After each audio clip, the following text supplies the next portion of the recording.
After everyone could eavesdrop on each other's thoughts, I chose to indulge in idleness and watch the drama unfold. Jiaojiao, after a failed ascension, found herself transmigrated into a book and bound to a melaneating system. Right from the start, she encountered a little ghost looking for trouble. How dare it oppose her? With her abundant merit and her unique pair of eyes, she possessed the abilities of divination, demon slaying, and punishing evil. Nothing was beyond her reach. Faced with the snarling little ghost, Jiaojiao yawned and effortlessly subdued it. Returning to the home of a cannon-fodder character, she couldn't help but grumble internally. Her father exclaimed, "Speak up." What about 3 years later? One day, the Yuan emperor, disguised for a private visit, sought to understand the people's sentiments. He questioned, "Who is speaking?" Soon after, Jiaojiao became the first female official in the court, causing chaos upon her entry into the palace. Chapter 1. Subduing the Little Ghost. Boom! A bolt of purple lightning struck. Jiaojiao had failed her ascension. Dazed and confused, she awoke in a dilapidated temple. What on earth? Throughout history, her senior brothers and sisters had ascended smoothly. Why had she been struck by a bolt of purple lightning? It seemed the heavens were unjust. She suspected it was intentional. Looking down, she realized she had shrunk. Her petite frame resembled that of a malnourished 3 or 4-year-old child. Clad in tattered rags, her hair was a mess. It was utterly deplorable. Wasn't it just a failed ascension? How had she ended up in such a wretched state? Surveying her surroundings, she found herself in a ruined temple, with damp piles of dead grass strewn about, and a few snakes and ants crawling over them. The scene was somewhat unsettling. In light of this, Jiaojiao couldn't help but twitch her lips in confusion. What in the world is happening? How did I become a little beggar? System. Ding dong, hello host, your melaneating system is now online. How may I assist you with your troubles? What? A system? What are you? Why do you lack a physical form? And? What is the situation now? Jiaojiao was utterly bewildered. As a venerable figure in the realm of cultivation, how could there be something she did not know? Fascinating. System. Host, you are indeed quite unfortunate. In a millennium of cultivation, you are the first to be struck by purple lightning during ascension. Truly unprecedented. Would you not agree that you are unlucky? Jiaojiao frowned. She did not appreciate such remarks. You pathetic thing. Lacking even a physical form. What nonsense are you spouting? Be careful, or I shall sweat you dead. Now, reveal the truth at once. With her hands on her hips and a pout on her lips, her fierce demeanor was undermined by the adorableness on her face. The system felt a bit embarrassed. This host was clearly challenging to manage and had a noticeable temper.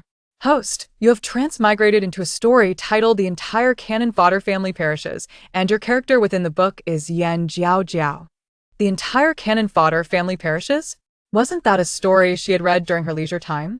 It was precisely because the cannon-fodder girl in the book shared her name that she had paid extra attention to it. Who would have thought that after being struck by lightning, she would transmigrate? Of course, after the original owner vanished, her biological parents had searched for her. But alas, they had passed away, ultimately yielding no results. At the time, she had only read the beginning of the story, barely recalling any of the plot. All she knew was that the Yen family from the Ministry of Revenue met a tragic end. It was a dismal fate. So, I am merely cannon fodder, destined to die from the start? What, then, was the purpose of this goddess's arrival? System. Host, this is fate's arrangement. You should live according to destiny. What nonsense is this? My fate is mine to control, not dictated by the heavens. Go aside. I am hungry and need to find something to eat. Jiaojiao swiftly rose, dusting off the dirt from her clothes, but just as she was about to leave, she sensed a dark presence lurking nearby. A swirling mass of black mist slowly approached her. The mist coalesced into a grotesque little ghost, baring its fangs and lunging at her with a long tongue, as if the abyss itself sought to swallow her whole. In response, Jiaojiao stood expressionless, calmly observing the little ghost's ferocious demeanor. Noting her gaze, the little ghost exclaimed, "You can see me?" Jiaojiao smirked, dismissively responding, "Is it difficult to see you? If you look so ugly, you ought not to scare people. And being short failing at being human is one thing, but now you're failing at being a ghost too." The little ghost, stung by her merciless ridicule, retorted indignantly, "So what if you see me? This body was mine first. How dare you take it from me?" I'll see you dead, its tongue extended further, poised to wrap around her neck. As the tip of its tongue brushed against Jiaojiao's hair, a burst of golden light repelled it, sending the little ghost tumbling to the ground. Its pupils widened in disbelief as it asked, "Who are you? Why did that happen?"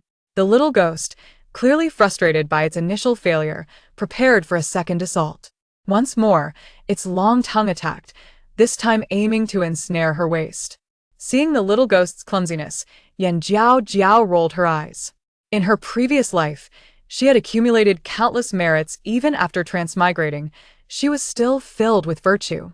Moreover, she possessed a unique pair of eyes, capable of divination, demon-slaying, and punishing evil. Nothing was beyond her reach. What could a mere little ghost do to her?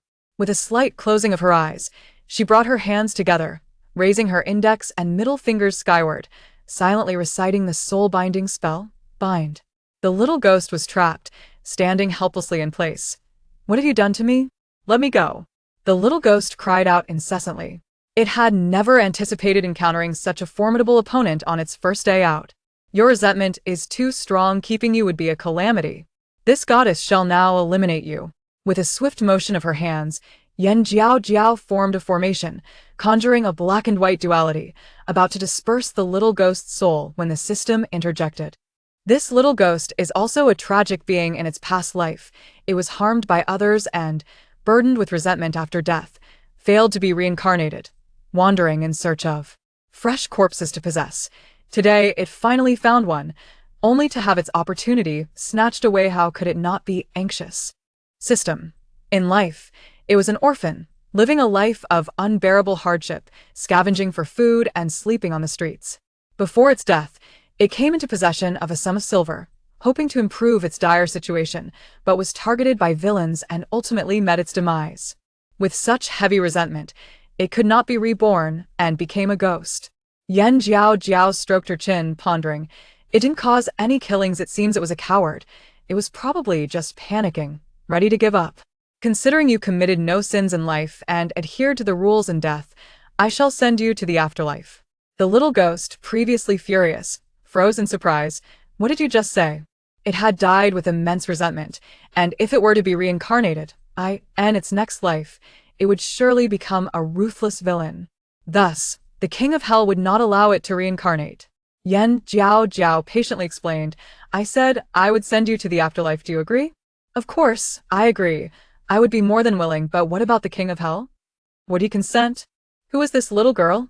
"I have some connections with the king of hell. This trivial matter poses no challenge for me," Jiaojiao asserted confidently, patting her underdeveloped chest. In her previous life, she often visited the king of hell's hall and had enjoyed many of his favors. With her hands clasped, she quickly formed a formation, and a magnificent golden gate appeared in the air. Slowly opening, Jiaojiao closed her eyes, reciting the incantation. The little ghost was soon drawn into the portal. Once finished, the golden gate slowly closed, vanishing without a trace. As if nothing had occurred. All done. Jiaojiao clapped the dust off her hands. Encountering trouble on her first day in this new world left her somewhat displeased, but the outcome was favorable. System. Host, you are remarkable. On your first day in this new world, you performed a good deed. The image of you subduing the little ghost is still fresh in my memory. Of course. This goddess is beloved by all in the realm of cultivation, a figure of great renown. In terms of figure, I am perfectly curvaceous in terms of beauty. While I may not be world-shattering, I am at least captivating enough to make fish sink and flowers blush. Stunning beyond compare. Though perhaps a bit impoverished, she often managed to scrounge for food and drinks and loved to boast beyond that. She had no flaws. System. Was that a bit too much flattery? Is this host truly a narcissist? The system swiftly changed the subject. Host, since we've donned our attire, what are your plans moving forward? Now that I know my origins, I shall seek out my biological parents. Perhaps there are treasures to be uncovered. Hee. The system sighed in embarrassment. Host, could you refrain from wearing your emotions on your sleeve? Wipe your drool. Your smile is rather unsightly. Jiaojiao retorted defiantly. Where's the ugliness? This is simply the radiant smile of a celestial being. Radiant indeed, albeit perhaps a tad too radiant. Chapter 2. Encounter with bandits. Yan Jiaojiao placed her hands on her hips, her lips curling slightly. What's wrong with claiming my heritage? I am fulfilling the last wishes of the original owner. By the way, you, a mere system, seem to know quite a bit about the past events of spirits. The system replied, naturally, there is nothing within 100 miles that I am unaware of. Now do you grasp my prowess? Yan Jiaojiao scoffed coldly. A little success has gone to your head. Benefits come with drawbacks.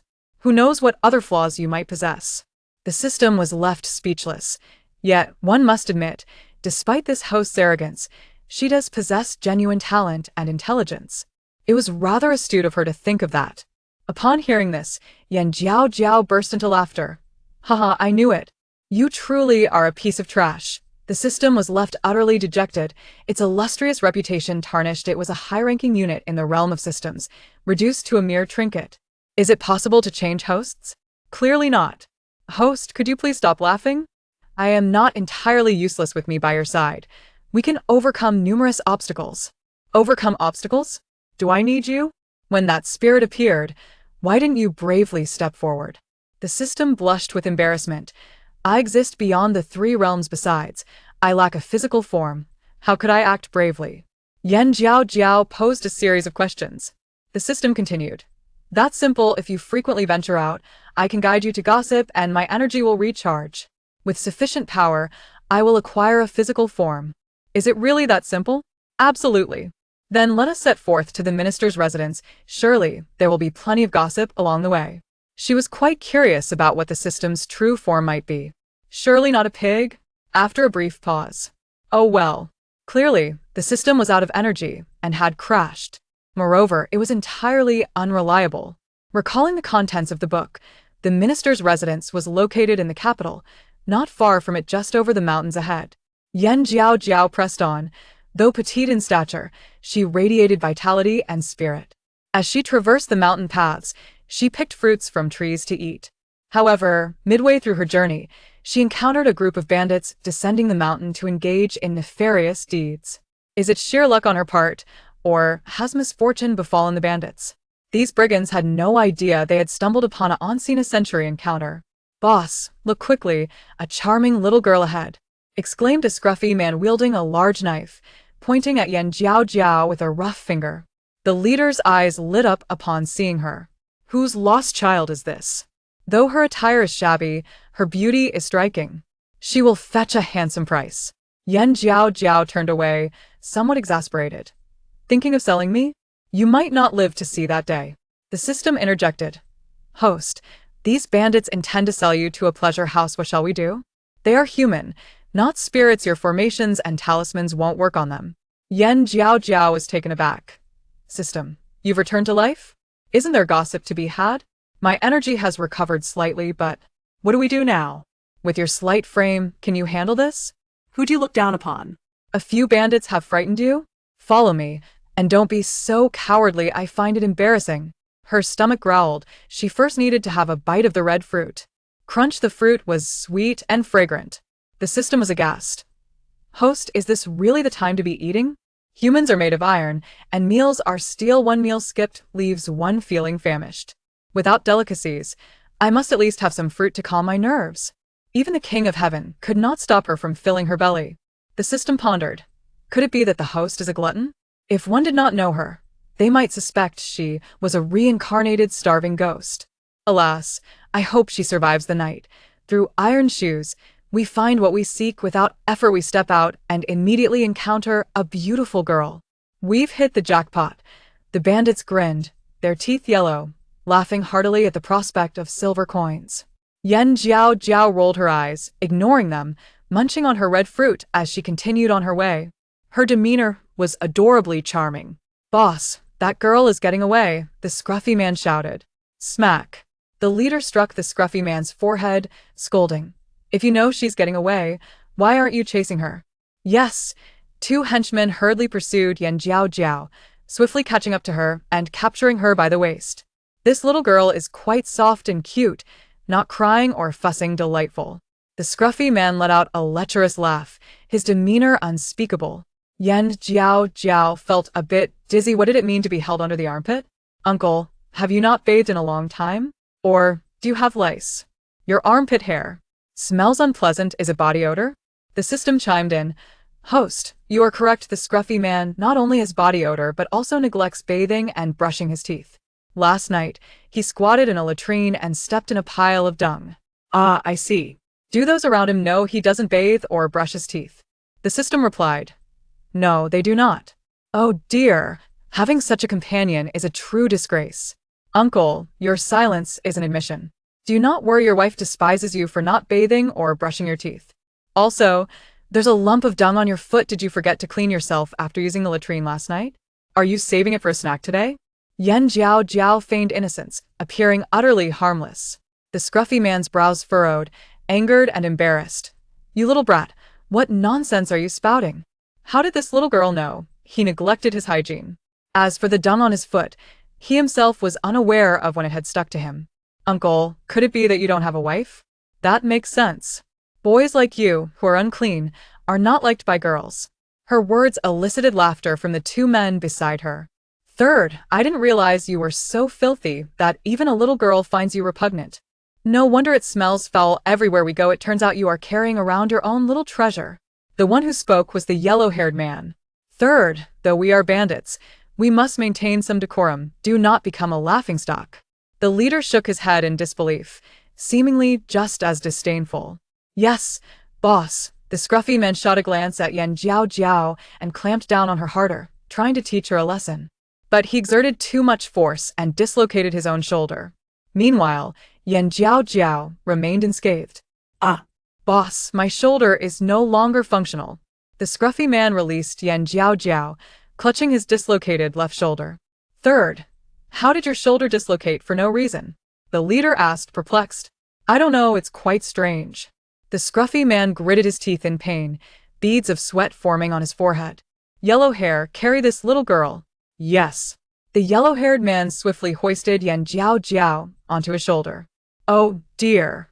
Karma is relentless. System. Have these bandits committed many heinous acts? The system replied. They forcibly abduct women, sparing neither the elderly nor children. They are irredeemably wicked, having amassed a lifetime of bloodshed. Their survival until now is a miracle. Such villainy? It seems they have truly crossed the line. Their days must be numbered. In less than 3 seconds, Jiaojiao began to hum erratically, occasionally letting out a loud AOW howl. The three robbers initially paid no heed until a pack of wolves emerged nearby. Chapter 3. Beast Mastery. The trio immediately halted, scanning their surroundings. Boss, there are wolves, and not just one. The stubbly man gripped his large knife, fear evident on his face. The leader pressed his lips together, glancing around, and at that moment, Jiaojiao continued her wolf imitation, causing him considerable annoyance. Furiously, he exclaimed, What are you howling about? Howl one more time, and I'll slice you down. His expression was as menacing as a snake poised to strike. Oh dear, I'm so frightened. Jiaojiao feigned innocence, her demeanor adorably naive.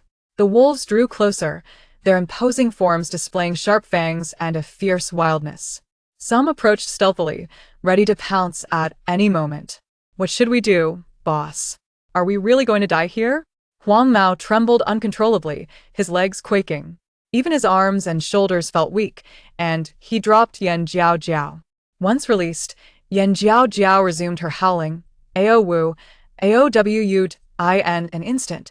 The pack of wolves raised their heads and howled in response, as if receiving some mysterious command. The three robbers exchanged glances, then turned to survey the surrounding wolves. Boss, this little girl seems a bit uncanny. Could she have summoned the wolves? Huang Mao exclaimed excitedly. The leader revealed a sinister grin and ordered, Kill her. Without hesitation, Huang Mao stepped forward, seizing Jiaojiao's delicate neck with his large hand. The more he tightened his grip, the more his throat constricted, leaving him gasping for air. Ultimately, he was forced to release Jiaojiao, gasping for breath as if he had resurfaced from drowning. Useless, you can't even handle a little girl. The leader stepped in, grasping Jiaojiao with the intent to deliver a fatal blow. Yet, similarly, his throat tightened painfully, rendering him breathless. Like Huang Mao, he too was compelled to let go of Jiaojiao. At that moment, Jiaojiao gazed at them with her big, watery eyes, appearing utterly innocent. System. Host, impressive. I didn't expect you to be immune to all poisons. Those who sought to harm you were met with their own backlash. Since ancient times, righteousness has prevailed over evil. You lowly beings think you can contend with me. You're woefully unprepared. System. Host, be discreet. I know you're formidable, but we must conceal our strength. Being too ostentatious is unwise. Indeed, it's this little girl. Third, deal her a fatal blow. The man commanded. Understood. The stubbly man raised his large knife and approached Jiaojiao, bringing the blade down. Ah. At the moment the knife struck the ground, his right shoulder dislocated. In an instant, both arms were rendered useless, leaving him incapacitated. In agony, he cried out, tears streaming down his face like a helpless child. Why do we bear such grievances? What enmity do we hold? Why resort to such violence? Jiaojiao shrugged, expressing her confusion. Huang Mao and the stubbly man, gripped by fear, collapsed to the ground, retreating in terror. Ghost, it's a ghost. They stammered, panicked, and fled. The leader, swallowing hard, felt fear grip him and turned to escape. Jiaojiao raised an eyebrow. Intending to flee? Ao woot, she howled, summoning the pack, which rushed forward to attack the three robbers with ferocity. The scene was so bloody it was hard to bear. The wolves tore at the men's heads, arms, and legs, devouring their very insides in no time. Today's meal was a feast for the wolf pups. System. Host, as a cultivator, you can also command beasts. This fairy merely conversed with the wolf pups. It hardly qualifies as beast mastery.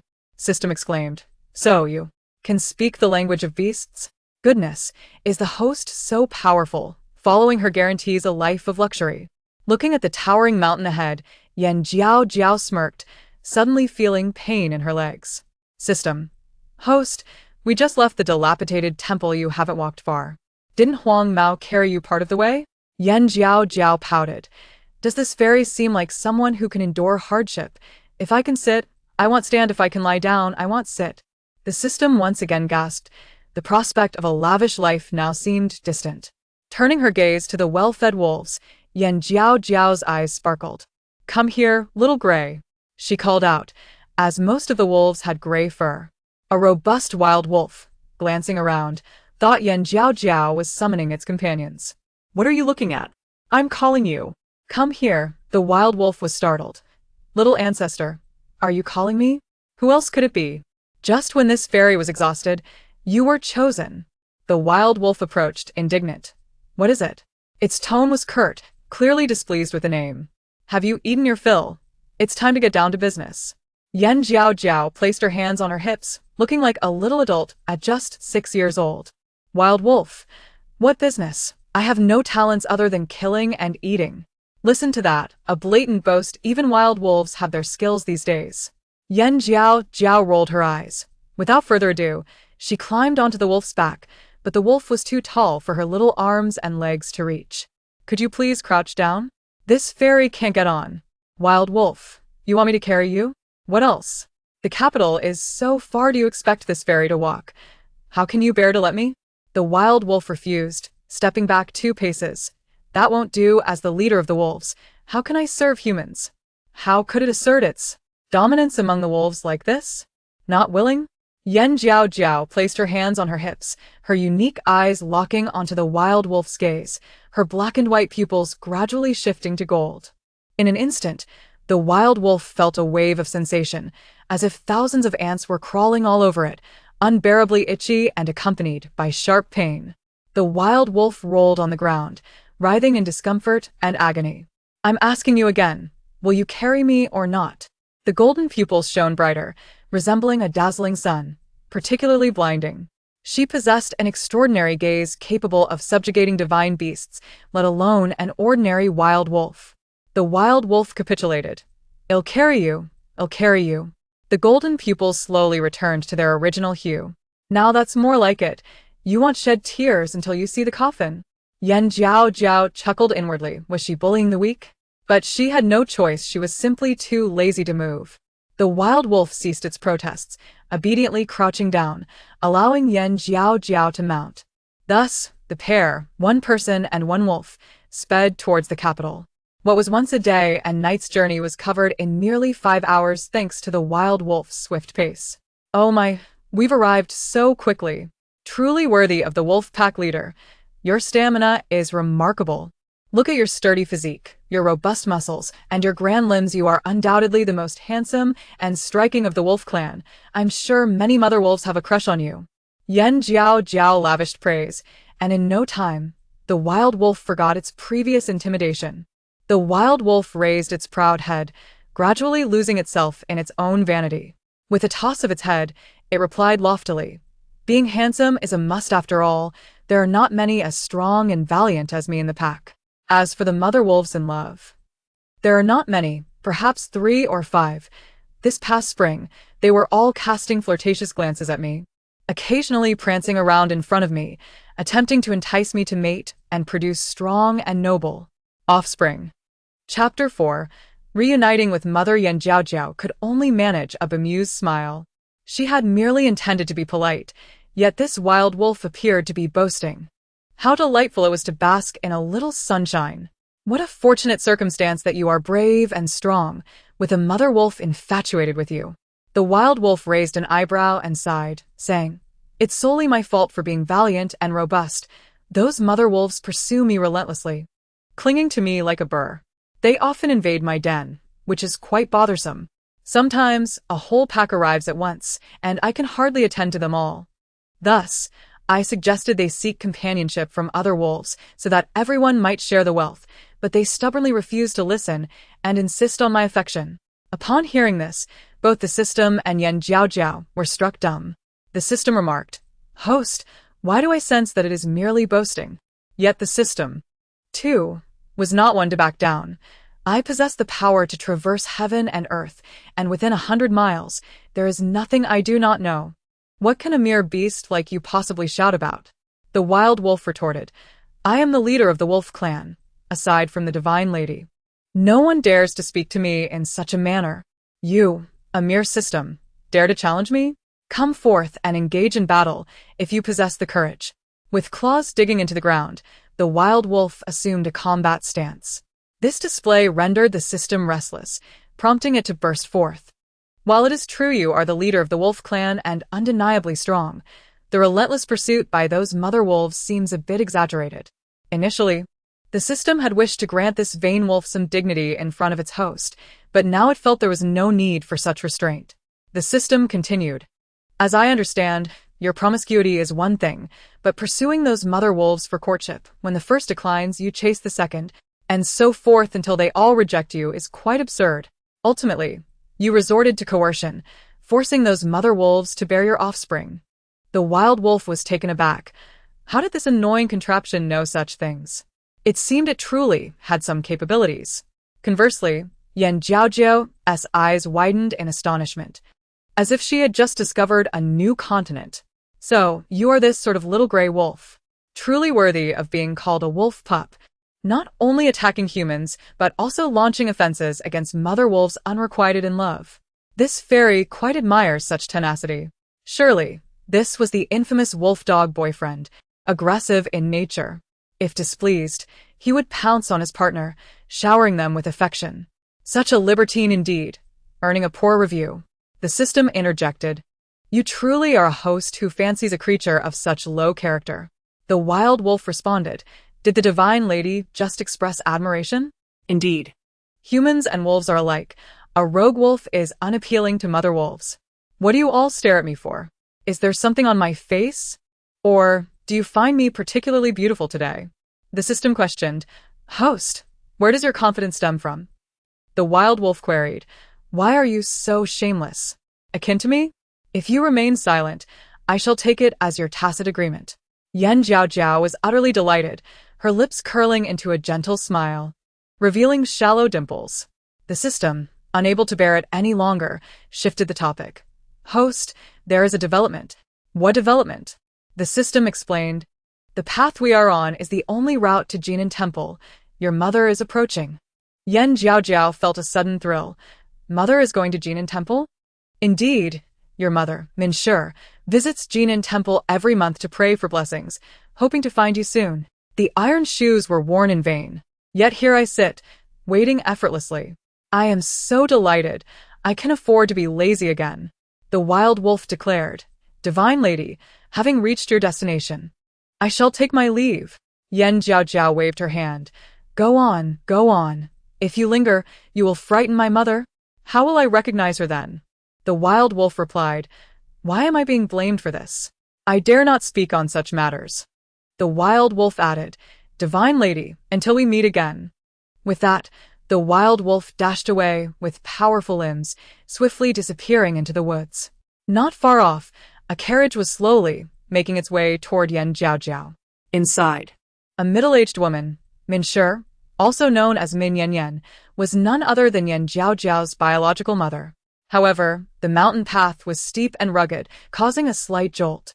As she thought of her daughter, who had been lost for 6 long years, Min Shi's eyes became inexplicably moist, and she dabbed at her tears with a handkerchief. Suddenly, a clear and melodious voice rang out. Mother is here. Mother is here. I am about to see Mother, and I am so excited and happy. At the sound of this voice, Min Shi quickly lifted the carriage curtain and spotted Jiaojiao 100 meters ahead. Ah, Mother sees me. Mother is so beautiful. Mother, Jiaojiao is here. I have been waiting for you for so long that my legs are sore and numb. Jiaojiao? Is that truly her Jiaojiao? Stop the carriage. Min Shi commanded loudly. Madam, what is it? The maid, Xiaotsue, hurriedly approached. Min Shi did not respond but stepped down from the carriage. Her gaze fixed intently on Jiaojiao in the distance. Was it that little girl who had spoken just now? Upon closer inspection, she noticed the child was slender, her clothes tattered, yet those large, bright eyes sparkled with clarity. Mother sees me again. It seems we share a special bond. The system cautioned. Host, remain calm. Merely a glance, and Min Shi may not recognize you. System, look. Mother is approaching me, gracefully walking closer. Oh my, at first glance, Mother is so stunning. I long to kiss her. Min Shi felt a wave of confusion wash over her. She was certain the little girl hadn't spoken. Could it be that she had heard the child's innermost thoughts? Realizing this, Min Shi was taken aback, glancing at the surrounding maids and attendants who appeared undisturbed. Before she relaxed her racing heart, thank goodness they cannot hear, otherwise it would be a laughingstock. Mother, I am your daughter lost 6 years ago. You have no idea how I have suffered these years, sold by a wicked woman, competing with dogs for food, bullied by ghosts, and even encountered robbers who wished to sell me into a brothel. Oh, the hardships I have endured. Jiaojiao recounted the tribulations of the original owner over the years. Min Shi was taken aback, her heart softening, gazing at the girl so close. Min Shi gently asked, Little girl, what is your name? Where are your family? Though she could hear the girl's thoughts, she still yearned to hear her voice. Jiaojiao bit her lip, tears welling in her eyes, her expression heart-wrenching. My name is Jiaojiao. I am an orphan without family. But now things are different. Jiaojiao has found her mother. As she spoke, Jiaojiao blinked her large eyes, smiling at Min Shi, her gaze imbued with unspoken meaning. Jiaojiao, what a lovely name. Min Shi felt a rush of affection. Just as she reached out to touch Jiaojiao, the maid Xiaotsue intervened. Madam, this little beggar is filthy. You should keep your distance lest you be tainted and risk illness. Jiaojiao frowned, casting a disdainful glance at the scrawny Xiaotsue. ill? I think you are the one who is ill. Your whole family is ill. Min Shi wiped the sweat from her brow. Her daughter seemed to possess a dual nature. Outwardly delicate and fragile, she was, in truth, rather fierce. Min Shi gently admonished, Xiaotsue, do not be rude. Xiaotsue? Wasn't she the wicked maid from the tales? The realization hit her. Mother, it was this maid who sold me 6 years ago. The servant who was executed by father was also framed by this maid. Mother, you may not have considered it, but this maid is in league with the concubine. For years, she has been envious of you, seeing you give birth to such a lovable daughter. She wishes to make you suffer the pain of losing your precious child and seeks to sow discord between you and father. Min Shi was horrified. Xiaotsue had betrayed her? How could this be? For all these years, she had treated Xiaotsue like family, never mistreating her, so why would she do such a thing? Madam, the hour is late. Let us proceed to Jinan Temple, Xiao Chui urged, casting a disdainful glance at the petite and delicate Yan Jiaojiao. With a cold smirk, Xiao Chui remarked, "You little girl, do not presume to call me mother. Our madam is not someone of your station." System. Host, one must learn to endure. Consider this. A moment of patience leads to calm waters. A step back opens up vast horizons. At critical times, we must not reveal our true nature. Chapter 5. The carriage under duress. But this maid is truly insufferable. I, the celestial maiden, am on the verge of losing my composure. System. Host. Has Minshur not yet expressed her stance? If you reveal your true self, what will happen if she rejects you? Everyone desires a docile and charming young girl. Even though you are her biological daughter, you have been lost for 6 years. During this time, no bond is formed between you, and without evidence, why should Minshur accept you? The system's words left Yan Jiaojiao feeling utterly aggrieved. But I am indeed the biological daughter of my mother. Woe is me. Pouting, Yan Jiaojiao realized her earlier words seemed somewhat absurd. Without proof, who would believe her? Upon witnessing Yan Jiaojiao's downcast expression, Minshur's heart ached. She could not allow her precious Jiaojiao to suffer even a moment's grievance. Very well, from this day forth, you shall be my Jiaojiao. Stepping forward, she took the girl's sturdy little hand, not displaying any disdain, but rather a look of great affection. In that instant, the long-standing void in Minshur's heart was swiftly filled. Jiaojiao, at last I have found you. You have suffered so much these years. The bond between mother and daughter was palpable as Minshur grasped Yan Jiaojiao's small hand, instantly warming her heart. Minshur's affection came as a surprise, leaving Yan Jiaojiao momentarily stunned. She had anticipated a more arduous process of recognition. What to do? My mother is so gentle and considerate. I am nearly ensnared. System. Minshur is beautiful and kind-hearted. You are indeed fortunate. It seems we are one step closer to delicacies. In her previous life, the path of cultivation had been fraught with hardship. Despite her diligent training, she was ultimately struck by lightning. Just thinking about it filled her with frustration. Truly, she excelled at nothing, but was the champion of misfortune. Minshur. Other girls are taught the arts, propriety, and the classics. Yet my daughter thinks of sloth? This will not do. How will she marry in the future? Regardless of her behavior, she is still my flesh and blood. Some things must be approached gradually, without haste. System. Host, remain calm. Be mindful of your words. Mother, heed her. She is the wicked servant who seeks to tear us apart. Being attuned to her daughter's thoughts, Minshur was in complete agreement with Yan Jiaojiao. Xiao Chui, taken aback, had not expected Minshur to adopt such a resolute stance this time. Madam, we have yet to visit Jinan Temple. Shall we not first pay our respects and then discuss this matter? Xiao Chui suggested, hoping to delay the situation and quickly relay the news to Third Aunt Han Chanhua.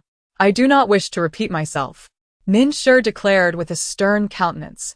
Indeed, Xiao Chui, without any recourse, could only comply. As she turned, she cast a discontented glance at Yan Jiaojiao. Today felt particularly ominous. Ever since encountering this little girl, the madam seemed transformed.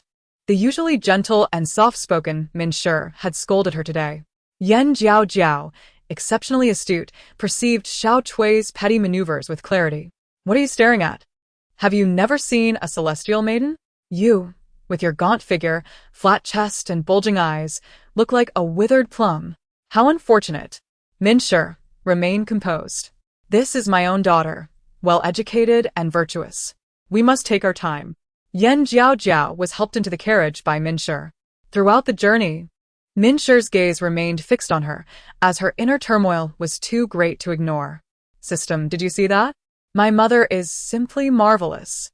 Her complexion like fine jade, rosy and radiant, with exquisite and three-dimensional features, truly captivating. No wonder old Yan indulged her in youth, causing Third Aunt to turn green with envy and target my mother. Thus, having too many women can be troublesome. My mother is so beautiful, yet father still married a second and third wife. Such behavior is truly disreputable. System. Host, you seem to have forgotten that men here often take multiple wives. Your father is merely following convention. If it were up to me, I would dismiss all concubines and keep only my mother. Min-Shi, though my daughter may be headstrong, she is remarkably endearing and protective of her mother. She was certainly worth having. System. Host. Let us set aside your mother's matters for now. I have made a new discovery. Speak quickly. Do not distract me from admiring my beautiful mother. Jiaojiao's eyes, as large as grapes, fixated on Min-Shi, unabashedly scrutinizing her, causing Min-Shi to blush with embarrassment. Min-Shi, a young lady ought not to speak of such crude matters. System. I have detected that the carriage has been tampered with. We are currently halfway up the mountain.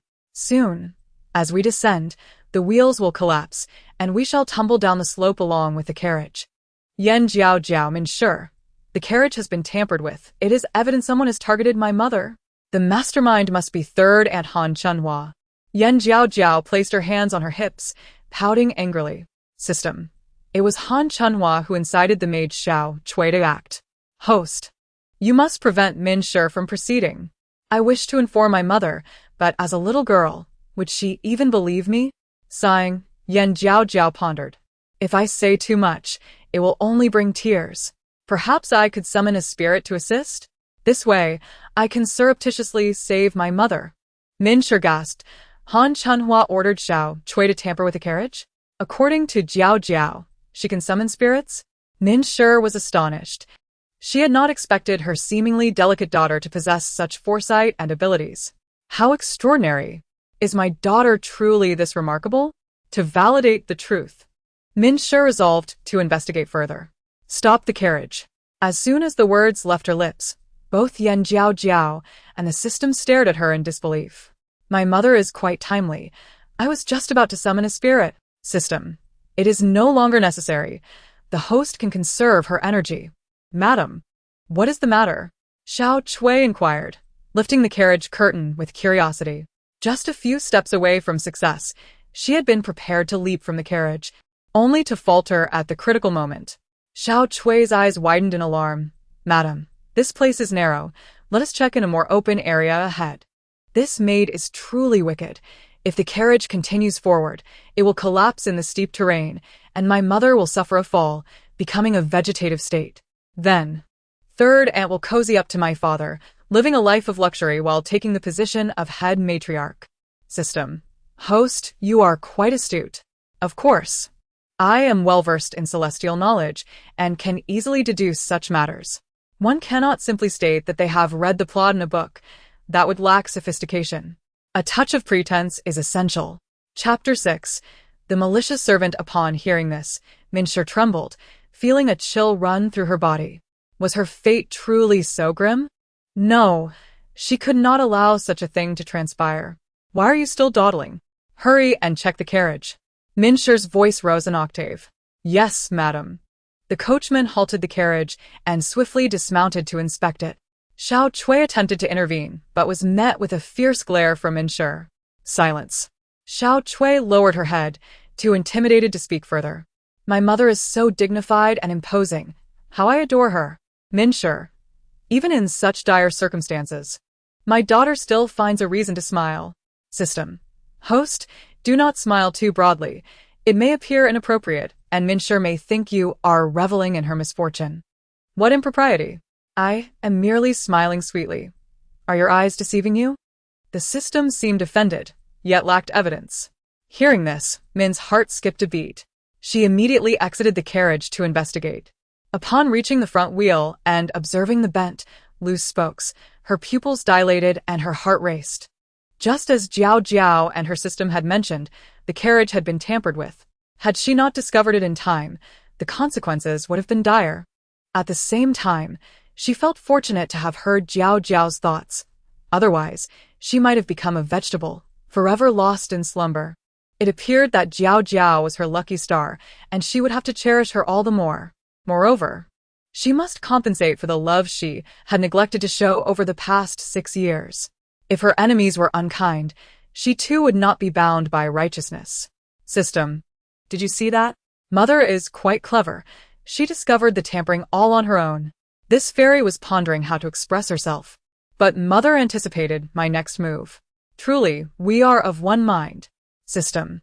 It must be heaven-s will that you two share such a profound connection. Indeed. This fairy not only shares a bond with her mother, but coincidentally, we are both exquisite beauties. System. Host, let us maintain some modesty. Your frail, undernourished frame hardly qualifies as beauty. Min. Jiaojiao. A girl must be reserved, humble, and graceful. You're still a child. The carriage sped away, feeling secure after the repairs. In front of the minister's residence. Jiaojiao, we have arrived home. Min spoke softly. Is this Jiaojiao's home? As she disembarked and gazed at the 3 large characters above the gate, she felt a surge of affection. Yes, this is Jiaojiao's home. Do you like it? Jiaojiao nodded, saying, I like it. Thank you, mother. Min, look at how thin you are, all skin and bones, your mind preoccupied with food. It seems that over the years, my dear Jiaojiao has not had a full meal. Come, mother will take you inside. Grasping her small hand, Min felt an overwhelming sense of satisfaction. Thank you, mother. Jiaojiao appeared delicate and adorable, shy and timid. But inwardly, mother's hand is so soft and fragrant. I wish to hold it forever. Min furrowed her brow. Why only 3 years? Just as Min was pondering this, she heard Jiaojiao's thoughts once again. Father holds a high position, a key minister in the court, and my brothers are exceptional, each more handsome than the last. Alas, 3 years later, sigh. 3 years later, what? Do tell. At this critical moment, Min felt a surge of impatience. Leaving half the story untold was truly maddening. She wished to pry open her mouth and hasten her words. System. Host, do not sigh. This is fate's decree. And no one can alter the tragic outcome for the Yen family. Tragic outcome? What does that mean? Min pondered for a moment, but failed to grasp the meaning. It is precisely because it cannot be changed that this fairy sighs. System. I am not sure either. Perhaps the carriage incident was an accident. Jiaojiao smirked, instantly speechless. Are you not omniscient? How can you not know such a simple matter? System. Do you know host? Jiaojiao replied haughtily. Of course I do. It is all due to this fairy's arrival that changes have occurred around us. Do you understand what this implies? The system felt an ominous premonition and naively asked, what does it imply? It implies that this fairy is a lucky star, a talisman. Any demons or monsters must step aside. The system felt a pang of embarrassment. Host, your pride is unparalleled. But how does this relate to the carriage incident? The carriage was tampered with by humans, not by supernatural forces. System. Host, I have some gossip about the maid, Xiao Chui. Would you care to hear? One would be foolish not to indulge in gossip. This fairy has been feeling rather bored.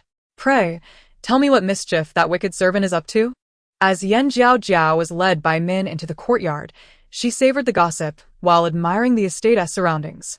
Min, who was also eavesdropping, listened intently, eager to learn about the misdeeds Xiao Chui had concealed from her. Poisoning? That medicine looks nefarious. Mother, that maid Xiao Chui secretly took the medicine given by the concubine to the kitchen to poison you. How wicked. Mother, quickly apprehend Xiao Chui. Now is the perfect time to catch her in the act.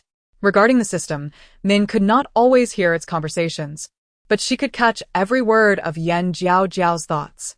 Xiao Chui was in the kitchen preparing to poison her. After a long journey, Min felt thirsty and headed to the kitchen for a drink. Before Jiaojiao could react, Min dashed towards the back kitchen. Chapter 7. Justice served. Ah. Heaven is aiding my mother. She is arriving just in time. Jiaojiao ran after her, her little legs scurrying behind Min. Min remained silent as she hurried to the kitchen.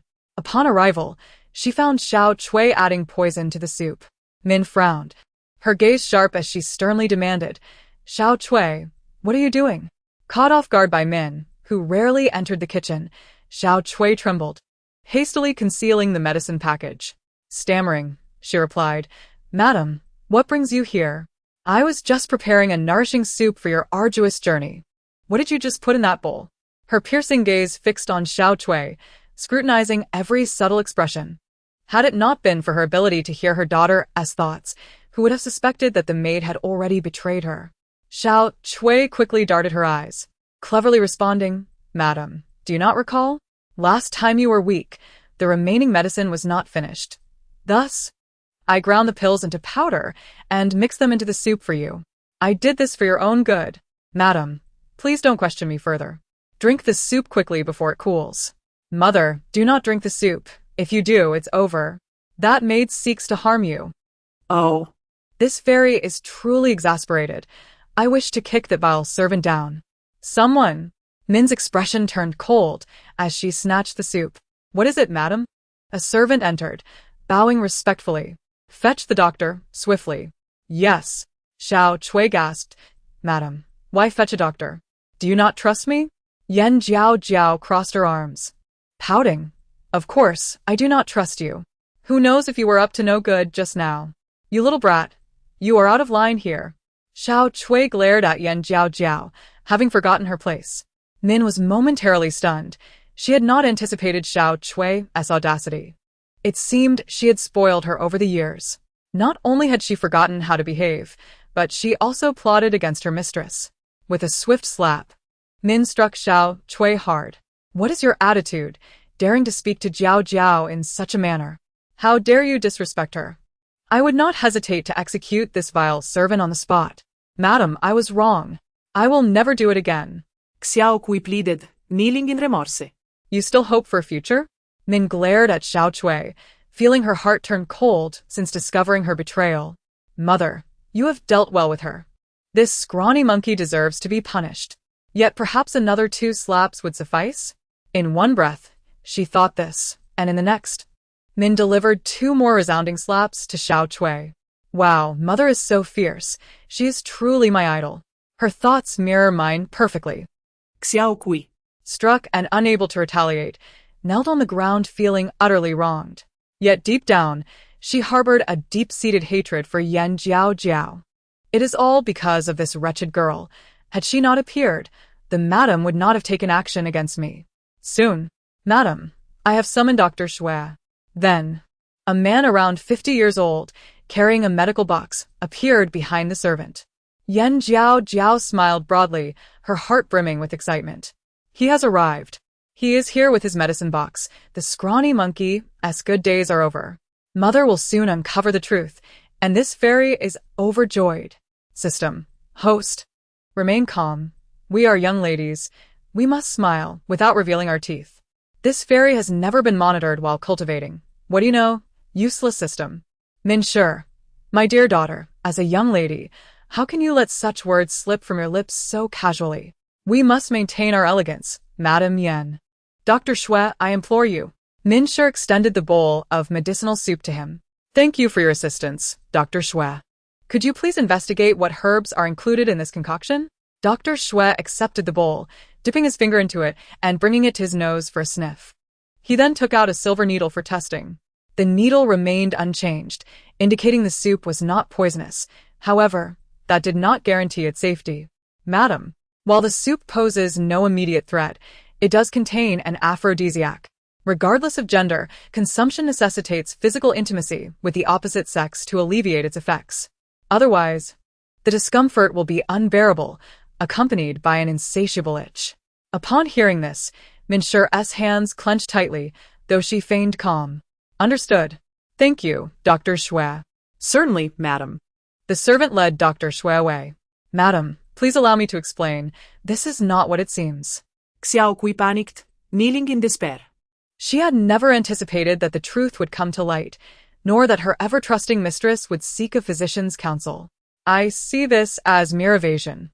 Mother, do not be swayed by her excuses. Punishment is warranted. Today, thanks to my precious daughter, she is saved from ruin. Now tell me, who incited you to do this?" Although it was clear the matter involved Han Chunhua, Min Shi still desired to hear the maid's confession firsthand. "No one compelled me. This is all a misunderstanding. I mistakenly took the wrong medicine. Please believe me, madam. I have served you faithfully for many years. My loyalty is unwavering." What a monstrous deception. "Mother, I hope you can see through her lies. You intend to continue the charade?" Min Shi's voice turned stern. Madam, this is truly a misunderstanding. After all these years, do you not trust my character? Jiaojiao's expression darkened. What audacity does this wretched maid have to speak of loyalty? Mother, why hesitate? Simply execute her and then confront the concubine at the Sakura Pavilion, claiming the maid has confessed. Min Shi was taken aback. How had she not considered this? In this critical moment, her daughter proved reliable. If you refuse to speak, then bring this wretched maid out for punishment. Her voice resonated with authority, leaving no room for dissent. She had once harbored affection, but those around her had shown none, repeatedly scheming against her for their gain. Thus, she could not be blamed for her lack of compassion. Madam, although I have erred, my crimes do not warrant death. Xiao Cui was stunned to hear the word execution. Min Shi disregarded her pleas and commanded the servants, bring this wretched maid out for punishment. Yes, madam. Xiao Cui was dragged away by 2 servants. Soon, her screams and cries for mercy echoed from the courtyard, eventually fading into a haunting silence. Upon hearing this, Min Shi closed her eyes and took a deep breath. Mother, feeling remorse for someone who has wronged you is unwarranted. Jiaojiao stepped forward, taking Min Shi's hand to offer comfort. Seeing her mother disheartened over a traitor truly pained her gentle heart. Entering the courtyard, her eyes lit up upon spotting a small maid chopping firewood diligently. That maid appears honest and sincere.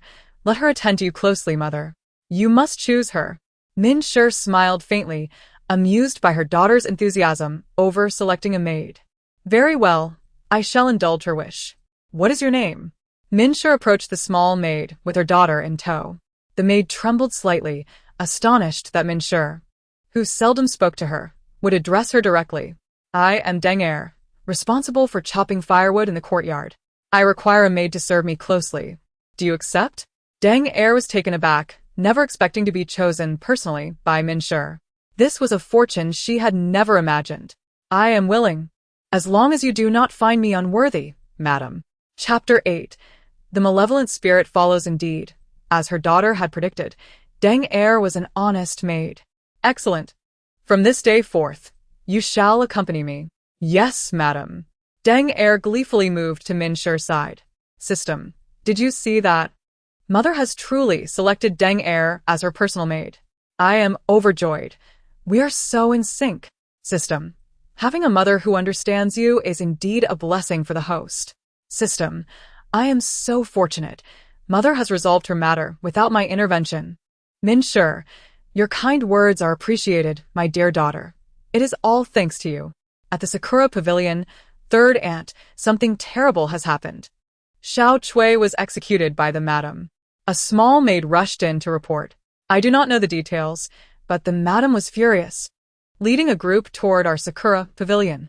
Han Chunhua staggered slightly, nearly losing her balance. Did Xiao Cui fail to carry out her task? Has she exposed me? Just as Han Chunhua pondered, Min Shi's voice rang out from outside. Han Chunhua, come out here. Min Shi stood in the courtyard of the Sakura Pavilion, hands on her hips, radiating authority. Inside, Han Chunhua felt flustered and clearly anxious. What to do? That wretched Min has come.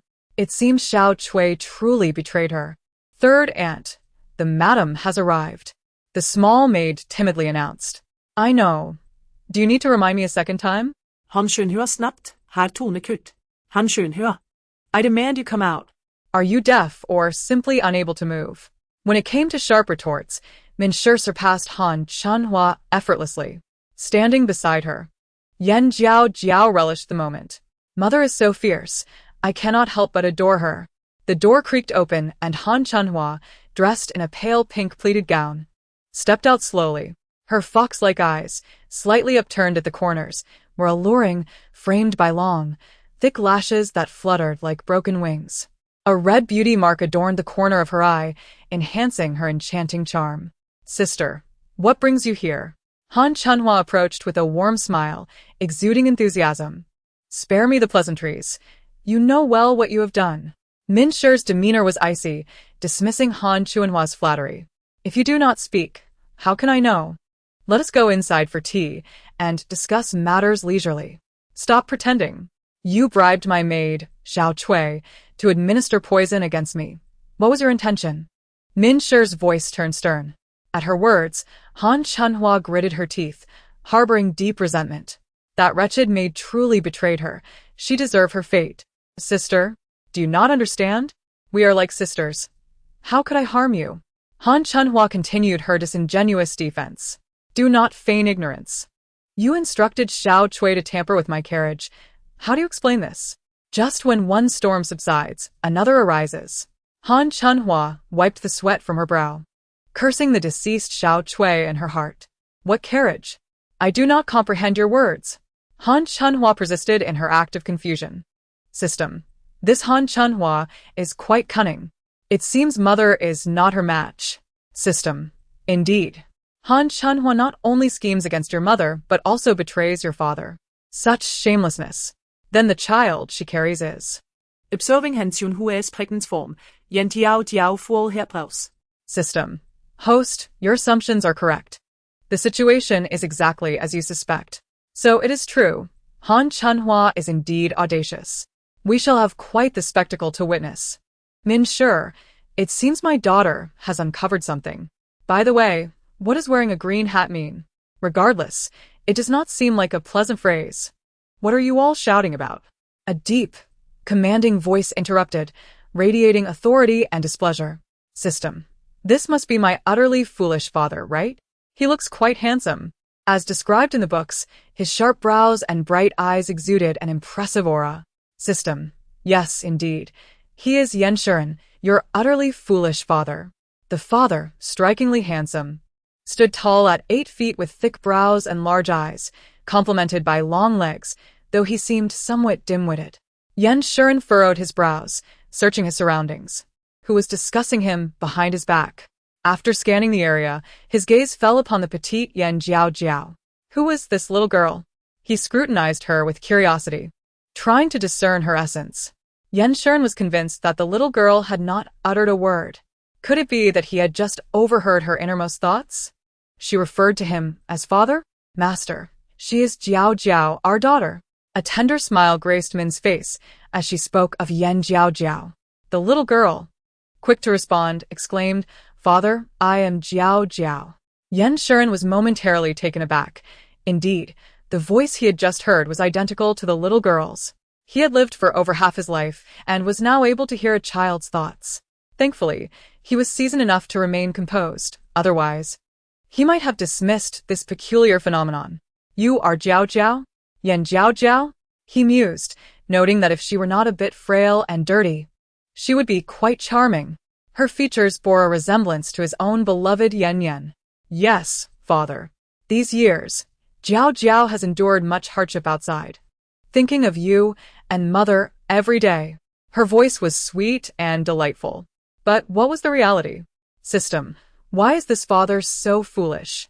Mother has introduced my fairy identity, yet he asks again? Is his hearing impaired? Yan Shiren felt his initial fondness dissipate. He confirmed that she was indeed his daughter. But was her internal dialogue excessively audacious, calling him foolish? He thought, aren't you also a bit naive? In a moment of mutual disdain, father and daughter silently criticized each other. Being handsome is also a burden. Not only do women admire him, but so do spirits. What spirits? Yan Shiren pondered, bemused by his daughter's wild imagination. Did she truly believe he would be unaware of such entities? It seemed she had a few screws loose. He dismissed her thoughts as absurd, scanning the area to ensure no one else could hear this peculiar communication. It appeared that only he could perceive his daughter's thoughts, perhaps indicating he was the chosen one. However, such unrealistic musings were best kept to himself. Should outsiders hear them, they might think his daughter was deranged, jeopardizing his authority. Look, the green tea vixen is putting on a show. Father is about to indulge in green tea. What green tea? Though he did not fully comprehend, he sensed it was not a good thing. He noticed her large eyes fixated on his wrist, causing him considerable discomfort, prompting him to distance himself from Han Chunhua. Sensing Yan Shiren's withdrawal, Han Chunhua pouted. Master, you are unaware that sister has wronged me. Not only that, but she has been recognizing children outside, without your knowledge. Who knows where this wild child came from, and whether it is truly of the Yan family? Wild child. Yan Jiaojiao's eyes narrowed in discontent. You are the wild child. Your entire family is wild. The child in your womb is not father's. You deceitful vixen. Engaging in an affair with a stable hand is one thing, but to lick their filthy feet and backside? Your mouth has tasted everything. And I wonder if father ever kissed that filthy mouth. The mere thought of such imagery was nauseating. In that moment, Yan Shuren pressed his lips together, furrowing his brow in evident distress. Even Min knitted her brows, glancing at Yan Shuren's lips. Chapter 9. Water Ghost Mother, if father has kissed that vixen, you must not kiss him to avoid tainting your pure and noble lips. Min replied, what my daughter says is reasonable. Not only would I not kiss him, but I wouldn't even sleep with him. I find him repulsive. Yan Shuren was relieved that, aside from Yan Yan, he had not kissed any other woman. If his daughter misunderstood, it would be quite the embarrassment. Engaging with a stable hand? He, a high-ranking official, was being compared to a poor stable hand? His daughter's thoughts seemed a bit far-fetched. Master, you must speak. You need to uphold my honor. Han Chuanhua's interjection interrupted Yan Shuren's thoughts. He frowned, stating, Jiaojiao is not a wild child. Do not speak recklessly in the future. If I hear such nonsense again, there will be severe consequences. Yan Shuren defending that little wild child? Min was baffled by his trust in Han Chuanhua after only a few words. Indeed, I understand. Han Chuanhua lowered her head, feeling quite disgruntled. Min frowned, feeling similarly dissatisfied. How could she let Han Chuanhua's scheme slide without retribution? No, this could not be allowed to pass. Master, I have something to say. Min's face grew serious. Indeed, mother, you must calm down and not act rashly. Father is presently a fool. Without concrete evidence of the vixen's wrongdoing, he will not believe you. In the end, you would be the one at a disadvantage. After all, the vixen is pregnant with a wild child, and if father believes it to be his, and you continue to cause a ruckus, the consequences would fall upon us both. What my daughter said was right. Without evidence, and with Han Chuanhua expecting, any unfortunate incident could indeed implicate them. Yan Shuren, overhearing the conversation, felt overwhelmed. Was he truly perceived as a foolish old man? His daughter thought so? He resolved to teach her the meaning of decorum, even if she did not voice it. Such thoughts should not linger in her mind. Surprised by Min's concession, Han Chuanhua was taken aback. Min was famously stubborn, often unyielding even with Yan Shuren's counsel. This unexpected behavior left her perplexed. Regardless, since the situation had arisen because of her, as long as Min did not contest further, she too would refrain from causing a scene. Jiaohua Courtyard. This was Min's residence. Upon returning home, Min instructed the maid, Denger, to take Yan Jiaojiao to wash up. Yan Jiaojiao complied obediently, spending a moment with Min before being led away by Denger to the bathing room. As she entered the bathing chamber, a cloud of dark mist seeped through the cracks. Others could not perceive it, but Yan Jiaojiao saw it clearly. Rolling her eyes in exasperation, she thought, what audacity! How dare anything approach me? My lady, the hot water is ready. Allow me to assist you. Denga knelt, preparing to help Yan Jiaojiao remove her soiled garments. Yet, the little girl pressed her hand against Denger's sweetly, saying, Sister Denger, Jiaojiao is now a young lady. I can wash myself. Please step outside. Not wishing to frighten Denger, she insisted on her privacy. I am a modest girl. I do not wish to be seen. Lowering her head, she playfully twirled her fingers, resembling a tiny caterpillar. But the lady commanded that I must assist you. Denger expressed concern. Can you truly manage alone? You are only 6. I can. I have washed by myself before. Please, Sister Denger, step outside. If you delay, the water will cool. Seeing Yan Jiaojiao's insistence, Denger relented. Very well, my lady. I shall wait outside. Call for me if you need anything. Thank you, Sister Denger. After watching Denger leave and close the door, Yan Jiaojiao immediately changed her demeanor, adopting a serious expression. Come out. Come out? The shadowy mist, lurking in the darkness, glanced around to ensure the room was empty before turning to face Yan Jiaojiao, who met its gaze directly. You can see me? The dark mist was taken aback. Of course. Now, show your true form. Yan Jiaojiao crossed her arms, her expression unfazed.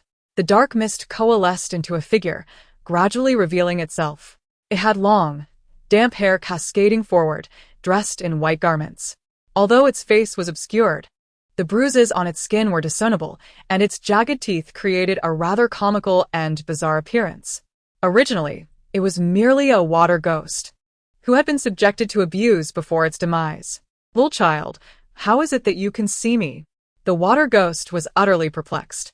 It had traversed through the crowd for days, and no one had been able to perceive its presence until today, which was indeed strange. Regardless, success was the only option today. Failure was not permissible. It could hardly believe that a dignified water ghost could not handle a mere little girl. Two pitch-black hands slowly reached forward, extending their sharp claws, gradually approaching Jiaojiao. Unfazed, Jiaojiao shrugged her shoulders and said, "A mere water ghost dares to approach this celestial maiden? This celestial maiden possesses an abundance of fortune and virtue, rendering her impervious to any spirit, let alone a lowly water ghost." Jiaojiao regarded the water ghost with disdain, completely dismissing its presence. The water ghost was taken aback that its first day of malevolence had met with such an unfortunate beginning. It had intended to use a little girl as a substitute, only to discover that she was a formidable individual. Not only could it not come near her, but it was also injured in the process. It nearly lost its very soul. "No, this place is not suitable for prolonged stay." Quickly transforming into black mist, it attempted to escape, but with Jiaojiao present, There was no chance of that. thinking of fleeing? No way. With hands clasped together, she silently recited the binding soul spell. The water ghost was immobilized, unable to move.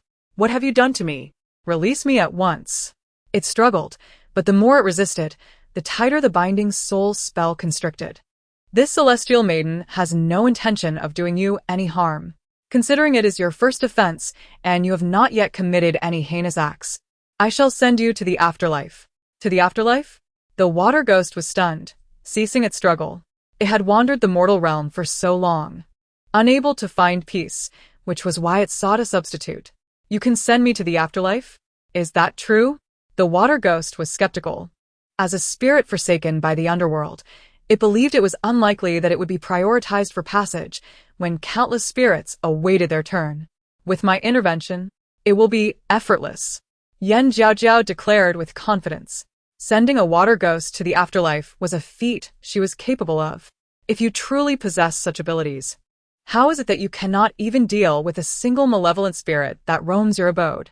The water ghost inquired. It hoped her words were genuine. It ceased to question her. As long as she could facilitate its passage to the afterlife, all else was insignificant. "Enough chatter. This celestial maiden shall, now, open the gateway to your afterlife." Chapter 10. Who resembles a green tea? With hands clasped, she performed the motion fluidly, while silently chanting the death spell. Suddenly, a brilliant golden light appeared, and the gate to the afterlife slowly opened. Seeing the water ghost frozen in place, Jiaojiao scolded, "Are you daft or blind? Why are you just standing there? Hurry and enter the gate to the afterlife." The water ghost felt embarrassed. Encountering a celestial maiden brimming with virtue was indeed a stroke of fortune. However, the maiden's temperament seemed a bit lacking. "Thank you, revered maiden. I hope to repay this kindness in the future." The water ghost transformed into black mist and swiftly glided into the gate. Once all was said and done, the bathing area returned to its original state. Clapping her hands, she exclaimed, "Done. This celestial maiden has accomplished another good deed." System. Host, I just took a brief respite. What transpired? Nothing much. I am preparing to take a cleansing bath. Her little hand was about to unfasten her clothing, but she suddenly halted. "Can you see me during my bath?" It would not be permissible for the system to witness such a moment. Once it took form, she would immediately gouge out its eyes and sever its tendons. Her precious body was not for just anyone to behold, not even the system. Host, rest assured, while you bathe, I will automatically shield any risk of scenes. Moreover, what is there for a mere child to behold? That is good. I am of celestial beauty. So you must ensure to keep a lookout in case of any prying eyes. System. Host, are you overly confident? You are still just a young girl with barely any experience. Have you forgotten?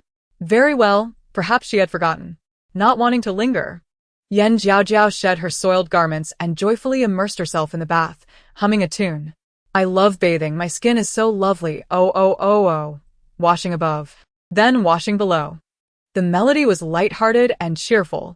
However, to the ears of onlookers, it took on a different tone. Outside the door, Denger tugged at her lips. What is this little miss singing? Is it appropriate for a young lady to sing such things? Glancing around, she was relieved to find no one else present. It was best that only she knew of the little miss's embarrassing moments, lest others hear. At that moment, the system was utterly speechless. What is this tune the host is singing? Thankfully, there is no one here. Let the unbearable melody serve as punishment for the system. Before long, Yan Jiaojiao finished her bath, donned fresh attire, and, under Denger's guidance, headed to the main house to find the Min family. Inside the room, Min was threading a white jade bracelet with golden silk. In her 30s, she was at an age where her charm was still radiant, making it impossible for anyone to resist glancing twice. Mother is so beautiful, I want to hug her. Upon hearing her thoughts, Min smiled gently, for her precious Jiaojiao had arrived. Raising her gaze, she warmly called out, Jiaojiao, come here. She set aside her needlework and opened her arms to embrace Yan Jiaojiao. Did Mother just invite me for a hug? Am I dreaming? The joy was overwhelming, and Yan Jiaojiao dashed forward. System. Host, remain calm, remain calm. You are behaving like a hungry wolf pouncing on its prey. Min? Yan Jiaojiao's thoughts seemed a bit off. Had she misinterpreted? Just as Yan Xian arrived at the main house, his body froze. Was this truly his daughter? Was she not there to steal his wife? Master. Upon seeing Yan Xian, Denger curtsied respectfully. Why is this foolish father here? I finally managed to embrace my fragrant and soft mother. I refuse to let go. Mother is so fragrant, so gentle, and her figure is so enchanting. Embracing her is a pleasure. No wonder foolish father loves her so much.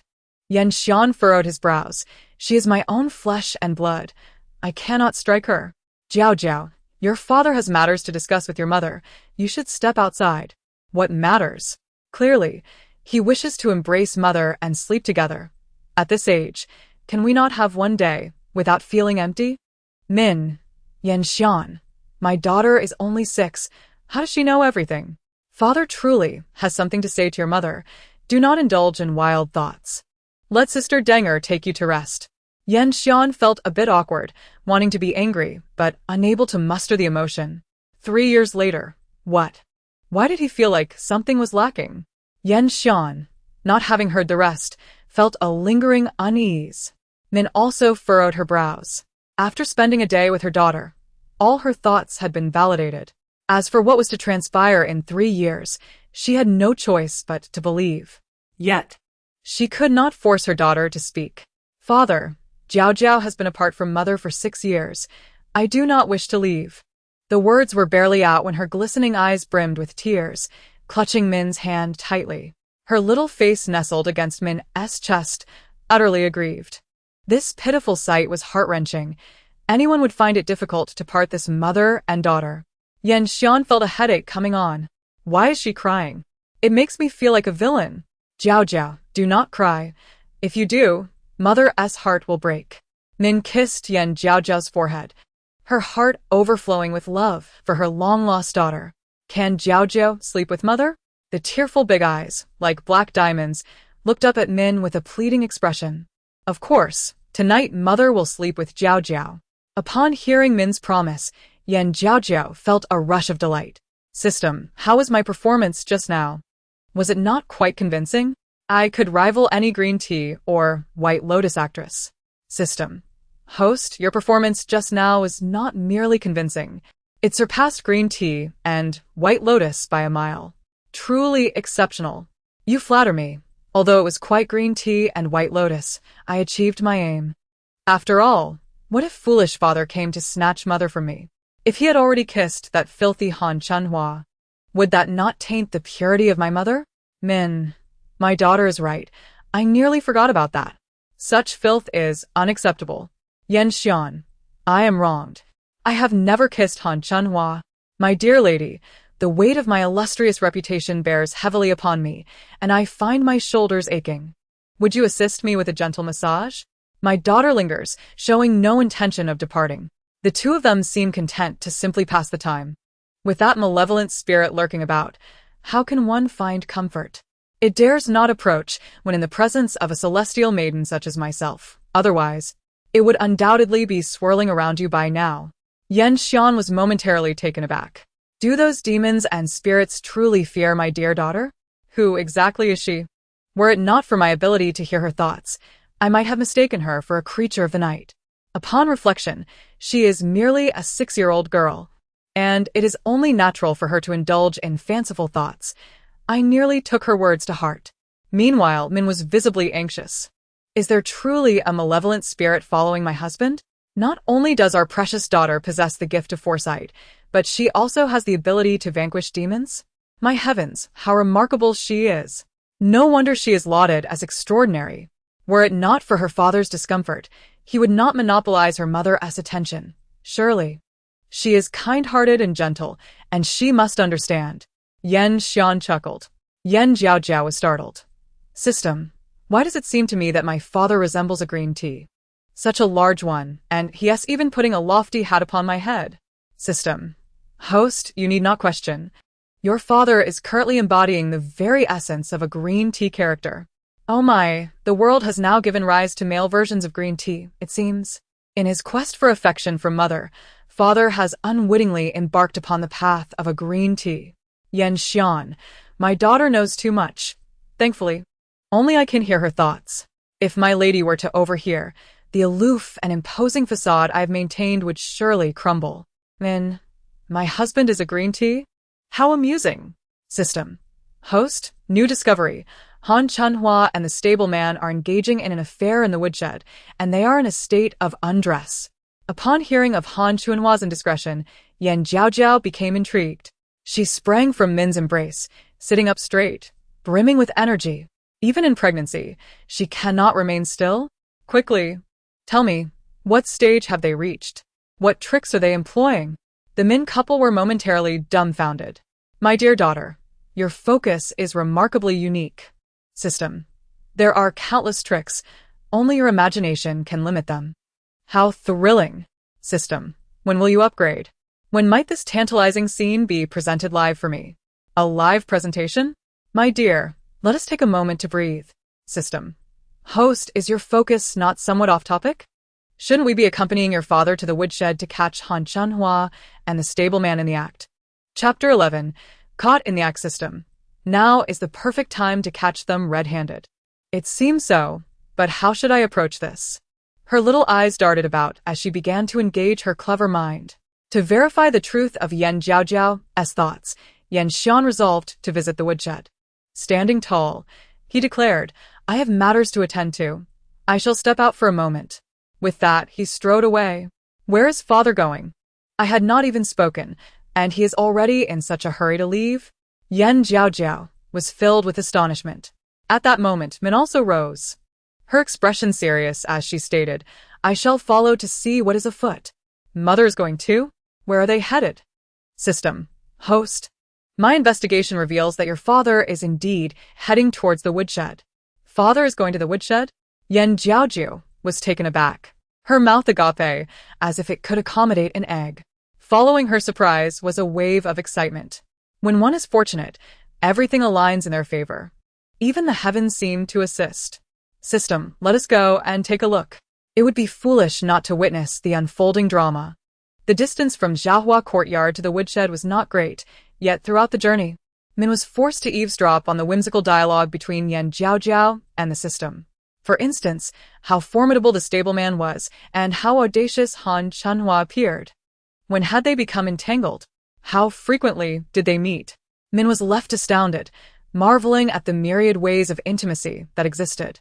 Inside the woodshed, a pair of lovers were entangled in their dalliance. The man, with a robust physique, bore an unappealing visage, slanted eyes, a crooked mustache, and coarse brows, his features poorly proportioned. Perhaps Han Chunhua was drawn to his physique, for in the dark, under the covers, who would care for appearances? This man was none other than the stableman from the minister's residence. Years of handling horses had endowed him with a formidable physique, while the sultry woman, unabashedly flaunting herself, was Han Chunhua. As the two engaged in their passionate entanglement, bang, the woodshed door was kicked open. Everything unfolded too swiftly and, unexpectedly, caught off guard. They scrambled for cover. Han Chunhua hurriedly sought refuge in a corner, hastily picking up her garments to shield herself. The stableman, equally flustered, hastily adjusted his trousers. Upon seeing their intruder, both were gripped by terror, trembling and paralyzed. And master? The stableman instinctively knelt, burying his face in the ground, unable to meet the gaze of the one who had caught them. Han Chunhua shielded her eyes, unable to look and hardly believing the reality before her. You two have audaciously dared to engage in such acts behind my back. Yan Xian was furious, nearly driven to eliminate them on the spot. My lord, it was the third concubine who seduced me. I was merely a victim. The stableman, lacking all shame, shifted the blame onto Han Chunhua at the critical moment. Some men are like this. After having their fill, they swiftly walk away, and the most infuriating part is their attempts to deflect blame. How convenient that he was the one who had just enjoyed himself. You speak falsely. It was your lust for my beauty and form that led you to commit such an unthinkable act. How dare you deny it? Han Chunhua, too, sought to shift the blame. My lord, I am but a victim. It was this vile servant who forced himself upon me, compelling me to yield. Given the circumstances, I did not wish to escalate this matter or cause you distress. Thus, I chose to endure this suffering in silence. My love for you is so profound that I wish to spare you from shared anguish. System.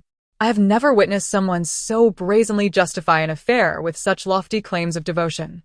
Her audacity rivals that of a fortress. Though she is undeniably driven by insatiable desires, how can she claim to be a victim?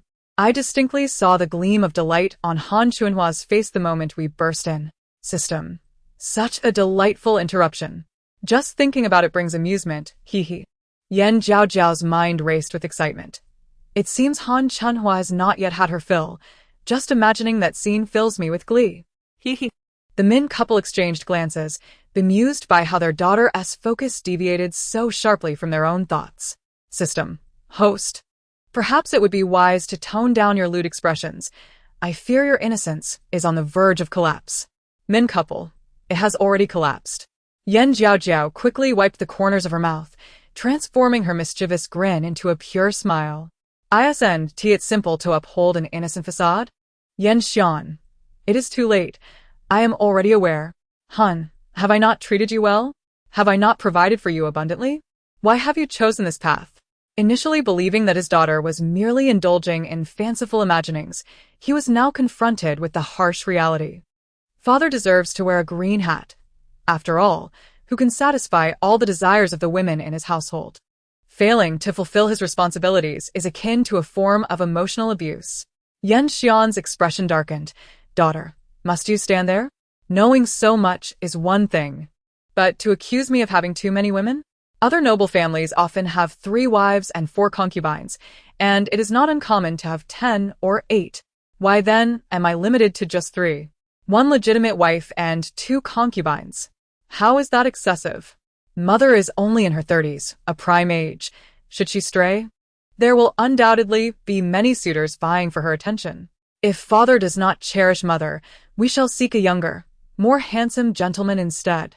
The mother desires beauty in appearance and a voluptuous figure, yet cannot remain solitary every night. She must seek the company of handsome men to flourish like a vibrant flower. Min's lips curled into a slight smile as she addressed her daughter. My dear, let us temper our ambitions. Your mother lacks such inclinations. Are you truly aiding me, or merely teasing? My lord, the concubine implored, everything has been forced upon me. Please show me mercy. I vow to uphold my duties, even to the point of death, to preserve my fidelity to you. Han Chunhua's tears flowed as she sobbed, her breath catching in her throat. An observer might genuinely perceive her as a victim. Yet her words were laced with deceit. It was evident that she and the stableman had been engaged in a clandestine affair, attempting to deceive. Take this man away and execute him, she ordered, casting a glance towards the swelling belly of Han Chunhua, her brow furrowing in concern. It seemed that the child within indeed bore the marks of an illegitimate union. As Jiaojiao had claimed, "My lord, what course of action do you intend to take? Do not forget that I carry your flesh and blood." Han Chunhua cried out, fear creeping into her voice as she attempted to leverage her pregnancy. Flesh and blood? I see nothing but a bastard. Take Han Chunhua to the magistrate's office for legal proceedings. Yan Xian's expression darkened, devoid of mercy. Infuriated by such treatment, Han Chunhua lashed out, "Oh, cruel old man. Does your conscience not ache?" Yan Xian retorted sharply, "Silence." With anguish, Han Chunhua protested, "Why must I be silent? I speak only the truth. You are aging. While I am still young, why must I suffer alone?" Yan Xian felt overwhelmed. "I did not instruct you to be quiet. I merely... My daughter's sentiments are truly unpredictable. Father, why are you fumbling for words? Cannot even counter Han Chunhua?" A disdainful glance was cast aside. This fairy finds him lacking. He resembles a man but lacks true manliness. Enough. I can assure you that I have wronged you in no way.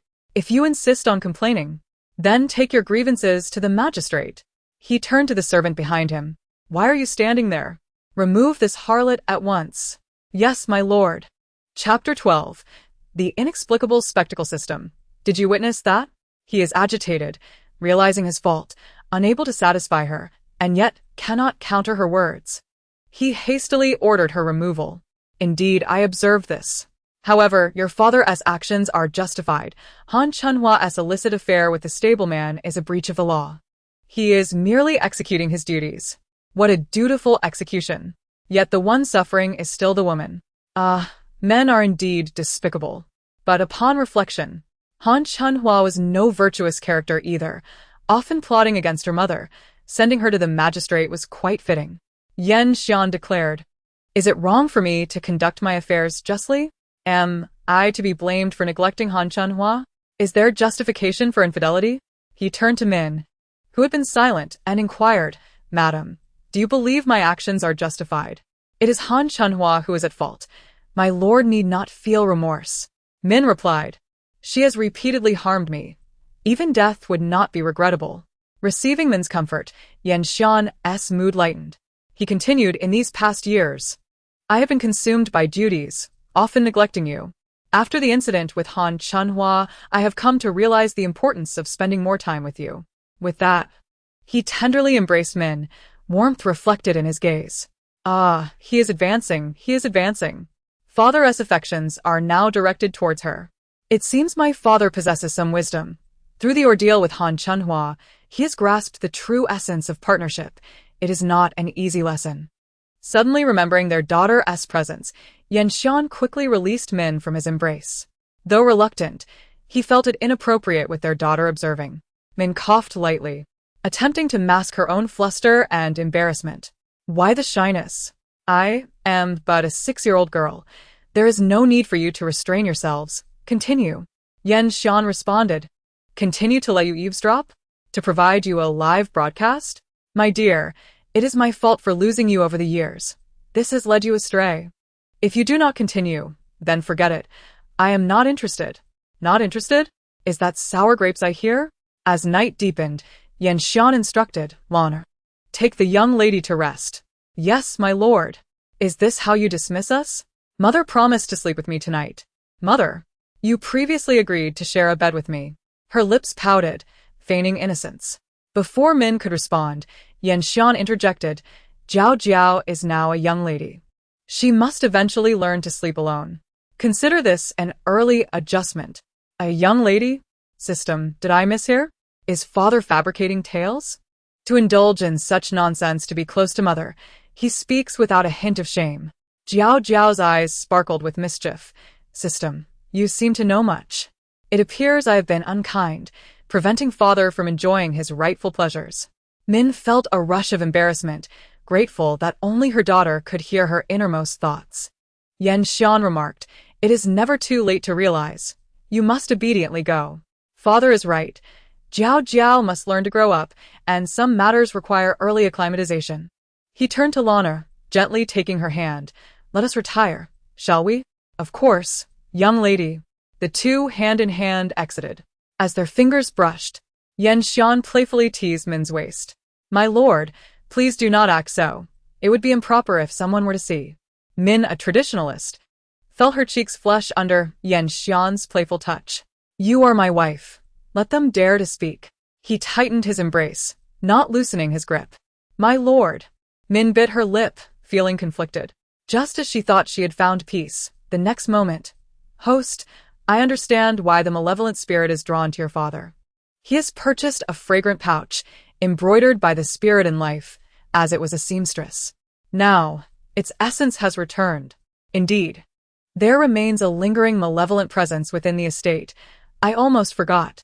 However, you are correct, with your father and mother separated for a month. The flames of passion have ignited. As the daughter, I must be understanding and not intrude. Yan Xian shuddered. His daughter had mentioned the malevolent presence before. He had dismissed it as mere childish fantasy. Yet, following the incident with Han Chunhua, it appeared the threat was genuine. His precious daughter possessed an uncanny foresight. If the spirit were to harm him, it was of little consequence, but if it threatened his wife, that would be unacceptable. Yan Xian raised his hand, ready to call for Jiaojiao when he suddenly heard, Let us sleep. It is merely a lingering spirit.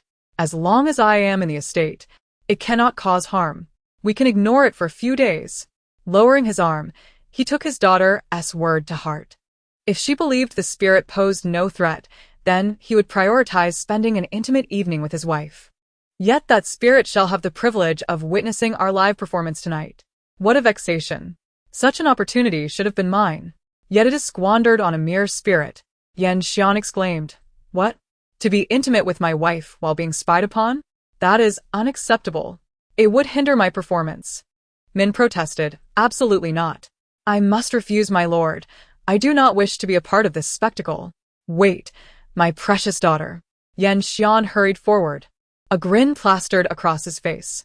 System, is father calling for me? Did I hear correctly? Indeed. He is summoning you. What does he want? Is he not tired of my presence? I have made space for him, yet he remains unsatisfied? Yan Xian felt a surge of embarrassment. My dear daughter, it is a misunderstanding. I cannot be without you. The live broadcast is trivial, but if it affects my performance, it could lead to disaster. If I fail to please your mother, what then? Do you wish for discord between your parents, for marital harmony to unravel? What else do you require, father? Her voice was sweet and playful, appearing harmless at first glance.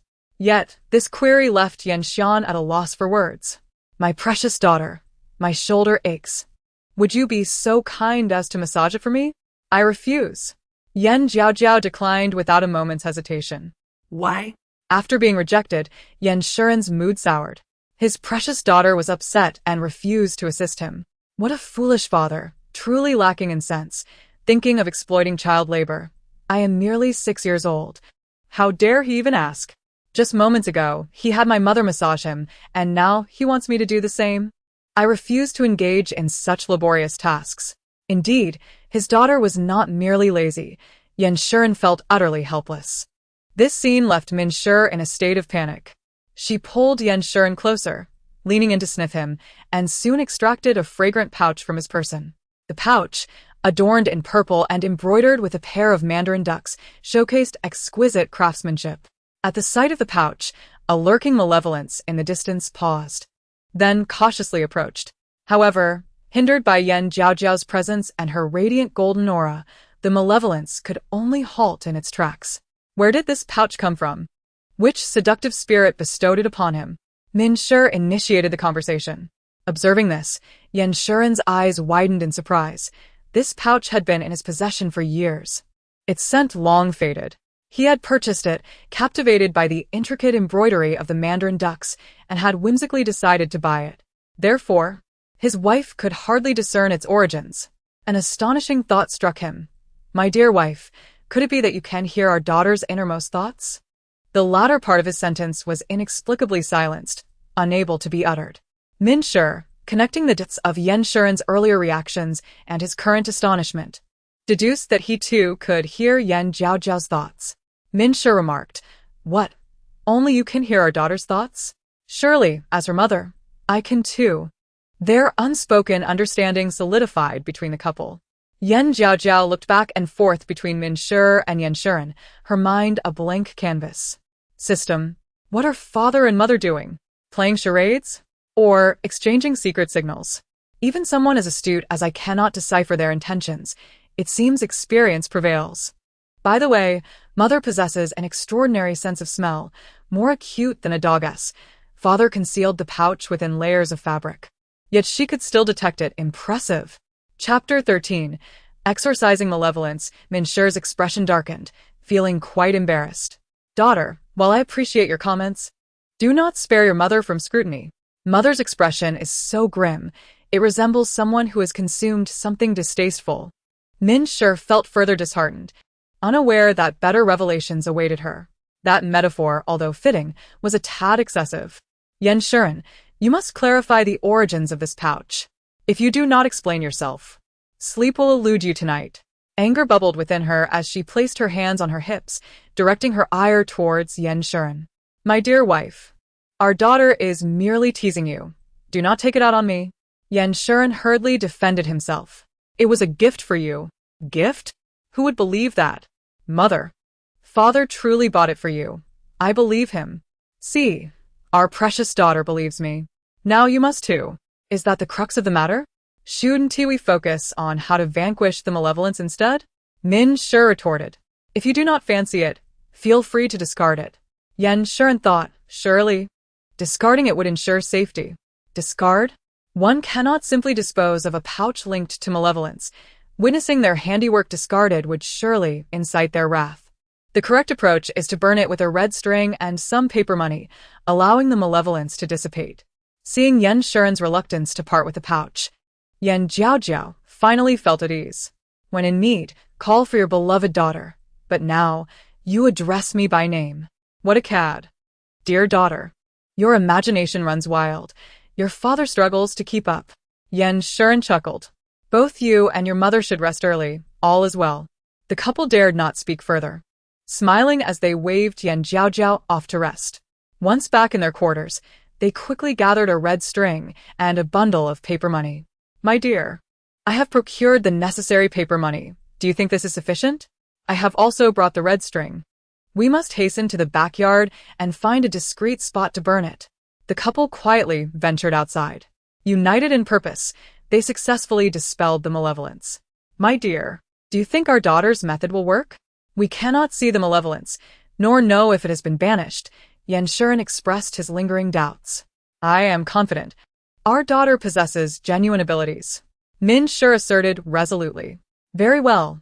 In that case, let us rest, Yan Shiren declared, pulling Min Shi closer and beginning to kiss her.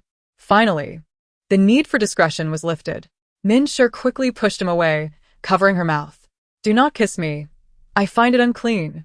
Yan Shiren, recalling Yan Jiaojiao's earlier comments, realized Min Shi had misunderstood. My dear wife, let me clarify. I have never kissed Han Shi. In my life, you are the only one I have ever kissed. Your explanations are mere cover-ups. I do not believe you. Min Shi quickly distanced herself. What must I do for you to believe me? Yan Shiren pleaded. Unless our daughter asserts that you have never kissed anyone else, I shall remain skeptical. Then for tonight, let us refrain from kissing. How about a hug instead? Min Shi promptly rejected. Tonight, do not even think about it. Leaving aside whether the malevolence has been banished, I have yet to confirm your past with Han Chunhua. My dear, we have not seen each other for a month. Do you not miss me? Yan Shiren lamented. I do not. Min Shi was being contrary. Such a cruel heart. I have yearned for you day and night, and yet you claim to not miss me. Once a man resorts to charm, it often leaves a woman speechless. There is still another concubine in the household. If you wish, go seek Zhou Yunyan. Upon hearing Zhou Shi's name, Yan Shiren's expression darkened. Do not mention her. She has never treated me well, always looking at me with disdain. I have no desire to pursue her. Yunyan is gentle and unassuming. She has upheld her role well over the years. You should not take her for granted. Although all were Yan Shuren's women, Min Shure treated Zhou Yunyan with peculiar leniency. I understand, but my heart lies solely with you. Besides, it is late. Zhou Shure has likely retired for the night. Disturbing her would be inappropriate. In truth, Yan Shuren simply did not wish to visit Zhou Yunyan. He always felt a sense of gloom in her presence, finding it stifling. Very well, you may stay tonight. But it is strictly for sleeping, nothing more. Yan Shuren frowned, craving intimacy, yet feeling powerless as his wife denied him. After all, he could not force her. Such actions would only lead to future unhappiness. Endure this moment of tranquility, and a broader horizon will open up. The following day, Min Shure and her husband rose at dawn. After freshening up, they set out to find Jiaojiao. Upon reaching the door, they realized their precious daughter was still asleep. Considering she had gone to bed late, they decided to let her rest a bit longer, continuing to wait without concern. What they thought would be a brief wait turned into an extended one. The sun had risen high, yet their daughter remained in slumber. Bring a lamp. Softly call for her. Jiaojiao, are you still asleep? My lady, the young miss is sleeping soundly. In my opinion, she will not awaken for a while. The couple exchanged glances, deciding to retreat. Perhaps they were too impatient. Let us prepare some food in the kitchen. She will surely be hungry once she wakes. Min Shure suggested warmly. Indeed. I shall prepare it at once. After the maid departed, Min Shure turned to Yan Shuren. My lord, you may attend to your duties. I will check on Jiaojiao. Very well. With our daughter still asleep, I cannot linger here. Once Yan Shuren left, Min Shure pushed open the door. Upon entering, she was taken aback by the scene before her. The bedding lay scattered on the floor, and their little girl lay sprawled awkwardly on the bed. Her head tilted to the side as she hiccuped and ground her teeth in her sleep. Min Shure sighed, shaking her head in disbelief. I gave birth to you. I must care for you regardless. Approaching the bedside, she lifted Yan Jiaojiao and gently repositioned her. Under the influence of external factors, Yan Jiaojiao furrowed her brow, but remained asleep. With a turn, she faced away from Min Shure, raising her little backside. In the next instant, a loud and resounding fart erupted towards Min Shure's face. At that moment, Min Shure was bent over picking up bedding, and the unexpected sound met her head-on. After all, it was just a fart. Who among the living is exempt from such natural occurrences? Min Shure consoled herself as she quietly tucked in Yan Jiaojiao's bedding. Just as she finished, the bedding was kicked off again, and upon recovering, it was kicked off once more. Min Shure smacked her forehead and sighed. Enough of this mischief. If it continues, she would surely go mad. The aroma of roasted chicken legs and wings wafted through the air. So delicious. Yan Jiaojiao mumbled in her sleep, her mouth moving as if she were chewing. She tugged at Min Shure's hand, pulling it close, occasionally taking a playful nibble. Min Shure attempted to withdraw, but Yan Jiaojiao held on tightly, wrapping her little leg around Min Shure's wrist. So fragrant, so delectable. Yan Jiaojiao drooled, sometimes grinning foolishly, sometimes appearing utterly satisfied, enjoying her dream in blissful slumber. Min Shure tried repeatedly to extricate herself, but even with all her strength, she could not pull free from Yan Jiaojiao's grasp. Despite her efforts, Jiaojiao remained still as if anchored. Eventually, the system, unable to bear the scene any longer, kindly interjected. Host, wake up, wake up. Your mother is unable to move. You have sullied her. Do not disturb this fairy during her meal, came the languid voice, as Yan Jiaojiao continued to slumber peacefully. Jiaojiao, the sun is shining on your backside. We must rise. Min Shure attempted to rouse her, but Yan Jiaojiao remained unresponsive, lost in her delicious daydreams. Observing this, the system resorted to a drastic measure. Host, trouble is at hand. Bandits are coming to steal your silver and your chicken legs. Yan Jiaojiao's eyes flew open, her body springing upright as she released Min Shure. Where are the bandits? How dare they steal from this fairy? She exclaimed, only to realize she possessed no silver. In her previous life as a cultivator, she had also been impoverished. As for the chicken legs, surveying her surroundings, realization dawned upon her. The mother and daughter exchanged glances, each filled with unspoken meaning. Min Shure was exasperated, mentally calculating the area of shadow cast by her daughter. Jiaojiao stood there in shock. Mother, why are you here? Was that chicken leg I just dreamed of? The system interjected. Host, you have guessed correctly. The chicken leg you licked was indeed your mother's hand. Fortunately, you have a conscience and did not take a bite. I must say, your mother's hand is truly fair and exquisite. Not having the chicken leg, but getting to lick it was worth it. Not a loss. Chapter 14. Ting. The second victim. Enough is enough. The girl's image as a refined lady has been utterly ruined. The system inquired, Host, do you not intend to say something? Your mother appears somewhat displeased, considering your recent actions are rather difficult to articulate. Good morning, mother. A hug can resolve anything that can be solved with a little cuteness. Gazing at her soft and sweet daughter, Minsher's heart softened once more. What was she to do? The moment Jiaojiao pouted, her resolve crumbled. You must be hungry. Rise and wash up, we shall dine. She looked at her daughter, who was so starved that, even in dreams, her thoughts were consumed by food. Are there meats? Jiaojiao, being a carnivore, demanded, I want meat. Her eyes sparkled with excitement, utterly enchanting. Yes, I shall ensure you have your fill. Mother, I adore you. With Minsher's assistance, Jiaojiao dressed and washed up. Once ready, they proceeded to the front hall. Upon their arrival, Minsher followed shortly. Jiaojiao is awake. You must be hungry. Have a bowl of porridge first. Minsher's voice was gentle and considerate. However, Jiaojiao scorned. I want to eat meat first. Mother said there would be meat. The table was laden with buns, steamed bread, dumplings, or rice porridge. Did she appear to be a vegetarian? Breakfast should be light for better digestion. We shall feast on meat at lunch. Minsher gently urged. This fairy demands meat. Meat. This is a matter of utmost importance. What does being a vegetarian even mean? Is the minister's residence so impoverished? Minsher replied. My dear daughter seems to have misunderstood. Although the minister's residence isn't affluent, we are certainly not lacking in silver. We could afford meat at every meal. Mother, you promised I could eat meat. With a slight pout and a hint of grievance, she insisted. Very well, I shall have the kitchen prepare meat. Minsher glanced at the lamp, and the attendant understood, promptly heading to the kitchen. With their daughter present, Minsher turned to Minsher and remarked playfully, My dear, I had a dream last night about a venerable monk descending to offer guidance. What did he advise? Pray tell. The couple engaged in a playful banter, drawing Jiaojiao's attention. In that case, we must follow the monk's instructions and act accordingly.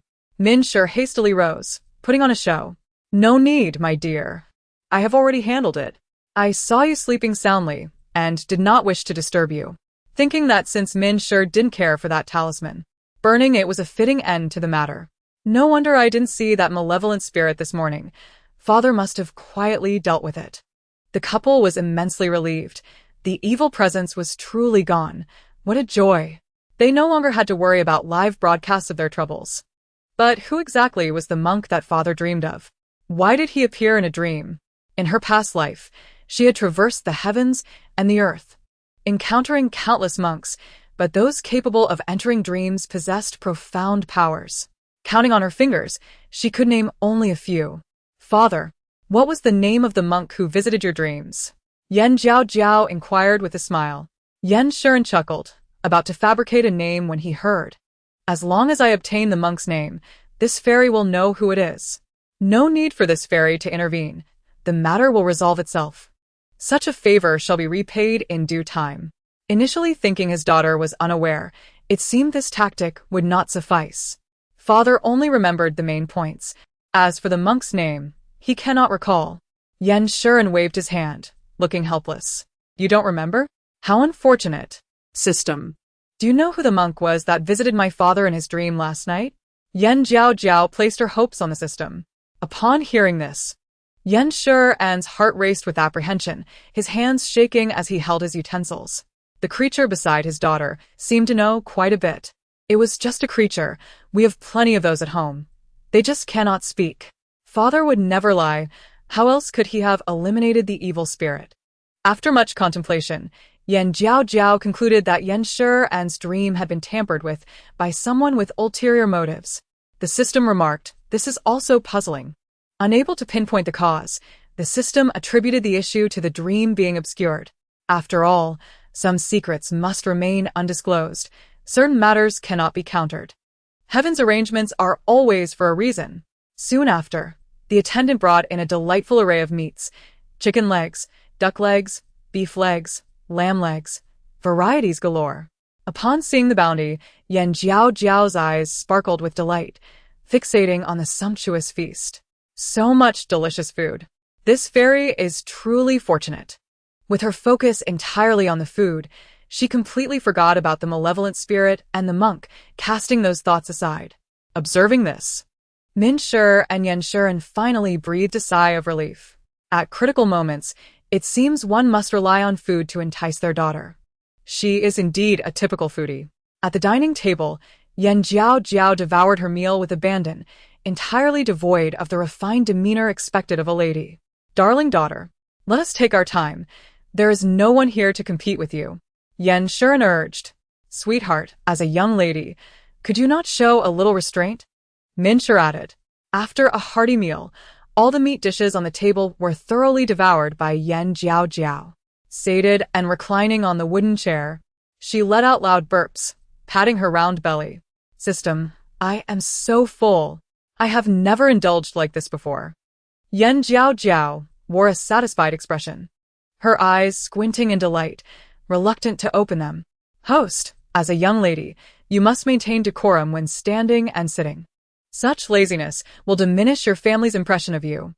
Being a good girl is so difficult. I am not a good girl by nature." Jiaojiao pouted in silent complaint.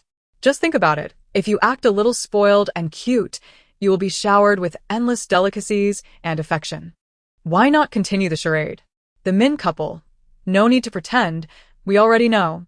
That makes sense. I shall reluctantly act like a lady." Sitting upright, she immediately donned a compliant expression. "Father, mother, I have finished eating."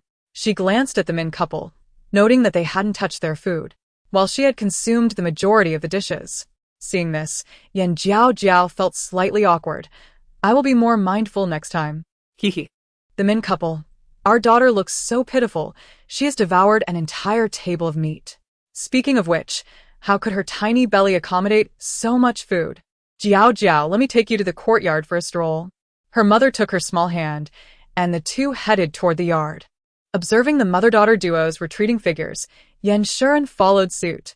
Just as the trio arrived at the courtyard entrance, they encountered a tall and remarkably handsome young man. Clad in a dark brocade robe, he exuded an air of elegance and refinement.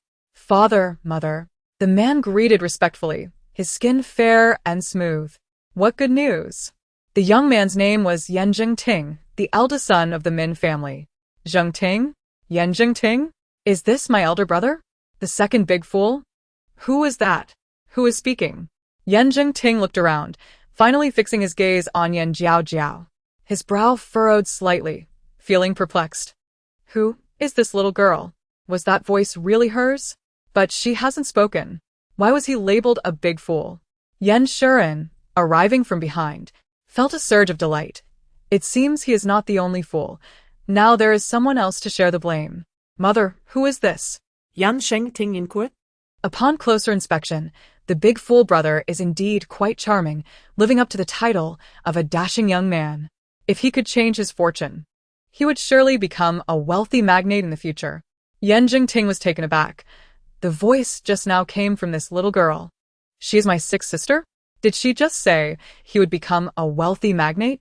He had recently been studying the ways of commerce, particularly in jade, with plans to expand his wealth. Min family, whatever my daughter says is undoubtedly true. I never imagined my good son would actually become a wealthy magnate. The mother was filled with sentiments. Yan Shiren, a wealthy magnate, indeed, but a fool as well. He better listen closely. My daughter mentioned a change in fortune. Unfortunately, this handsome, dashing brother is destined to perish at the hands of a false woman. Wealth will be beyond his reach. Everyone, a woman is a woman. What do you mean by a false woman? Chapter 15. The false woman is pregnant system, if I remember correctly. My brother will eventually be scalded to death by that false woman with boiling hot water, leaving him disfigured. and then his body disposed of to feed the vultures in the mountains. System. Host, you are not mistaken. Your brother's tragic fate has been accurately foretold by you. Oh my goodness, my poor brother. That handsome, charming face will be ruined just like that. Sigh. Jiaojiao lamented deeply. Jingting. He not only heard his 6 sisters' thoughts but also sensed something called a rice bucket nearby, and his fate was indeed gruesome. It seemed he would be left unrecognizable, with no complete remains. The Min couple at their esteemed son, a wealthy magnate, would perish at the hands of a false woman? And in such a brutal manner? This is unacceptable. We must save him. Cici is already pregnant with his child. How could she be a false woman? My little sister's thoughts are too adorable, but her reasoning seems a bit off. System. Host, regarding the content of the book, some plot points are not fully described, and there are aspects you are unaware of. Jiaojiao immediately perked up, eager for gossip. Hurry, tell me more. The few people around her perked up their ears to listen. System. That false woman is named Lu Cici. Your brother placed her in the old residence. She is neither a woman nor a man. Your brother came here specifically for her. What? The foolish brother came here for a false woman?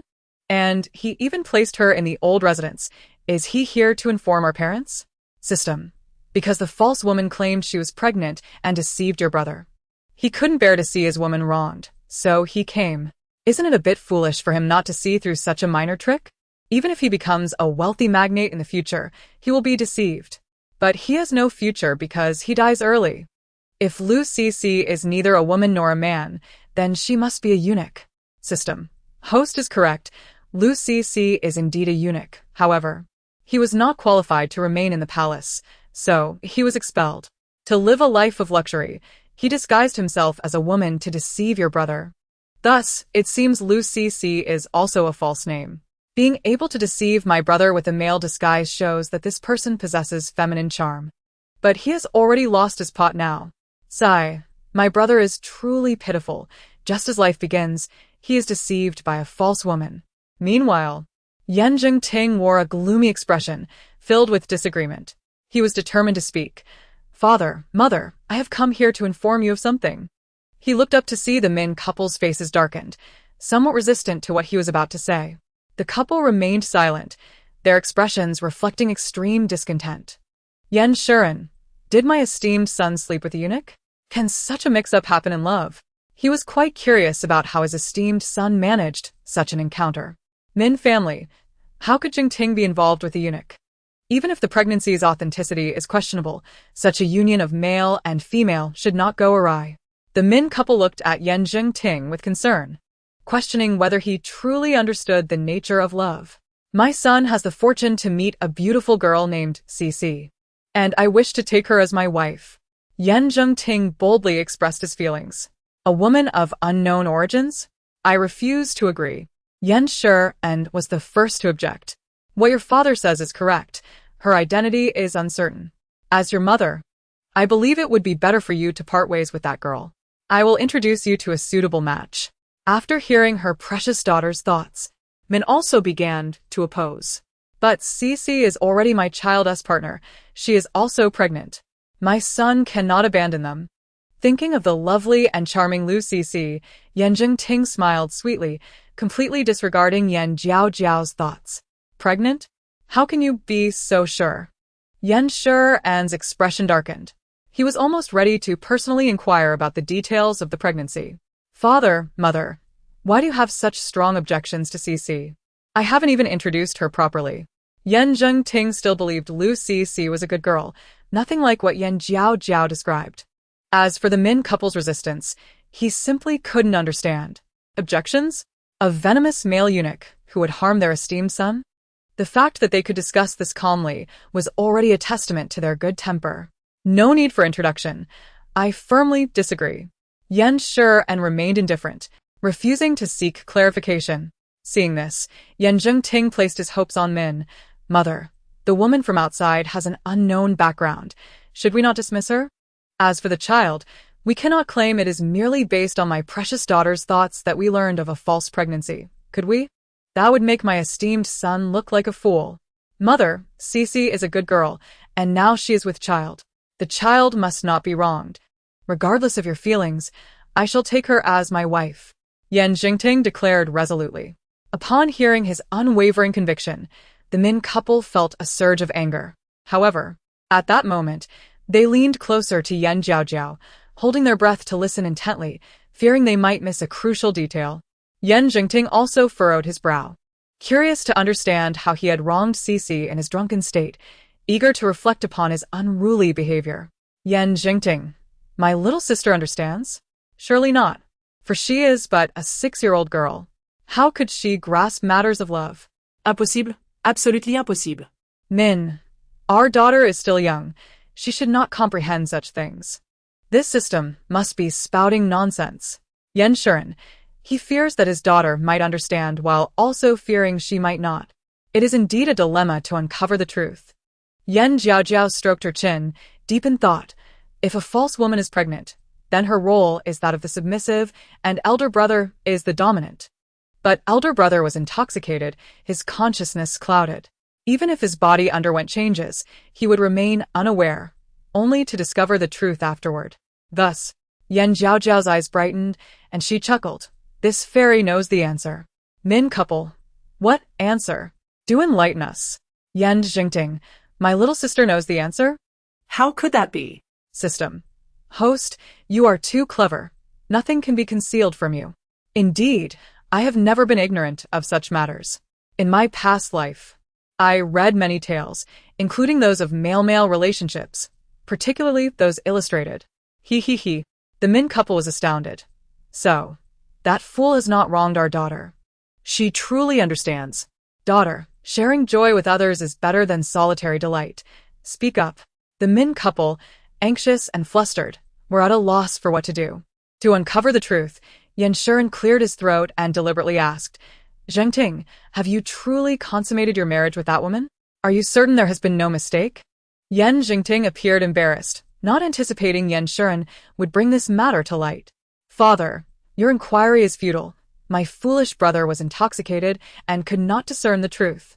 It is solely his fault for remaining single since his coming of age, lacking any intimate experience, which allowed the false woman to exploit his naivety. Yan Shuren, what precisely did she exploit? Do tell. Are you trying to drive your father mad? The false woman took advantage of elder brother's drunkenness and arranged for him to be with a woman, and afterward, he remained oblivious, thinking he merely had a spring dream. The next day, he awoke to find changes in his body, and with the false woman lying beside him, weeping, he believed it to be true. My poor brother. Not only was he seen and touched, but he thought he had taken the initiative. It is truly a grievance. Yan Shuren. So it is. Our daughter is indeed perceptive, able to discern such minute details. Min. My precious daughter, you know far too much. What shall I do with you? Yan Jingting. How can this be? Is what my little sister says true? In that moment, Yan Shuren's thoughts began to waver, as Yan Jiaojiao's words resonated with certain events that had transpired, such as his drunkenness and Cici's subsequent attitude. How had his little sister come to know such things? Chapter 16. Visiting the old residence to confront the false woman. Fortunately, these embarrassing matters were known only to him, and he alone could hear his sister's thoughts. If their parents were to learn, they would surely burst into laughter. The Min couple. Good son. We already know. System. Host, do not dawdle. If you do not take action, your elder brother will be ruined by that false woman. Do not rush me. I am even more anxious than you regarding this matter, as it concerns my brother's life. Yet how shall I broach it? It is our first meeting, and I cannot say that the woman he fancies is a eunuch, intending to lead him to a life of luxury only to conspire with outsiders to have him executed. Though it is true, to speak such words would be exceedingly cruel. Not only would elder brother disbelieve, but he would think I am trying to sabotage his romance. System. You have a point. Perhaps we could lead your parents to the old residence, allowing them to uncover the false woman's scheme, and through them, prevent your brother from making a foolish choice? Yan Jiaojiao smiled slyly.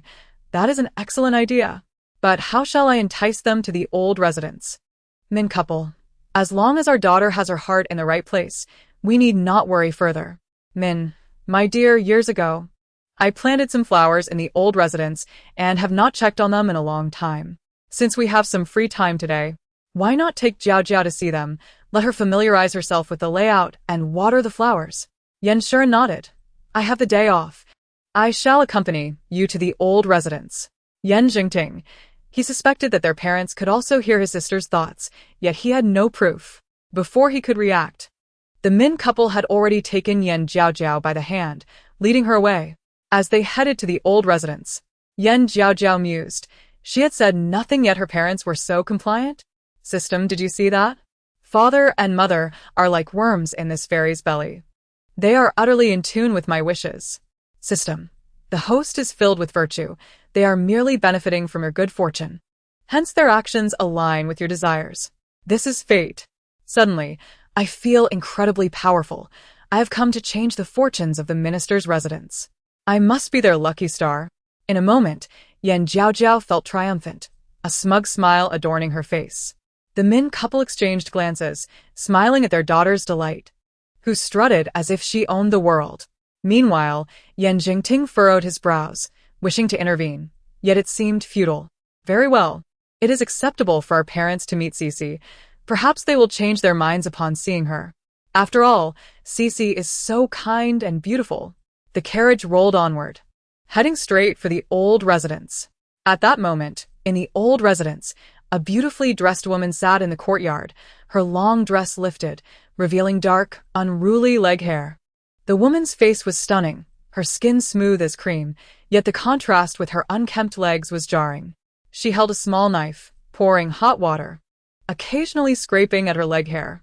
This woman was none other than Lu Cici, the one Yan Jingting insisted on marrying, and also the false woman in Yan Jiaojiao's mind. Suddenly, a noise came from outside. The woman quickly pulled down her dress, stowed the knife, and discarded the hot water, assuming it was Yan Jingting arriving. She hurriedly tidied herself and rushed inside to check her reflection in the copper mirror, ensuring her appearance was flawless before stepping outside. Outside, Yan Jiaojiao and her party had arrived. They disembarked from the carriage and walked directly toward the main door. Seeing this, Yan Jingting hurried forward, cautiously saying, Father, mother, Cici may be shy. Please be gentle with her, so as not to frighten her. Look how anxious elder brother is. Our parents are not monsters. Surely, they will not devour that false woman? My little sister, that is not what I meant. You misunderstand. The Min couple, an explanation is merely a cover. A cover is the truth. That is precisely what you mean. Jingting, we, as parents, merely wish to take a look. Why are you so anxious? And is the woman you mentioned really in our old residence? Yan Shuren deliberately inquired. Upon hearing this, Yan Jingting realized he had spoken too much.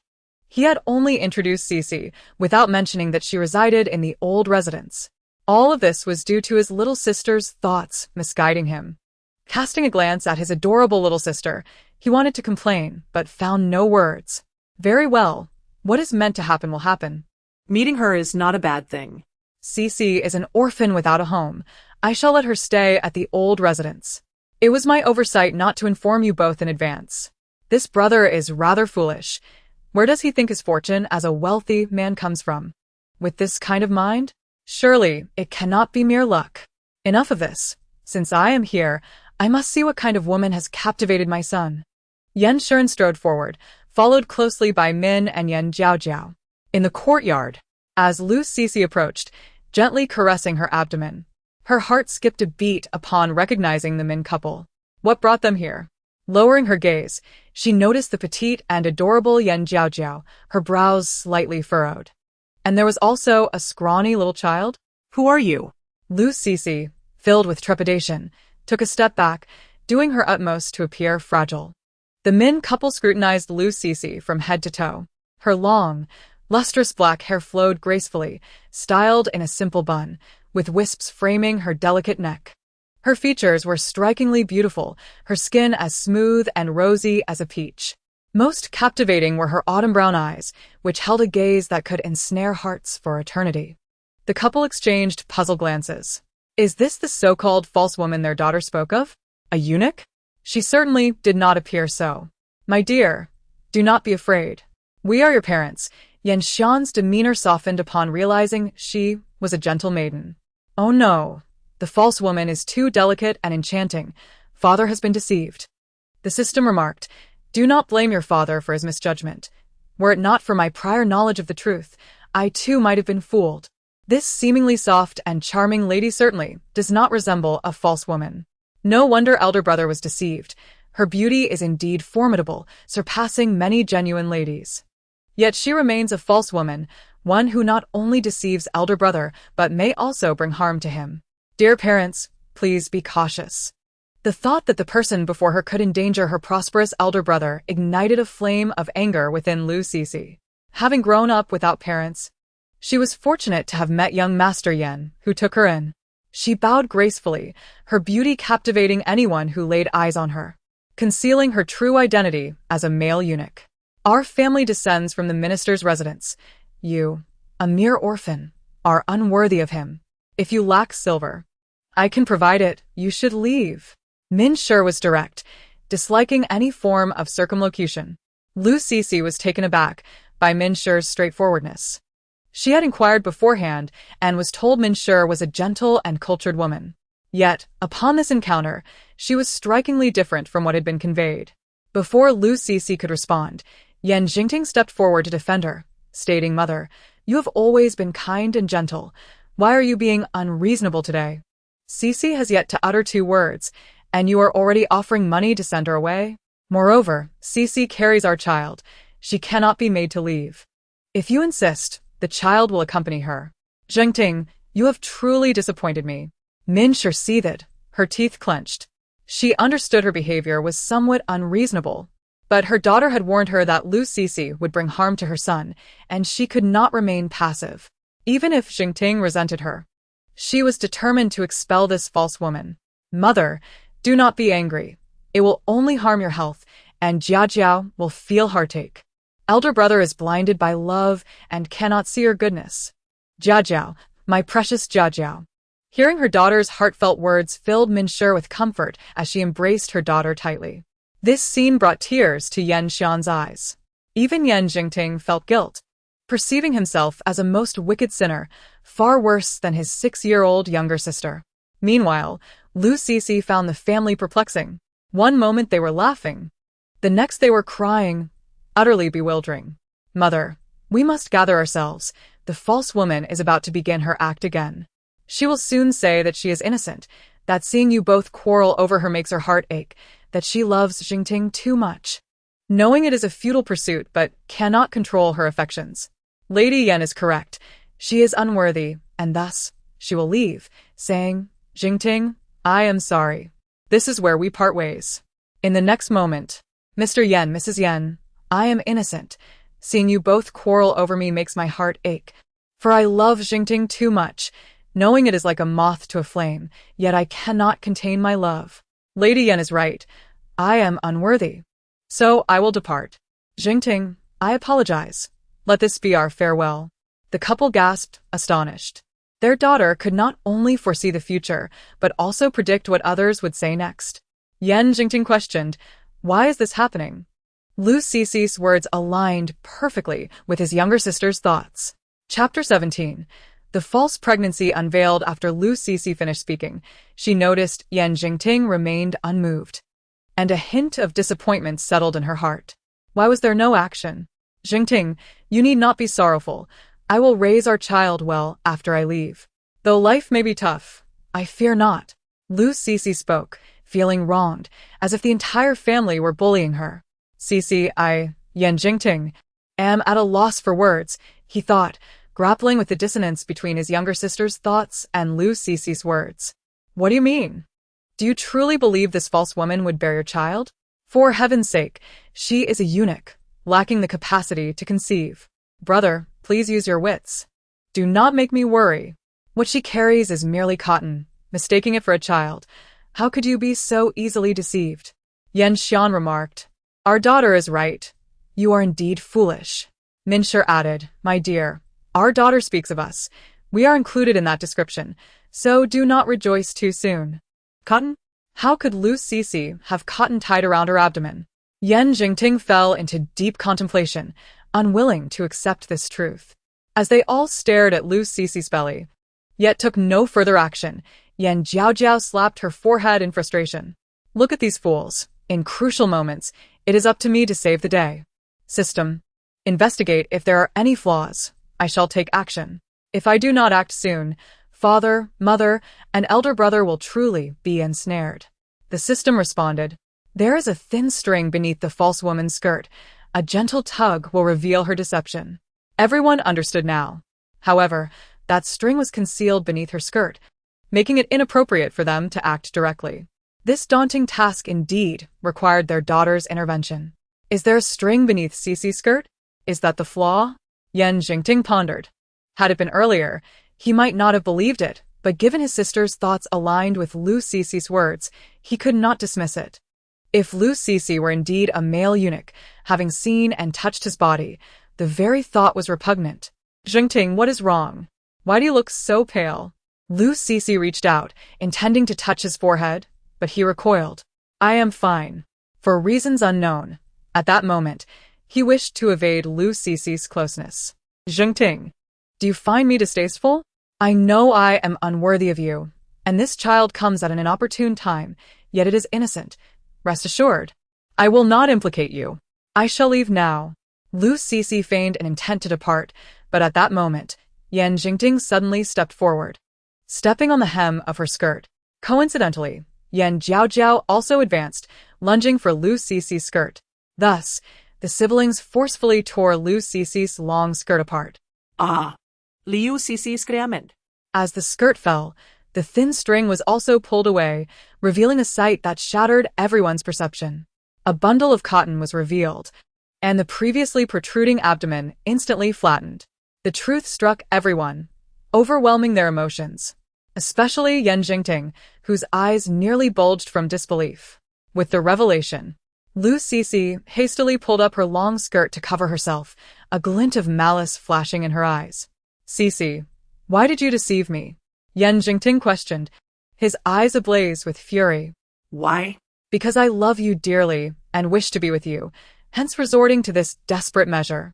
Jiaojiao, brushing off the dust from her hands, felt a swell of satisfaction. Upon hearing her thoughts, Lu Cici declared, Jiaojiao, I truly love you, wanting to be with you, and that is why I resorted to this deception. Upon hearing this, Jiaojiao's expression shifted entirely. There was no joy, only disgust. Who was his sister? And how could she possess such foresight? If her thoughts were indeed fact, then Lu Cici was truly a eunuch. Had he allowed a eunuch to touch his body? Upon witnessing the scene, the Min couple felt there was no need for them to linger any longer. With matters having escalated to this point, they believed that Jiaojiao would not continue to be foolish. Jiaojiao, this is your private affair. I prefer not to intervene further. I have pressing matters to attend to, so I shall take my leave. Min hastily departed, wishing to spare her son any embarrassment. Jiaojiao cleared his throat and stated solemnly, I shall go check if your mother requires assistance. Farewell. Elder brother, Jiaojiao needs our mother. She cannot be without her, the little girl chimed in. The elder brother's expression was as foul as if he had consumed something distasteful. If he remained any longer, he might very well explode with fury. Observing the fleeing figures, Jiaojiao felt overwhelmed. Were they leaving him to deal with this mess alone? Jiaojiao, your parents are quite peculiar. Jiaojiao retorted, did you not intend to leave? Then go, take care. Jiaojiao, are you truly so heartless? Just because I deceived you regarding my pregnancy, you would treat me so? Jiaojiao, I genuinely love you. I possess nothing apart from you. If you reject me, I have no choice but to perish.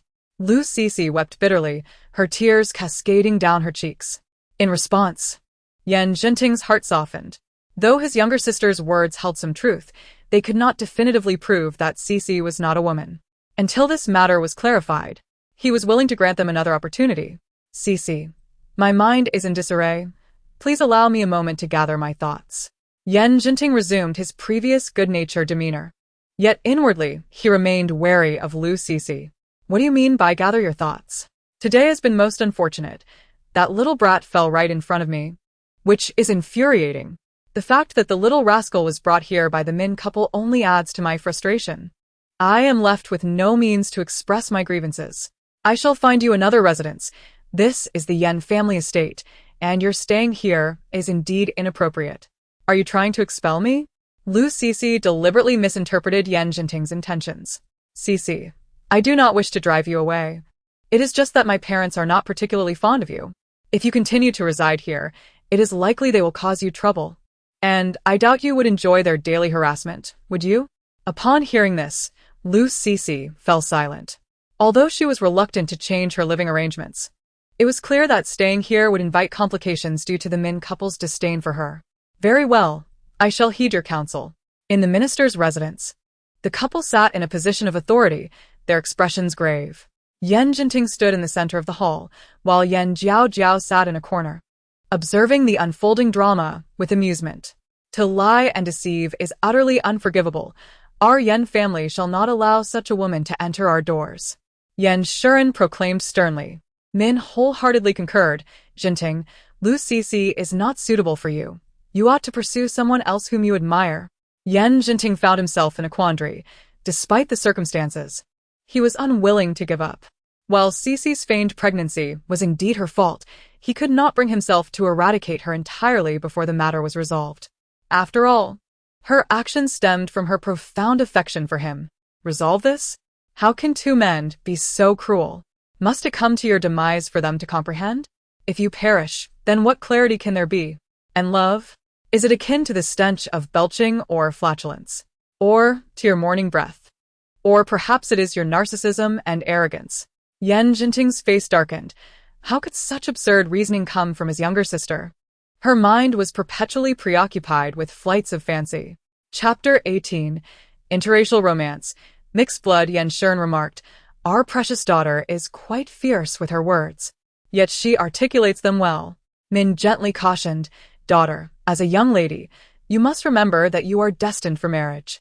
You must always maintain a ladylike demeanor, even in thought.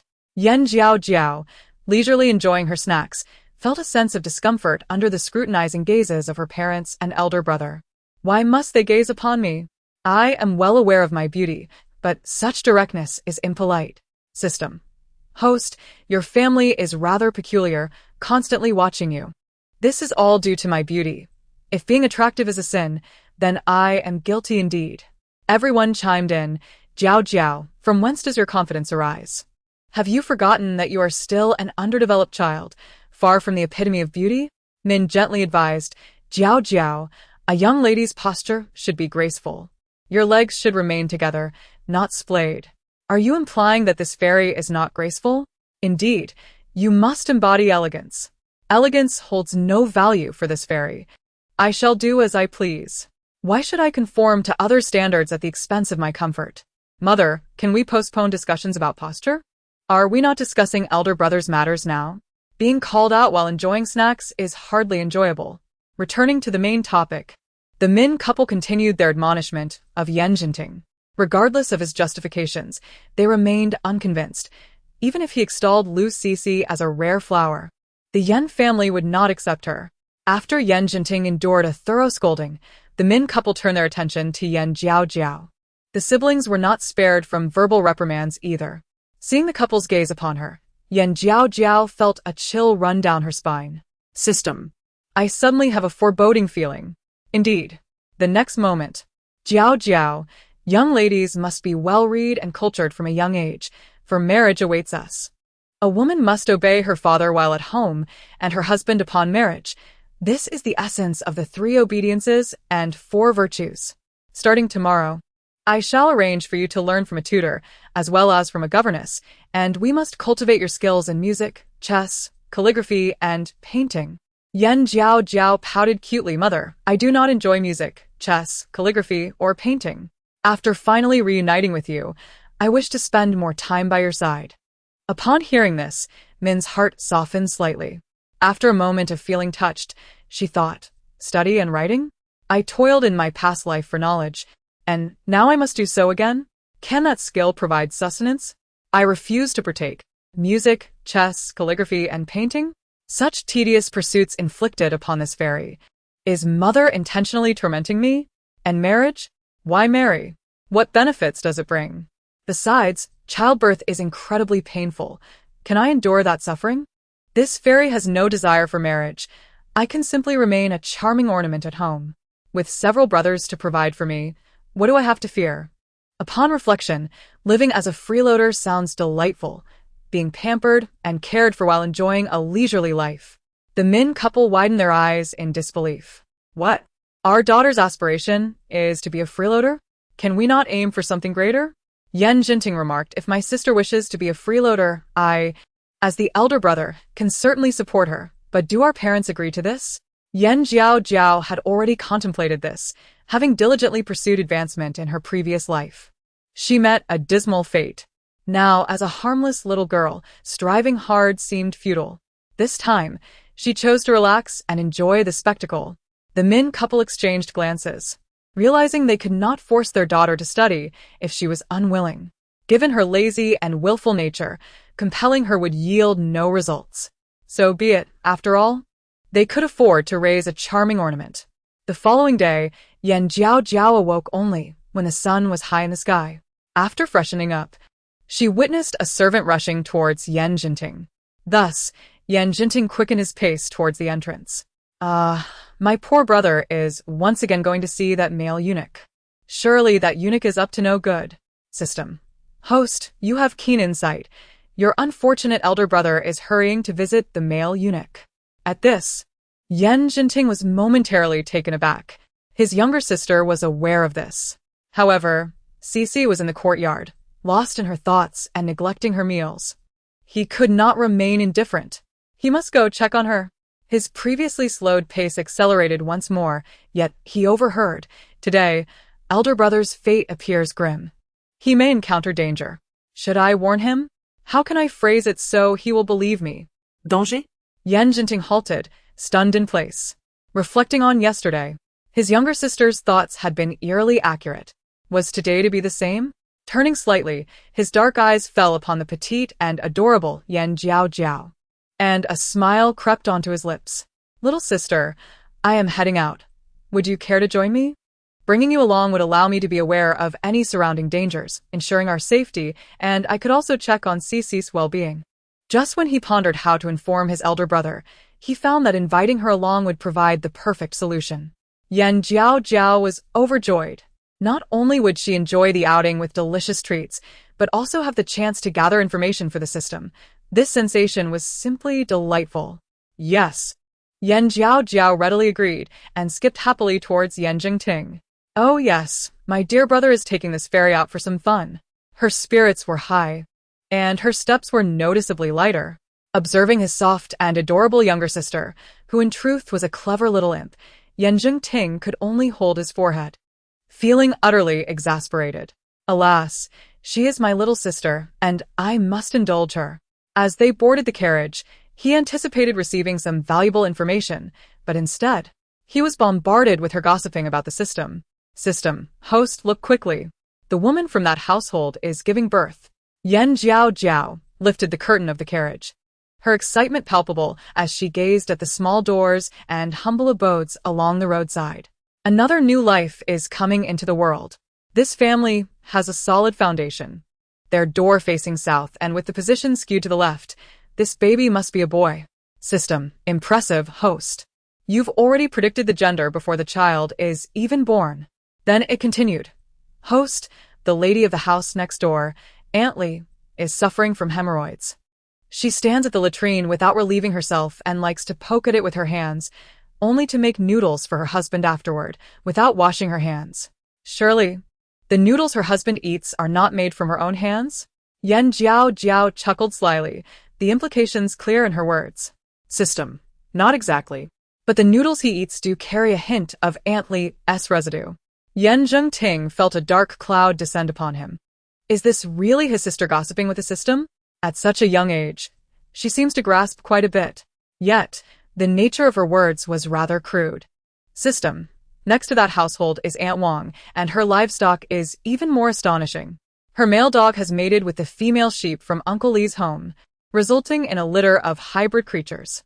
Yan Jiaojiao perked up instantly, her interest piqued. What hybrid creatures? This is interspecies love, known as a mixed breed. System. Mixed breed? What a pleasant name. Indeed, it sounds better than hybrid. By the way, how did Aunt Wang's male dog manage to woo Uncle Lee's female sheep? This fairy is quite curious. And what sort of strange offspring did the sheep produce? What does Uncle Lee think of this? System. Aunt Wang's male dog is robust and valiant, often the champion of the neighborhood. Is it truly that impressive? What attracted it to Uncle Lee's female sheep? Jiaojiao exclaimed with wide, round eyes. What charm does Uncle Lee's sheep possess? What breed is she? I am quite curious. System. A large buttock sheep, known for its notably ample, tender, and perky rear. Hearing this, Jiaojiao stroked her chin, nodding with a knowing look. Now I understand. It seems that Aunt Wang's scoundrel dog has developed a fondness for her exquisite, voluptuous peach-like rear. Quite discerning indeed. It appears Uncle Lee's ample-bottomed sheep has fallen prey to that scoundrel. System. Not just prey, but it has essentially established a harem. Does Uncle Lee not have any objections? Has he not discovered the true culprit is Aunt Wang's scoundrel dog? System. Uncle Lee is poor and blind, having never married, and thus remains oblivious, without any objections. Jiaojiao and Zhengting exchanged glances, both aware of the ridiculousness of the situation. System. Speaking of mixed breeds, this street has more than just dogs and sheep. Look ahead, Uncle Zhang's horse has mated with Aunt Wu's cow, producing a creature with the head of a cow and the tail of a horse. One would think Aunt Wang's scoundrel dog was quite something. But Uncle Zhang's horse is equally audacious. System. Uncle Zhang's horse is loyal. It has only ever mated with Aunt Wu's cow. According to my research, on the night the cow conceived, Uncle Zhang's horse engaged in a vigorous night of activity, 7 times. Zhengting, is this truly something he can hear? His little sister seems to be thoroughly enjoying the gossip. What? 7 times in one night during conception? Whose subordinate is this? More vigorous than a man? Has Uncle Zhang's horse been taking performance enhancers? What a shame there's no visual. How regrettable. System. You must work hard to gather more gossip and strive for an upgrade so this fairy can witness the spectacle. Jiaojiao sighed dramatically, feeling quite regretful. System. I will certainly strive to gather more gossip and aim for an upgrade to fulfill the host's wishes. Is that truly the desire of his little sister? Zhengting felt utterly petrified. Who would come to rescue this girl, who wishes to see such sights? Is this appropriate for a young lady? Even livestock cannot escape the whims of desire, let alone humans. System. Host, that family is even more outrageous. Do you see the grand household over there? The master is Wang Yuanwei, with a cousin serving in the court, thus the whole family enjoys the benefits. Chapter 19. You are of low birth. Unworthy of me, Wang Yuanwei? Involving officials? So what then? System. This Wang Yuanwei has 1 wife and 6 concubines, living quite a life of indulgence. Jiaojiao smirked wickedly. Indeed, a life of indulgence. 7 women in the household, 1 for each day, without rest. Can Wang Yuanwei truly manage so many concubines? Is he capable? System. He is not, but his sons certainly can. Upon hearing this, Jiaojiao's dark eyes sparkled with intrigue. Do tell. What is the matter? Zhengting leaned in, eager to listen as well. He had seen Wang Yuanwei before, though they were not well acquainted. His cousin Wang Zhisheng held a position as an official in the court, a considerable figure. Could there be some scandalous affair lurking beneath the surface? System. Wang Yuanwei's original name is Wang Zhiming. His cousin is Wang Zhisheng, a current official, and his son is Wang Ruhao. Jiaojiao grew impatient. Get to the point. System. Wang Ruhao has slept with all of his father's women. Jiaojiao was shocked. What? Wang Ruhao has slept with all of his father's women? Not even his own mother was spared? Zhengting. His values were being shattered. System. Not quite. He has not touched his mother. But all of his father's women have been with him. Surely Wang Yuanwei is unaware of this? After all, Wang Ruhao would never reveal such a scandal to his father. And those women would never be foolish enough to disclose the truth. System. Wang Yuanwei not only knows but holds Wang Ruhao in high esteem. Yan Jiaojiao nodded knowingly. Wang Rehao is young and vigorous, ensuring all the concubines are well taken care of. Everyone whispers sweet nothings in Wang Yuanwei's ear. How could he not favor him? Tomorrow I must see what this Wang Rehao looks like to possess such valor. Cough, cough. Yan Jingting touched his nose, trying to stifle a laugh with a few feigned coughs. So this is how valor could be interpreted. He had never thought of it that way before. Noticing Yan Jingting's odd behavior, Yan Jiaojiao felt puzzled. System, my brother isn't suffering from kidney deficiency, is he? It's a lovely sunny day. And he is not ill, so why is he coughing? Yan Jingting felt a wave of frustration wash over him, ready to shed tears in despair. Little sister, please speak more considerately. System, not to that extent. After all, your brother is quite virtuous. He wouldn't ruin his own happiness. True. A man who can't even distinguish between five-fingered ladies and women cannot be that deficient. He lacks practical experience, I understand. Yan Jingting. He merely coughed twice. What did he do to deserve this? His little sister's imagination was truly boundless. Soon, the carriage arrived at the residence. As it came to a halt, Yan Jingting felt a wave of relief wash over him. This journey had not been easy. His sister and her gossiping system had been incessantly chattering, and he had been caught in the crossfire. As the siblings stepped down from the carriage, the system's voice rang out again. Host, Lu Cc is up to no good again. Speak. What sort of ploy is she concocting against my dear brother this time? System. The moment you stepped off the carriage, Lu Cc knew you had arrived and is now preparing to hang herself. But do not worry, host. Lu Cc is merely putting on a show for your brother. Once he enters, she will kick away the stool, pretending to die to elicit his sympathy and rekindle their romance. This green tea schemer has quite the strategy. My dear brother will surely fall for it. Yan Jingting. Had he not heard his sister's heartfelt voice, perhaps it would have been different. But now, the two siblings calmly walked into the courtyard. Inside, Lu Cc peered through the crack in the window, observing the situation outside. Noticing someone entering the yard, she hurried to the white silk she had prepared earlier. She quickly stepped onto a wooden stool, placing her neck within the white silk, awaiting Yan Jingting's arrival at the door. She had already contemplated that as soon as he opened the door, she would kick away the stool, creating the illusion of suicide. However, time passed, and Yan Jingting did not enter the room, causing Lu Cc to grow increasingly anxious. Outside, Yan Jingting was not inclined to enter, as he wished to avoid such a scene and chose to retreat instead. At that moment, a maid passed through the courtyard and, upon seeing Yan Jingting, approached him to greet him. Seeing the maid, Yan Jingting instructed, "Call Cc out and tell her I am waiting for her in the courtyard."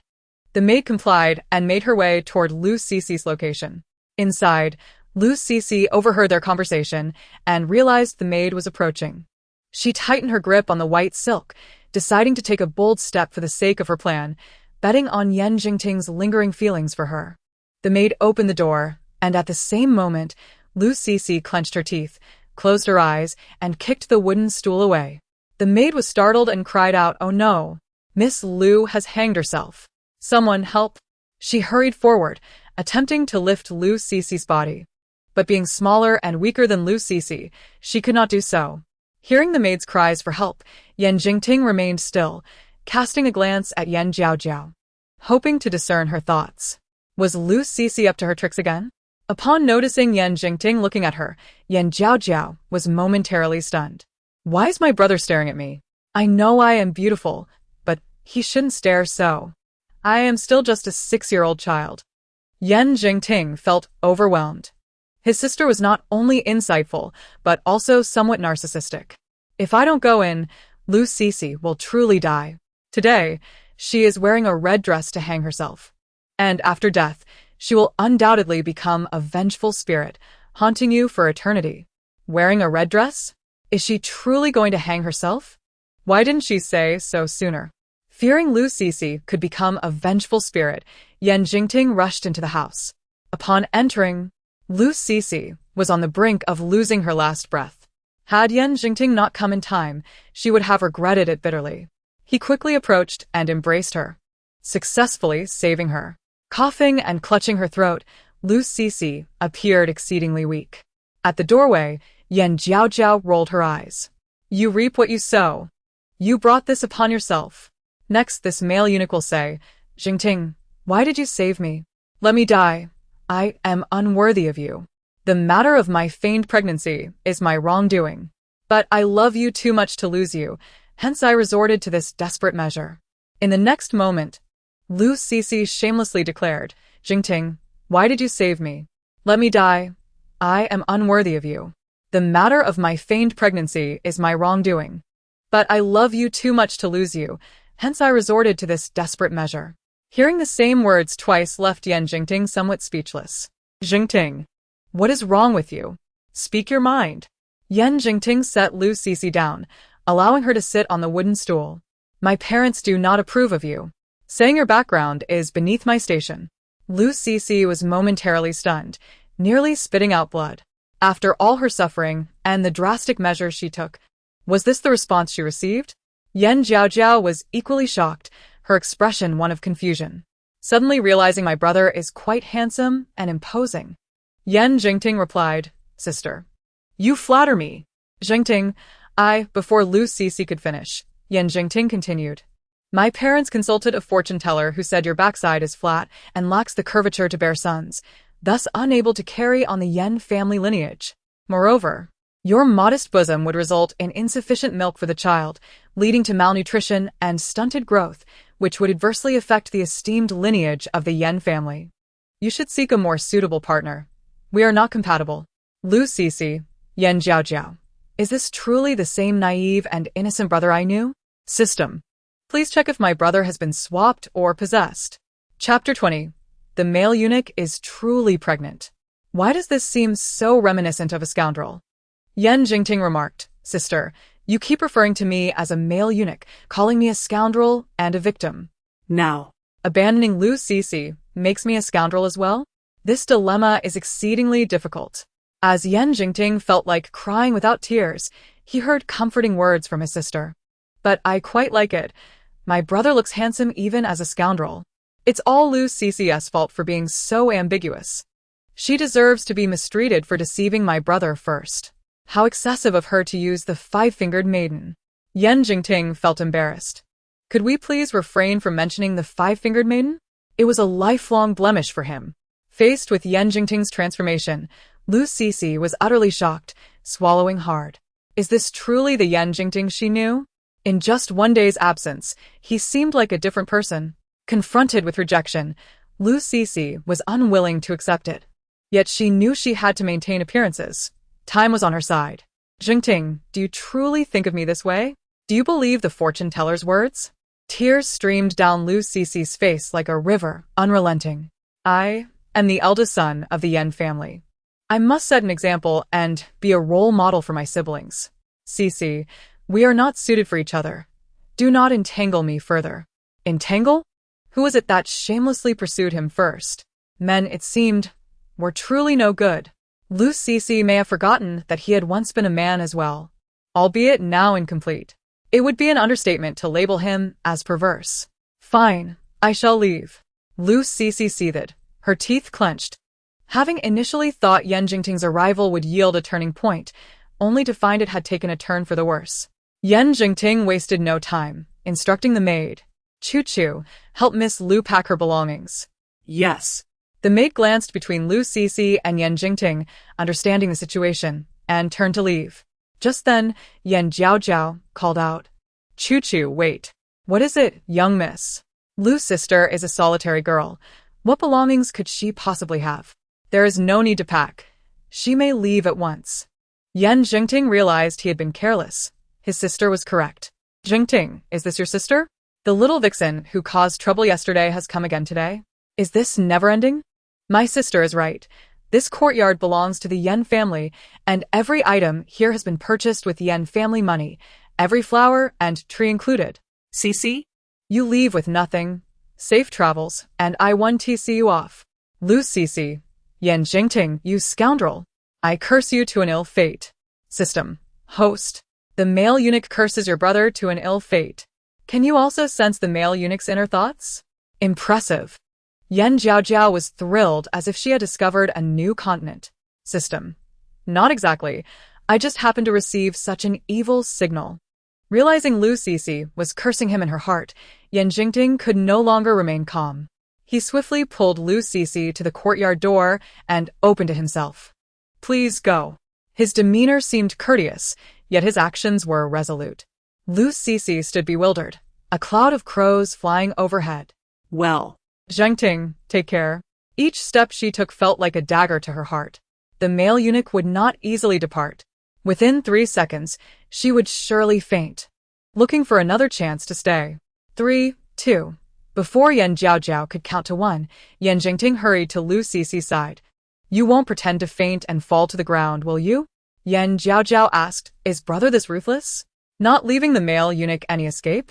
Expecting Yan Jingting to speak sensibly, Lu Sisi found the skies above her darkening, thunder rumbling ominously. Rest assured, I am fine. I will not faint. She had planned to feign faintness but dared not play tricks now. Her hands gripped her dress tightly, twisting until creases formed. It is fortunate that you are well. Considering your frail constitution and thick skin, I fear you might linger indefinitely. Lu Sisi, I am grateful to you, my esteemed elder, and to your ancestors for generations. System. Did you see that? My elder brother is a man of duality, genuinely infatuated, yet also genuinely unscrupulous. Such flawless dialogue. How does he manage to transition so seamlessly? System. Host, do not forget, your elder brother is destined to become a wealthy merchant. Historically, merchants prioritize profit, and it is quite normal for a cunning man like your brother to possess a multifaceted personality. In the world of commerce, one must be shrewd. I understand this principle, yet I am astonished that my exceptionally handsome and gentle elder brother harbors such a treacherous side. It is hard to discern whether to feel joy or sorrow. Yan Jingting smirked, feeling utterly drained. In the eyes of his little sister, one moment he is a victim, the next a brute, then a scoundrel, and then a cunning merchant. Which one is he truly? After Lu Sisi departed, the courtyard fell silent. Subsequently, Yan Jiaojiao employed various charms to persuade Yan Jingting to take her out for leisure. Engaging in delightful activities and savoring delicious food made for an exceedingly pleasant day. Time passed swiftly. Despite warnings of impending doom, he emerged unscathed by the day's end. It appears that he cannot fully trust his sister's intuitions. With a smirk, he found himself amusingly absurd, complying with every word his sister uttered, uncertain of its correctness. With a resigned chuckle, he approached the pear blossom table, seated himself, and poured himself a cup of tea.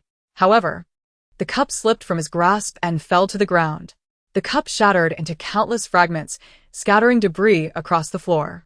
Bending down to collect the shards, his fingertip was inadvertently cut. Blood flowed forth as if it were a stream. His pupils widened in astonishment, witnessing the crimson liquid seeping from the wound. His heart filled with profound shock. His sister's premonitions had all come to pass. He truly faced misfortune today. Who is his sister, and how does she possess such knowledge? With these questions swirling in his mind, Yan Jingting succumbed to slumber, not awakening until the following morning. As he rose, a young servant approached bearing news. Young master, I have something to report. The servant, Xian spoke. What is it? Yan Jingting inquired, adjusting his garments with calm composure. Didn't you send Lu Sisi away yesterday? She did not leave, but instead hid in the attic. Hid in the attic? The so-called attic was a separate building adjacent to their residence, perpetually cluttered with debris, uninhabited, and neglected. He never anticipated Lu Sisi would take refuge there. Having sent her away, there was no need to trouble him with such trivialities. His forbearance in not pursuing further accountability was already generous. Xian lowered his head, unsure of how to proceed. What troubles you? Is it truly difficult? It is merely a male eunuch. Male eunuch? What male eunuch? Xian appeared bewildered, scratching his head in confusion. Never mind, I shall accompany you. He wished to see what Lu Sisi intended. Upon exiting his chamber, he encountered Yan Jiaojiao, whose panda-like eyes indicated she had not slept well and was forced to rise early. System, I am so tired. Is your information accurate? If not, I shall discipline you. You are disturbing my beautiful dreams with your incessant noise. System. Host, my information is always precise. Your elder brother is indeed in peril today. If you do not take charge, he shall not be far from death. Jiaojiao quivered slightly. Is it truly that grave? If it were not a matter of life and death, I would not bother myself. Having missed out on precious rest and delightful dreams. Jiaojiao pouted, as if someone owed her money. System. Your elder brother has emerged. Do you not believe me? See for yourself. Jiaojiao strained to open her eyes, lazily gazing at Jiaojiao. Upon seeing him, her drowsiness vanished instantly. Oh my! My poor elder brother is indeed on the brink of death. Yesterday, the signs were merely minor injuries, but today they are far more severe, with dark energies swirling around his eyes. This is an omen. System. I did not deceive you. The situation is urgent, and I did not wish to disrupt your dream. Given your elder brother's appearance, is he about to venture out? It seems the ominous signs correlate with this outing. System. Yesterday, that male eunuch pretended to leave but actually spent the night in the attic. Upon learning this, your elder brother intends to take decisive action. Jiaojiao narrowed her eyes, deep in thought. Her rare seriousness made Jiaojiao feel somewhat uneasy. What was his sister contemplating? If this outing truly portends doom, then he ought not to go. Your elder brother's eyes are surrounded by dark energy. In other words, this signals impending death. System. You are correct. That dark energy signifies death. After spending a night in the attic, Lu Cici is no longer the same. She is genuinely pregnant. Without needing further elaboration from the system, Jiaojiao quickly grasped the situation. Meanwhile, Jiaojiao was left utterly perplexed. Was Lu Cici not a male eunuch? She was not pregnant yesterday, yet now she is? What on earth is happening? Chapter 21. The Ghostly Embryo. Is your elder brother not going to meet Lu Cici? We shall accompany you. It is idle to remain here. I could use some exercise. System. Host, that ghostly embryo is formidable. Do you wish to prepare yourself? Who do you look down upon? It is merely a ghostly possession. We shall see what transpires. Jiaojiao, Lu Cici is possessed by a ghostly embryo? Do ghosts truly exist in this world? Why have I never encountered one? Elder brother, Jiaojiao lost something in the courtyard yesterday. Could you take me to find it? Her eyes sparkled with innocence and beauty. Who would suspect that this seemingly innocent little sister harbors a cunning nature? What did Jiaojiao lose? I shall assist you in finding it. Jiaojiao crouched down, his tone gentle and accommodating. A bracelet. I could not find it this morning, and thought it might be in the courtyard. Very well. I shall accompany you. He took her small hand, a smile gracing his lips. His sister enjoyed theatrics, and he would indulge her. After taking a few steps, he recalled the ominous nature of this outing and began to worry. Pausing momentarily, he pondered deeply. Sensing her elder brother's hesitation, Jiaojiao gazed up at him. What are you thinking, elder brother? Though this journey may be foreboding, we must proceed. The male eunuch is possessed by a ghostly embryo. She must not be allowed to leave, nor must the embryo be allowed to come to term. We must subdue it today. If the embryo is allowed to be born, the consequences would be dire. The ghostly embryo can absorb the male eunuch's memories and seek out my unfortunate elder brother. He would not even know how he met his demise. Jiaojiao shuddered, feeling a chill run down his spine.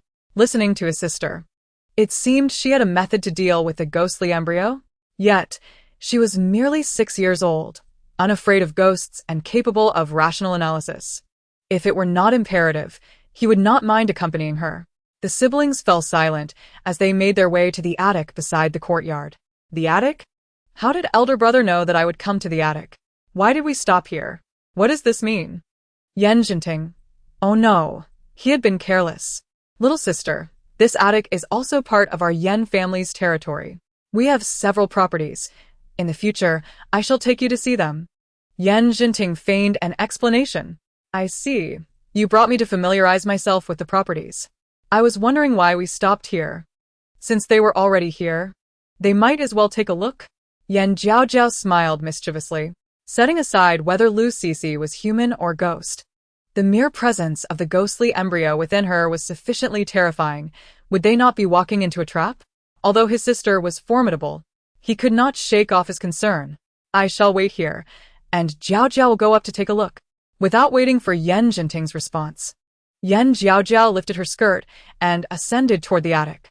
Ghost baby, I am coming, he he he. Yan Jinting's pupils widened in disbelief. The attic harbors ghosts, and his sister was not only unafraid but also exhilarated? Surely, he must be hearing things.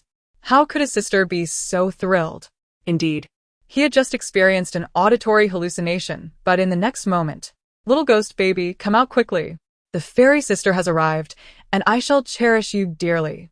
Yan Jiaojia rubbed her hands together, her voice agile and playful, with an unmistakable eagerness. Yan Jinting. This time he was certain he had not misheard.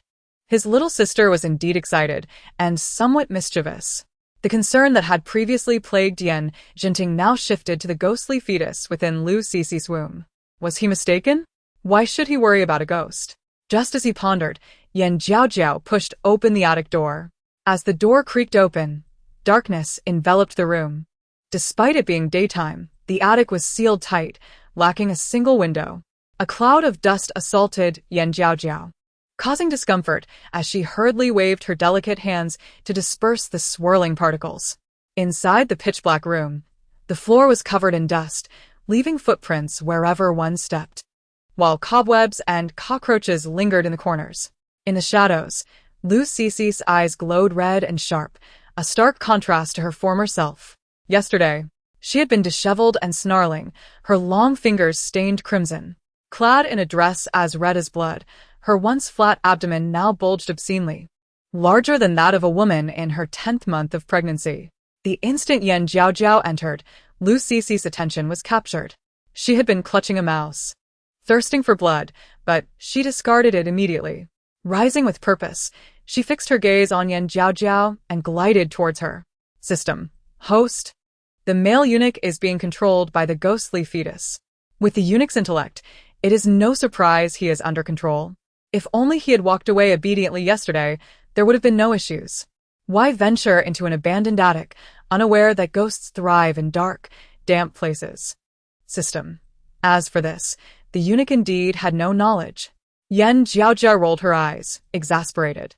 System. Host, we have been discovered by the ghostly fetus. It is approaching us. With such a loud entrance, how could we not be noticed? Did you think ghosts are as foolish as you? System. Almost forgotten. The host possesses heterochromia. Even in utter darkness, she perceives everything clearly. What a needless worry. In the pitch-black room, Yan Jiaojiao halted her steps and slowly closed her eyes. When she reopened them, her pupils glowed a brilliant gold, akin to dazzling gemstones, piercingly bright. The stealthy Lu Cici, with her gaping maw, intended to drain Yan Jiaojiao's energy. But as she reached out, a beam of golden light repelled her. With a crash, the controlled Lu Cici was flung against the wall, collapsing to the ground. Hearing the commotion from the attic, Yan Jinting grew increasingly anxious. His little sister was confronting the ghostly fetus alone.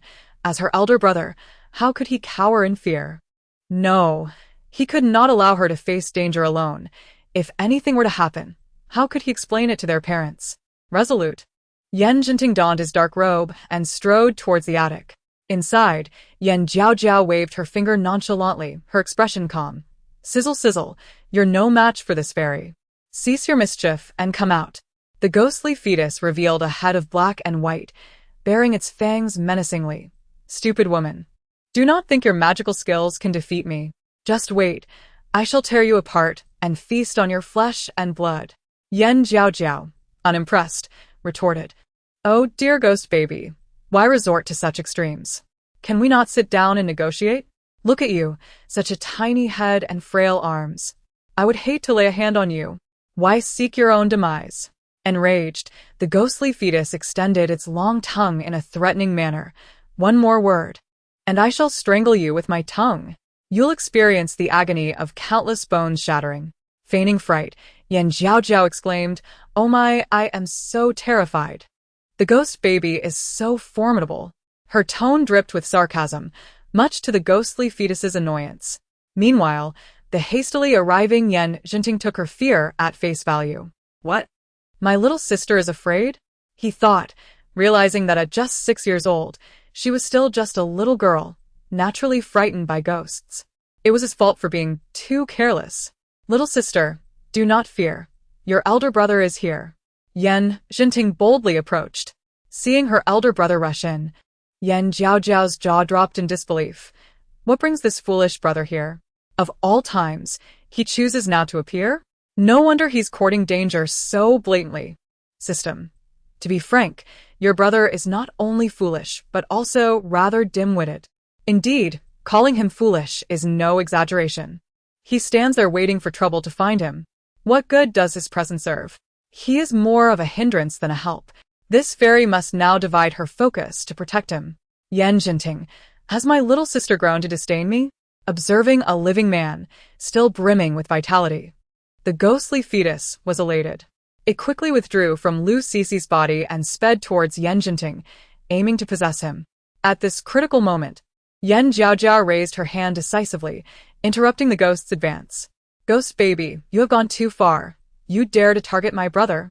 Her heterochromatic eyes narrowed, hands forming a seal as she chanted a binding spell.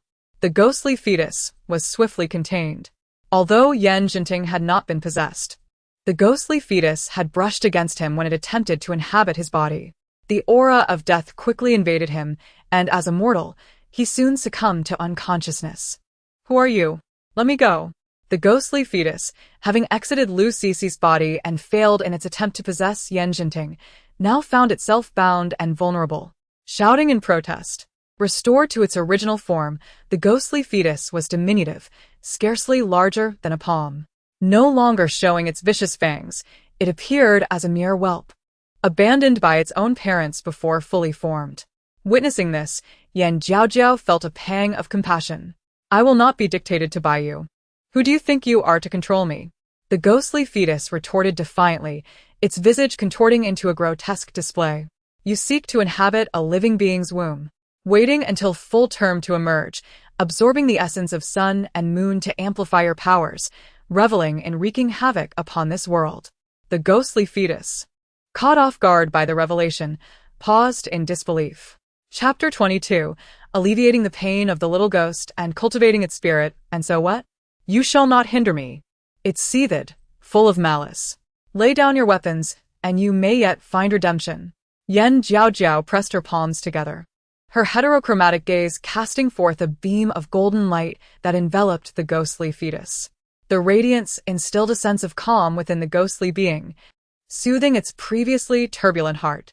For the first time since becoming a ghostly fetus, it experienced relief from the torment it had endured daily, a sensation it had never known before.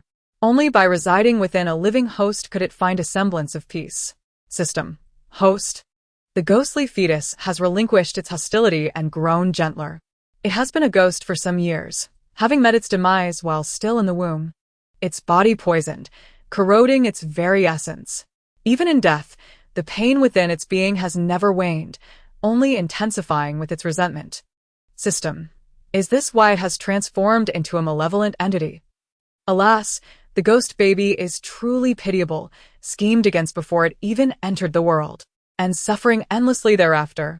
Reflecting on this, Jiaojiao sighed deeply. Unbeknownst to her, a silver brocade bottle had appeared in her hand. She uncorked it, directing the opening toward the ghostly fetus, and silently recited a soul-retrieving incantation. In an instant, the ghostly fetus shrank to the size of a melon seed and was drawn into the bottle. She gently sealed the cap.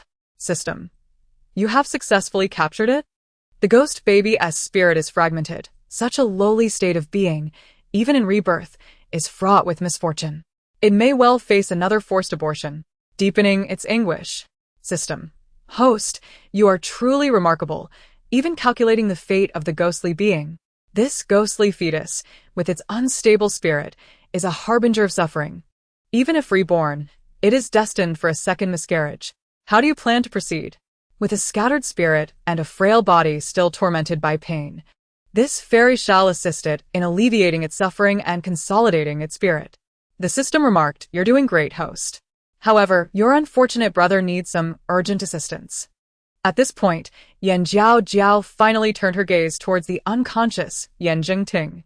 Without uttering another word, she entered the attic and shortly emerged with a bowl of clear water. She then plucked a single strand of hair and submerged it in the water. Every part of her was a treasure. Even a single hair was imbued with merit. If her brother consumed her shampoo, he would awaken immediately from the deathly energy that had infiltrated his body.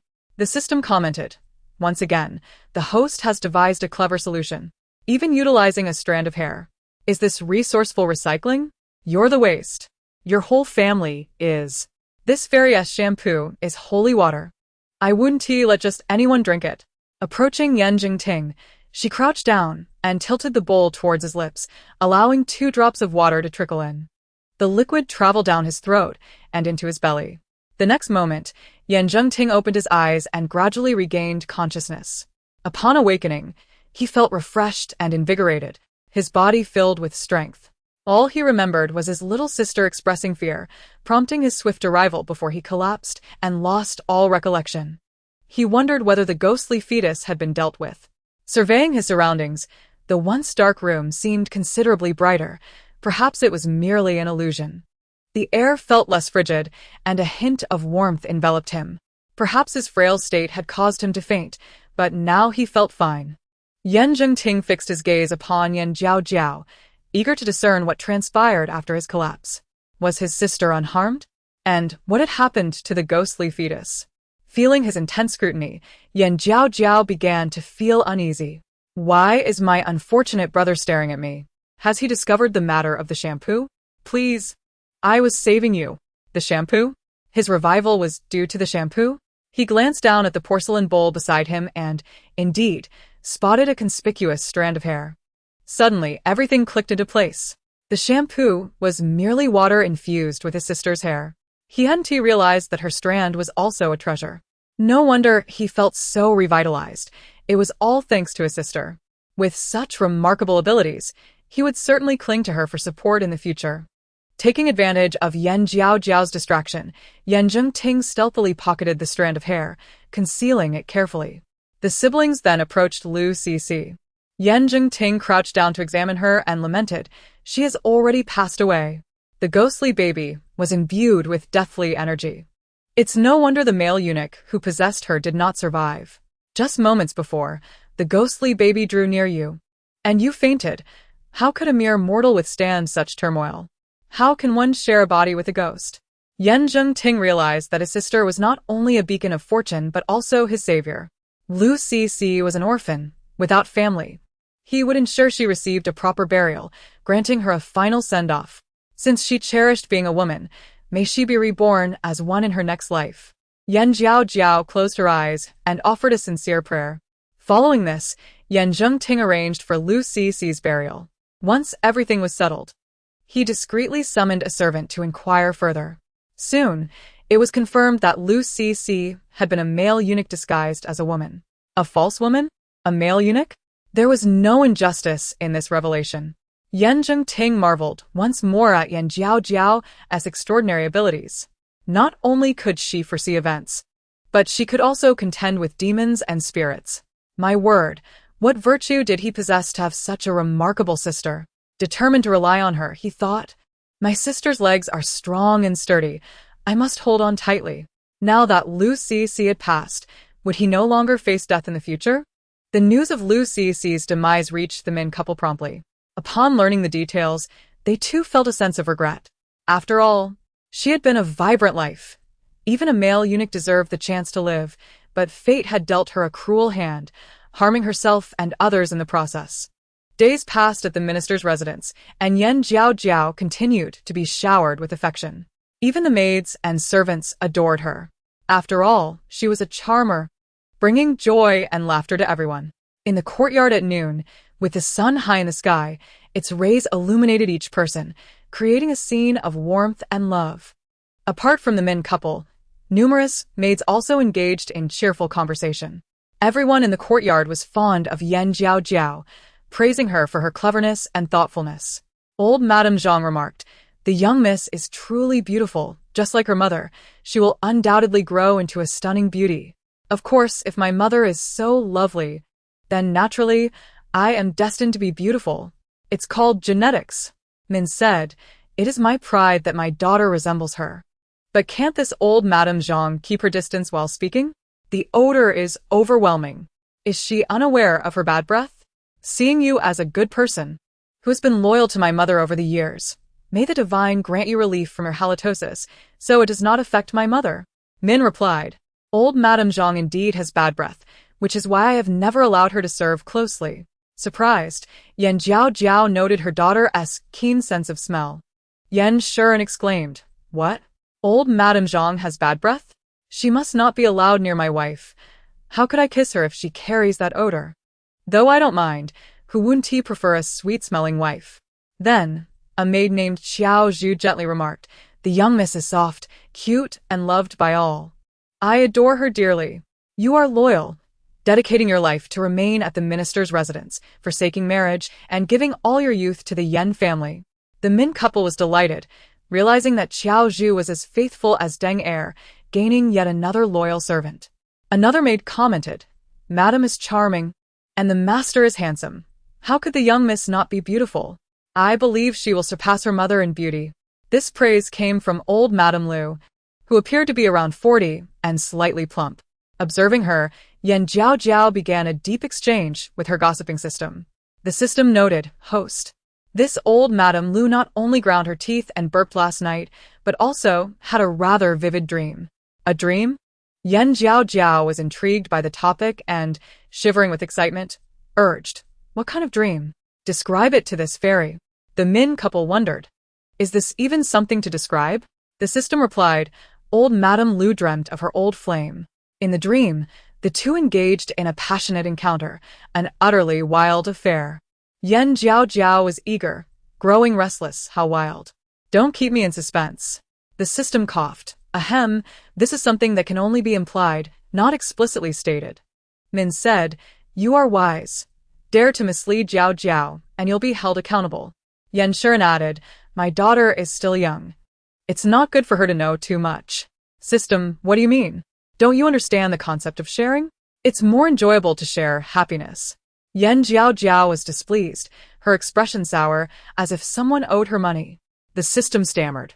Is this something that can be shared? Selfish system. Will you speak or not? If you want to share, what use are you to this fairy? The system felt embarrassed. Host.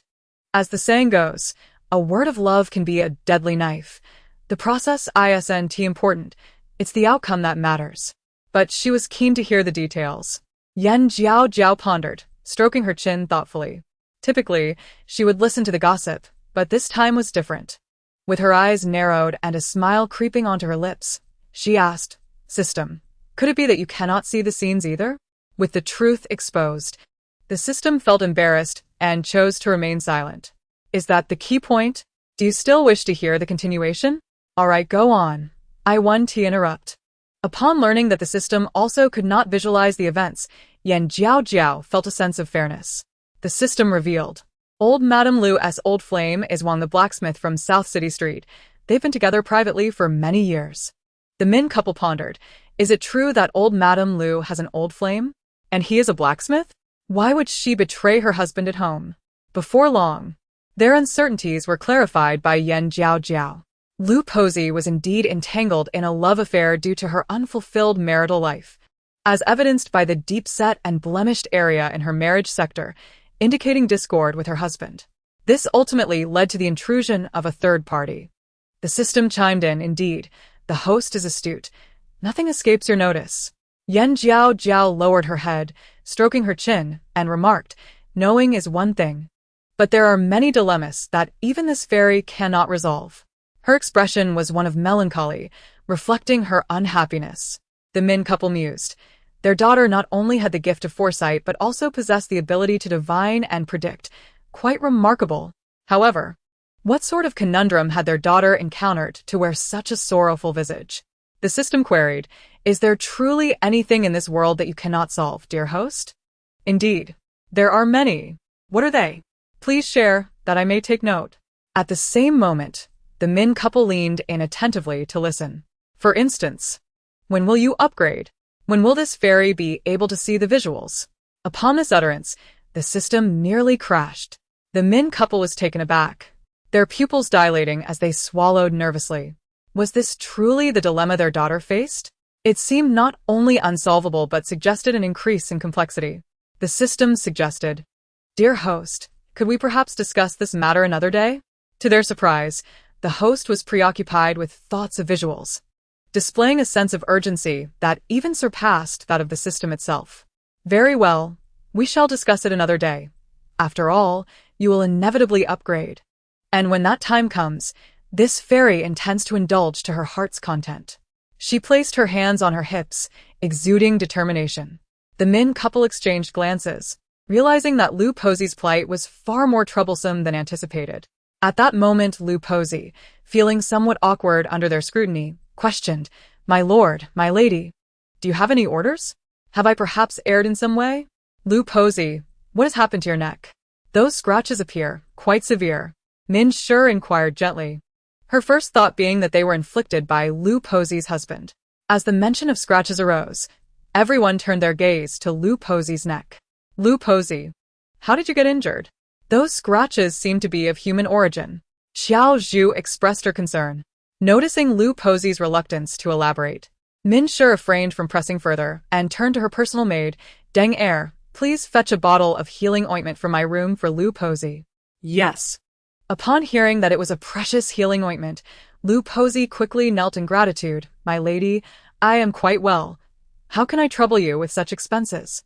"Lu Posi, should you have any grievances, do not hesitate to voice them.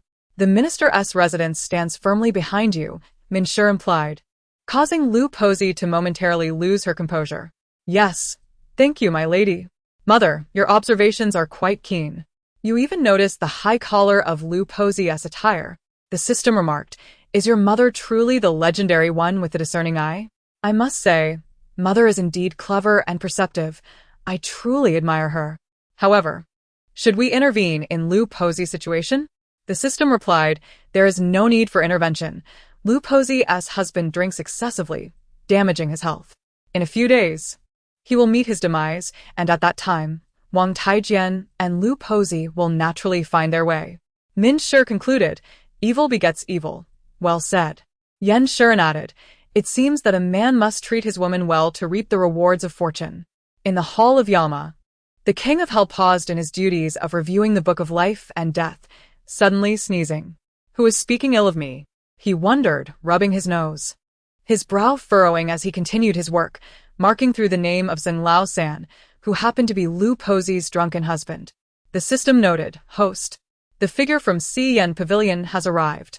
I trust you discern the underlying mystery?" The individual from Si Yen Pavilion was none other than second concubine Zhou Yunyun, adorned in a flowing purple gown, her hair styled in a traditional bun. Her every movement exuded the grace of a refined lady, though her expression was serious and somewhat rigid. Upon seeing her, Yan Jiaojiao frowned slightly. This second concubine is no longer herself. Strange occurrences seem to multiply this year. The Min couple pondered. Could there be something peculiar about Zhou Yunyun? The second household has always adhered to propriety, never indulging in scandalous behavior. She is virtuous and would not engage in gossip, nor betray like Han Chanhua. Chapter 24. The male ghost's affection for mother, undermining father, if this is not betrayal. Then what has gone awry? "I truly wish to ask father what it feels like to sleep with a ghost?"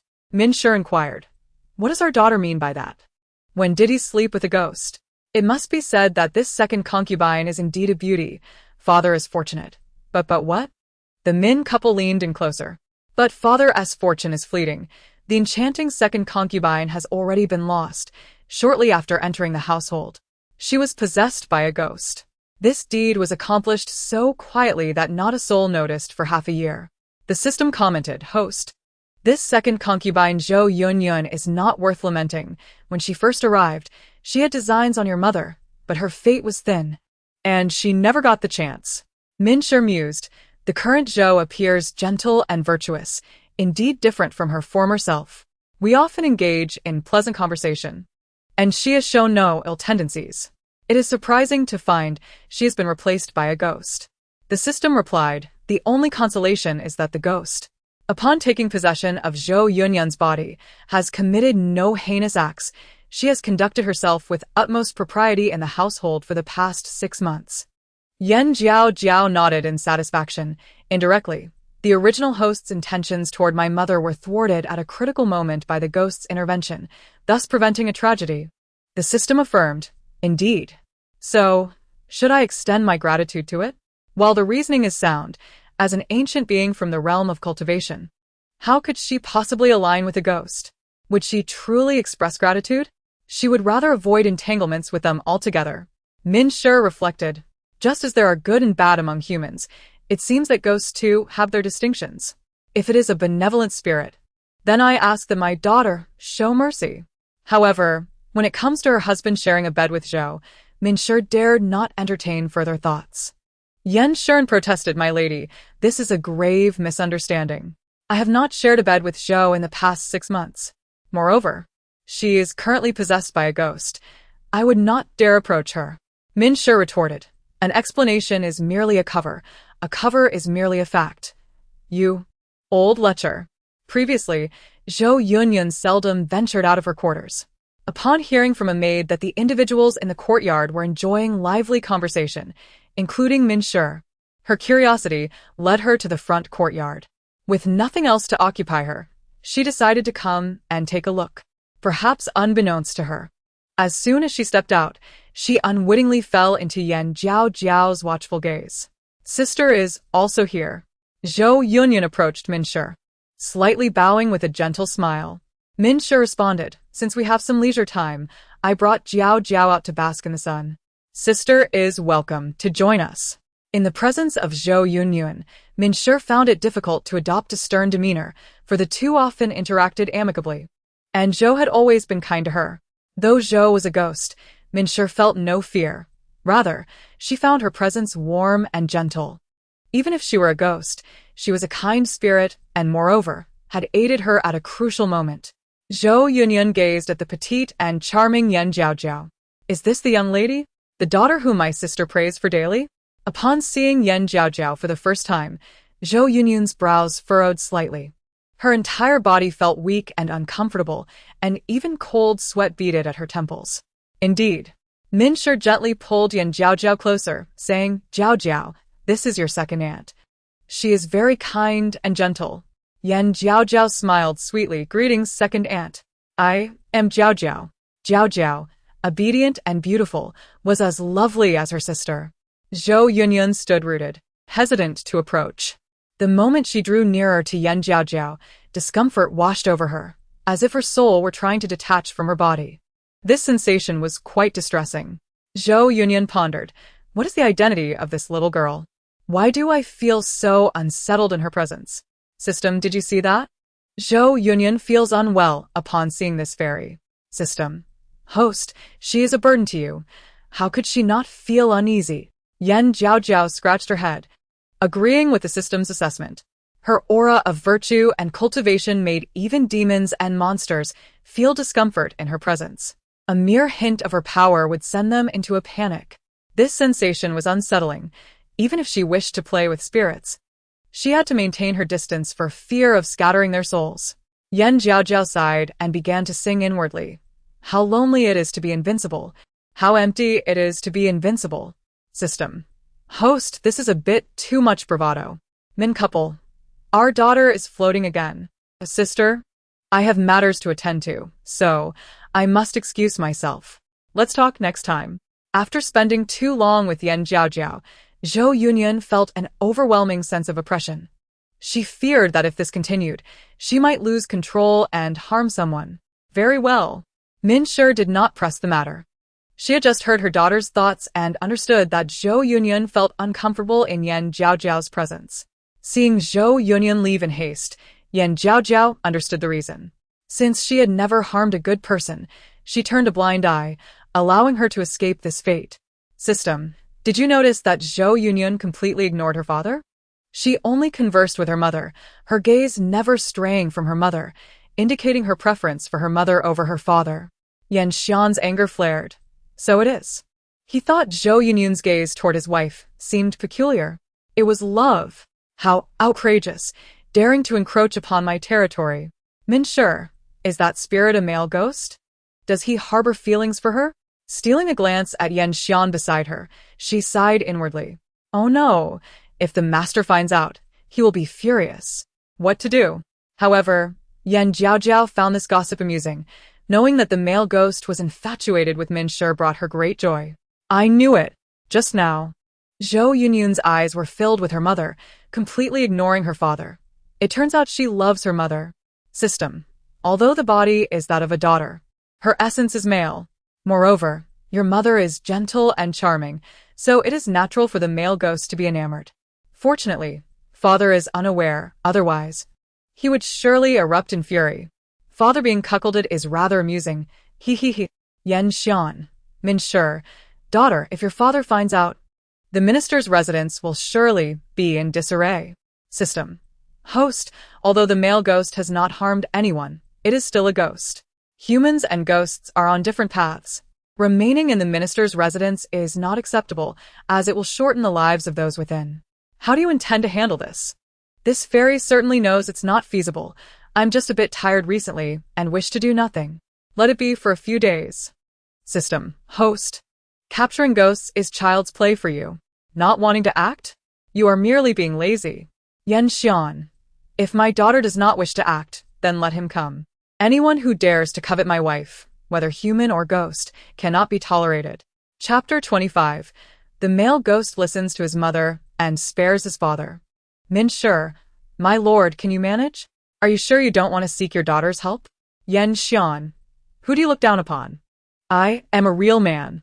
The intruder has breached my doorstep. I cannot tolerate this. The next day, before Yan Jiaojiao could awaken, Yan Xian had already dismissed Zhou Yunyun under various pretexts and expelled her from the residence. In the face of Yan Xian's ruthlessness, Zhou Yunyun felt no sorrow. She did not cry or throw a tantrum. She harbored no affection for Yan Xian, even feeling animosity towards him. Leaving the minister's residence did not sadden her. What she regretted was parting from Min Yanyan in Zhaohua courtyard. As for Min Shi, upon learning of Yan Xian's actions, she chose not to intervene. Previously, she might have stopped him, siding with Zhou Yunyun, but after learning the truth yesterday, she understood that the real Zhou Yunyun had perished. And the being in her body was a male ghost infatuated with her. Consequently, she refrained from intervening, fearing it would embarrass Yan Xian. At this moment in Cyan Pavilion, Zhou Yunyun departed discreetly, taking nothing with her. To a ghost, gold and jewels are mere scrap metal, utterly meaningless. Upon exiting Cyan Pavilion, Zhou Yunyun did not immediately leave, but instead headed toward Zhaohua courtyard. Sensing Zhou Yunyun's movement, Yan Xian could not contain his anger and immediately tore away the facade. He ordered black dog blood to be brought. It is said that ghosts fear black dog blood. Should the male ghost dare to approach his wife, he would douse it, sending it fleeing. You stop right there. Yan Xian rushed over, positioning himself in front of Zhou Yunyun, preventing her from seeking Min Shi. My lord, what is the meaning of this? Zhou Yunyun restrained herself, trying to avoid letting her negative energy harm the living. After half a year of interaction, she knew Yan Xian was a good official, and thus she did not wish to harm him.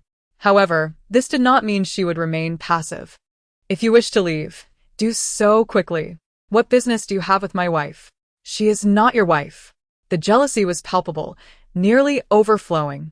The thought of his beautiful, delicate wife being eyed by a male ghost was intolerable. My bond with my sister is profound.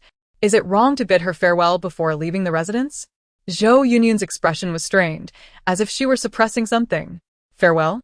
Your intentions are crystal clear to me. Be sensible and leave quickly. Fresh to the world, Yan Xian was unafraid of ghosts, having never seen one in its true form, and was currently rather arrogant. His words made Zhou Yunyun sense something amiss. Her eyes narrowed as she probed, you know? Without a moment's hesitation, Yan Xian replied, Of course I know, you lecherous ghost. It is one thing to take over my concubine's body, but now you covet my beloved wife?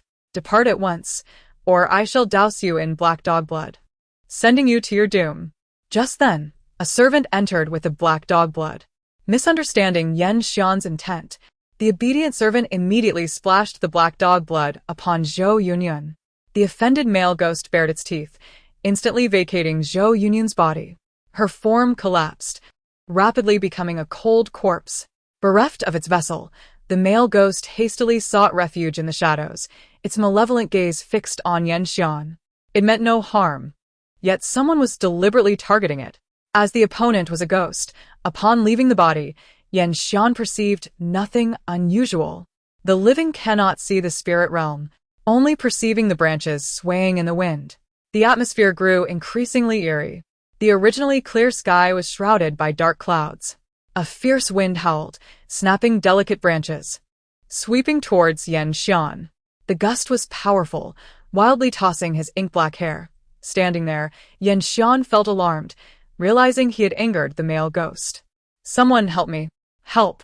His feet lifted from the ground, caught in the whirlwind. This was not enough. His clothing inexplicably loosened. First his outer robe, then his inner garments, until he was left with nothing but a single pair of underpants. Suddenly, his underpants slipped. Yanxian was frantic, completely helpless, floating in midair, unable to control his body while fearing for his life. "Almighty ghost, I acknowledge my mistake. Spare me, please," he pleaded, but it was too late. "Yanxian, I was inclined to spare your life, yet you seek to harm me. I shall not allow it." Though the ghost remained unseen, its voice resonated ominously. The voice of the male ghost reverberated throughout the Shangshu mansion, instilling profound fear among the inhabitants, leading to chaos within the estate as the servants fled in a frenzy. The howling winds intensified, flinging open all the doors and toppling every item within, leaving the rooms in utter disarray. By sheer misfortune, the room occupied by Jiaojiao was also besieged by the tempest, a gust of wind sweeping away her covers, chilling her adorable little bottom. "How cold! Is it going to rain?" Last night, neither Lei Gong nor Lei Pe mentioned anything about rain today. She pulled the blanket back over herself, attempting to return to slumber. The system interjected, "Host, wake up. This is dire. The male ghost has begun to wreak havoc." Jiaojiao merely turned over and continued to sleep, dismissing the urgency. Do not disturb. "With a fairy like me present, how much trouble can it cause?" The system, undeterred, replied, "While it cannot harm you directly, it does not mean it cannot harm your family. If you delay any longer, your father may end up in dire straits."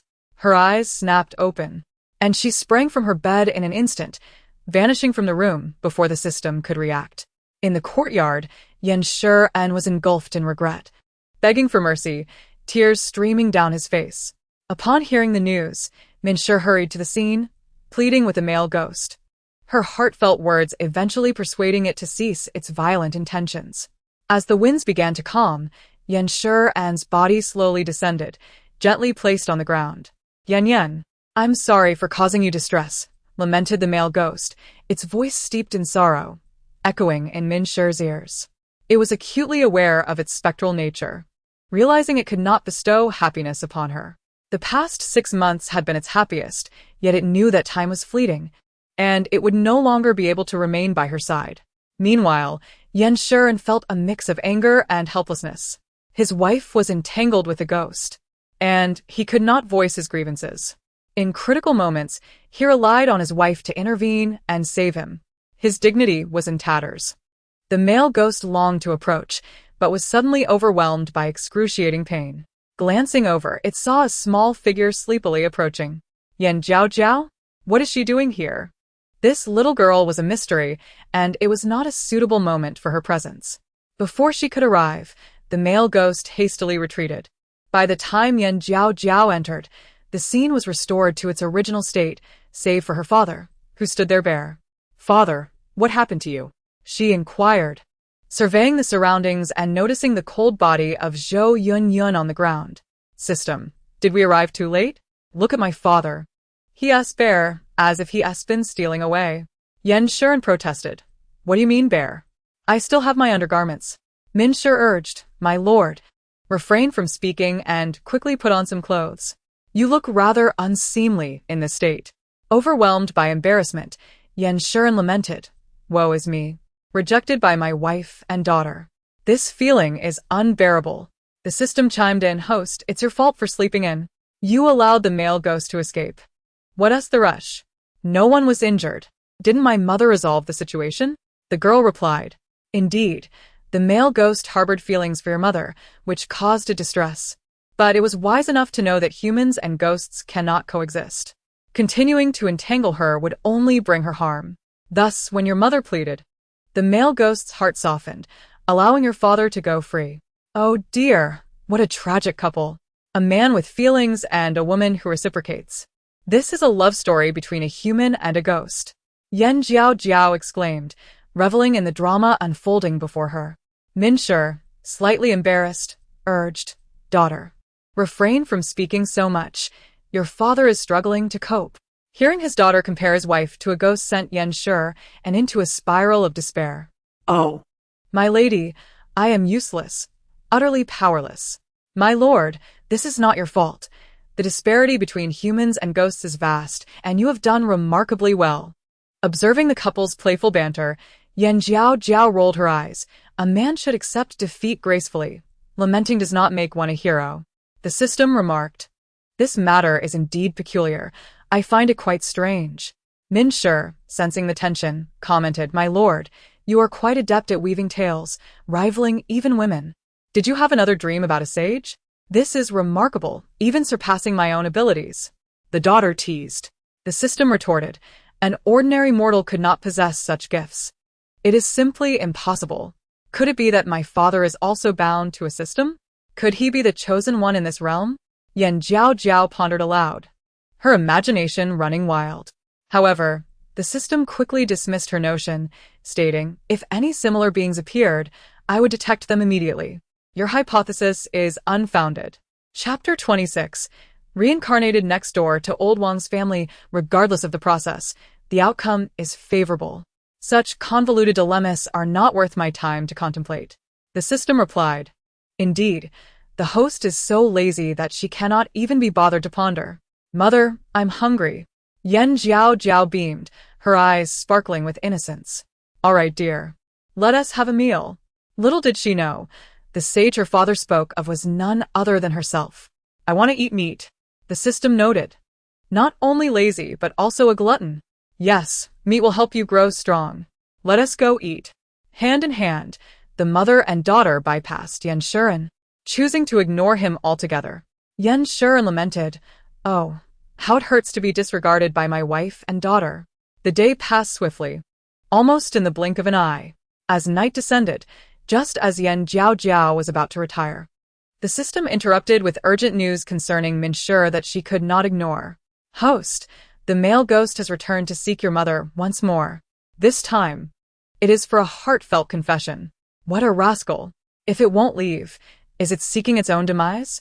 The system replied, Surprisingly, this male ghost is quite sentimental. Its love for your mother runs deep. Yet, they are worlds apart. Even if he were human, they cannot be together, for she is already married. The system continued. The reason the male ghost is drawn to your mother is significant. Jiaojiao perked up, intrigued by the revelation. Pray, tell me more. The system explained. The male ghost was once a scholar, striving to change his family's plight through examination, but his wife, with a heart of malice, betrayed him with old Wang next door after years of failed attempts. Another old Wang? What is the surname of our neighbors? The system replied, They share the same surname. Wang. Jiaojiao was taken aback, her eyes wide in astonishment. What a coincidence. Our neighbors are also named Wang? The system, slightly exasperated, insisted. That is not the focus. We are discussing the male ghost's past. Proceed.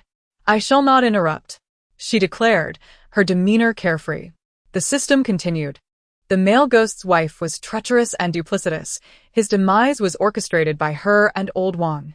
Furthermore, his soul was imprisoned until it managed to escape just 6 months prior. Upon hearing this, Jiaojiao felt a pang of sympathy. How truly unfortunate. No wonder he is enamored with my mother. She is beautiful, gentle, pure, and kind, a rare gem in this world, captivating even a ghost. The system concurred. Indeed, your mother is virtuous, well-educated, and after multiple encounters with her, the male ghost could not help but fall for her. It is all due to my mother's beauty and charm. No wonder even a ghost is entranced. Moreover, I have inherited my mother's beauty. If I were to come of age, wouldn't I also captivate a multitude? Jiaojiao declared, her confidence soaring. In this vast world, I am the greatest and the most beautiful. The system cautioned, host, maintain a low profile, you have yet to come of age. Is it not premature to concern yourself with such matters? The system remarked, is that praise? It's merely an act of flattery, due to your parents' influence. Didn't I mention I cannot endure the trials of marriage or childbirth? She retorted. While that may be true, rejecting numerous suitors also requires time. The system found itself overwhelmed, grappling with a host that not only lacked reliability, but also inflated her self-worth. The male ghost's background is essentially as I have described. Do you still wish to visit the Jiaojiao courtyard? Indeed, I must go, and I shall bring my father along. As I stepped out of my room, I was greeted by the sight of Yan Xian waiting at the door. Father, what brings you here? I exclaimed. I was just about to look for you. It seems that this fairy was on her way to find her father, and he arrived uninvited. What a coincidence. System. Host. Shouldn't you be questioning why your father is here? This fairy has already assessed my father's character, and he is undoubtedly a good man. What is there to doubt? Could it be that a biological father would harm his own daughter? The system wiped its cold sweat. You have a point. I am left speechless. Yan Xian thought to himself, this foolish child has led my daughter to suspect me. Thank goodness she is on my side. Moreover, there was that lecherous man who dared to express his affections for my wife, blatantly attempting to undermine me. If it weren't for the fact that I couldn't overpower him, I wouldn't need to seek help here. What brings you to seek your father, my dear? Yan Xian inquired deliberately. I couldn't sleep, and I wish to sleep beside mother tonight. Father, please take me there. With such a perfect excuse, this fairy is truly clever. Very well, I shall escort you there. At Jiaojiao courtyard, the male ghost made his appearance. Clad in elegant blue garments, he exuded an air of politeness, with a gentle and harmonious visage. His long, dark hair was elegantly tied with an ancient wooden branch, exuding both simplicity and refinement. It was evident that he had perished at a tender age of around 20. Who are you? Minshir gasped, startled by the sudden appearance of the man. Yan, it is I. The male ghost replied, filled with remorse for unintentionally frightening her. Upon hearing his voice, Minshir quickly understood and exclaimed in terror, You are the ghost who has possessed Zhou's body? To avoid alarming Minshir further, the male ghost took a step back. He believed his current appearance was not hideous. Why then did he still frighten her? It seems that the distinction between humans and ghosts is indeed profound. Indeed, it is I. I am Zhou Jin, a scholar from Jingde County. I met my demise due to the treachery of my wife and an outsider. With resentment in my heart, I became a wandering spirit. The male ghost clasped his hands in a respectful manner, embodying humility and grace. Truly, he was the epitome of a refined scholar. Every gesture reflected the image of a cultured gentleman. Such poise could not be matched by the average roughneck. Even Yan Xian, who was eavesdropping outside, felt an overwhelming jealousy at this demeanor. Firstly, the male ghost was youthful, elegant, and handsome, while he himself had aged. Secondly, the ghost displayed utmost respect toward Minshir, always prioritizing her feelings, his cautious demeanor akin to someone handling fragile glass. Thirdly, what infuriated him the most was that the male ghost concealed all his flaws and offered Minshir only his best side, showering her with affection. Such sincerity was rare, even among the living. Why do you divulge this to me? We are not of the same kind. Minshir, having spent a brief time with him, was no longer afraid, recognizing that he would not harm her. In the face of a ghost who had once protected her, she pondered. What was there to fear? Sometimes, the ugly and wicked are far more terrifying than ghosts. As this was their final farewell, the male ghost felt a tinge of reluctance. At this moment, tears welled in his eyes. Regardless of life or death, she was the most beautiful, kind, and remarkable woman he had ever encountered, the one he had fallen for at first sight. Grateful for Minshir's blessings, the male ghost replied happily, Thank you. With your kind words, I am certain to be reborn into a good family. Yet, after tonight, it seems I shall never see you again. This was a thought he could hardly bear.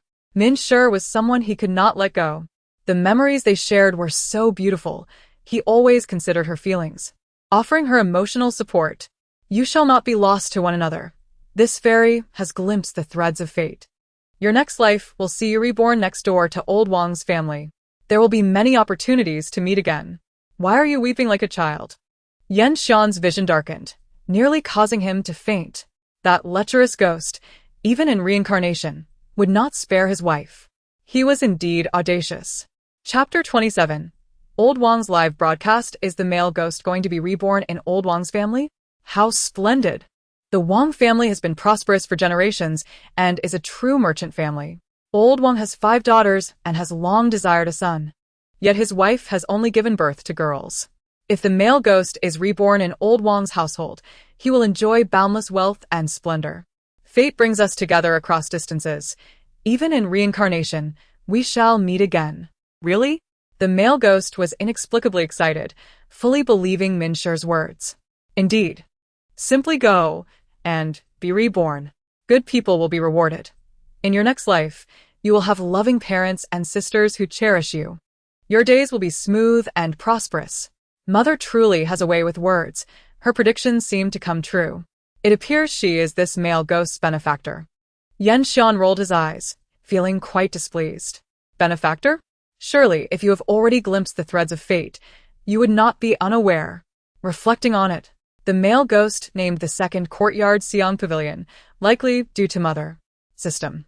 The host is indeed astute. Every word is spot on. Yan Xian.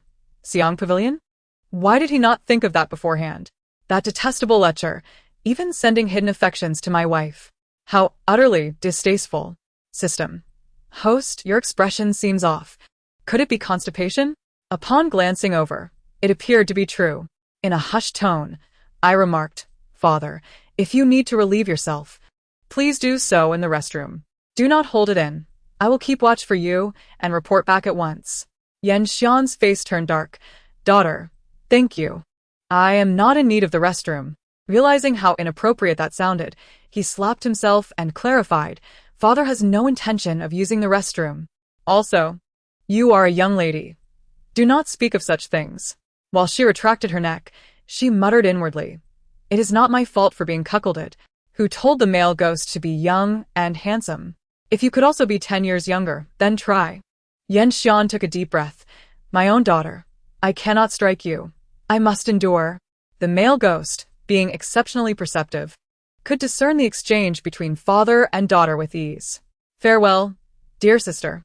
I am grateful for our meeting over the past 6 months. This ghost's existence has been worthwhile. May you be reborn soon so we may reunite. The male ghost was obedient to Minsher's wishes, believing them wholeheartedly, regardless of their truth. Farewell, sister. With that, the male ghost transformed into a wisp of black mist and dissipated.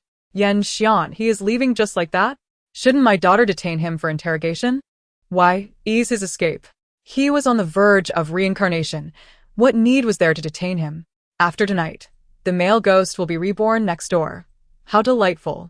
He will even be my neighbor. It seems old Wang is presently striving to conceive. Being older than my father, I wonder if that old man still has the strength? System, let us go and take a look and perhaps bring a small gift. System, is that truly advisable? Can we really witness such thrilling scenes? If we don't take a look, we will regret it. Let us go. Just as I took a step forward, Minsher called out, Jiaojiao, you have arrived. Opening the door, she approached me with measured steps. Mother, you are still awake? I asked, my tone tinged with disappointment. Why is Mother coming out at this hour? The timing is truly unfortunate. Aren't you awake either? Were you missing your mother? Would you like to sleep with me tonight? Desiring to witness the live broadcast, there was no way I could indulge in such frivolity. Yan Xian chimed in, Jiaojiao. Did you not just say you wished to sleep with your mother? Go on. This couple is truly in sync. The suffering of this fairy is unbearable. My live broadcast. Oh, dear. Jiaojiao has grown up. After much thought, I believe I prefer to sleep alone. My eyes sparkled innocently, dangerously adorable. Father, tonight is a rare full moon. Since you are here, why not stay and accompany Mother in Jiahua Courtyard? Without waiting for the couple's response, I dashed off at lightning speed, fearing I would miss the live broadcast. I was not merely going to observe. I aimed to assist the male ghost in his successful rebirth. Yan Xian and Min Shi exchanged glances. She has slipped away again. Next door, at Old Wang's residence. Old Wang, in his 50s, finds his body no longer as robust as in his youth. Having not shared a bed with his wife for several months, he is unexpectedly filled with a sense of elegance this evening. For some inexplicable reason, this evening I am filled with an overwhelming desire to embrace my wife, to share tender kisses, and to lift her high into the air. Behind the curtain, my dear, I am invigorated tonight, feeling utterly alive. Leaning forward, the movement was executed seamlessly. My lord, we are both of considerable age. Let us not exert ourselves further, but rather rest. The Qin matron, now in her 40s, has borne 5 daughters for the esteemed Wang. Due to advancing age, I have lost enthusiasm for the prospect of having a son. You may choose not to cooperate, but I kindly ask that you do not decline. Despite old Wang's advanced age, he certainly stirred up quite a bit of trouble for the Qin family in his youth. Even in his later years, whenever he sets his mind to it, he remains undeterred. Qin is also quite accustomed to indulgence. She never opposes or rejects whatever her husband says or does. 3 minutes later, old Wang had finished. On the rooftop, Yan Jiaojiao had just climbed up, yet before she could witness the unfolding events, it came to an abrupt end. The system declared, 3 minutes. Precisely 3 minutes. Yan Jiaojiao's expression was one of utter frustration. In order to make the climb worthwhile, I retrieved a medicinal pill from my own satchel and hurled it directly towards old Wang. The elixir is imperceptible, invisible to the naked eye of ordinary mortals. It emanates a golden radiance, swiftly penetrating the body of old Wang.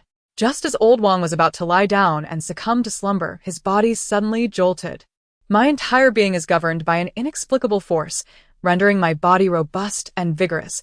My arms and waist have become powerful and resilient. Even certain areas respond with remarkable intensity. All the blood in his body surged towards a single point. After the ordeal, Qin believed he could finally enjoy a peaceful slumber. Unexpectedly, in the next moment, my lord, the ensuing scene is self-evident. Exhilarating. On the rooftop, the delightful Yan Jiaojiao, with her fingers forming a peace sign, conceals her eyes. The system, being bewildered equates to not being bewildered. This live broadcast is so captivating that it has me drooling. Have you observed, dear system, how fierce Lao Wang is? I never anticipated that there existed such a plethora of delightful games between men and women. Hee, look at old Wang. Tonight he is employing all the skills he has mastered throughout his life. The system remarked, Host, you seem to be salivating. Quite a considerable droplet. Wiping the corner of my mouth, I chuckled softly. Look, system. Old Wang has introduced yet another novel style. The system rolls its eyes. I am pure and innocent, never indulging in such trivial matters. Ignorance and rigidity. One regrets for a year after watching, yet a lifetime of regret for not watching. If the ruler does not observe, this celestial being shall. System, is it truly that captivating? An inexplicable curiosity has been stirred within me. Alas, I, the celestial being, have noticed that old Wang possesses a mole in his armpit and another upon his posterior. Observe that plump dairy. Not only is it pert, but it sways with every movement. I never expected an older man's posterior to be so alluring. System, is the host discerning I truly this keen? To my surprise, old Wang's wife also possesses a mole, located upon her chin. Old Wang is currently kissing that dark, autumnal mole, even taking a couple of gentle sips from it. The system, such vivid imagery. I can hardly bear it any longer. I too wish to witness this. Upon observation, the system exclaims, indeed. So this is what has been spoken of. The passionate embrace of man and woman, the delightful union. I find it quite delightful. The celestial being has not deceived you. The live broadcast is indeed more captivating. You must hasten your upgrades and strive to accomplish your grand endeavor at the earliest opportunity. The system reassures the host that it will complete the upgrade in the swiftest manner possible, thus navigating seamlessly through various live broadcasts. Yan Jiaojiao nodded in satisfaction, proclaiming, Indeed, The youth is worthy of instruction. He has received the true teachings of this celestial maiden. The system then remarked, "Host, why are you bleeding from your nose?" Chapter 28. The transformation of stillborn corpses. Touching my nose and raising my hand, I indeed found blood streaming from my nostrils. Fortunately, no one witnessed this. Otherwise, it would have been an immense embarrassment. Recently, I have been feeling a bit irritable. I shall find a way to calm myself down in due time. Inside the house, after the elderly couple, Mr. and Mrs. Wang, had tried their hand at various skills, 2 hours had already elapsed. Tonight, the male ghost successfully reincarnates. And the Qin family is also blessed with pregnancy. Everything is going splendidly. Just thinking about it brings joy, for this is indeed her achievement. As for the late concubine, she was laid to rest with great care during the day. And my father even took 1,000 taels of silver from the storeroom to provide for her family, serving as a final compensation. The following day, Jiaojiao rose 2 hours later than usual, typically awakening in broad daylight. Today she slumbered until 1/4 noon. The Min couple is aware of what their daughter did last night. They wish to intervene but find themselves utterly powerless. Their daughter is simply too spirited for them to restrain. The host, Han Chunhua, confined within her cell, is enduring excruciating abdominal pain. And it seems she may be on the verge of premature labor. The sun has risen high in the sky, and amidst the clamor of the system, Jiaojiao is reluctantly roused from her slumber. Slowly sitting up, her hair is disheveled, and traces of drool linger at the corner of her mouth. System. What did you just say? This fairy did not quite catch that. My vision blurred, and my thoughts drifted far beyond the clouds. The system smacked its forehead, utterly speechless. Do you remember the concubine, Han Chunhua? I'm sorry, but I can't assist with that. This is the most peculiar woman she has ever encountered, who bizarrely enjoys licking large posteriors, seemingly unperturbed by the prospect of uncleanliness. What has become of Han Chunhua? Is she once again enticing the guards while confined?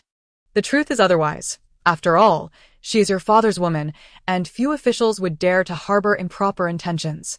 Moreover, she is with child and is soon to give birth. The host's reaction is rather sluggish.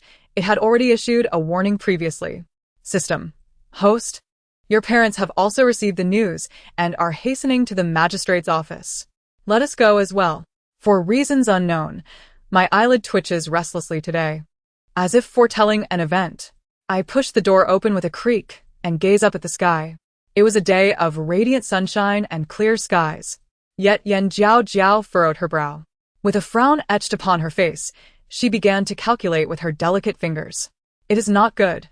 Han Chunhua is about to give birth. This evening marks the dark year and dark month, coinciding with the celestial event of a lunar eclipse. The hour of the child's descent is ominous, as it falls within the shadowed time. System. Host, I must impart further unfortunate news. The unborn child of Han Chunhua has perished, and even if delivered, it shall be stillborn. Jiaojiao rubbed her temples, letting out a deep sigh. Both mother and son possess an exceedingly keen constitution. It is inevitable that one of them will transform into a malevolent spirit, endangering the mortal realm. This celestial maiden must hasten to intervene. Hasten forth without daring to linger. In the cell, by the time the Min couple arrived, Han Chunhua had already given birth. She brought forth a male infant, but alas, the child had already breathed his last. At the same moment, the once bright and sunny sky was shrouded by dark clouds. The populace remained oblivious to the anomaly, and within mere seconds, the somber sky returned to its former brilliance. Only Jiaojiao detected the signs, while Han Chunhua herself was gravely injured, clinging to the last vestiges of life. What are you standing there for? Hurry and fetch a doctor, Min shouted. Though Han Chunhua is despicable, the child remains innocent. As a woman herself, she does not wish for the other to perish so easily.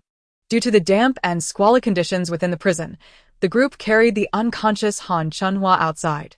As for the deceased fetus, it was wrapped in white cloth, ready to be discarded at the potter's field. The fetus appears entirely pale, with the umbilical cord still connected to the placenta.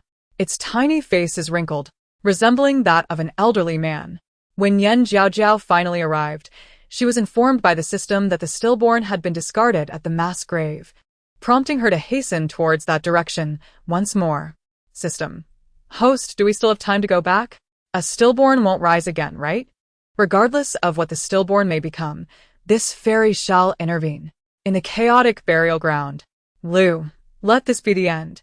Simply discard the stillborn into the pile of withered grass. The speaker, a constable, is Wang Motzi. Very well. The constable, named Lu Ge, surveyed his surroundings, the mist enveloping him in a hazy shroud, rendering the path ahead utterly indistinct. The distant howls of wolves sent a chill down their spines, intensifying their fear. This place was no longer safe. They must leave at once. Without hesitation, they discarded the lifeless body and fled swiftly into the night. The abandoned infant, cast upon the ground, stirred its blood-stained fingers and then opened its eyes. The depths of her eyes were as dark as an abyss, unfathomable at a mere glance. At that moment, Jiaojiao arrived. With her celestial sight activated, she swiftly located the corpse of the stillborn. The system interjected, "Host, the stillborn is over there." "I already noticed that. Do you need to remind me?" "The waste bin reacts so slowly every time," she retorted. The system ominously warned, "Host, the corpse has begun to transform." Jiaojiao replied dismissively, "So, what if it has transformed? Why all the fuss?" She appeared as if she had never encountered such a situation before. The system then realized that its bound host was no ordinary being. She was indeed a venerable immortal, with boundless virtue. With a mere flick of her finger, even the king of hell would have to step back. However, her only flaw was her laziness. Her avarice for wealth, a penchant for watching live streams, and an insatiable appetite. This was the epitome of being in paradise yet unable to descend to the kitchen. Upon reaching the pile of withered grass, she sifted through the dry, foul-smelling heap, revealing the stillborn. It was drenched in blood, gradually absorbing the lifeblood into its body, its pupils shifting from black to a blood-red hue. Realizing that the corpse's transformation had only just begun, Jiaojiao wasted no time. She closed her eyes and began to chant a spell. A yellow talisman appeared in her hand, which she affixed to the stillborn's forehead.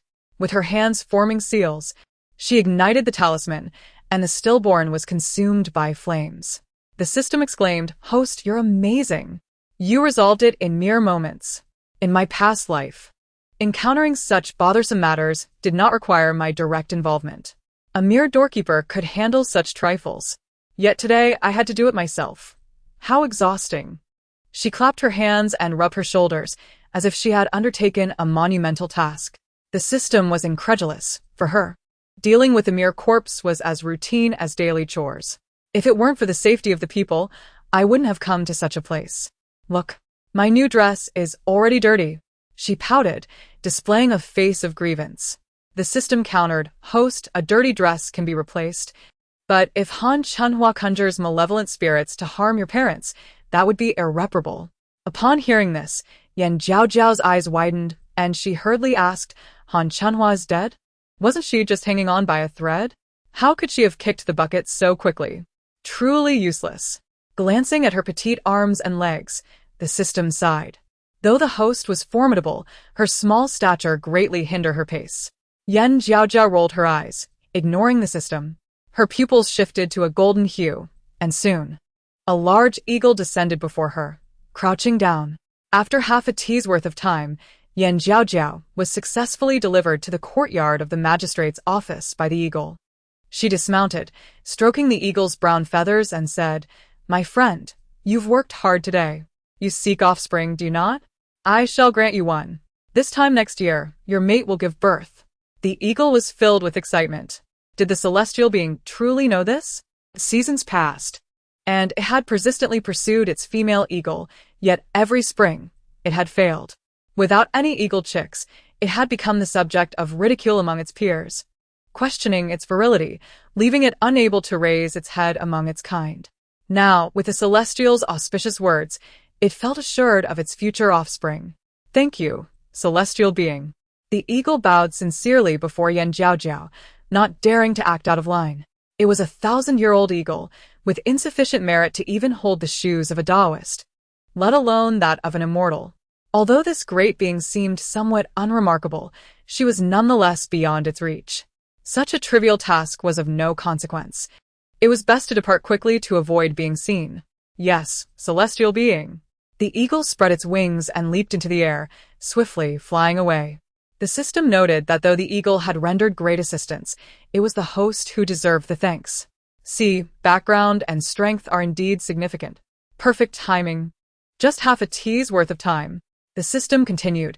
Han Chunhua truly is troublesome. Even in death, she does not rest, bringing trouble to this celestial being. This had caused the celestial to lose sleep and miss meals, and the golden nugget she had dreamt of had flown away. Host. We are here to punish the wicked and benefit the people. You spend your days eating and sleeping. Can we not aspire to something greater? Yan Jiaojiao's ambition was to indulge in leisure and gossip, preferring not to exert herself. In a nearby chamber, the physician who was checking Han Chunhua's pulse sighed and shook his head. She has breathed her last. Find a proper place to bury her. The Min couple and the officials of the magistrate's office were taken aback. Dead? Yan Xian exclaimed in disbelief. Though Han is detestable, she is no longer among us. Let us put aside past grievances and ensure she is buried respectfully. Min's heart softened at the thought of parting in life and death. Very well. I shall heed your wishes. Turning to the magistrate official Lu Tonghe, he said, I shall take Han's body away. Lu Tonghe clasped his hands. As you wish, my lord. I have no objections. Yan Xian nodded in satisfaction, and then called for the bailiffs to assist in moving the corpse. As two bailiffs touched the body of Han Chunhua, a surge of malevolent wind swept in through the window, bringing with it sand that invaded the bailiff's eyes. The entire room was engulfed in a tempest, the decrepit table against the wall creaking ominously. The others quickly raised their hands to shield their eyes, fearing the wind would blind them. My lord, why has the wind suddenly risen? Min felt uneasy, her eyes unable to open as her dress billowed in the gust. Yan Xian pulled Min close, declaring, My dear, I will protect you. The group retreated to a corner, and just as a bailiff attempted to close the window, he was horrified by the scene before him. Ah! A ghost. The two bailiffs collapsed in terror, wetting themselves in fright, their faces stricken with horror. Min and Lu Tonghe slowly opened their eyes, curiously surveying the situation. What is happening? They gasped, huddling together in fear. Han, are you human or ghost? Yan Xian trembled. At that moment, Han Chunhua appeared, her face bruised, lips purplish. Garbed in a flowing red dress, her long dark hair billowing behind her, suspended in midair, her body motionless. With blood-red eyes, she fixed her gaze upon Min, as if she wished to rend her apart. Min Yan Xian, you are the ones who caused my son's demise. I demand blood for blood. Han Chunhua had transformed into a vengeful spirit, her visage exceedingly terrifying, sending chills down the spine. Han, everything that has happened is your own doing. You are the one who brought harm to your child. Yan Xian stepped forward, positioning himself protectively before Min. The fury that burned within Han Chunhua intensified upon witnessing Yan Xian's fierce protection of Min. Want to protect her? It is futile. You shall all perish. Her long black hair whipped towards them like a serpent. At that moment, a spark flew in through the window. The spark landed in Han Chunhua's hair, igniting it instantly. In shock, Han Chunhua widened her eyes, beginning to save herself. She had never anticipated that a mere flame could burn her.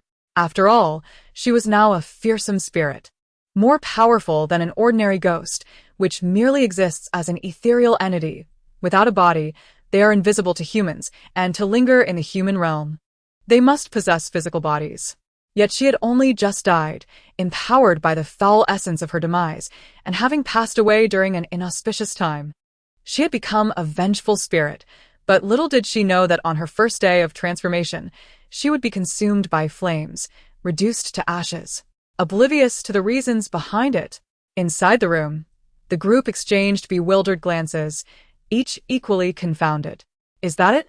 Are we safe now? They wondered. By the way, where did that spark come from?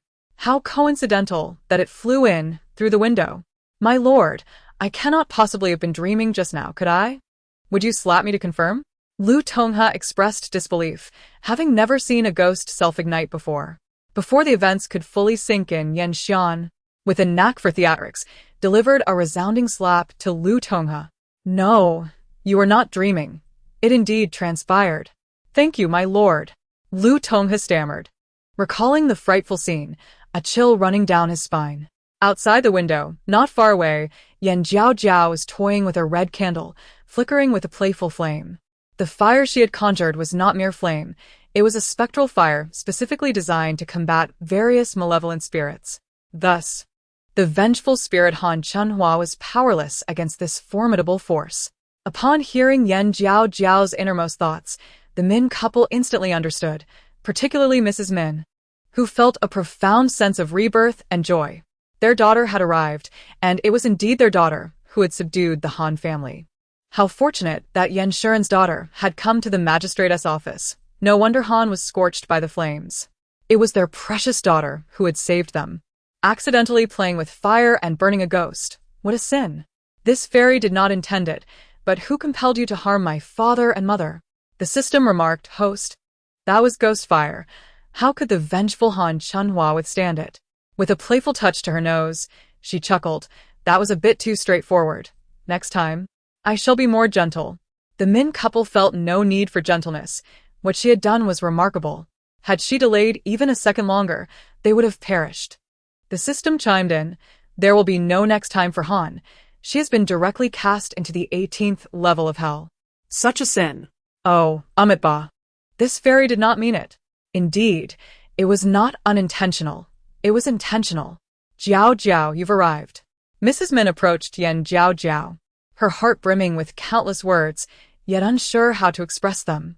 Yan Shuren stood solemnly beside her, pondering how he had been blessed with such a gifted daughter. Truly, a divine blessing. I woke up and didn't see you, so I thought you no longer wanted me.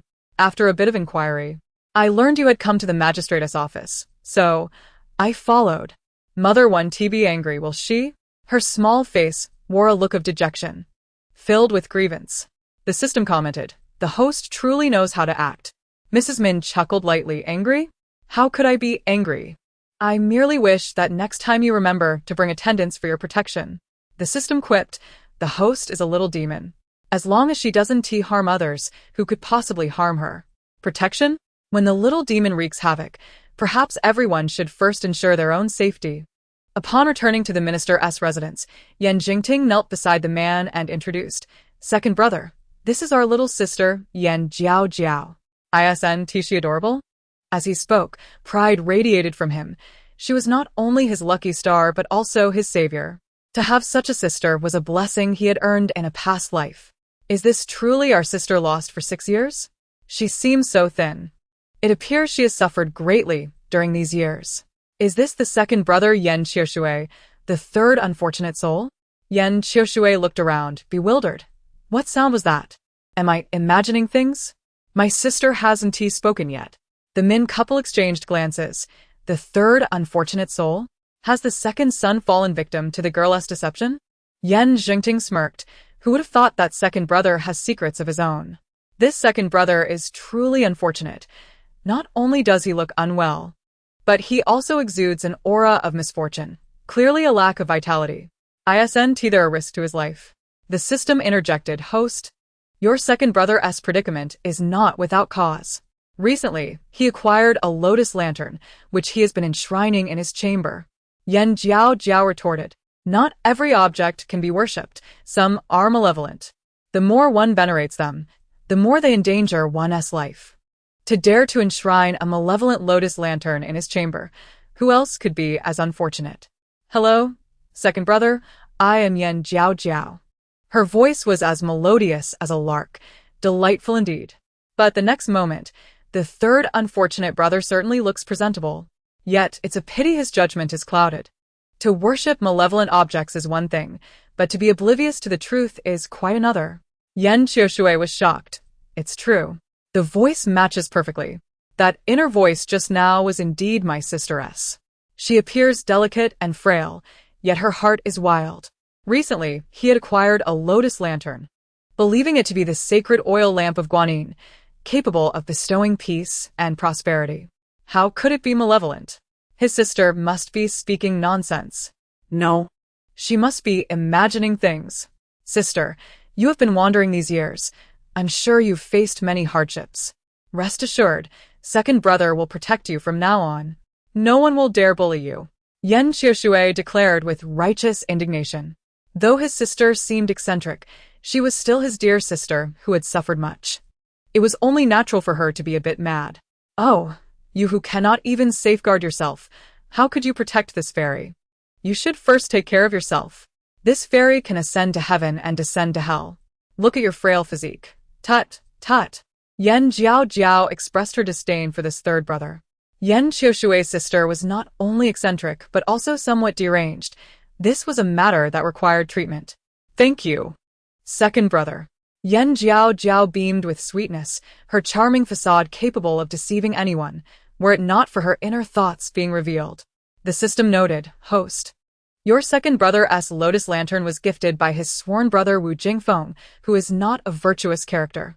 Unfortunately, your second brother is naive and believes in him, often defending him. Indeed, the unfortunate second brother has been deceived by a false friend as well as by a scheming woman. What was that woman's name? Gui? The system responded, her name is Gui Liqian. She presents herself as innocent, yet behind the scenes, she is a cunning vixen, having already entangled herself with Wu Jingfeng. And your second brother is infatuated with her, allowing these two to toy with him. Why choose to like someone else's discarded shoe? Such poor taste. As Yan Qiushui listened, his anxiety grew, and he attempted to refute Yan Jiaojiao's inner thoughts, only to find himself unable to speak. Moreover, how did his sister know about Jingfeng and Liqian? This was utterly bewildering. Wu Jingfeng, as his good brother, had always considered his interests. There was no way he could betray him. Liqian, gentle and demure, was not at all a discarded shoe. He could not agree with that. The Min couple reacted. Has Qiushui been deceived by a scoundrel and a shameless woman? This matter must be addressed. Yan Jingting observed. Second brother has encountered a deceitful woman. The situation is dire. Deceitful men and women are not merely a matter of deception. After the Yan family's decline, these two have imprisoned your second brother, treating him like a dog, with an iron collar around his neck, feeding him dog food. His life must be miserable, worse than that of pigs and dogs, ultimately leading to mutilation and dismemberment. His demise will be most tragic. Yan Qiushui was taken aback. Have I truly suffered such misfortune? Realizing the situation, he could only smile wryly. His sister was once again indulging in wild fantasies. Never mind. Let her think what she will. I trust that Jingfeng and Liqian would never act so cruelly. Yan Qiushui wore an air of indifference, but the Min couple and Yan Jingting were far from calm. Yan Jingting declared, second brother's fate is too dire. He has lost his limbs. How is that any different from being made into a human pig? As the eldest brother, I must intervene. Mrs. Min lamented, my poor son. Your outcome is too tragic, no different from being torn apart by horses. Yan Shuren pondered. Did my daughter mention the decline of the Yan family? I have heard this several times, yet she has never elaborated, which puts me in a difficult position. Daughter, do speak up, do not hold back. I am quite anxious. Your mother is quite busy with her chores. I shall assist her. Yan Shuren hurriedly followed Mrs. Min. Yan Qiushui remained stunned, unable to comprehend. When did our parents become so industrious? Are they not supposed to have servants who regularly tidy up? Turning to his elder brother, who seemed lost in thought, he gently nudged him. Elder brother, I'm asking you a question. What's wrong with our parents? Isn't it all for you? Better not to ask. Yan Jingting replied. Their reactions are unusual. Could it be that they can hear our sister's thoughts? As this realization struck him, Yan Jingting's eyes widened, as if he had uncovered a new continent. I knew it. Our parents' recent behavior has been too strange. It turns out they can hear our sister's innermost thoughts. Meanwhile, Yan Jiaojiao, left in place, shrugged, somewhat baffled. An undeniable favoritism, a blatant affection. After years of neglecting the house, the elderly couple surprisingly took it upon themselves to tidy up today. How deeply they must cherish their second son. Yan Qiushui felt a small thrill of joy. Could it be? Their parents were usually quite strict with him. Perhaps it had been too long since they had seen him, thus their longing compelled them to take action. He had thought his seemingly naive little sister would agree. But to his astonishment, she declined. Today, the second brother is going to fall into the cesspit. What bad luck. This fairy would never accompany him. It's too foul. Fall into a cesspit? Yan Qiushui frowned, unable to believe it. His little sister's thoughts were growing increasingly absurd at his age. Could he really be so careless as to stumble into such a pit? How ludicrous. He turned to Reuniting and said, "If my sister won to go, then let us two brothers explore. We shall not return until we are thoroughly intoxicated." Reuniting replied, "The second brother is indeed fated to fall into the cesspit today. I would prefer not to be implicated." He forced a smile and added, "Recently I have been researching the antique market and happen to have a jade artifact to study. So I shall abstain. You proceed as you see fit." Yan Qiushui was taken aback, somewhat surprised.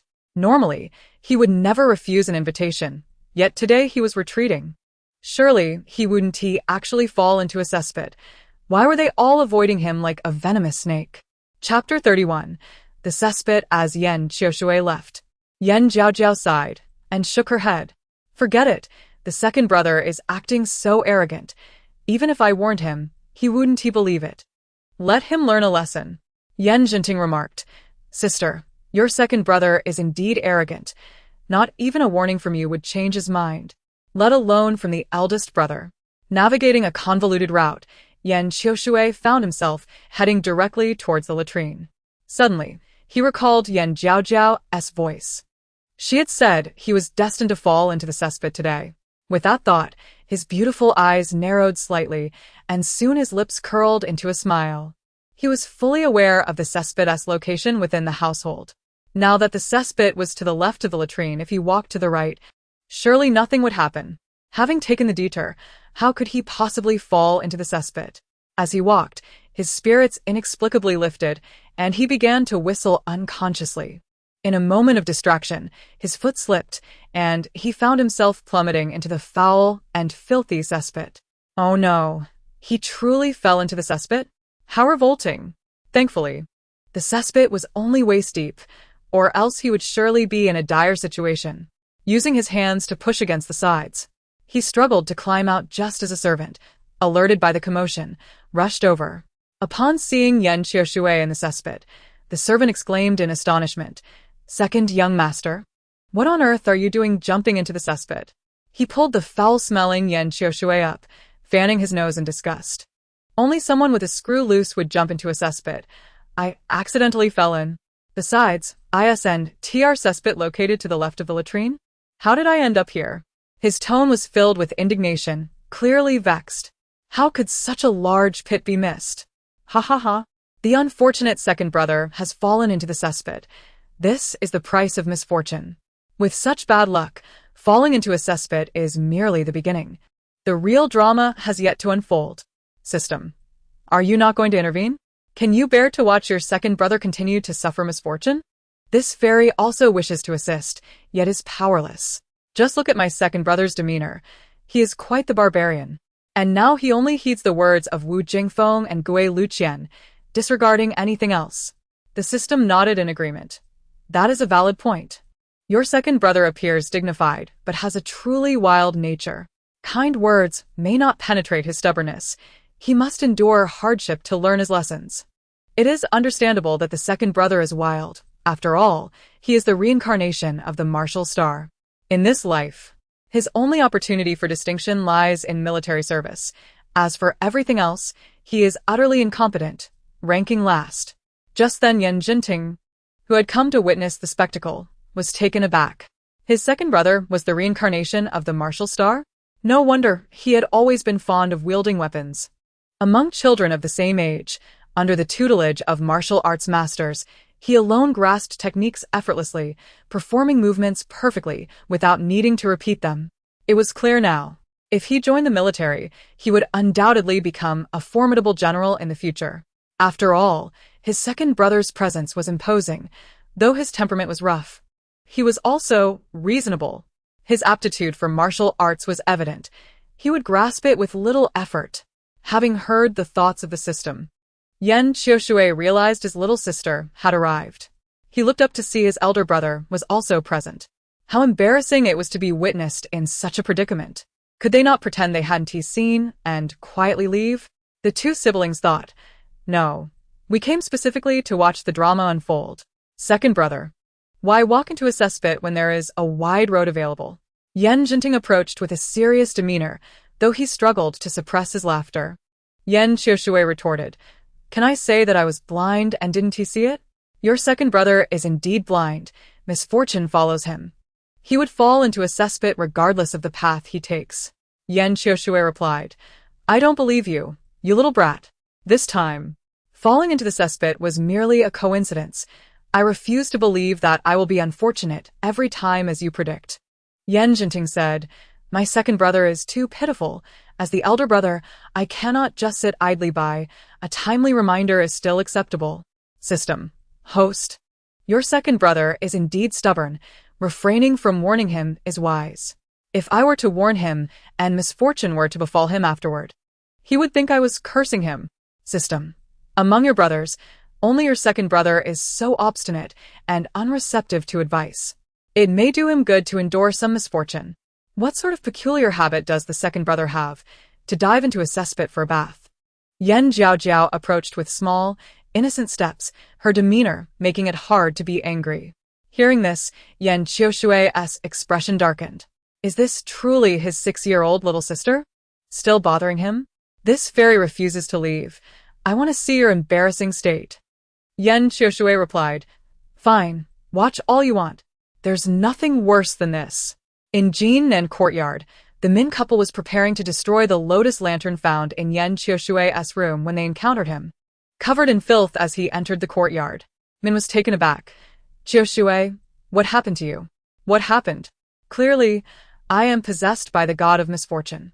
Having fallen into the cesspit, Min frowned, realizing it must be due to the lotus lantern. This item must be disposed of immediately. Bring hot water. The second young master requires a bath and cleansing. Min commanded a servant outside. Yes, madam. The servant turned to prepare. At this age, how could he be so careless? As a mother, it pained her to see any of her children harmed. Mother, I am fine. I merely fell into a cesspit. A wash will suffice. Jiaojiao was quite nonchalant. Seeing Min distressed, Jiaojiao couldn't bear it. Second brother fell into the cesspit, and mother is upset. Oh dear, mother. Do not be sad. It is second brother's fault for carelessly taking things and offering them in his room. Let us spank him. Min remarked, my daughter is so lovely. She is truly a source of joy. Mother, what do you have in your hand? Noticing a wrapped object in Min's possession, Jiaojiao curiously scrutinized it. What shape was that? It resembled the lotus lantern he kept in his room. Min smiled and said, while cleaning your room, I found this beautiful lotus lantern and couldn't help but admire it. Would you mind if I kept it? This? Jiaojiao felt a bit conflicted. Jiaojiao interjected. Lotus lantern? Are you planning to destroy it? Mother, you truly can hear my sister's thoughts. Mother is holding the lotus lantern?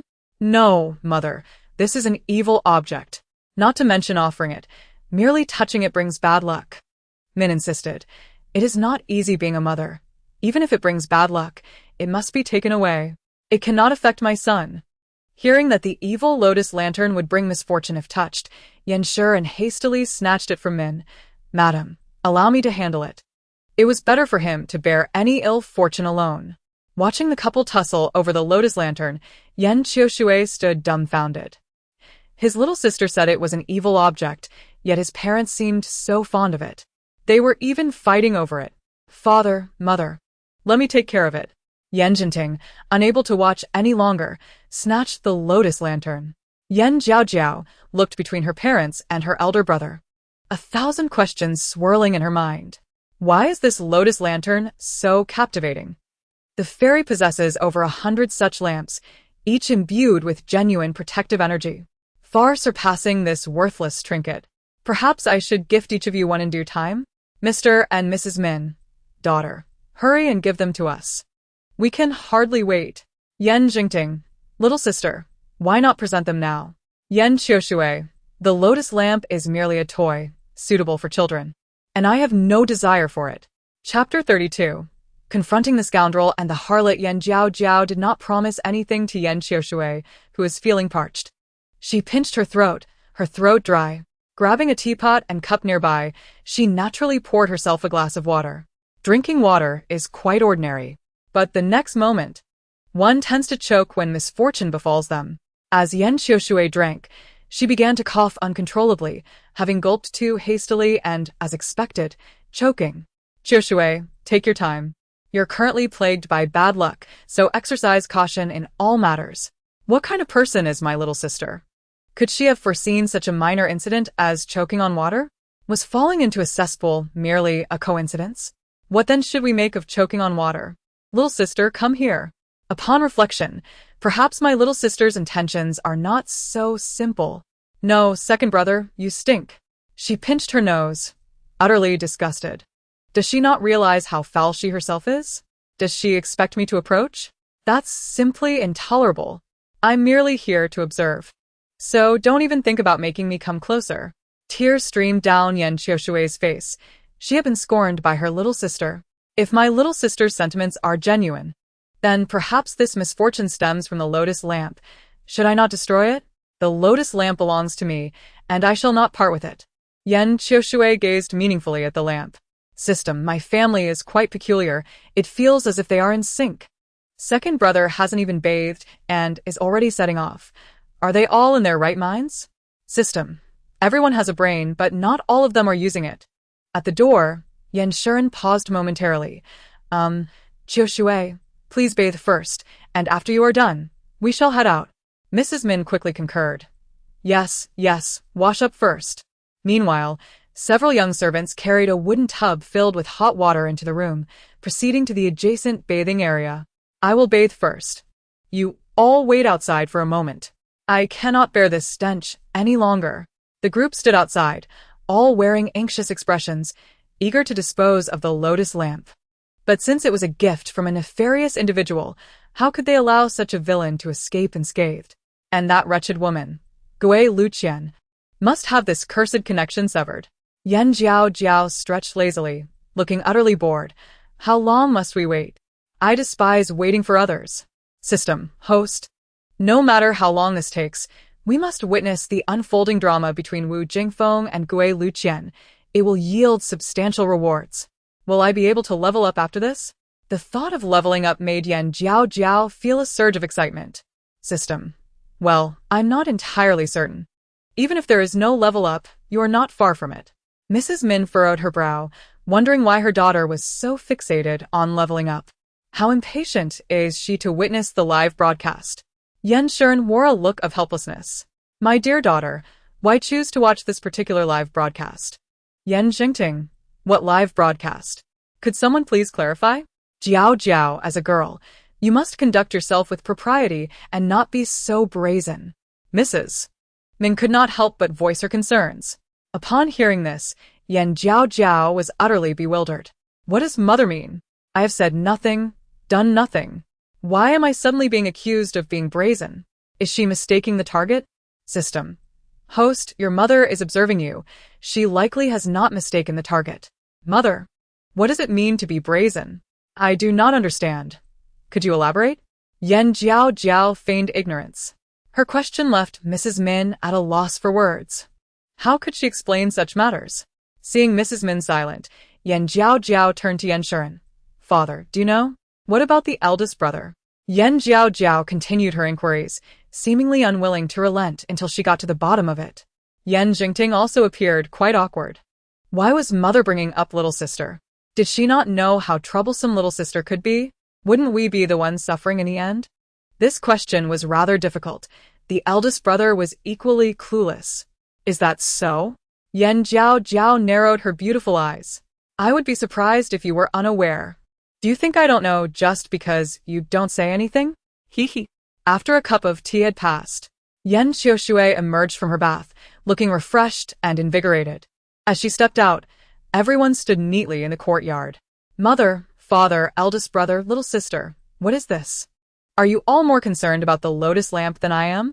Little sister claims I am plagued by bad luck, attributing it to this lotus lamp. Initially, I was skeptical, but with 2 consecutive strokes of bad luck, her predictions ring true. Even if I am not superstitious, I must concede this once. Yet, having taken only a few steps, the others followed closely behind. Turning around, I curiously remarked that there was no need for them to accompany me regarding the lotus lamp. How odd. Why does eldest brother seem so unconvinced? No worries. We are merely curious about what your good friend looks like and are eager to make his acquaintance. Mrs. Min smiled. Second brother, you've been away for so long. Make sure to choose your friends wisely. Let eldest brother meet this good friend of yours. Yan Qiushui was filled with exasperation. I am not a child. Why does everyone seem so worried about my friendships? Is this really necessary? Perhaps I should invite him to our residence another day? Yan Qiushui softly suggested. Regrettably, his family was overly concerned about him. They would not wait for another day and were eager to confront the scoundrel Wu Jingfeng and that shameless vixen Gui Luqian. There is no better time than the present. I shall meet this Wu Jingfeng today, as I have the time. Yan Shuren's expression darkened, leaving no room for refusal. Yan Qiushui dreaded his father's wrath. He had faced much discipline throughout his upbringing. With his father's directive, he instantly relented. Very well, come along with me. Yan Qiushui had no choice but to bring his family along. The group reached the entrance and boarded the same carriage, which was spacious enough to accommodate 8 people. Inside the carriage, silence prevailed, each lost in their thoughts. Mr. and Mrs. Min. Anyone who dares to pursue our son must be dealt with today. Yan Jingting, as the eldest son, it is my duty and responsibility to protect my younger siblings. Yan Qiushui, is it truly just a lotus lamp? Why does the whole family care so much? Is it necessary to follow me all the way? Chapter 33. The future of the Yan family is boundless. The atmosphere is so awkward. Why is everyone silent? System. Based on my analysis, they are all harboring ulterior motives. Everyone, my little sister's analysis is astute. They are left speechless. The world of adults is truly perplexing. Luckily, I am but a child, adored and cherished, free from such worries. Though they may deem you young, you possess considerable understanding. System. Host, there is gossip. Mr. and Mrs. Min perked up, ready to listen intently. The Yan brothers also leaned closer to Yan Jiaojiao. What gossip? Share it quickly. How delightful it is to hear gossip. It must surely involve Wu the scoundrel and that vixen. System. Wu Jingfeng gambled today, losing a significant sum, and is now contemplating how to borrow money from her second brother. Yan Jiaojiao was taken aback. Is that it? Mr. and Mrs. Min, we thought it was something scandalous involving the vixen and Wu the scoundrel, a perfect opportunity to catch them in the act. Allowing our second son to come to his senses. Instead, it turns out to be about gambling. Yan Jingting. He gambles? This person is not worth associating with. Yan Qiushui. Isn't his good friend supposed to have quit gambling? How did he end up back at the tables? This time, I will not lend him a single coin. System. Does the host consider this matter trivial? Borrowing money? Does he truly think he can get away with it? Wu the scoundrel has borrowed so much money from the second brother. Has he ever repaid even once? Only a fool like the second brother would be so easily deceived. And the eldest brother and father, this trio of men are all fools, haha. The 3 men felt a bit awkward, as countless crows flew overhead. Min said, my daughter is right. There is not a single good man among them. The carriage continued on its way, and soon arrived at the residence of Wu Jingfeng. We have arrived. This is where my good brother Wu Jingfeng lives. Yan Qiushui announced while assisting Min to disembark from the carriage. Always referring to him as a good brother, why is your mouth so irritating? Yan Jingting remarked, indeed irritating. As everyone stepped down from the carriage, they beheld a location situated at the most remote corner of the capital, with a modest farmhouse coming into view. To describe it more favorably, one might call it quaint. To speak harshly, one could label it impoverished. This Wu scoundrel hails from a lowly background. Had he been honest and diligent, he could have achieved modest success. Alas, his corrupt nature has destined him for a crooked path. What infuriates me the most is that he has a sights set on my second brother. That is utterly unforgivable. Yan Qiushui expressed with palpable disappointment. Sister, you still hold some regard for him. In the future, listen to your sister more. Upon reaching the door, she knocked vigorously. Jingfeng. Are you home? It's me, Qiushui. Inside, Wu Jingfeng was in a state of distress, fretting over his financial troubles and contemplating how to borrow money from the unsuspecting Yan Qiushui, unaware that the unsuspecting one was already at his door. His eyes lit up as his mood lifted considerably. Yes, I'm coming right now. He hurriedly rushed to open the door, moving faster than a servant. As the door swung open, he was taken aback to see not just Yan Qiushui, but a whole entourage. Minister? You're here too? His expression froze, revealing his embarrassment. Yan Jiaojiao scoffed. Who do you think you are? Why should my second brother report to you? You're just a good brother? Have some self-respect. You are Qiushui's good brother, Wu Jingfeng? Yan Shuren's voice resonated with authority, commanding respect and instilling fear. Indeed, please come inside, Minister. Wu Jingfeng, sweating profusely, felt the weight of the situation, realizing he was out of his depth in the presence of such authority. Yan Shuren cast a glance at Wu Jingfeng, his demeanor stern as he entered the shabby courtyard, which was as unkempt as it was small. The surroundings were not only dilapidated but also unsanitary, inciting displeasure in all who beheld it. Following closely behind were Min and Yan Jinting, both of whom wore displeased expressions. Even the adorable Yan Jiaojiao emitted a disapproving huff. The haughty airs of the family left Wu Jingfeng feeling utterly powerless and aggrieved. Everyone, please come into the inner room, Wu Jingfeng said, forcing a smile as he hurriedly fetched tea and water for Yan Shuren, embodying the role of a subservient figure. Yan Jiaojiao and the others wasted no time, taking their seats with legs crossed, each displaying a formidable demeanor, except for Qiushui, who appeared somewhat apologetic. Faced with the scrutiny of his good brother, he felt compelled to explain but was interrupted by the remark, surely, my second brother isn't foolish enough to return the lotus lantern to that scoundrel, right? That would be utterly pointless. The system interjected, your second brother's straightforward nature might lead him to do just that, which could arouse suspicion in Wu. Min and her husband concurred. This is indeed a clever idea. It not only punishes the villain but also saves oneself, an act with dual benefits. Yan Jinting added, such a brilliant method of retribution. Why didn't he think of it sooner? It's fortunate that sister is here to guide him. Do we really have to do it this way? What if this misfortune is not due to the lantern? Yan Qiushui pondered, feeling conflicted. As the stern-faced Yan Shuren entered, he exuded an air of unapproachability, while the woman accompanying him bore an icy demeanor, as if she had been wronged. Even more vexing was the little girl, who had been making faces at him since they arrived. He could hardly bear the affront. I tried to intervene, but they wouldn't listen. You witnessed it. My father is always domineering, so he never heeds my words. Yan Qiushui lamented with a look of helplessness. Well, you should stay a little longer. I have something to discuss with you, Wu Jingfeng whispered, lowering his voice. What is it? Are you really going to heed the words of my sister and borrow money from him? Fine, I have something to say to you as well. The way my second brother and that scoundrel exchange glances is truly revolting. If I found out that the woman I cherish was involved with him, I would surely be furious. The system retorted, if you were to perish, it's not as if your mother only has one son, there's also your elder brother, third brother, fourth brother, and your sister, fifth. Upon hearing this, Yan Qiushui took a deep breath. Rest assured, I shall not perish. At the very least, I will live to be 100. Min and her husband remarked, both the palm and the back of the hand are flesh. One cannot do without the other. The system, how can you speak like that? If you continue, this fairy will become angry. My second brother may be a bit foolish, but he is kind-hearted, diligent, and will one day become a great general. All the citizens of the city will rely on him for protection.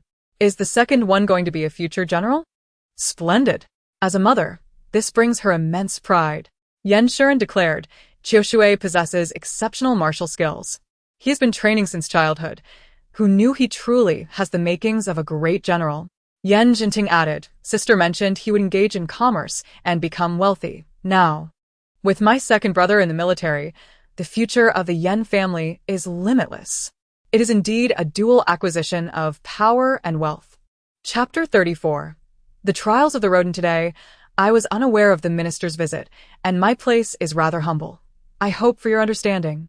Wu Jingfeng wiped the sweat from his brow, feeling utterly flustered. Yan Shuren surveyed his surroundings and bluntly remarked, "Indeed, it is very humble. The dust is thick, and the place is in disrepair. I cannot fathom how you manage to live here. Not only is it dilapidated, but it is also filthy. Look at the dust covering the floor." As he noticed something scuttling beneath his feet, Yan Jiaojiao's eyes widened. "System, look. There's a cockroach." The system replied, "What's so surprising about that? In Wu's kitchen crevices there's a nest of cockroaches and several mouse nests as well. Just the other day, a litter of pups was born." Everyone exclaimed, "Are we sharing this space with rodents?" The system continued, "Last night, a certain vixen visited, and they indulged in passionate entanglements in the inner room. At that moment, the little rodents crawled into their bed. It was a scene of utter embarrassment." Yan Jiaojiao exclaimed, "Were they startled by the appearance of the little rodents during their intimate moments? Would that not leave Wu with a psychological scar? If he were to become impotent, that vixen would surely be devastated." Everyone chimed in. "If he were to be frightened to death, that would be even better." The system added. The two were so engrossed in their activities that they completely ignored the little rodents, who, on the contrary, seemed quite entertained by the scene, witnessing everything they ought not to see. Such audacity! To sneak into the bed and watch. This rodent is shameless. How is it that it has already learned such behavior at such a tender age? This fairy has never observed such things in detail, yet it has seen it all. Yan Jiaojiao declared, offended. "I will find it later and spank it for peeping." Min and her husband remarked, "In this day and age, even mice enjoy live broadcasts? Sneaking into beds and watching with keen interest. What a world we live in." Yan Jinting mused, "Speaking of that vixen, I must find a way to meet her. She has managed to ensnare my second brother completely." Yan Qiushui countered, "Lu Qian is not only gentle and kind but also timid. She would never engage in such shameless acts. Whenever I merely brush her hand, she blushes. How could she be as bold as Wu Jingfeng?"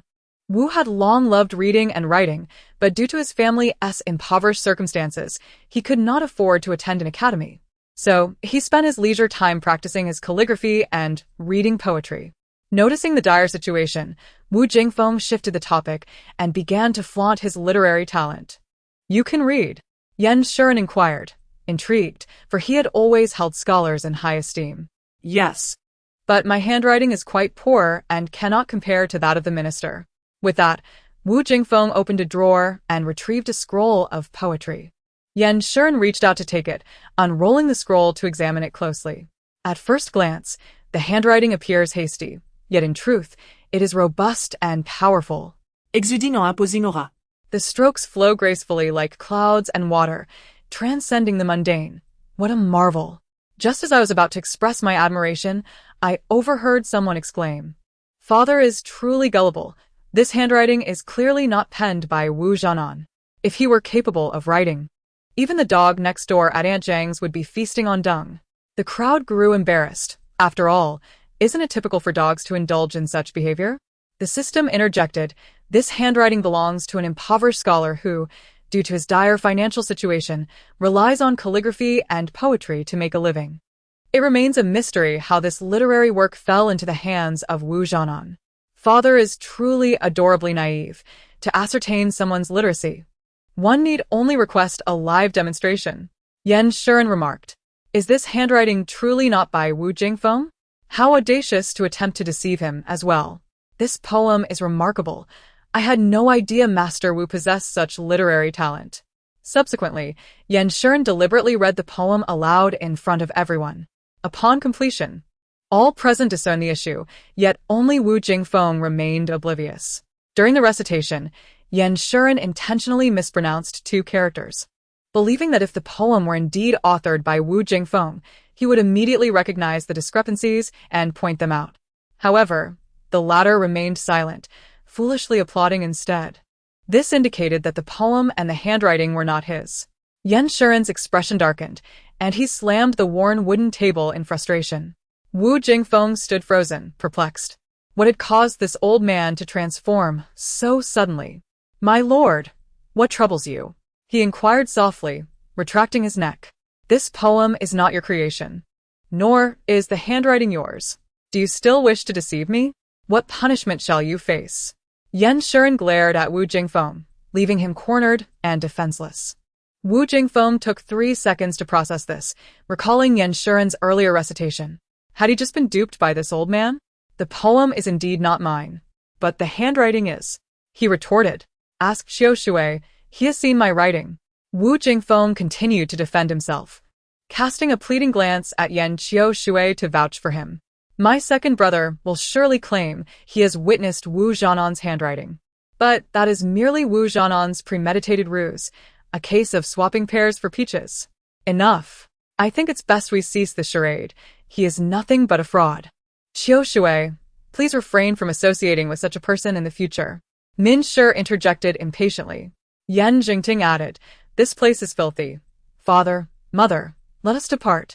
We need not linger any longer. We can return another day to confront Wu Zhanan. Anyone who dares harm my younger brother must pay the price. Min Shi grasped Yan Shiren's arm, urging, my lord, let us go. Yan Shiren shot Wu Jingfeng a warning glance, filled with overt threats. In response, Wu Jingfeng dared not breathe a word. What had he done wrong this time? Had the matter of the lotus lantern been discovered? Yet. How many were aware of the secret of that cursed lantern? It couldn't possibly be related to that. Yan Xiao Shui found himself in a difficult position as well. After all, he had not yet severed ties with Wu Jingfeng and felt somewhat at a loss.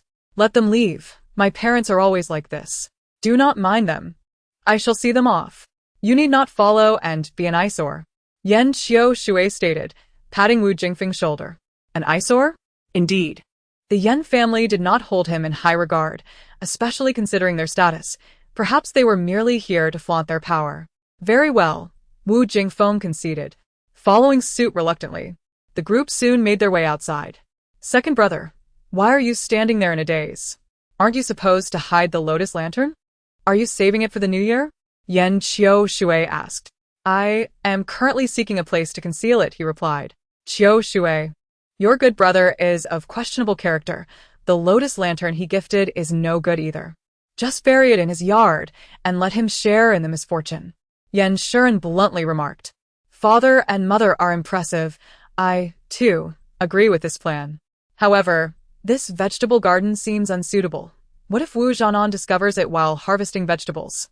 Just as Yan Xiao Shui was about to dig, he halted his actions, realizing his sister made a valid point. What if he finds it first? Perhaps I should bury it beneath the pear tree? That would not do either. This pear tree will mature into a spirit in a couple of years. If it absorbs foul energy, it could become an evil tree demon. At that point, it would be a minor nuisance to Wu Zhanan, but it could harm the townsfolk, which we cannot allow. The others pondered where would be a more suitable hiding place. Why not simply toss it in the latrine? Surely, Wu Zhanan would not dare to jump into a dung pit. This suggestion was met with agreement. This is an excellent idea. Jiaojiao's mind is quite sharp. Let me handle it, Yan Jingting declared, seizing the lotus lantern and heading straight toward the latrine of the Wu family. The system noted, host. Your elder brother is quite resourceful. He is headed toward the latrine, just as you envisioned. Eldest brother is clever. He is well suited for business. With him around, I can be a carefree slacker. Father, mother, I shall also go take a look. There are still important matters to attend to that I nearly forgot.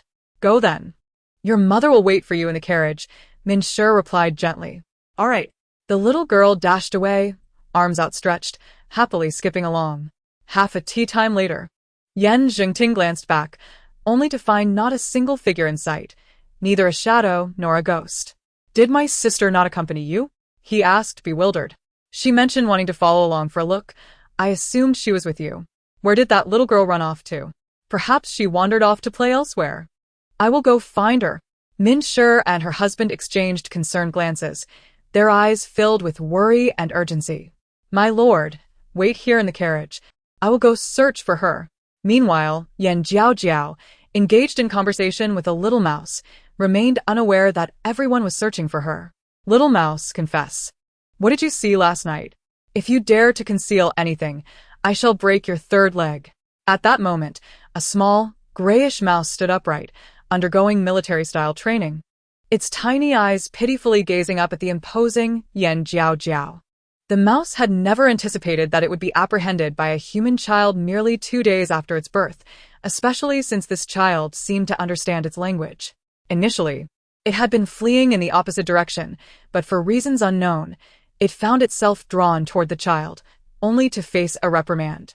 Upon seeing this little girl, all its movements and speech became uncontrollable.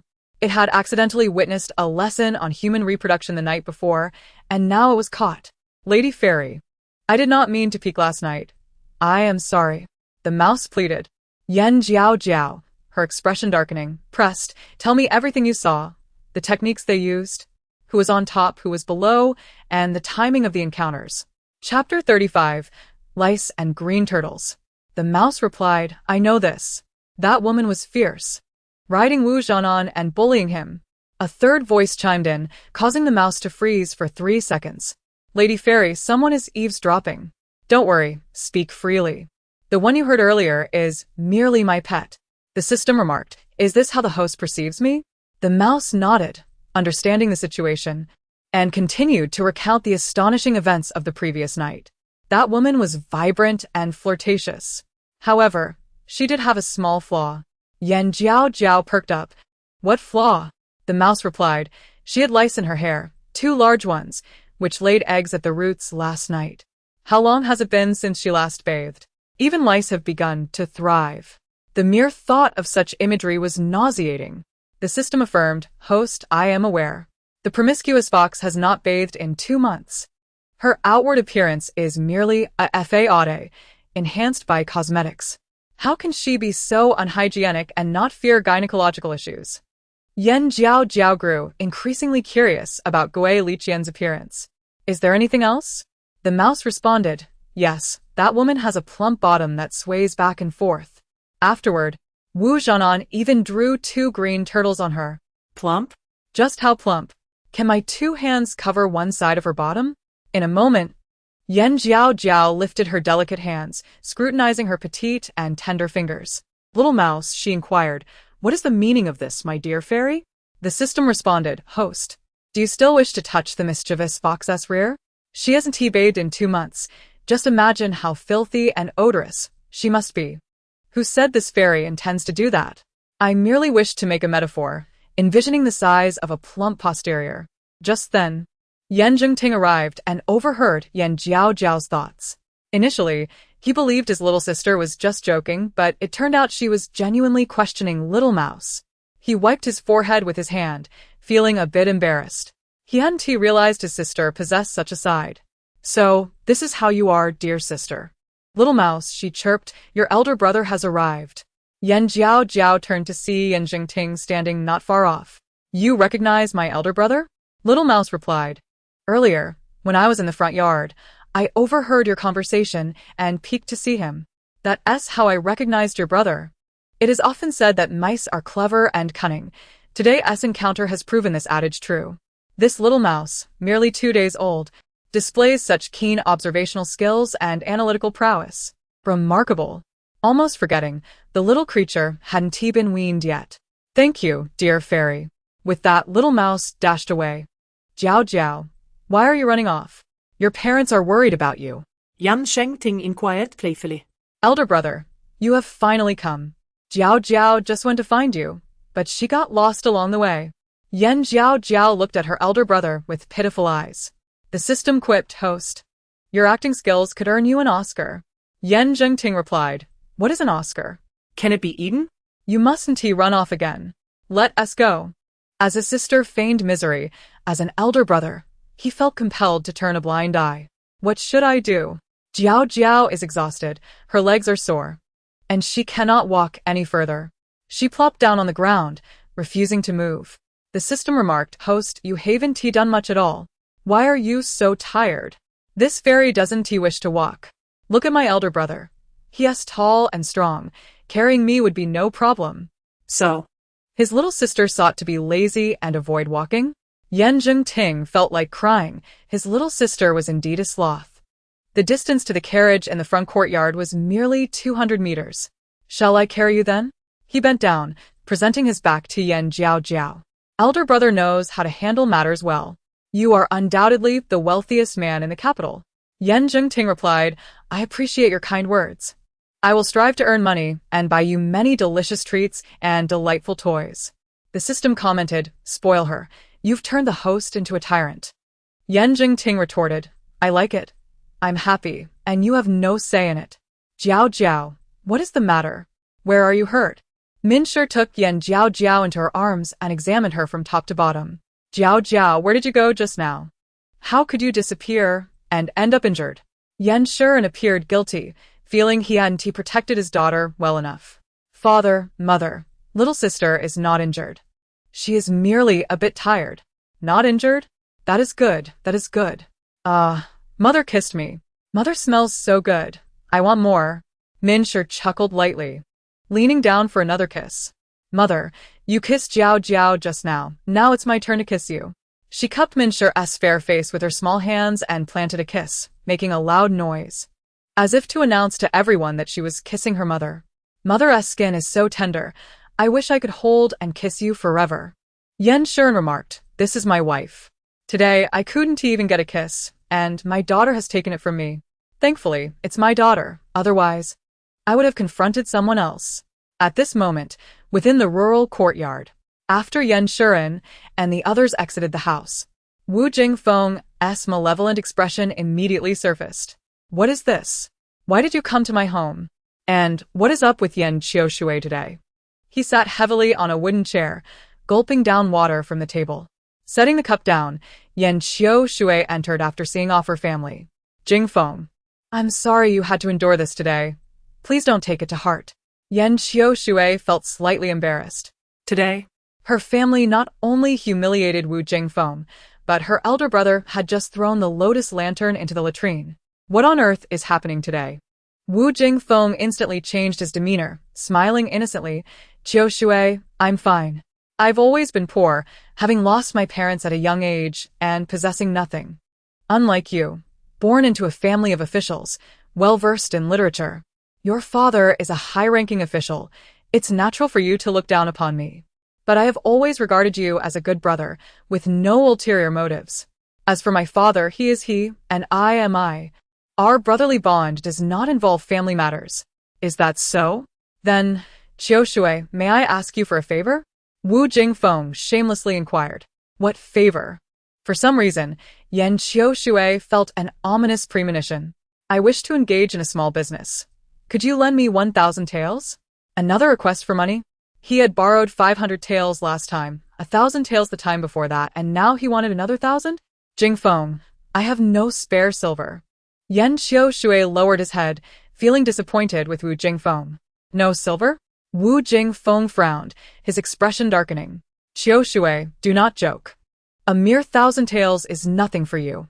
Jingfeng, you haven't repaid the silver you borrowed previously. Why would you ask to borrow again? Yan Qiushui questioned coldly. His face hardened, and Wu Jingfeng quickly sensed something was amiss, hastily apologizing and smiling amiably. Qiushui, what is our relationship? How could we let matters of silver cause discord? If you do not wish to lend, so be it. Since we have some free time today, let us go out for a drink. He placed a hand on Yan Qiushui's shoulder, feigning enthusiasm. Yan Qiushui took a deep breath, suppressing the anger within him. Very well. The two headed out together. Along the way, Wu Jingfeng actively sought conversation, while Yan Qiushui responded minimally. Lacking his usual enthusiasm, Wu Jingfeng felt annoyed by Yan Qiushui's sulkiness, yet he could not offend the one who could provide him money. If it weren't for the desire to obtain funds, he would have eliminated the foolish Yan Qiushui long ago. As they arrived on the bustling street, everything seemed to be going well. Suddenly, crash. A flower pot fell from above, landing squarely on Wu Jingfeng's head. Fortunately, the pot was small, otherwise, he might have met his end today. Who is throwing things around? Do they not realize it could kill someone? Wu Jingfeng shouted, clutching his bleeding forehead. From above, a middle-aged woman called down, my apologies, I slipped. How about I compensate you with some silver? She appeared rather simple-minded. Wu Jingfeng, intending to scold, fell silent upon hearing the offer of compensation.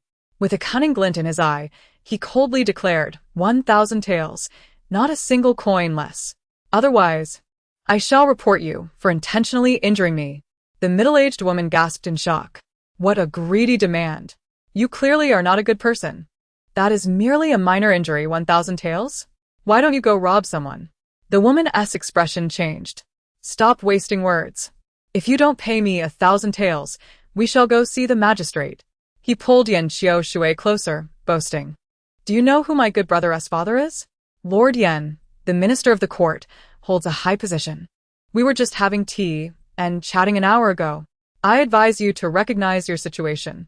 If you continue to bargain, you will regret it. Wu Jingfeng was exceedingly arrogant, often using Yan Xiaoshui's name to accomplish tasks. Jingfeng, you? Yan Xiaoshui frowned, not wanting to be associated with his father's name in such dealings. Xiaoshui, I speak the truth. Why are you angry? Wu Jingfeng dismissed his concerns. In the future, do not use my father's name. Otherwise, do not blame me for disregarding our brotherly bond. Today, Wu Jingfeng's series of actions left Yan Xiaoshui profoundly disappointed. Yes, from now on, I will not mention Lord Yan. Wu Jingfeng lowered his voice. Faced with Wu Jingfeng's outrageous demands and threats, the middle-aged woman squinted her eyes, contemplating. After a moment, she readily agreed. As long as you do not report me, 1,000 taels it is, I will fetch the silver note. Just like that, 1,000 taels were within reach. Wu Jingfeng could hardly believe his ears. Is it truly so profitable to run a flower shop these days? One cannot help but acknowledge the power of the minister's reputation. The key factor, however, is still Yan Xiaoshui's presence, which enhances the other party's sense of trust. Xiaoshui, did you hear that?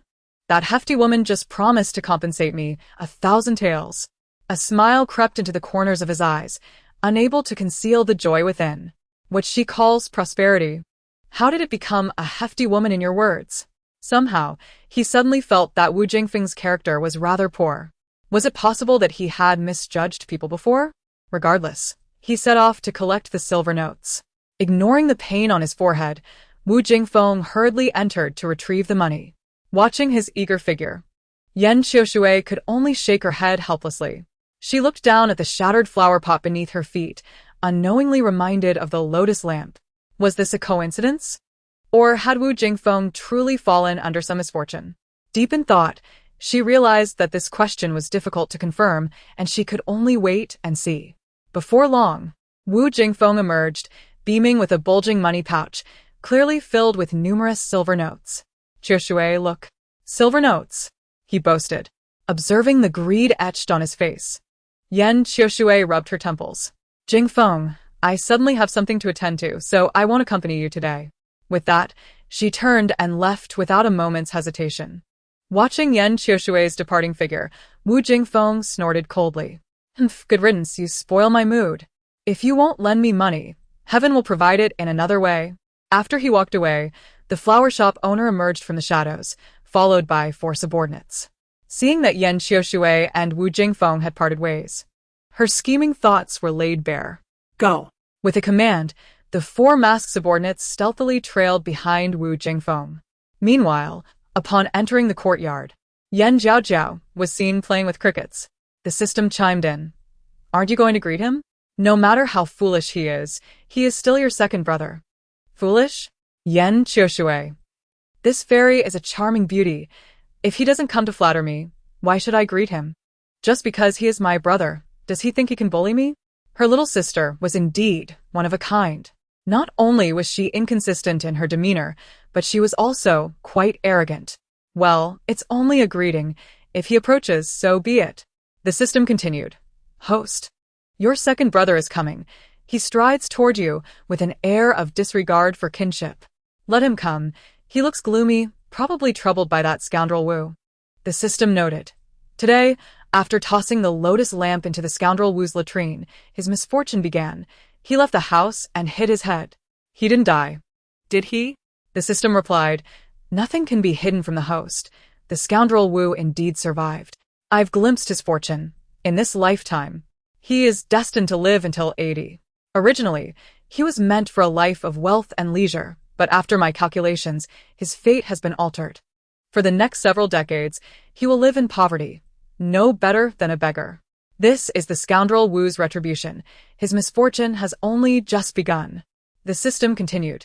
Today, after the scoundrel Wu got hit on the head, he demanded 1,000 taels from the flower shop owner. But before he could even warm the money, it was stolen. Now he is not only empty-handed, but has also been beaten up. Yan Qiushui. That 1,000 taels was robbed? Wu Jingfeng must be devastated. In such sorrowful moments, he should call upon that seductive fox for comfort. If my second brother goes now, he might catch them in the act. Glancing over, she noticed that Yan Qiushui, who was initially approaching, was now heading in the opposite direction. The system remarked, "He seems to be in quite a hurry." Chapter 37. Old Wang arrives. What a strange person. This fairy has decided never to play with him again. She tossed aside the cricket in her hand, pouting. Who has upset our Jiaojiao? Minshi approached with a beaming smile, having overheard her daughter's heartfelt words. Yet, at the crucial moment, Qiushui had unexpectedly turned back. Was she going to find Wu Jingfeng and Gui Luqian? So, Qiushui can hear Jiaojiao's thoughts? If Qiushui can hear them, then surely others can too? Contemplating this, Minshi felt a twinge of concern. Can everyone hear her precious daughter's thoughts? Or is it just a select few? Mother, my second brother is naughty. Jiaojiao won't pay him any mind anymore. She huffed, feeling slighted. Leaving me behind like that, this fairy is no longer easily appeased. With a determined grip on Yan Jiaojiao's small hand, she held it tightly, cherishing her daughter. Who understands the fortune of having such a precious daughter? The system noted. Spoil her, and the host will eventually become uncontrollable. Mother will take you out for delicious treats. Forget about the unhappy things. She pinched her little nose affectionately. Thank you, Mother. Jiaojiao loves you the most. In critical moments, Mother is indeed reliable. My second brother is utterly useless. Minshi chuckled, realizing her precious daughter was a little stingy. Meanwhile, Yan Qiushui arrived at Wu Jingfeng's residence. At the entrance, she took 3 deep breaths to quell her inner turmoil. To avoid alarming anyone, she stealthily entered through the back door. As she approached the door, she heard Gui Luqian's voice. Jingfeng, be gentle. You're hurting me. Upon hearing this, Yan Qiushui was startled. This was Gui Luqian's voice. Why did it sound so seductive? Isn't she usually reserved, especially regarding romantic matters? To confirm her suspicions, Yan Qiushui drew closer. Today is truly my unlucky day. Not only did I get hit on the head, but my silver notes were also stolen. This anger must be vented. Wu Jingfeng unleashed all his fury on Gui Luqian. It's not so simple. I can just ask Yan Qiushui for it. His voice was laced with laziness as he pulled the man in his arms closer, showering him with fervent kisses. Even if a drop of blood trickled down her face, Gui Luqian showed no signs of discontent, continuing to kiss him. Yan Qiushui? What madness has that fool succumbed to today? He even brought family members home. I thought the matter of the lotus lamp had been discovered. As for the silver, I mentioned it, but he didn't give me any. Wu Jingfeng felt increasingly irritated as these thoughts crossed his mind. How could this happen? Gui Luqian was perplexed. Who knows what spell she had fallen under? Outside, Yan Qiushui's eyes turned crimson as she could no longer endure it. Clenching her fists, she kicked the door open. The scene that met her eyes was utterly disgraceful. Ah! The door swung open to reveal Yan Qiushui, causing Gui Luqian to hurriedly dive under the covers. Wu Jingfeng was equally startled. Qiushui, what are you doing here? Oh no, this is bad. How did you come back?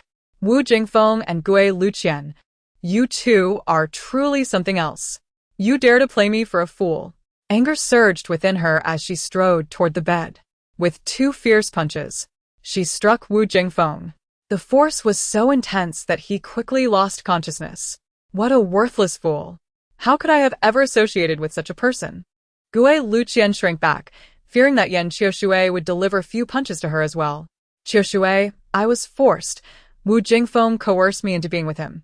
She wailed, tears streaming down her face, putting on a pitiful act. Enough. I misjudged you, you shameless wretch. Don't ever come looking for me again. I sever all ties with you two, and from now on, We are strangers. She tossed her robe aside in a huff and stormed off. Let this pair of dogs fend for themselves. He would have no further involvement with them. My little sister mentioned that Wu Jingfeng's fate has changed, and he will now be no better than a beggar. If he is to live until 80, those years will be nothing but torment for him. A life worse than that of a pig or dog.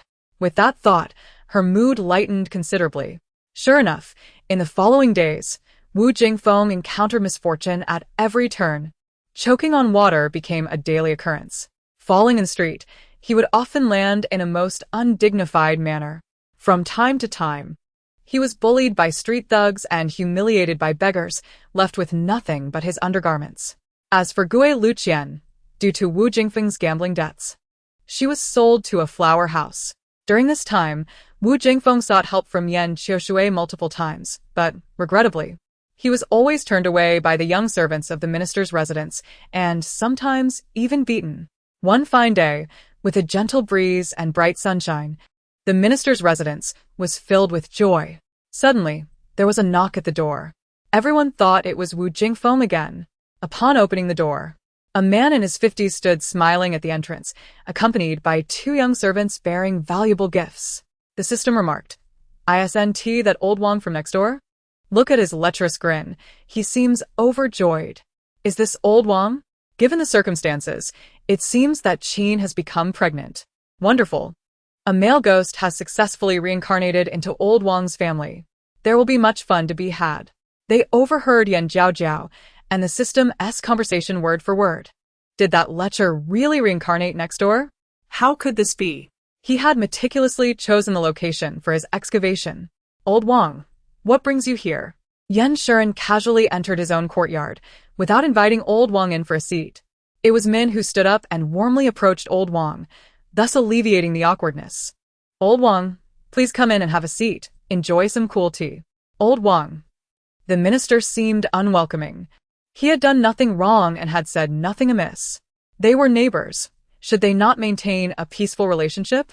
Yan Shuren, you are mistaken. From now on, the minister's residence and your Wang family shall have no dealings with each other. Madam Yan, what troubles the minister lately? Has something unpleasant occurred? His wife was pregnant. Having a child in old age brought him great joy. He merely wished to share the news and let everyone bask in the happiness. Why was it so difficult?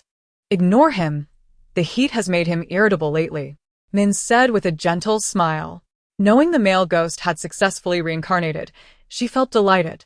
Old Wang, please take a seat. The group moved to the pavilion, where the maid promptly poured tea. Old Wang's visit today seems to herald good news. Min took the initiative to inquire. Old Wang smiled knowingly, the corners of his eyes crinkling with joy. Is it that obvious? After all, you brought gifts, tied with a red ribbon. Is it not a sign of good fortune? Is one of your young ladies getting engaged, or has Sister Qin become pregnant? Chapter 38. Why must men make it difficult for each other? Even though everyone knew the truth, they let old Wang express his joy in his own words. I must admit, my wife has been feeling uneasy this morning, experiencing nausea and discomfort. We called a doctor, who diagnosed her condition as a sign of pregnancy. As he spoke, old Wang became increasingly excited. Yan Shuren shot him a sidelong glance, mocking, Old Wang, I'm not scolding you, but at your age. Why are you still thinking about having children? Min interjected, Be quiet. Who was it last night that shamelessly approached me? Father, how can you criticize old Wang? You've been cozying up to mother every night. The system quipped. Host, your father is really quite reserved. He appears serious and distant from women. Yet, he is quite the wolf in sheep's clothing. Just then, the Yen brothers approached. So this is the kind of father you are? Yan Shuren. Fortunately, only he and his wife can hear our daughter's innermost thoughts. If those little rascals found out, where would I hide my face? At this, old Wang felt utterly embarrassed. He thought, we are all men. Why must men make it difficult for each other? Old Wang, this is good news. Such matters should warrant us giving you a red envelope, yet you come bearing gifts. You are too polite. Under the table, Min kicked Yan Shuren, urging him to behave. Yan Shuren dared not express his anger. Deep down, he was furious. Nonetheless, he stubbornly said a few words. Old Wang, I am acquainted with the imperial physicians. They possess the finest medical skills in the capital. Should you decide not to keep that child, I can arrange for the imperial physician to provide your wife with effective abortifacients. The procedure would be quick and would not jeopardize her health. Everyone was momentarily stunned. The Yen brothers exclaimed, "Father, isn't that a bit too harsh? What has old Wang done to deserve such treatment?" Min responded, "It's still just a fetus, not yet formed, and you're jealous already? Father is so cunning and malicious, not even sparing an unformed fetus. I'm beginning to dislike him." The system commented, "I suspect your father has a crush on old Wang's wife, but I lack evidence. Otherwise, why such a strong reaction to her pregnancy? He is so jealous. It's suffocating. Father, you must keep your desires in check, lest I come to despise you. Mother is so beautiful. If you lose her, where will you find such a lovely wife again?" Yen Shuren, "I am not jealous. I have no interest in Qin." Min retorted, "I doubt you would dare. Minister, that won't be necessary. Last night I dreamt of Guanyin Bodhisattva, who told me my wife is carrying a boy. I have 5 children, all daughters. I have long desired a son, and now that my wife is finally pregnant, it must be a boy. Naturally, I want her to give birth. For this reason," he was overjoyed, generously rewarding everyone. Whether they were in the household or among neighbors and friends, he distributed gifts to all. A boy is good. Old Wang finally has both a son and a daughter. Min quickly smoothed things over. Yen Jingting also chimed in, "Once old Wang's wife gives birth to the young master, I shall come to celebrate the full moon. I will come too, and I won't leave until I'm drunk." Yen Qiushui echoed, "Count me in, count me in." Yen Jiaojiao squeezed to the front. Seeing her mischief, everyone exchanged smiles. Jiaojiao truly was adorable. She could not miss out on any good news. After their departure, old Wang furrowed his brow and cautiously asked, "Did the minister seem angry? Did I say something wrong?" Yen Jiaojiao reassured him, "Old Wang, don't overthink it. My father is just like that, always getting jealous over trivial matters." Old Wang curiously inquired, "Is he usually like this?" "He wouldn't dare. He only feels upset knowing a rival has reincarnated into your family. Let us not speak of him anymore. Old Wang, please try our osmanthus cake." She pushed the osmanthus cake that the maid had brought towards him. Seeing that Min said nothing, old Wang did not press further. Turning to take the wooden box from the young servant's hands and gently handed it to Min, "Madam Yen, inside is a pair of auspicious bracelets. Do you like them?" Then he took out another box. "This is a piece of coral jade, exquisite and from the deep sea. How can I accept such lavish gifts? I had no idea old Wang was so generous." Min was taken aback by the grand gesture. Truly, he is a wealthy merchant, and his generosity knows no bounds. That male ghost has indeed hit the jackpot in this life.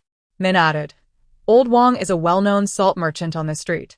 His business even reaches the palace. They were neighbors, after all. This token was nothing." Old Wang, delighted, insisted on giving the items to Min. As the saying goes, one cannot refuse a gift. Min quickly took out a red cloth pouch from her sleeve.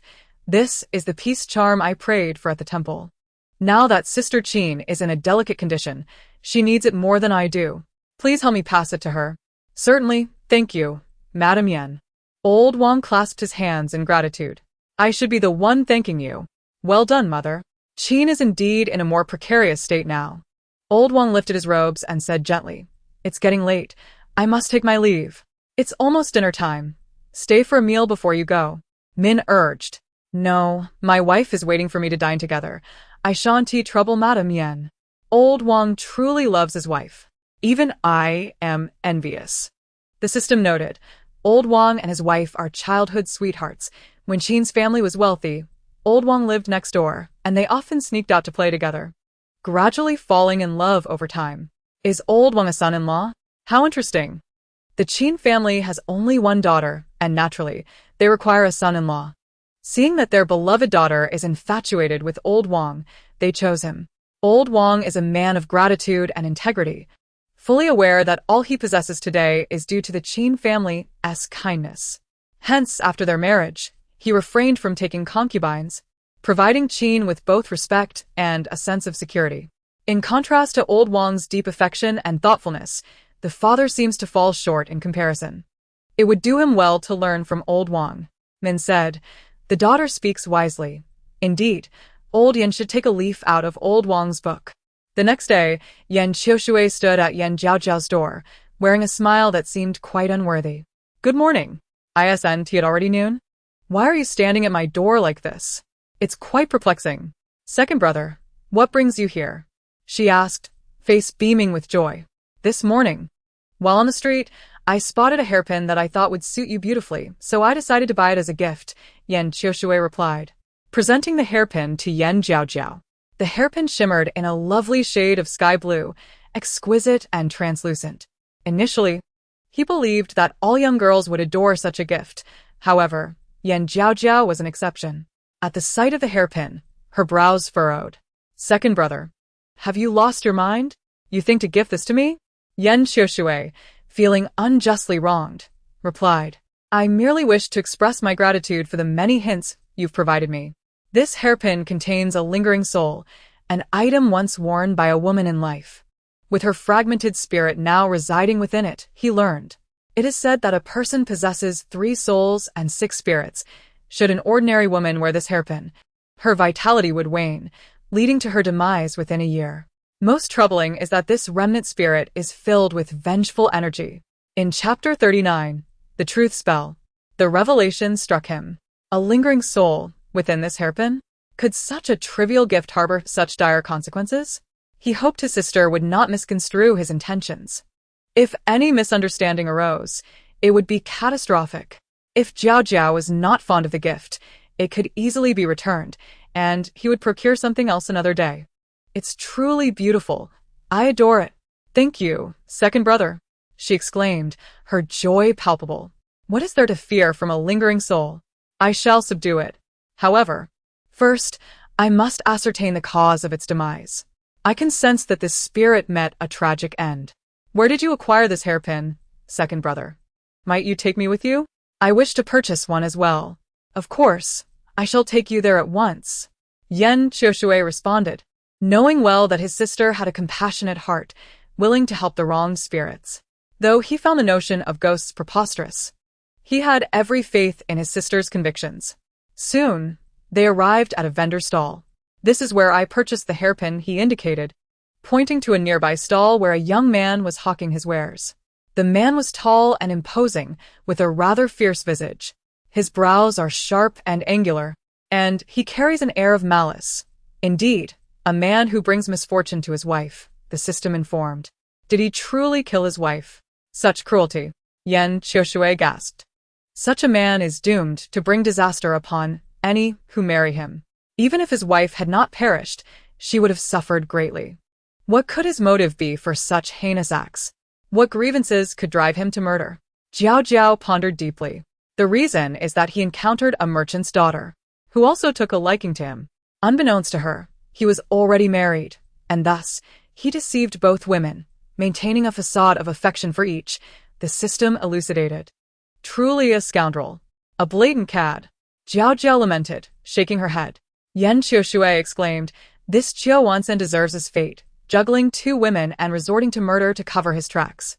Jiao Wansen has consistently treated his wife with disdain, believing her unworthy of him. At this, Yan Qiushui gasped, and Jiaojiao inhaled sharply. He never anticipated that his wife's soul would linger on, bound to the garments and jewels she once wore, unwilling to depart, driven by a desire for vengeance. That the woman's soul could encounter the host is indeed fate, the system commented. I detest ungrateful scoundrels. Jiao Wansen must be dealt with. Fury surged within her. Beside her, Yan Qiushui clenched his teeth in anger. It was unfathomable that such heartlessness existed in the world, despicable and contemptible. What course of action shall we pursue? The system inquired. Patience. We will observe first. Before long, an elderly couple approached Jiao Wansen's stall. Their hair was gray, their clothes tattered, their eyes swollen with grief, especially the woman, who intermittently wiped away her tears. This couple were the parents of the deceased woman. Why are you here, father-in-law? Is that surprise I see? Jiao Wansen feigned astonishment. Though he had murdered his wife, he showed no sign of remorse in front of her parents. You haven't even bothered to search for Qiulan, and yet you stand here selling wares? Do you hold my daughter in such low regard? The old man scolded, pointing an accusing finger at him. Qiulan was the name of the deceased woman. Seeing their distress, Jiaojiao grew agitated. In public, he dared not act violently. He glanced around at the passers-by and muttered, I must confess, Qiulan was secretly involved with someone else. She thought I was oblivious to her antics, claiming she was leaving home, when in truth, she eloped with her lover. To keep the peace, I chose not to search for her, believing it better to avoid conflict. He lied with ease, weaving a tale so plausible. The old man, however, would not be swayed. Though Qiulan was born into poverty, she has always been virtuous and well-mannered. She would never act shamefully. The elderly couple knew their daughter well. They were not easily deceived. Such shamelessness! How could there exist such a brazen individual in this world? Yan Qiushui cast a furtive glance at his sister, whose fury was palpable. Would she take action? He awaited her response with bated breath. Jiaojiao closed her eyes, concentrating, and soon, an invisible truth spell appeared. It flew towards Qiulan, adhering to his trousers before vanishing. I shall ask you once more. Will you search for her or not? The old man pressed, his eyes wild with desperation. They had only one daughter, and they could not bear the thought of her being in peril. To their shock, Qiulan blurted out, There's no need to search. I killed her. She knew too much. In that moment, he clamped a hand over his mouth, but it was too late. You killed Qiulan? The old man trembled in disbelief. At that instant, a crowd began to gather, drawn by the commotion. In a frenzy, Qiulan felt the walls closing in around him. Not only were you seeking other women, but you also murdered my daughter. I shall have my revenge. The old man shouted, tears streaming down his face. You, an old fool? Come forward, and I will cleave you in two. Qiulan, losing control, brandished an axe from beneath the stall. The crowd gasped in horror. Qiulan, who appeared docile, was revealed to be a murderer, having killed his own wife and now threatening his father-in-law. How vicious! Believing Qiulan had left of her own accord, they now learned of her tragic end at the hands of Qiulan. This man is a murderer. Everyone keep your distance. We cannot allow a killer to roam free. We must report this to the authorities. Seize him. Chapter 40. The Silent Soul spell. Moments later, officers clad in uniform arrived, their demeanor cold and impassive, armed with large blades. They had received reports of a heinous act. A man had committed murder and concealed the body of his wife. The officers, with expressions as frosty as ice, approached the crowd. Pointing towards Qiulan, the crowd declared, This man is the murderer. He has slain his wife and now seeks to kill his in-laws. He is a heartless beast unworthy of life. Officers, seize him at once. The call for justice echoed as the masses rallied against him. With nowhere to flee, Qiulan stood cornered, the officers closing in. You are Qiulan? Not only have you killed your wife, but now you intend to murder your in-laws? The head officer queried coldly. Initially, Qiulan sought to deny the accusation. Yet his words betrayed him. Indeed, that wretched woman deserved to die. She obstructed my ascent to greatness. Her demise is justified. Despair overwhelmed him as he realized he had lost control of his speech. An elderly man, grieving for his daughter, cried out, You must seek justice for my daughter. Esteemed officers. His tears flowed freely, while an elderly woman beside him sobbed uncontrollably, nearly fainting from grief. Take Qiulan away, commanded the head officer, his face set in grim determination.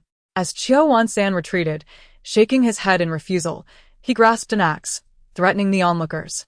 You dare to approach? Surrender your weapons, or face dire consequences.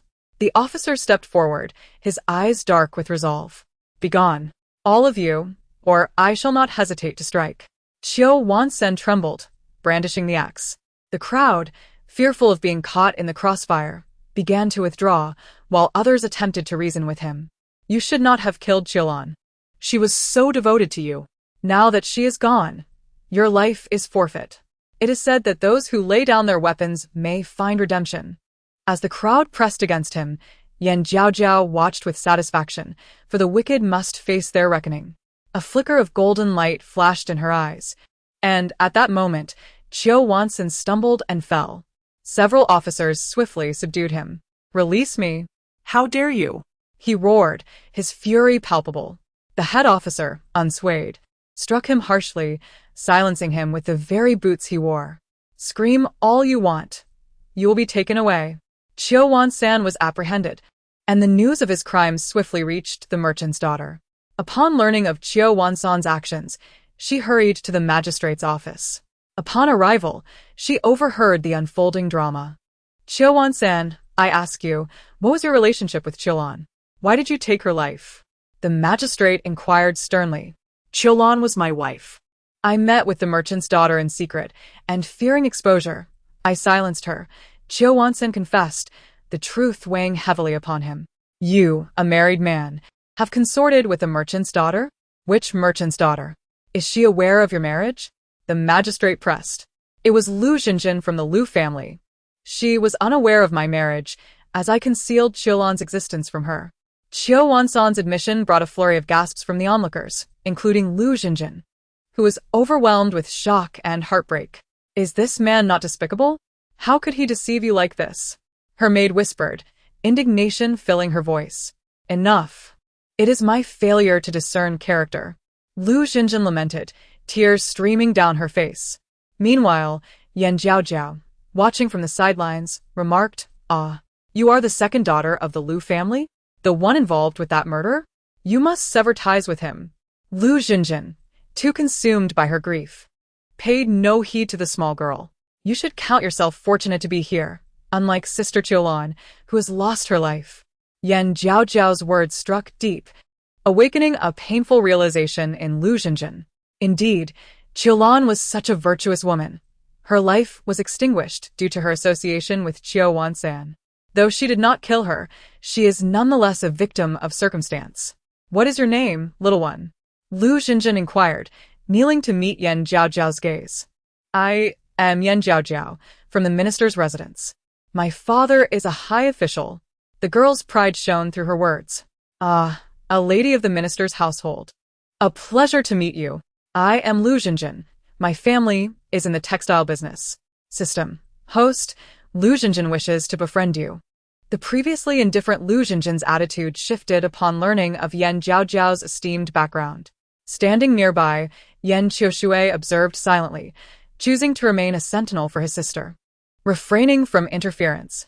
"Shu, let us listen to the magistrate's verdict," he urged, turning his attention back to the proceedings.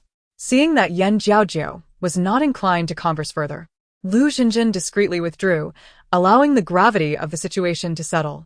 "Jiaojiao, your treachery has been unveiled, and you shall face justice. Where is Qilan's body?"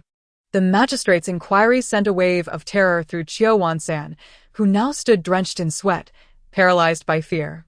"Speak, or face the consequences." The magistrate glared. Jiaojiao believed silence might shield him from further incrimination, yet he underestimated Jiaojiao's influence. With a sly smile, Jiaojiao raised her finger, tracing an arc in the air before pointing at Jiaojiao, whispering, "Speak." In an instant, Jiaojiao blurted out, "I buried Qilan's body beneath the ancient tree in my backyard." His confession left him aghast, and the weight of his guilt overwhelmed him, causing him to collapse. "Useless wretch. Lock him away, and he shall face execution." The magistrate, a man who cherished his daughter-in-law, showed no mercy to a man who had taken a life. For in his eyes, the law demanded retribution for murder. "Guide us to Jiaojiao's home." Moments later, the magistrate and his officers arrived at Jiaojiao's residence. Upon entering the courtyard, they proceeded directly to the backyard. At the foot of the ancient tree, the officers wielded shovels and began to dig fervently. Soon, they unearthed a female corpse. "Sir, we have found her. This is indeed a woman's body." As the magistrate approached, he noted the state of decay. The features were unrecognizable. Neighbors were summoned for identification, and they confirmed it was Qilan, as her height, build, and attire matched perfectly. Concerns arose about notifying Qilan's parents, as the magistrate feared the elderly couple might succumb to grief, causing them further anguish. Meanwhile, Jiaojiao, feeling unnoticed due to her small stature, quietly entered the dwelling where Qiulan had lived. Instantly, she sensed an overwhelming aura of resentment, indicating that Qiulan's spirit remained unrest. Outside, Yan Qiushui, aware of his sister's mission, stood vigil, pondering her cleverness in resolving the matter with a mere truth talisman, ensuring Qiulan's unjust fate would be avenged. It was evident he must remain close to her in the future. Chapter 41. The dual might, unrivaled in the world in the minister's residence, Yan Jiaojiao exclaimed, "Father, mother, are you waiting for me to dine?" She rushed into Min's embrace, her arms wide open. "My brother and I went to purchase hairpins. Look at this beautiful one he bought for me." She twirled the exquisite hairpin before Min's eyes, her joy radiating. Expecting praise for Yan Qiushui, Min's expression grew serious as she gazed upon him. "You must not take Jiaojiao out alone. What if danger befalls her?" Yan Xian interjected, "Jiaojiao is still young. What if she gets lost again? We have already endured that once. We cannot afford another lapse in vigilance." In an instant, the entire family was pointing at Yan Qiushui. Lowering her head, Yan Qiushui felt that she was indeed at fault today. Her younger sister was now the treasure of the family and must be protected with utmost care. Yet, her sister's strength seemed to surpass that of the entire family. "Father, mother, I was wrong.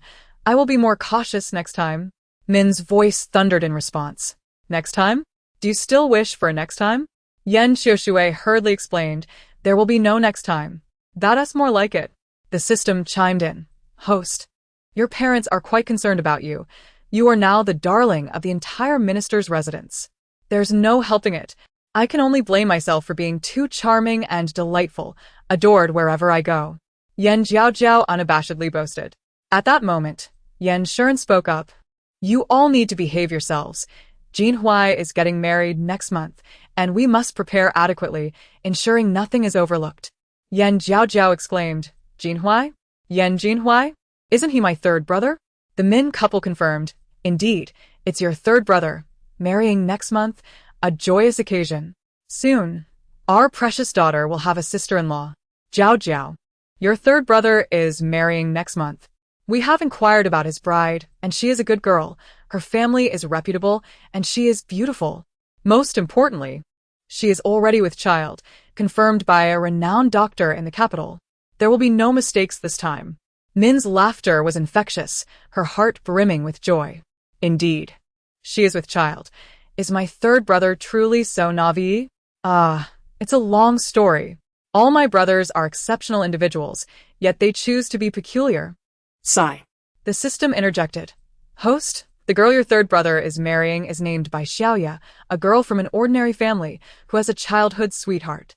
The child she carries is indeed that of her childhood companion. To put it bluntly, she is raising a child for another man, using the money given by your third brother to support another man." Sighing and shaking her head, she felt pity for her unfortunate brother. The system continued.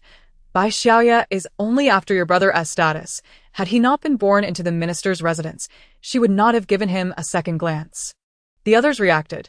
Min voiced her disbelief. "Bai Xiaoya is raising another man's child? I misjudged her. We must prevent her from entering our home."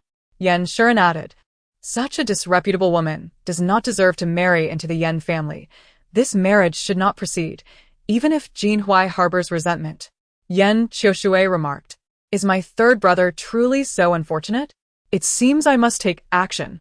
Just then, Yan Jinhui arrived and overheard his sister's thoughts. He was surprised by the depth of her internal monologue. Seeing how their parents and second brother appeared oblivious, he felt like the fortunate one chosen by fate. He scrutinized her. This was indeed his sister? Not particularly attractive, thin, and seemingly fragile, yet her inner drama was somewhat fierce. On the surface, she appeared delicate, but in reality, she was quite bold. "You are Yan Jiaojiao?" Yan Jinhui approached, his voice gentle, like a spring breeze. Upon hearing such a soothing tone, Yan Jiaojiao lifted her gaze. In that moment, she was quickly captivated. Is this truly my third brother? His looks are simply extraordinary. With deep, three-dimensional features and a hint of gentleness, his long, thick eyelashes resembled delicate wings. His skin is pale and flawless, nearly devoid of any pores. And then there are his broad shoulders and slim waist. His proportions are simply perfect, truly fortunate for Bai Xiaoya. My poor third brother. Not only is he raising another man's child, but he is also supporting someone else's wife and child. After raising that child, he will be harmed by their family. His eyes gouged out, his manhood severed, every bone in his body broken, and then buried alive. Woe is me. The system consoled her. Host, do not be saddened. This is fate. What can be done since your brother is a man, and more specifically, a cannon-fodder man? Yan Jinhui questioned. What do you mean by a cannon-fodder man? Indeed, my brother is unfortunate. Who made him unable to control himself, unable to resist the allure of women? Men are indeed creatures ruled by their lower instincts. As soon as Bai Xiaoya shows a bit of flirtation, my brother falls for her, utterly devoid of dignity. It is a pity he possesses such scholarly grace. If he could join the army alongside our second brother, he would surely find his calling. My brother is a reincarnation of a literary general.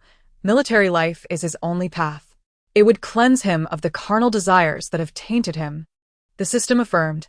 Host, your second brother and third brother joining the army would indeed create a formidable duo, unmatched in the world. I've calculated.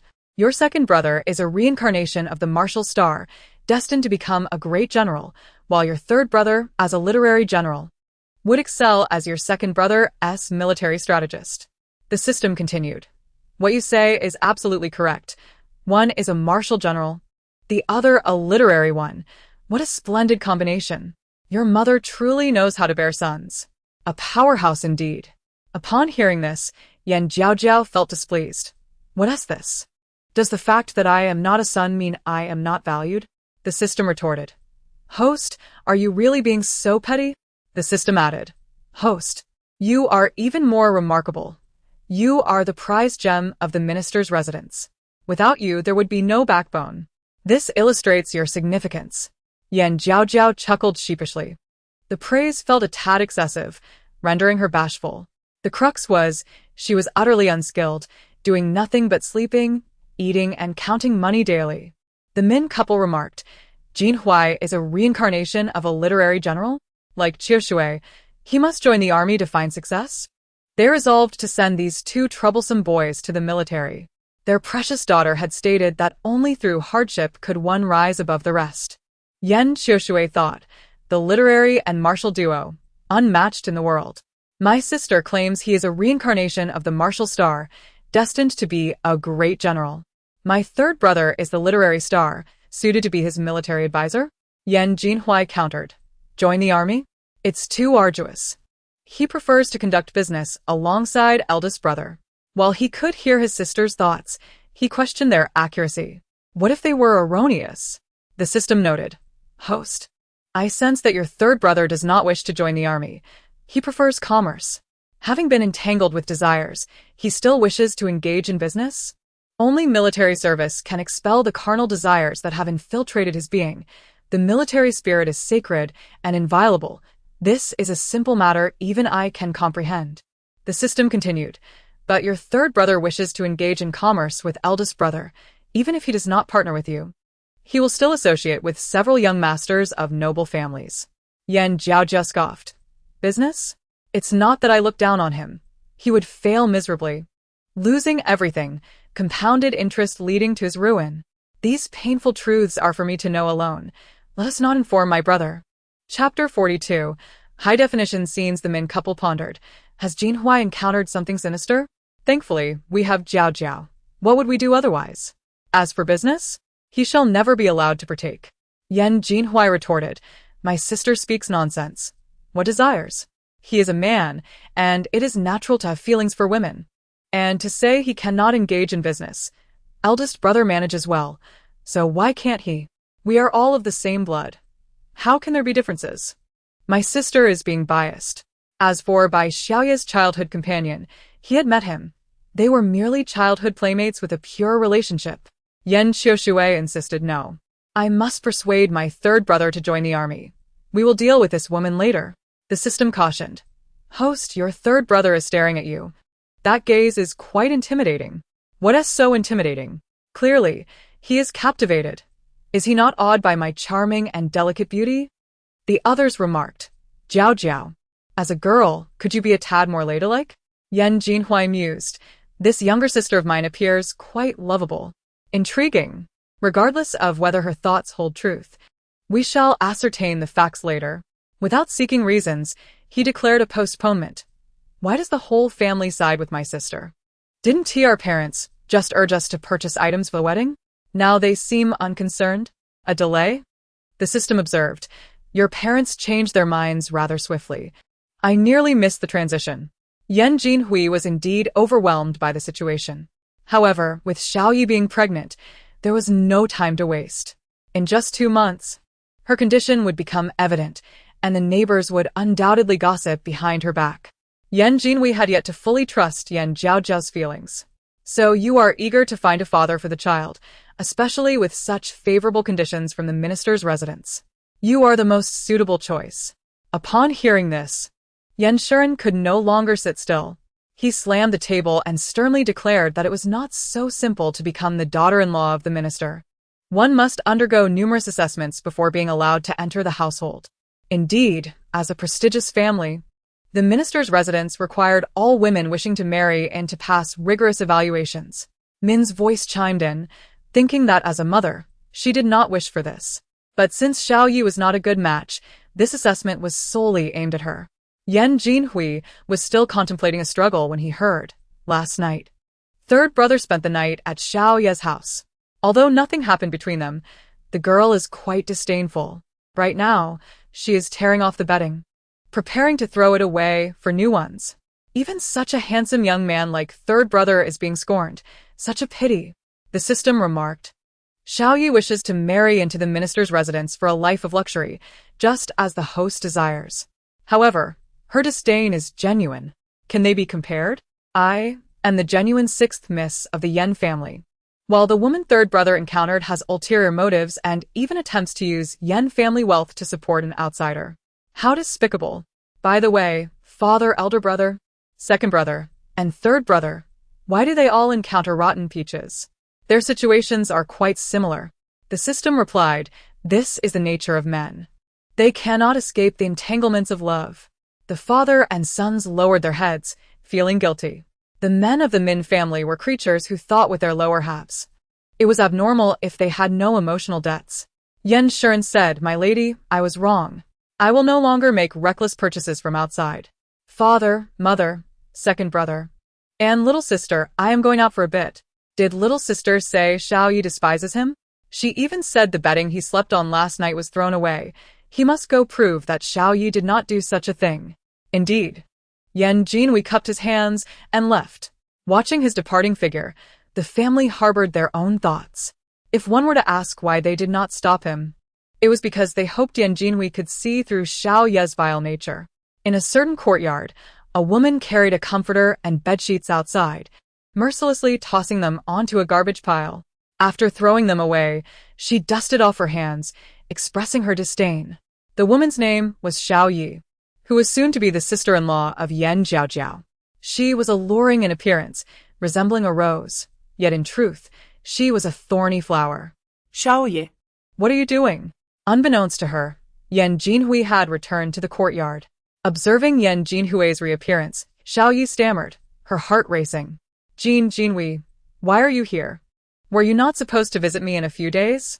She forced a smile, her brow furrowed, bluntly asking, Xiaoyi, what are you doing? Why throw away good bedding and sheets? Though her tone seemed calm, it concealed a turbulent undercurrent, as if she was straining to restrain herself. Is that so? Her dark eyes lowered, filled with thoughts. Was it truly as little sister said? Did Xiaoyi not like him at all, perhaps even despise him? Jinhui, you look somewhat unhappy. What has happened? Xiaoyi feigned concern. Nothing, just take care of yourself at home. I was passing by and thought to check in on you. You may continue with your tasks. Yan Jinhui exchanged a few kind words before departing, having only come to verify whether little sister's sentiments were true. Although the reality was absurd, he did not fully believe Yan Jiaojiao's words. As for the accuracy of other matters, he would take his time to ponder. After seeing Yan Jinhui leave, Xiaoyi pulled a smirk. What a lunatic. If it weren't for your family background, would I ever consider you? Ridiculous. She tossed her hair and sashayed into the house. Shortly after, she reemerged, dressed provocatively.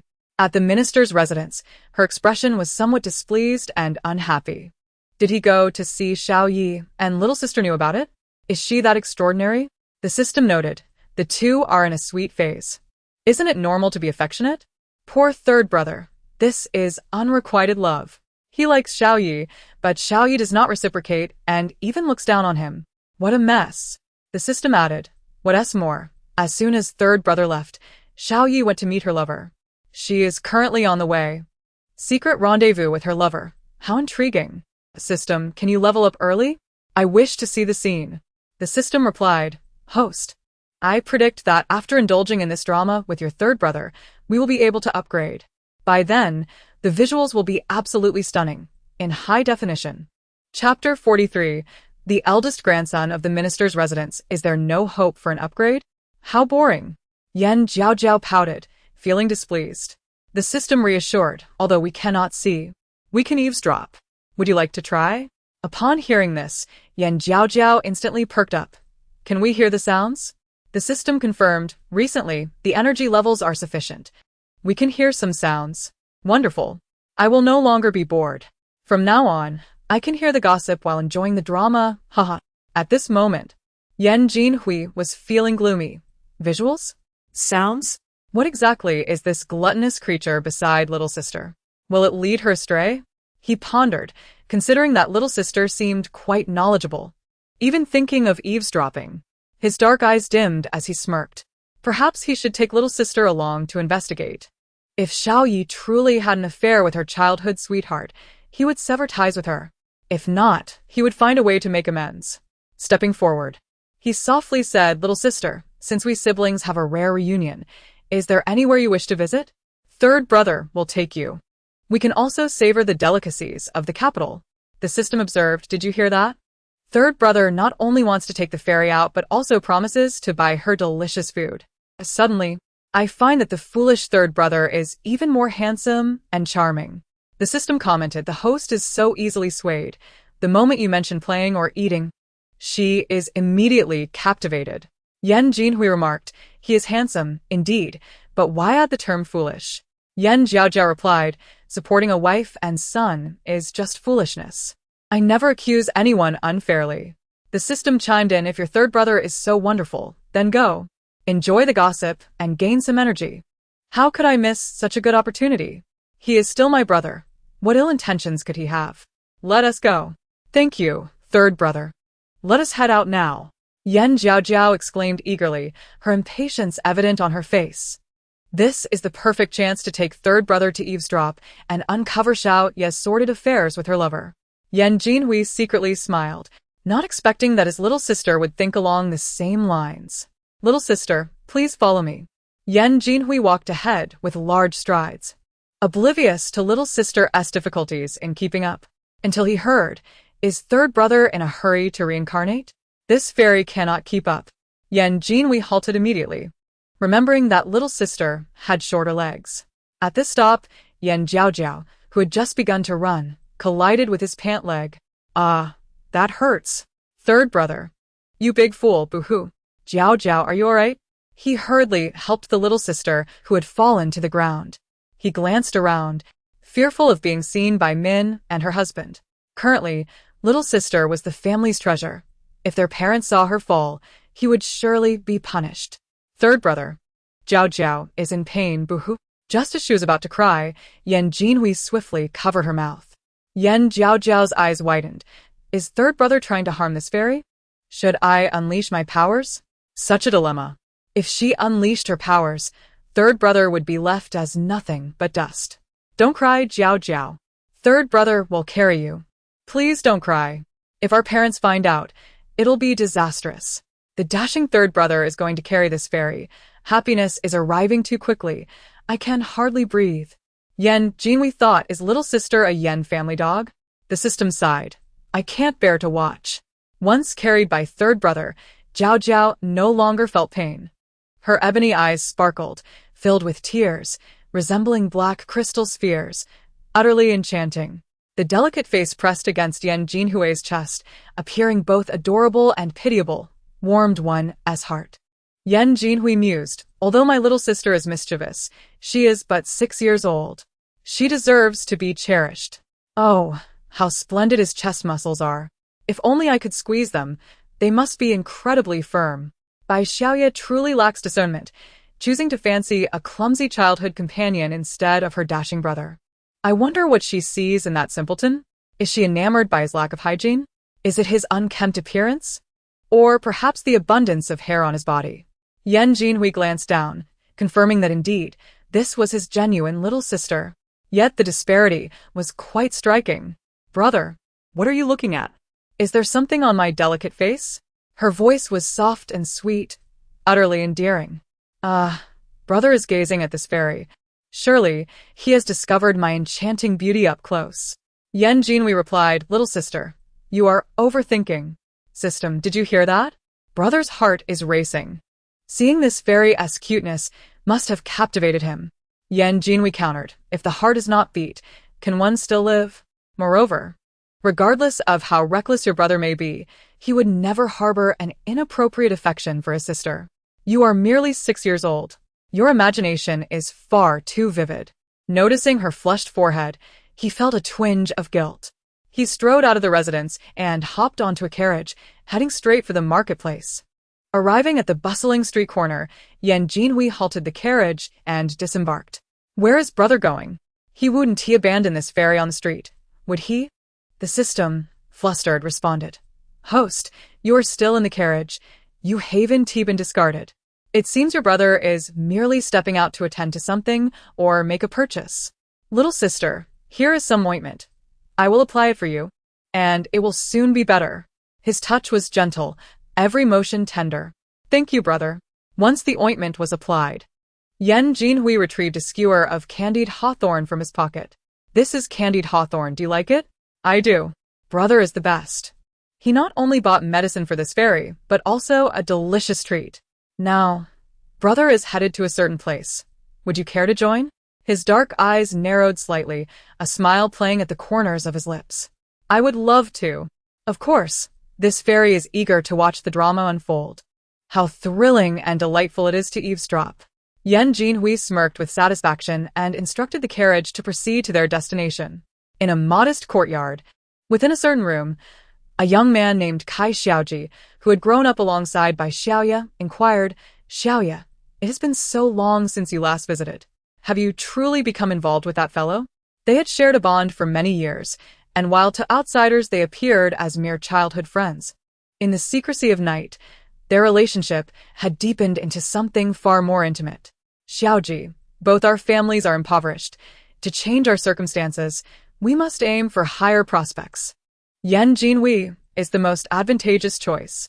Kai Xiaoji bit his lip, unwilling to accept. So, he has had you? Suddenly, he felt his masculine pride challenged.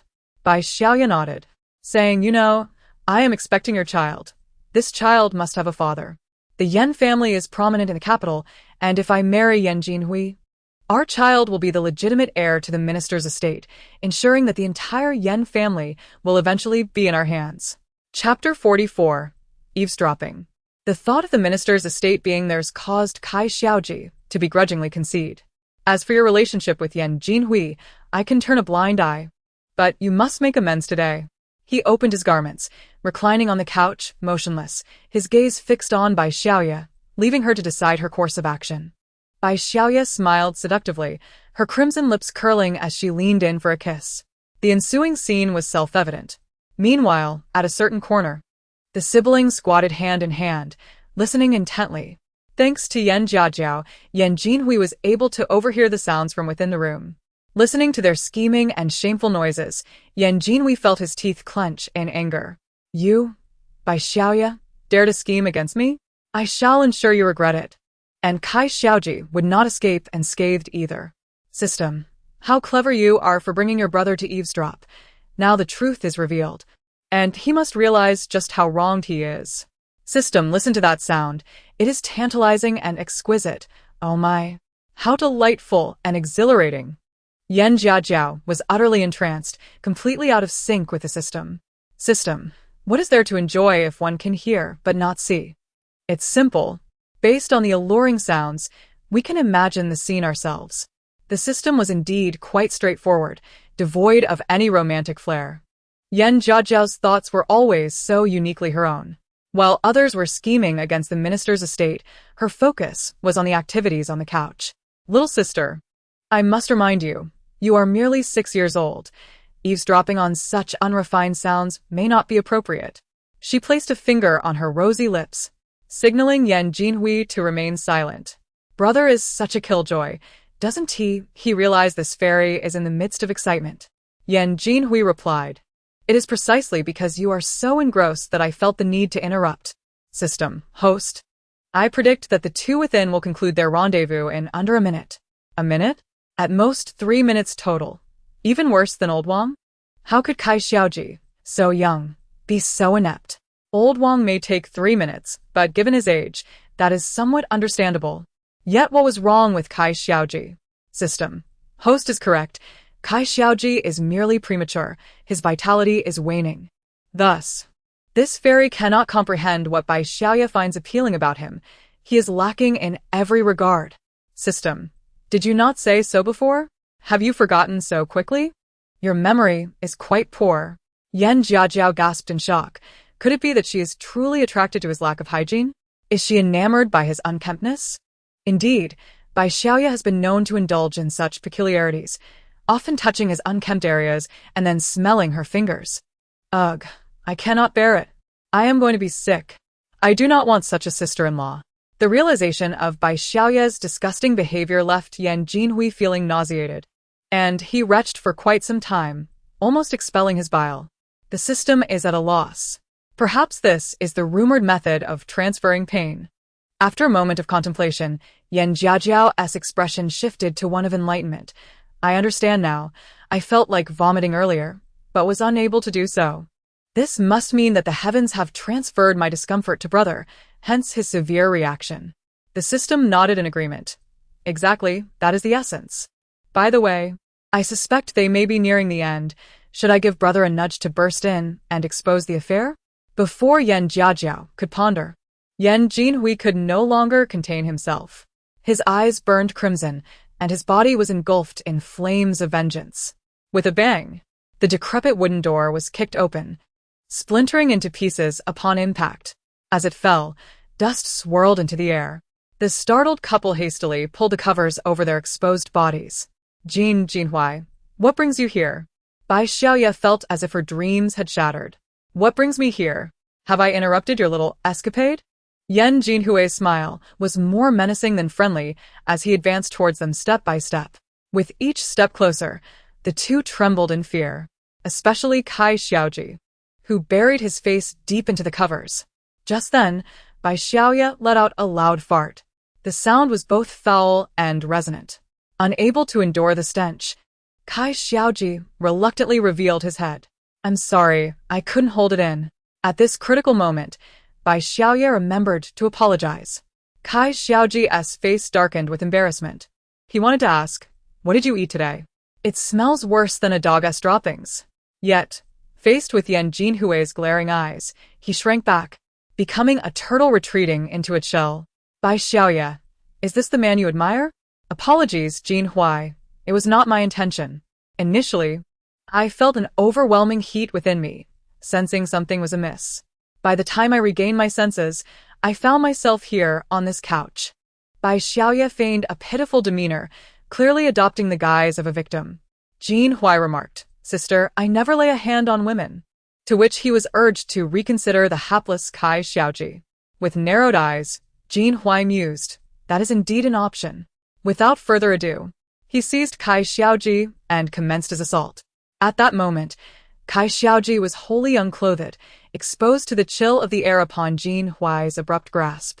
Standing at the door, Yan Jiaojiao's eyes widened in astonishment, visibly growing larger by the second. System, I have witnessed this, exclaimed Yan Jiaojiao. The system responded, Host. I too have observed it. Quite reminiscent of my own weapon. But you lack a physical form and you are male?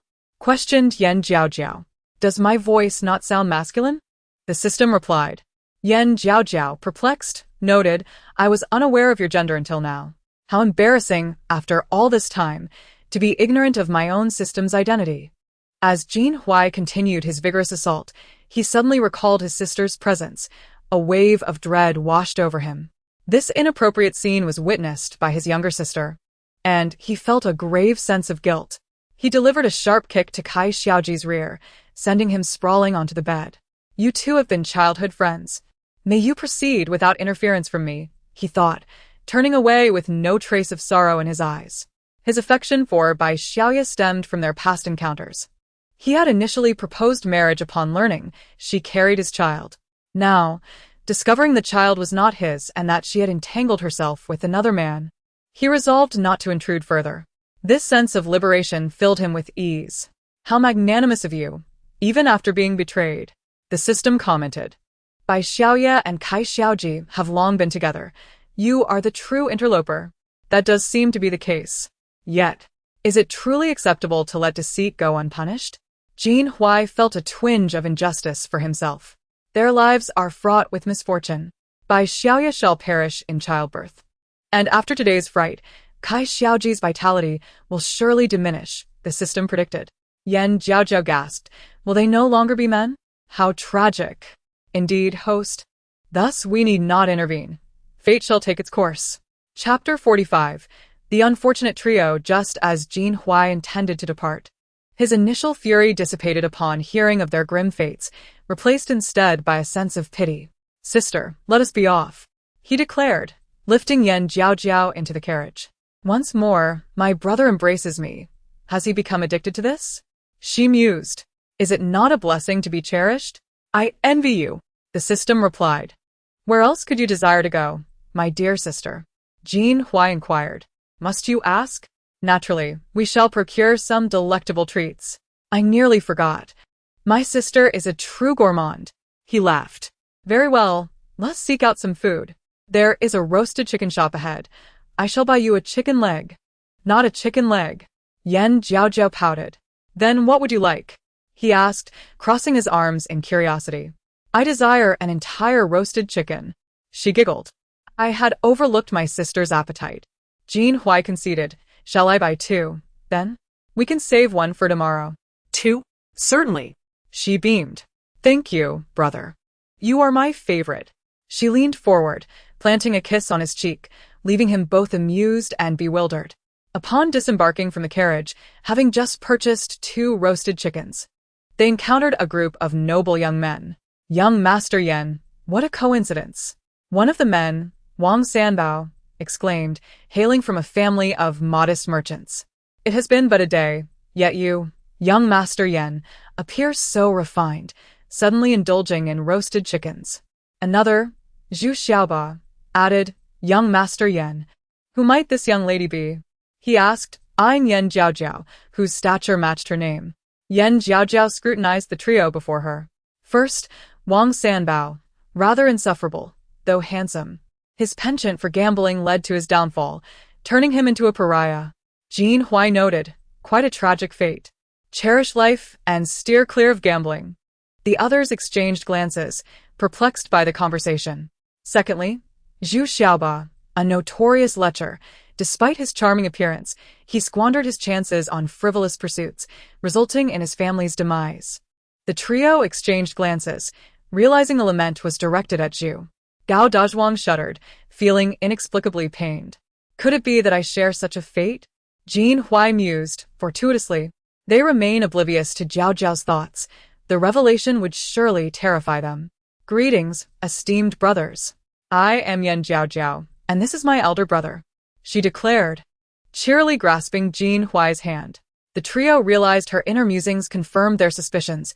She had cast a curse upon them. Young Master Yan, who is this charming sister of yours? We were unaware of her existence. Wang Sanbao inquired, intrigued. She is remarkable. I have no regrets in this life with her by my side. Jin Huai thought. Zhu Xiaoba, displeased at the notion of a curse, jested. May I invite your sister to my residence for some amusement? Amusement?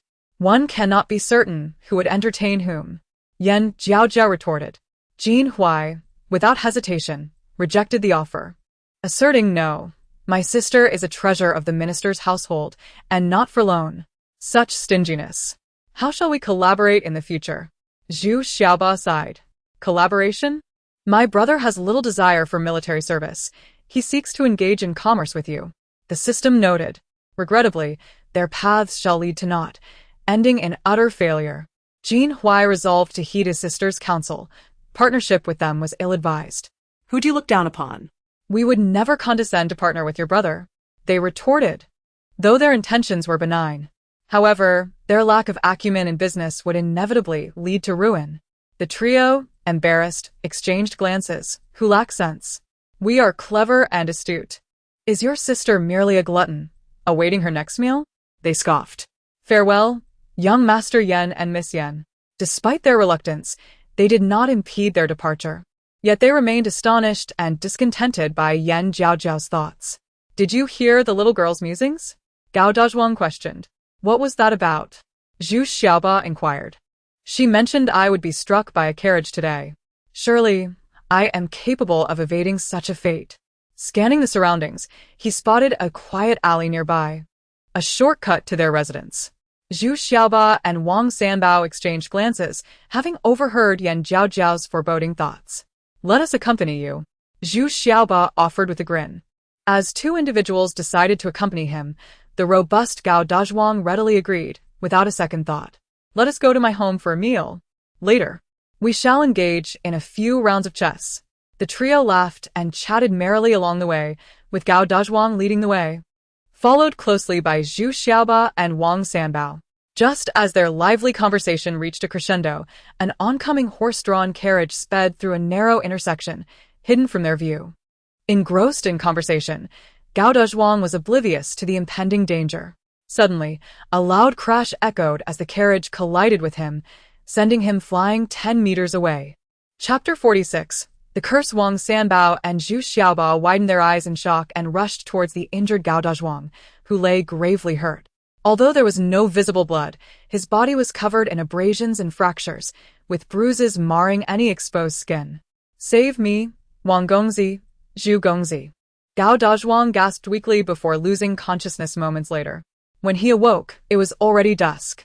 His family had gathered around his bedside, two women weeping with handkerchiefs in hand, his mother, Zhang, and his grandmother, who was older and frilier. Gao Leoi stood nearby, sighing heavily, his brow furrowed in worry. Wang Sanbao and Zhu Xiaoba stood awkwardly in a corner, uncertain of what to do. The curse from that little girl had indeed come to fruition, with Gao Dazhuang being struck by the carriage. How terrifying! Would they too face a similar fate in the near future? They exchanged glances, both stunned by the moment Gao Dazhuang was hit. On the bed. Gao Dazhuang slowly opened his eyes. Even the slightest movement sent waves of pain throughout his body. Dazhuang, you're awake? The voice belonged to Zhang, his mother. Mother, it hurts so much, he replied weakly, devoid of strength. Dazhuang, why did you take the shortcut? How could you get hit by a carriage? Zhang sat at his bedside, wiping her tears. Today, I encountered a little girl who foretold that a child would be struck by a carriage. His voice trailed off, and his expression darkened. What did you say? Zhang pressed, straining to hear. Please, repeat that. With a sigh, Gao Dazhuang murmured. It is fate. It is better left unsaid. He was more concerned about the state of his ribs and legs, as pain coursed through him, rendering him immobile. Mother, are my ribs all right? At this, the room fell silent. Zhang lowered her head, overcome with sorrow. Noticing her silence, a dreadful premonition gripped Gao Dazhuang's heart. He turned to his grandmother and implored, Grandmother, please tell me, are my ribs intact? Dazhuang, your grandmother will find the best doctor for your treatment. Do not agitate yourself.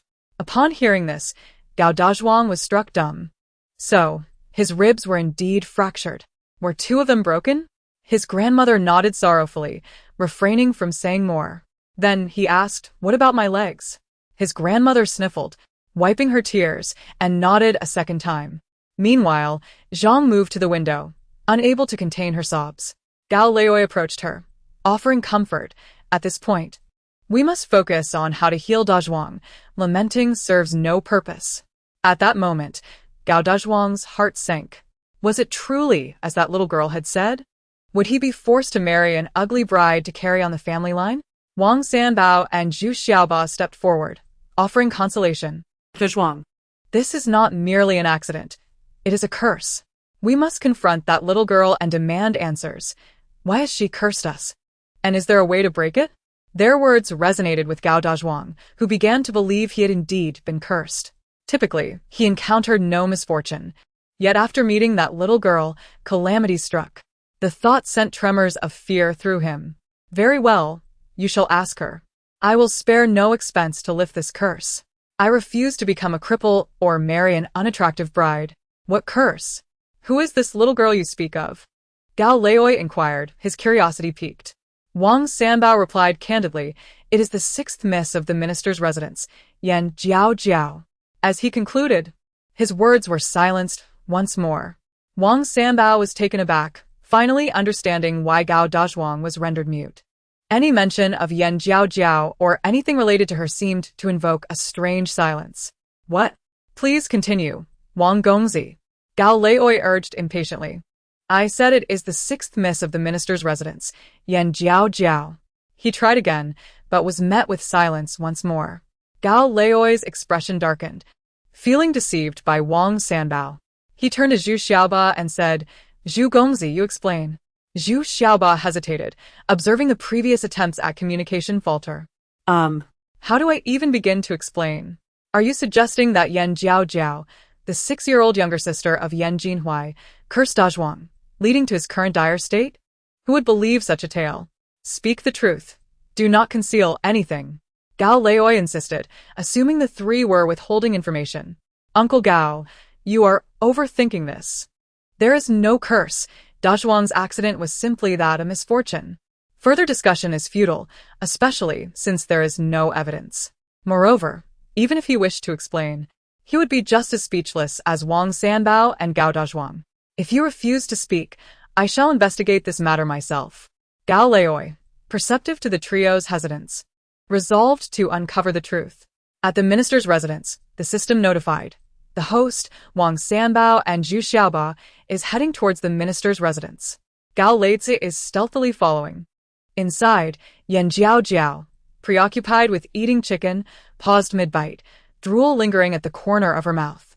What business do they have at the minister's residence? And who is this Gao Leoi? Does this fairy know him? The system responded. Wang Sanbao and Zhu Xiaoba are not here with good intentions. They seek answers. As for Gao Leoi, he is stealthily observing. Not with good intentions? And a stealthy observer? What is it this time? What trouble has my third brother stirred?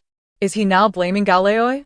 The sky may fall, but my brother will protect me, she thought as she continued to savor her roasted chicken. The system added, Host, they are not seeking your third brother. They are here for you. Yan Jiaojiao froze, puzzled. What could they want with this fairy? We are not acquainted. The system replied, I am uncertain. You will find out when they arrive. In the front courtyard, Wang Xiaoba and Wang Sanbao arrived, with Gao Leoi discreetly trailing behind, observing from a distance. Could Gao Dazhuang's injury be connected to the minister's residence? The mere thought sent a shiver down Gao Leoi's spine. Sir, according to my investigation, that carriage does not belong to the minister's residence. A servant noted curiously. But why are they choosing to remain silent? Could there be something they cannot disclose? Wang Sanbao replied, Gao Leoi, we are not remaining silent. We truly cannot speak. Due to the inability to clarify, the two could only wait in the shadows, watching the events unfold.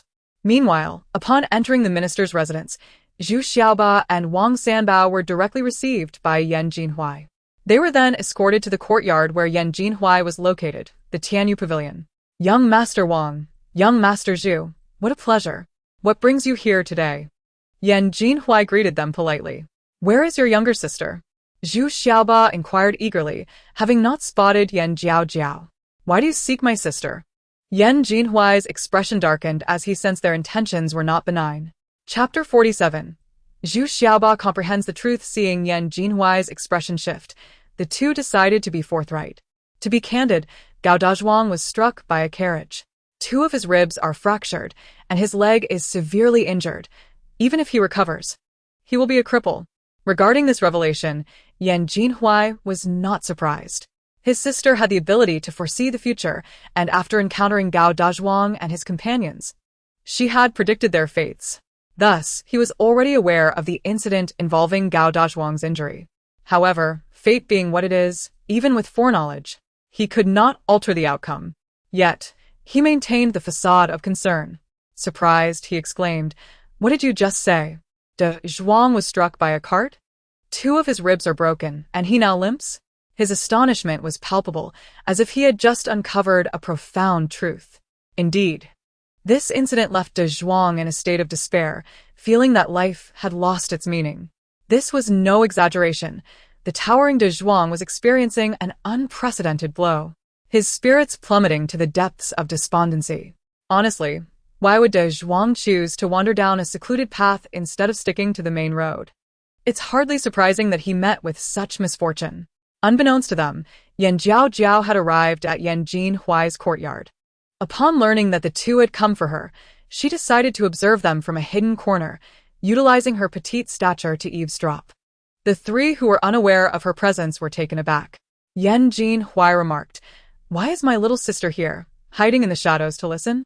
Zhu Xiaoba added, "That voice again. Could it be that the little girl is nearby?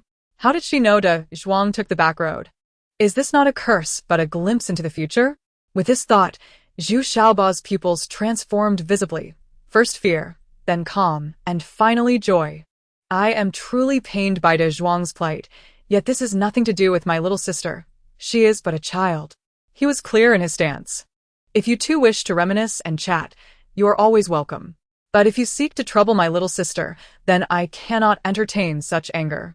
Yan Jinhui was unequivocal in his protective demeanor. Wang Sanbao attempted to reason, yet without evidence he declared, "Jinhui, may we speak with your sister alone? I have questions for her." Without a moment's hesitation, Yan Jinhui declined, "What business do you have with my sister? It is indeed strange. There is no reason to disturb her." However, Wang Sanbao was intent on continuing the debate until Zhu Xiaoba intervened. "We merely find your sister delightful and wish to come and see her. There are no ulterior motives." Yan Jinhui retorted, "Is that truly the case? It was quite evident that was not your initial intention." The system, perplexed, interjected, "Do you hear that? They came specifically to see this fairy. How could they harbor ill intentions?" Yan Jiaojiao smirked, reveling in her perceived allure. The system, flustered, responded, "I detected their insincerity. They are not here with good intentions. Since they are here to see me, I shall not hide. Concealment does not suit a fairy such as I. Host, you are too capricious." The system lamented. Yan Jinhui, embarrassed, asked, "Little sister, are you certain this is not your style?" Wang Sanbao and his companion remarked, "The little girl has emerged. What was her name again?" "Ah, Yan Jiaojiao." "My, what splendid weather today, with the sun shining brightly." With a cheerful demeanor, Yan Jiaojiao strolled towards them. "Oh. 2 young and handsome brothers are here as well? I was unaware of your visit, and did not bring a gift." Her voice, tinged with a peculiar tone, sent shivers down their spines. Yan Jinhui noted, "That sounds a bit off." "What do you mean, little sister?" "It's all right. Ignorance is bliss. Your dress is absolutely beautiful, Jiaojiao. You resemble a little fairy." Zhu Xiaoba quickly praised her. Beside him, Wang Sanbao appeared confused. What was Zhu Xiaoba doing? Hadn't they agreed to question the little girl upon seeing her? Why was he now lavishing her with compliments? "Are you 2 here specifically to see Jiaojiao?" he inquired, his innocent face displaying curiosity. "Indeed, we came expressly to find you." Wang Sanbao's tone was stiff and commanding. "Then you must have brought gifts for Jiaojiao, correct?" Her beautiful eyes blinked innocently, seemingly devoid of malicious intent. "Gifts?" Wang Sanbao was taken aback. When did he mention bringing gifts? However, Zhu Xiaoba, ever resourceful, quickly produced his pouch of coins. "I intended to buy a present for you, little sister, but I could not decide what you would like. They say nothing can compare to the beauty of a fairy like you. So please take this small sum and acquire something you fancy." Wang Sanbao's eyes widened in disbelief. "Zhu Xiaoba, are you out of your mind? You are giving her your entire pouch? Is this mere pocket change? There must be dozens of taels in there." Yan Jinhui quipped. Do you think a few coins will win my sister's favor? Her standards are far too high for such trifles. In the next moment, Yan Jinhui was caught off guard as he was swiftly proven wrong. Little sister, if you fancy silver, I shall procure you a great deal of it another day. Perhaps even gold, for that has a finer touch. The system sighed. I can no longer bear to watch. The host has clearly fallen into the trap of wealth. Wang Sanbao exclaimed, Is the minister's residence truly this impoverished? This girl has never even touched silver? Zhu Xiaoba remarked, so the little fairy enjoys silver? I shall send more her way in hopes of changing my fortune. Thank you, Brother Zhu. You are the best. If you bestow upon this fairy more silver, I shall wish you good health. With good health, you shall not suffer losses. And the Zhu family will not face extinction. Upon hearing this, Zhu Xiaoba's eyes sparkled, as if he had discovered a new continent. How splendid! As long as the little fairy spoke, the Zhu family would thrive. Unbeknownst to him, there was an unspoken truth. Yan Jiaojiao's sentiments held an inexplicable weight. Provided you accept the matchmaking from home, and the girl you meet is a good match, though she may hail from a humble background, she is still a fitting companion. As the saying goes, 10 years of cultivation brings you together on the same boat. 100 years of cultivation leads to sharing a bed. If you miss this girl, you shall encounter no good fortune in love for the rest of your life. Upon hearing this, not only did Zhu Xiaoba take her words seriously, but Yan Jinhui and Wang Sanbao also adopted a grave demeanor. Yan Jinhui inquired, Can little sister truly discern romantic fates? Where is mine? Wang Sanbao added, Is this genuine? Zhu Xiaoba is seeking a match? Who would even consider introducing him to someone? It was likely just the whimsical rambling of this girl. Zhu Xiaoba asserted, Recently, no suitors have come to our door. Can this be trusted? Noticing the group lost in thought, Yan Jiaojiao turned her gaze toward Wang Sanbao. Just as she was about to speak, the system interrupted her. Host, do not waste your breath. Wang Sanbao has neither gifts nor silver. Yan Jiaojiao conceded, Very well, it seems this fairy has misjudged. But where is De Zhuang? Why hasn't he come? She inquired pointedly. The three exchanged glances, amused by her feigned ignorance. De Zhuang has been injured. Should you go visit him, little sister? Zhu Xiaoba gently suggested.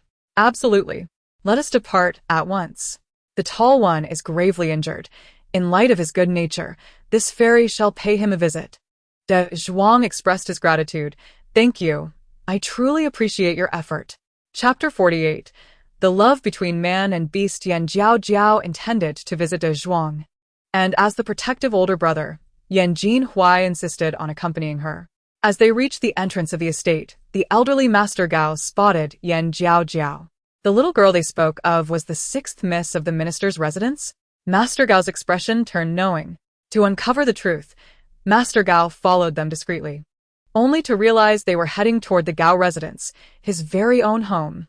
During their journey, the system remarked, Host, it's quite bothersome that Master Gao is following us. We've done nothing wrong. Let him follow if he wishes. He is merely curious about our intentions. Wang Sanbao and Zhu Xiaoba peered through the carriage curtain and confirmed that a carriage was trailing them at a consistent distance. Suddenly, they comprehended that they were being followed by Master Gao.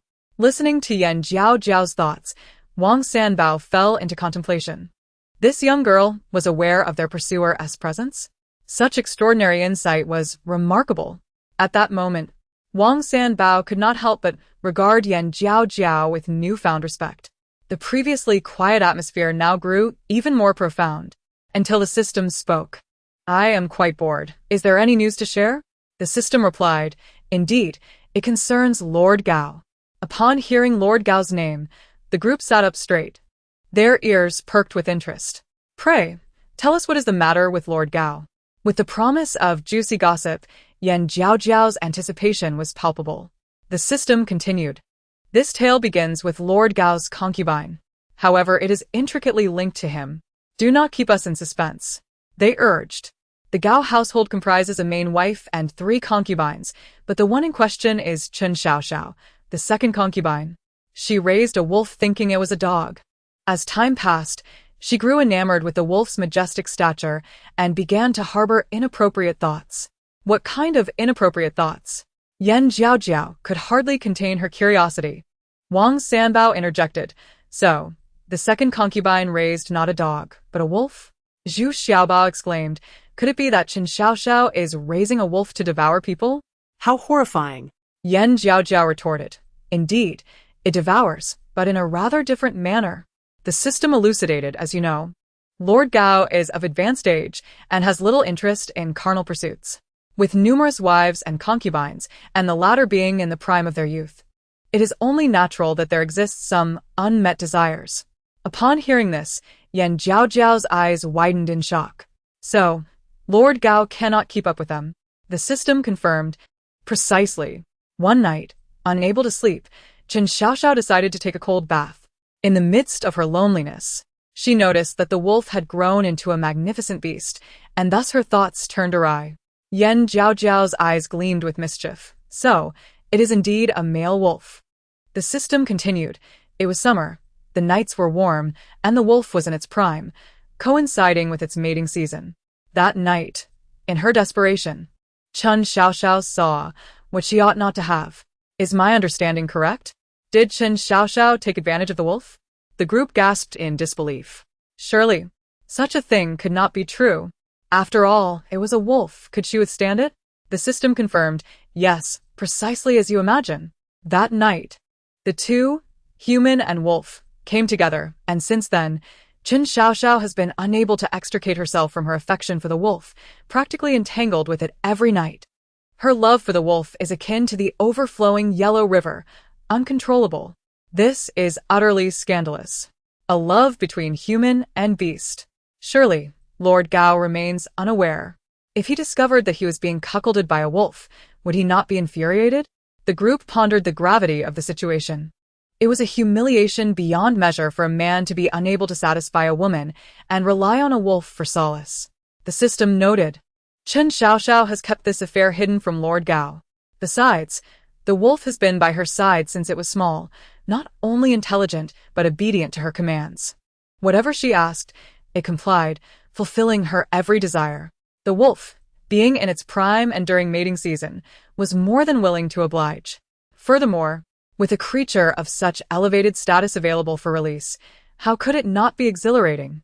They mused over the implications of such a relationship, questioning whether this unorthodox union was truly a joyful circumstance or merely a reflection of their own selfishness.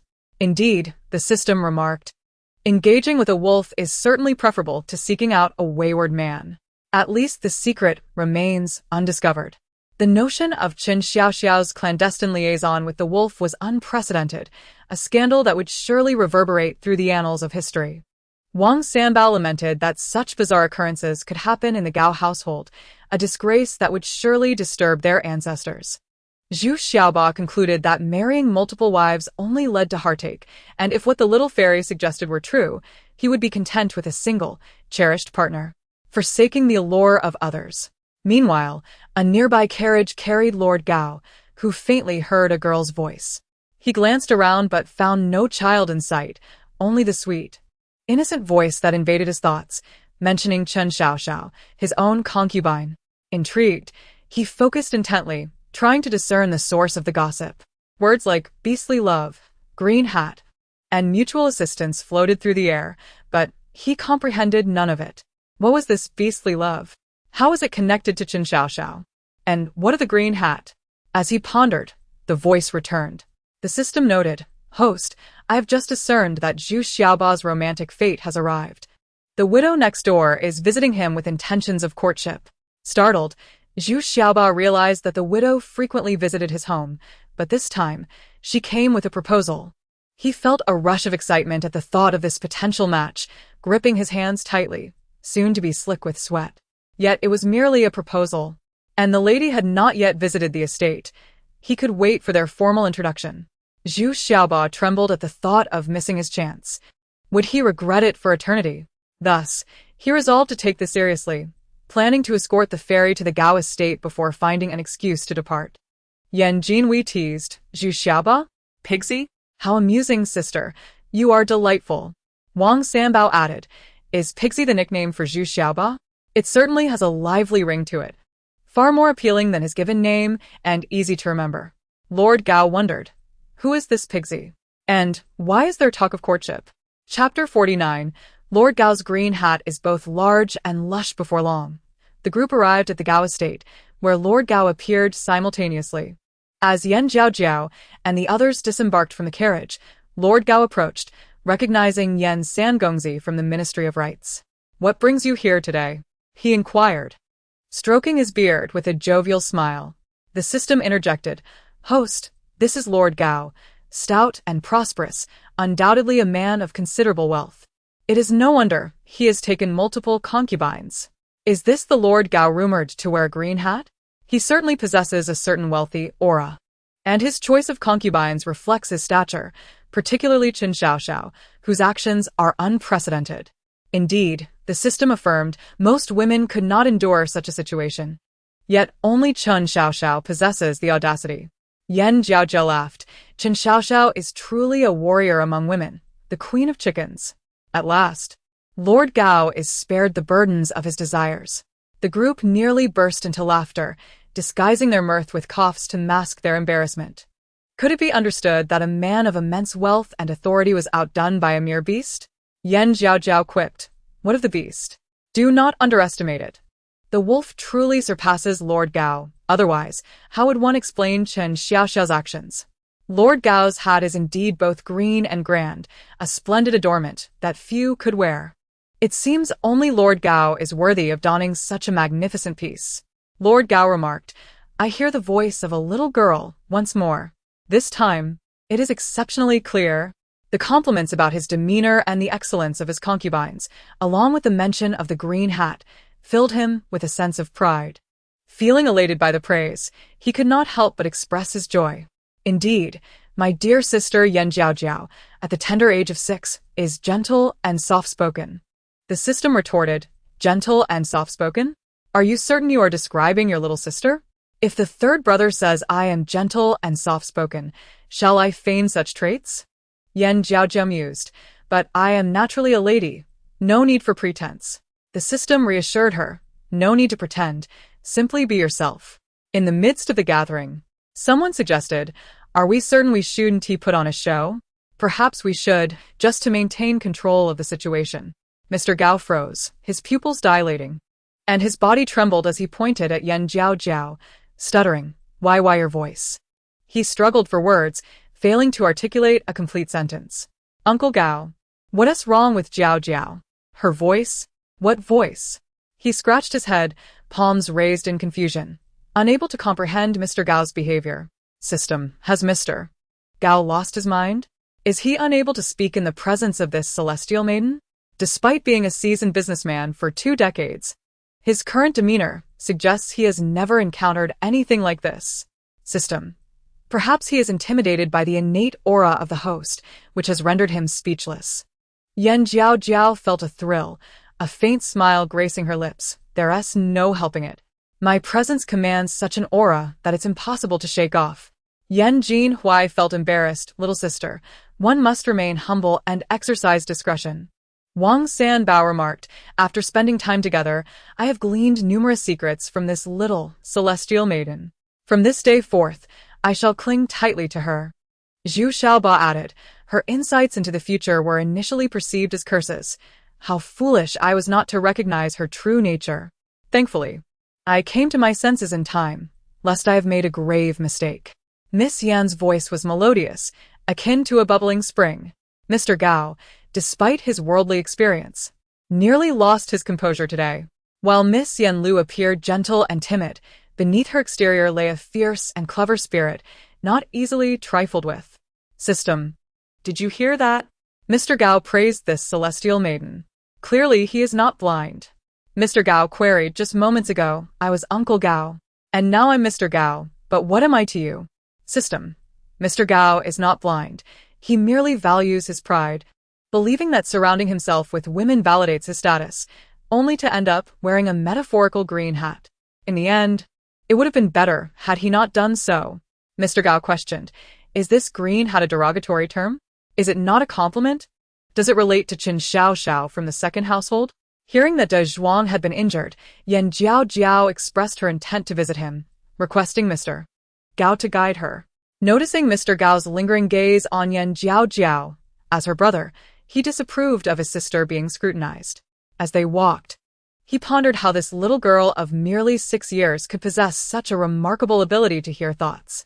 It appeared that Wang Sanbao and Zhu Xiaoba could also hear them. As for Yan Jinhui, his thoughts were intricate and profound, making it difficult to ascertain the nature of his insights. The group proceeded through the winding corridors, soon arriving at De Zhuang's room. De Zhuang, look who has come. Mr. Gao stepped in, sighing deeply upon seeing his injured son. What father could bear to see his child in such a state? Seeing his battered companion lying on the bed, Yan Jinhui felt a wave of discomfort. Brother Yan, you are here. De Zhuang's voice was weak and lacking vitality. System. De Zhuang is truly pitiable. I can't bear to watch. Should I intervene directly? System.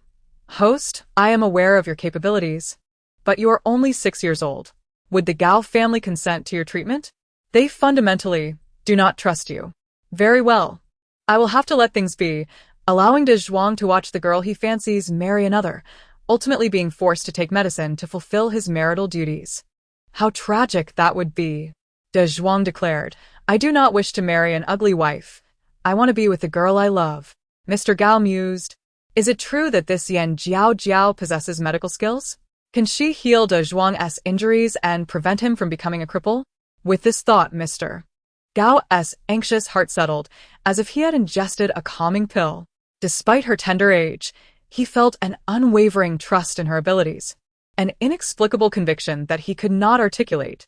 Unfortunately, Mr. Gao's moment of relief was short-lived, as Chen Xiaoxiao from the second household approached, leading her beloved dog. What a lively gathering today! Even young Master Wang, young Master Zhu, and young Master Yan have arrived. Chen Xiaoxiao sauntered closer, her complexion rosy and radiant, reminiscent of a ripe peach, a clear indication of her abundant nourishment.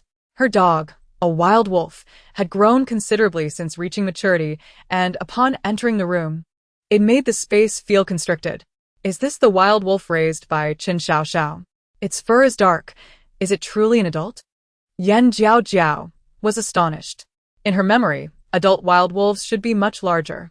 Few humans have encountered an adult wild wolf, and those who have often find themselves in dire situations, desperately attempting to escape. Thus, everyone believed this black wolf was sufficiently large, yet to Yan Jiaojiao, it appeared diminutive. System. Host, this wild wolf is indeed grown. It has been raised by Chen Xiaoxiao as a domestic pet, never having hunted, thus losing its wildness. Additionally, its parentage is not particularly grand, contributing to its smaller size.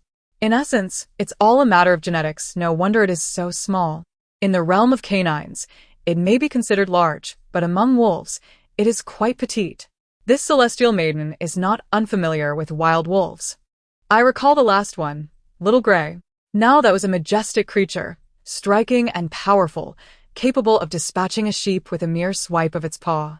Reflecting on the sight of Little Gray, its gray fur billowed in the wind, and its piercing, profound eyes seemed to penetrate the very essence of existence. Standing among wolves, it was the epitome of royalty. If Little Gray were here, this black wild wolf would surely regard it as its elder. Chapter 50, Dalang. It's time for your medicine. Mr. Gao remarked, is this creature the wolf raised by the Qin family? I thought it was a dog. Xiao. Take Little Black away. We wouldn't want to frighten our guests. Mr. Gao's expression turned serious. Yan Jiaojiao interjected, that's not surprising after all. It is your romantic rival. Master, I have renamed Little Black. It is now called Delang. Upon hearing the name, Chen Xiaoxiao's cheeks flushed. Internally, Yan Jiaojiao erupted with laughter, nearly bringing her to tears. Delang, it's time for your medicine. How delightful. System. The host's inner monologue is truly rich. The crowd murmured, is Delang just a name? What is so amusing? Where lies the humor? This name isn't pleasant. Let us just call it Little Black. Even I find it easy to say. Mr. Gao sensed something was amiss, though he couldn't pinpoint the source. Chen Xiaoxiao pouted. It's not small. It has clearly grown. De Lang is the most fitting name. But hasn't he grown? Otherwise, how could it satisfy you? Satisfy? What could one human and one wolf possibly satisfy? Mr. Gao immediately sensed the discomfort in the air. At that moment, Wang Sanbao stepped forward, examining the wild wolf. So this is the De Lang raised by Anshin? It truly is impressive. With it around, Anshin radiates beauty and vitality. Zhu Xiaoba chimed in playfully. De Lang is a fine name, quite suitable. The 2's banter left Mr. Gao feeling increasingly uneasy, as if a foreboding shadow loomed over him. Just then, Yan Jinhui approached, placing a hand on Mr. Gao's shoulder. Speaking kindly, Mr. Gao, you are now a successful businessman. Your household flourishes with wealth. You should take the time to care for your family, especially your young and beautiful concubines. You must pay them more attention. Thank you for the reminder. I shall indeed be more attentive. Mr. Gao began to harbor suspicions. Didn't everyone come to visit De Zhuang? Why is the focus on the Black Wolf and Qin Xiaoxiao? Shouldn't they be concerned about the injured? De Zhuang interjected. Finally, I've been remembered. It's not easy. At last, the group turned their attention back to the neglected De Zhuang. Dazua. Do not lose hope. We all believe you will recover. Yan Jinhui offered words of encouragement. De Zhuang, the world is vast, and there must be a miraculous doctor who can heal you. Rest assured, you shall not become a cripple, nor will you marry an ugly woman. Zhu Xiaoba sincerely stated. In the face of the comforting words from Yan Jinhui and the others, De Zhuang was far more concerned with Yan Jiaojiao's thoughts. He had just heard her claim she could heal him. Sixth sister, you are here. Initially thought to be a curse, upon hearing that Yan Jiaojiao could heal his wounds, Gao Dazhuang's attitude underwent a complete transformation. Brother Gao, are you in great pain? She approached the bedside and gently caressed his injured leg. It's all right. This little pain is nothing that Brother Gao cannot endure. However, I fear this leg may be ruined. Despite the sweat trickling down from the unbearable pain, he insisted on appearing strong. If it hurts, just say so. Jiaojiao can help you blow it away. Once I blow, it won't hurt anymore. Yan Jiaojiao's face radiated a brilliant smile, akin to the warm sun of early spring. Then, pouting her lips, she began to blow gently on Gao Dazhuang's injured leg. Her actions seemed innocent, perceived merely as playful, thus the onlookers paid it no mind. Yet, in the midst of agony, Gao Dazhuang froze as a wave of warmth surged through his knee, spreading like a miraculous elixir throughout his body. In a short while, the pain in his leg subsided, the ache in his ribs disappeared, and the bruises faded away. His dark eyes widened in disbelief as he gazed at Yan Jiaojiao. Rendered speechless by the astonishment of his sudden relief from excruciating pain, a sensation too profound for words. Dazhuang, what happened? Should we call Dr. Zhang to take a look? Inquired Lord Gao, concerned. Perhaps it is best to summon Dr. Zhang to assess whether there is a suitable remedy. Observing his beloved son's pitiful state, Lord Gao felt a pang of distress. Soon, someone was dispatched to invite Dr. Zhang. After a brief interval, Dr. Zhang, clad in a simple gray robe and carrying a medicine box, entered the room, appearing to be in his 40s. Noticing the gathered crowd, he merely nodded slightly, performed a salutation, and refrained from further comment. Is this Dr. Zhang? He seems rather youthful. Yan Jiaojiao made space for him to step forward. Seeing her withdraw, Gao Dazhuang felt a twinge of reluctance, but said nothing. Dr. Zhang approached the bedside, first placing down his medicine box, then taking Gao Dazhuang's pulse. As his fingers made contact, astonishment flickered in his eyes. The others exchanged confused glances, awaiting Dr. Zhang's pronouncement, while Yan Jiaojiao remained unconcerned, twirling about and admiring her new dress, occasionally glancing at Gao Dazhuang and the distant Black Wolf. Dr. Zhang furrowed his brow. Disbelief etched on his face as he stroked his chin in contemplation. Dr. Zhang, how is Dazhuang's condition? Lord Gao inquired. Your son is no longer in serious danger. A topical application for bruises and a course of herbal medicine will suffice for his recovery. At these words, the crowd fell silent, struggling to believe the diagnosis. Particularly Qin Xiaoxiao, who had just heard that Gao Dazhuang was severely injured, was now told he was fine. Was this some sort of jest? Though she was a concubine in the household, Lord Gao's visits to her quarters were few, leaving her barren. Witnessing the love lavished upon Gao Dezhuang, the sole heir, had long since bred jealousy in her heart. Now that he was unharmed, she felt a profound sense of disappointment. Lord Gao, however, was unfazed, his focus entirely upon Gao Dezhuang. Dr. Zhang, are you jesting? Just hours ago, you stated otherwise. Dr. Zhang, stroking his chin, replied, perhaps I misdiagnosed earlier. I sincerely apologize for the embarrassment caused to Lord Gao. If you wish, I can refund the consultation fee. As he spoke, Dr. Zhang retrieved a silver ingot from his sleeve. He too was puzzled by the situation, for Gao Dezhuang had indeed sustained fractures in his leg and ribs. Yet after merely 2 hours, a re-examination revealed only superficial injuries, with no damage to bones or tendons, indicating a prior misdiagnosis. You may keep your silver. I do not lack for such trivialities. If it is merely a surface injury, let us proceed with the medication. Certainly. Silver? Dr. Zhang may not desire it, but this fairy certainly does. Why not give it to me? Upon seeing the silver, Jiaojiao's eyes sparkled with excitement, instantly captivated by the allure of wealth. Gao Dezhuang. The rib and thigh fractures were healed by the 6th miss, weren't they? She truly is a miraculous healer. The 6th miss has a fondness for silver. Once I recover, I shall present her with a gift. Little fairy, such greed. Didn't you already receive some before? Zhu Xiaoba remarked. Is it truly that the doctor's misdiagnosis was correct? It certainly doesn't appear so. Yan Jinhui interjected. Dezhuang's injuries have healed? Just moments ago, my sister merely blew on him, and his complexion visibly improved. This must be her doing. A mere breath of her celestial essence possesses healing properties. Chapter 51. A blood calamity. Upon learning that Gao Dezhuang was unharmed, everyone gradually dispersed. Yan Jinhui, however, was invited by Lord Gao to engage in a game of chess. Meanwhile, Yan Jiaojiao could not remain still, wandering throughout the estate. By chance, she found herself in Chen Xiaoxiao's courtyard. System. Host, this is Chen Xiaoxiao's courtyard.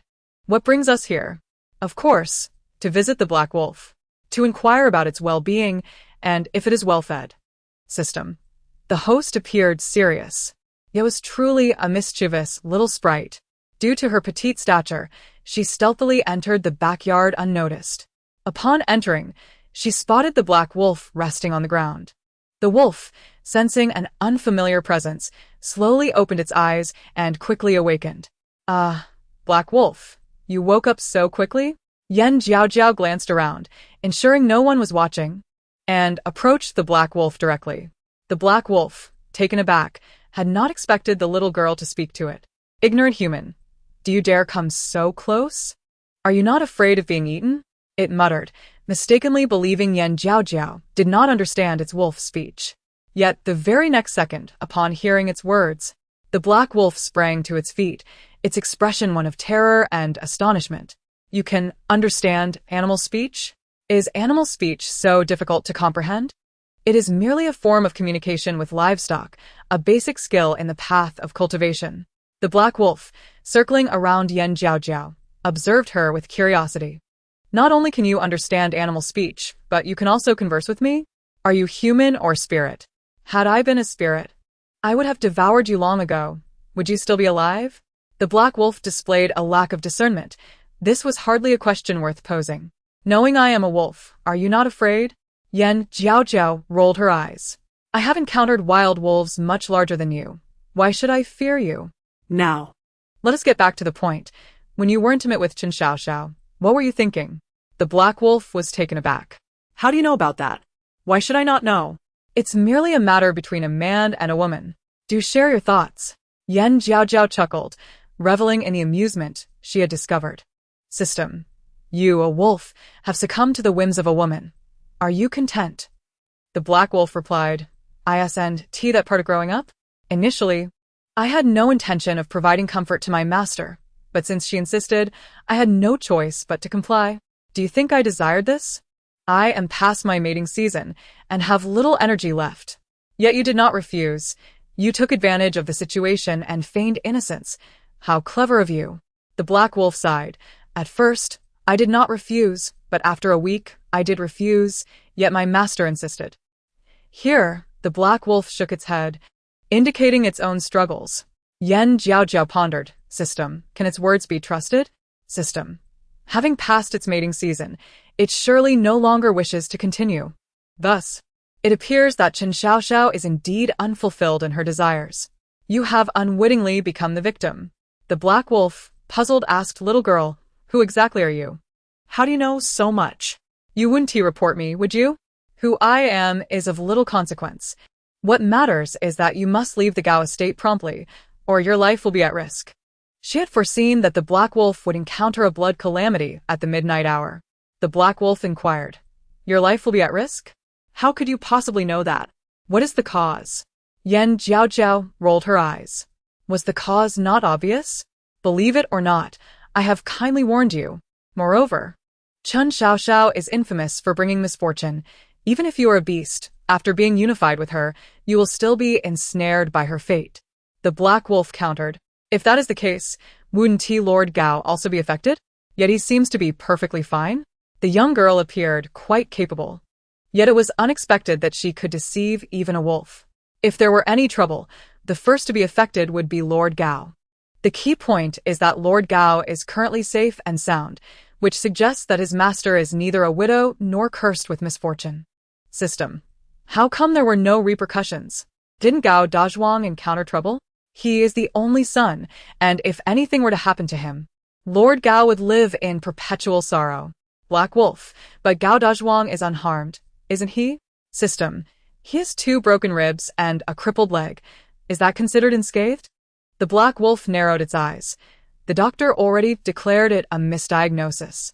Do you wish to incite trouble and deceive me? System. That was merely the host's kindness in helping him recover. Do you truly believe Dr. Zhang made an error? The Black Wolf scrutinized Jiaojiao once more, a flicker of doubt igniting in its eyes. Did you save Gao Dazhuang? How come I was unaware of this?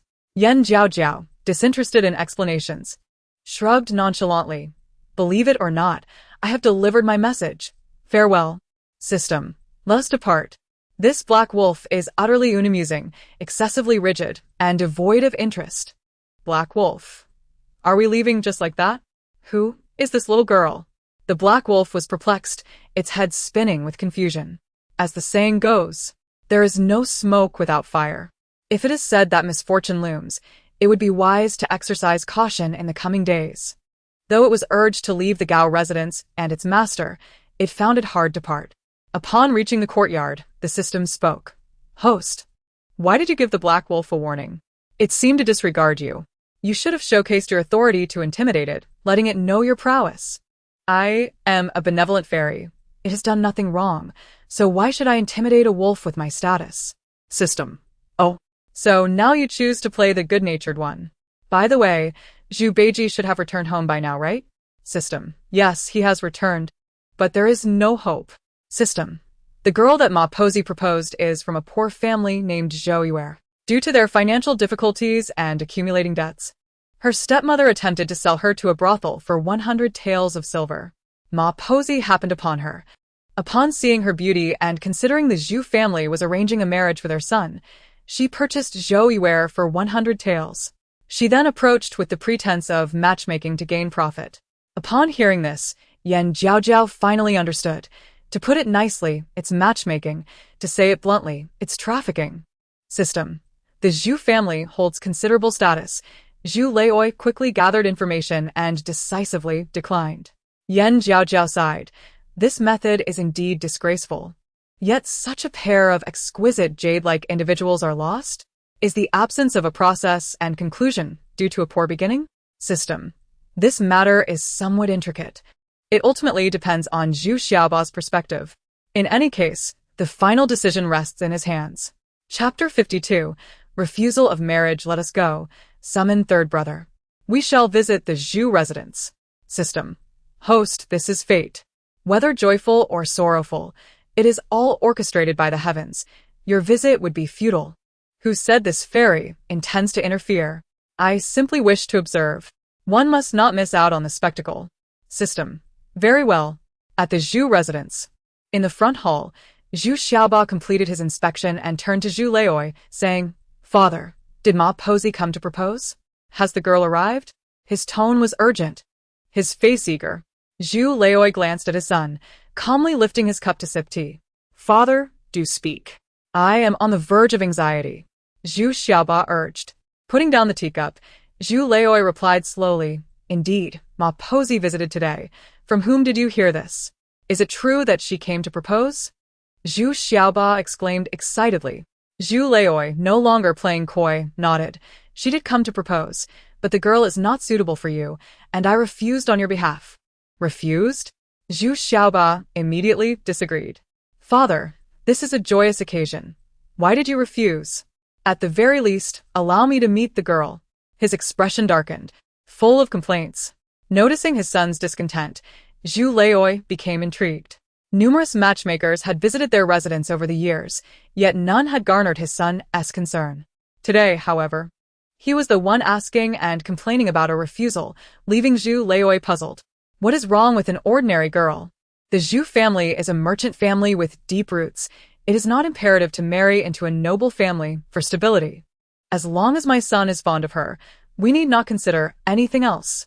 Zhu Xiaoba spoke candidly, as long as it was a girl he liked. Even an orphan would suffice.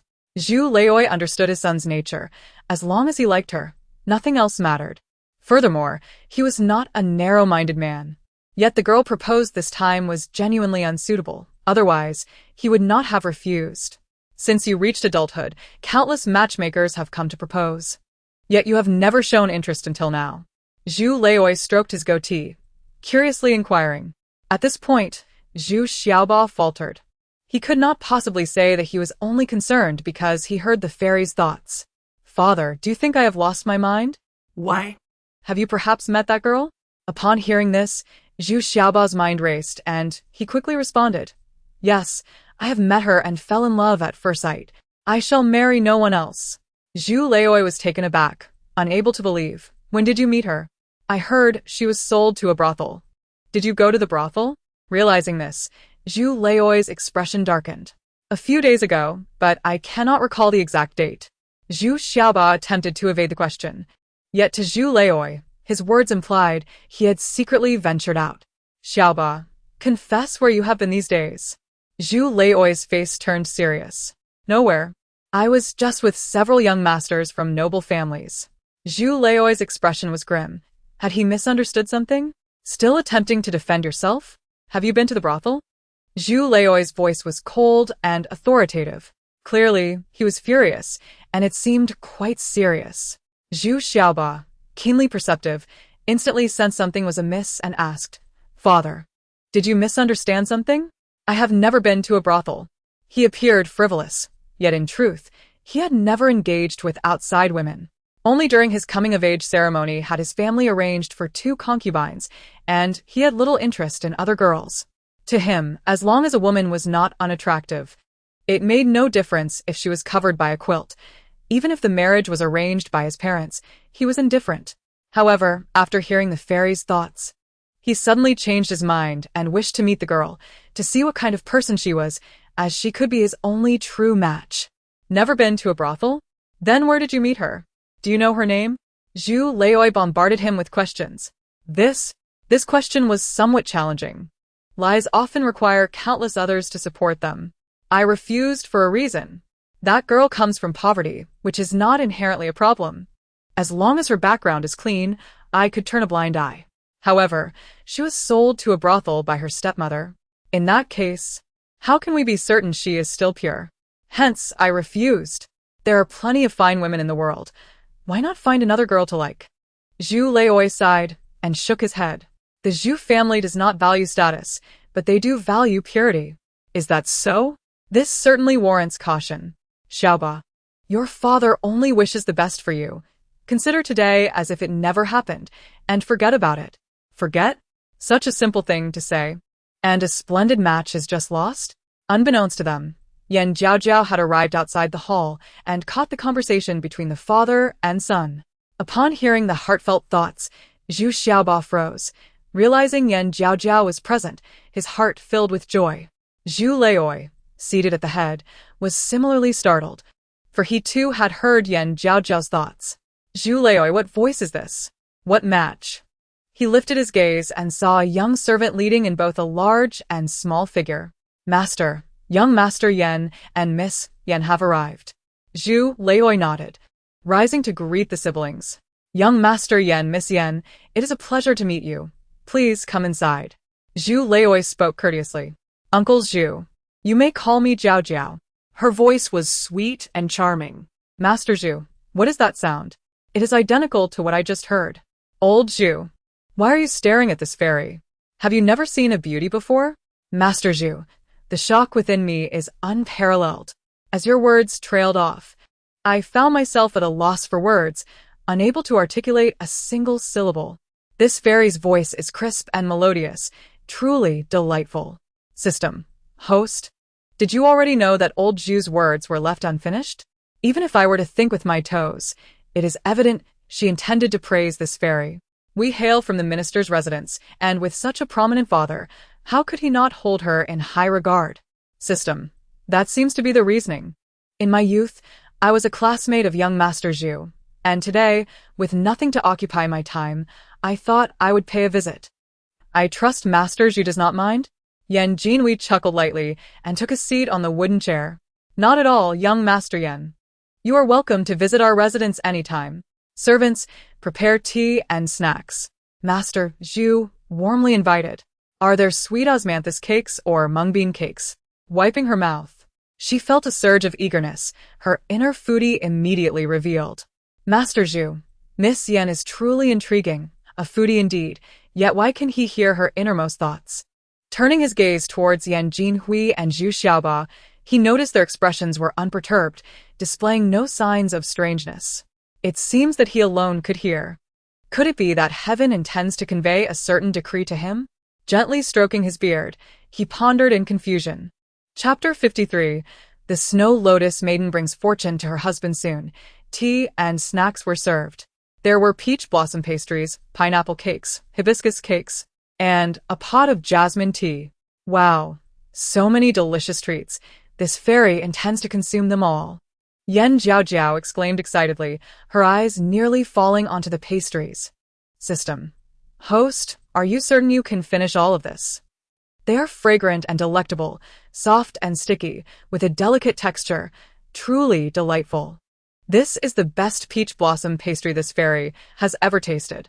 Yan Jinhui, did not Mother instruct the kitchen to prepare delicacies for you daily? Is this not sufficient for your cravings? Must you also mooch off others when visiting their residence? Yan Jinhui slapped his forehead, overwhelmed. Zhu Xiaoba, does the little fairy enjoy the peach blossom pastries from our residence? Wonderful. I shall ensure the kitchen prepares them daily for the little fairy. System. Host. We came to Zhu's residence for entertainment, not to indulge in feasting. Yan Jiaojiao took a piece of pineapple cake and stuffed it into her mouth, sipping jasmine tea. Satisfied, as she said, even watching a show requires a full belly. System. You consumed a roast chicken, 2 bowls of rice porridge, and 3 sweet potatoes before leaving. How are you already hungry again? The Zhu father and son. Watching a show? What show? Pray tell, at what stage have we reached? Has Madame Ma already departed? System. After Master Zhu's refusal, she left in disappointment. It is a pity for the Snow Lotus Maiden. She is so admirable, yet fated for misfortune. Yan Jiaojiao sighed. Alas, the Snow Lotus Maiden possesses a favorable fate, and by my calculations, she is destined to bring fortune to her husband. If Zhu Beiji were to marry her, he would prosper for 3 generations. Furthermore, they would enjoy a harmonious and loving marriage. It is a pity that old Zhu's vision is too narrow. He has missed such a wonderful daughter-in-law. Master Zhu gasped. Is that true? I am too old to endure such turmoil. System. The host's analysis is spot on. Not only does the Snow Lotus Maiden have a fate that brings fortune to her husband, but her physique and appearance also enhance prosperity. In this lifetime, if Zhu Beiji marries anyone other than the Snow Lotus Maiden, he will not be wealthy beyond 10 years. One must ask, how many decades does one experience in a lifetime? The Zhu father and son. 10 years? 3 generations? The disparity in these values is remarkable. However, has the Snow Lotus Maiden spent time in a brothel? Surely she is no longer innocent? Their questions were soon answered. System. Master Zhu mistakenly believes that the Snow Lotus Maiden has been in a brothel, thus he refuses to allow her into the Zhu family. It is evident that a servant misreported. Master Zhu received uncertain information. Rolling her eyes, she suddenly found Master Zhu displeasing. System. Before reaching the brothel, the Snow Lotus Maiden encountered Madame Ma, who, admiring her beauty, purchased her. Subsequently, she introduced her to Master Zhu. Yet he dismissed her after casually listening to the servant's words. Master Zhu, she has never been to a brothel? Then the Snow Lotus Maiden is indeed innocent. Splendid. My heart feels much lighter. Internally ecstatic, he felt an overwhelming urge to act. Jiaojiao shook her head. Zhu Beiji and the Snow Lotus Maiden's fates align perfectly.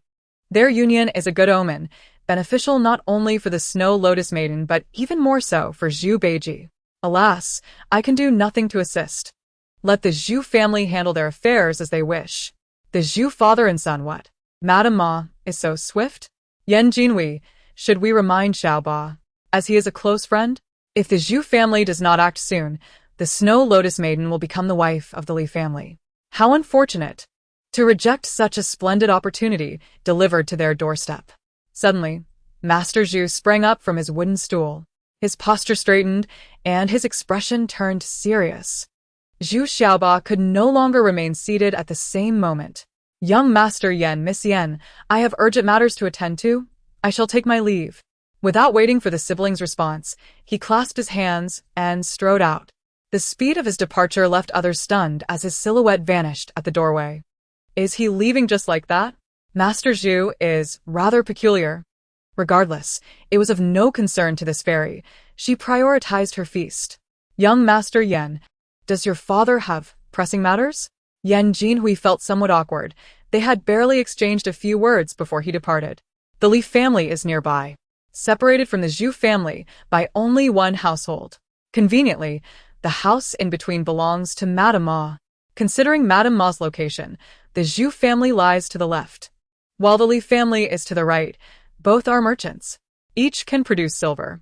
Of course, the Zhu family engages in the medicinal herb trade, making them a prominent family among merchants. The Li family deals in textiles.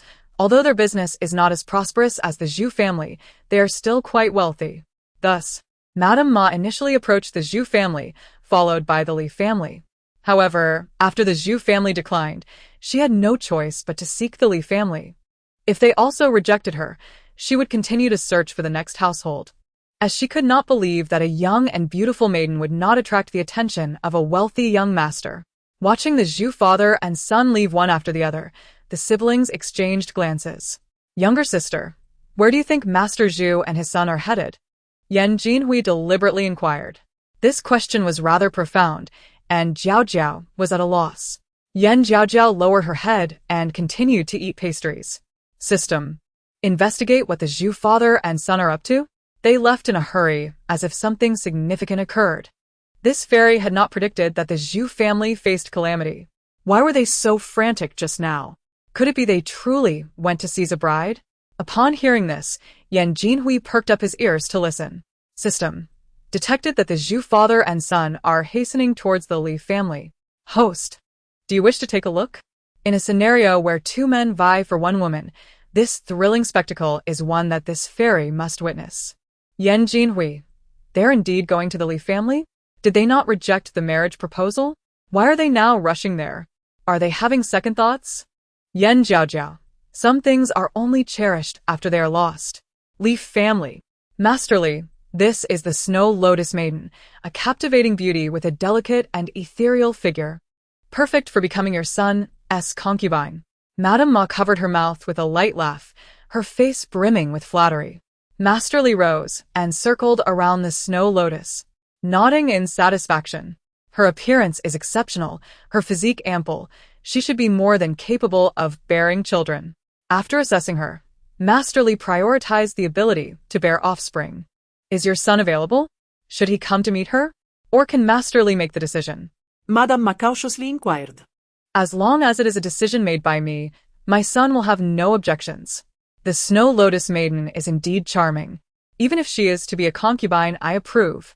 Now, how much silver are we discussing? Upon hearing this, Madame Ma recognized that the deal was sealed. Her lips split into a grin, just about to speak when another powerful voice interrupted her. I, Zhu, do not agree. Master Zhu appeared with a dark expression before the group. Chapter 54. Becoming the principal wife. Upon hearing the dissenting voice, everyone frowned, ready to express their anger. But upon realizing it was Master Zhu, they all adopted a respectful demeanor. Master Zhu, what brings you here? It is often said that one does not visit the Three Treasures Hall without reason. Although the two men are not rivals in business, their interactions are infrequent.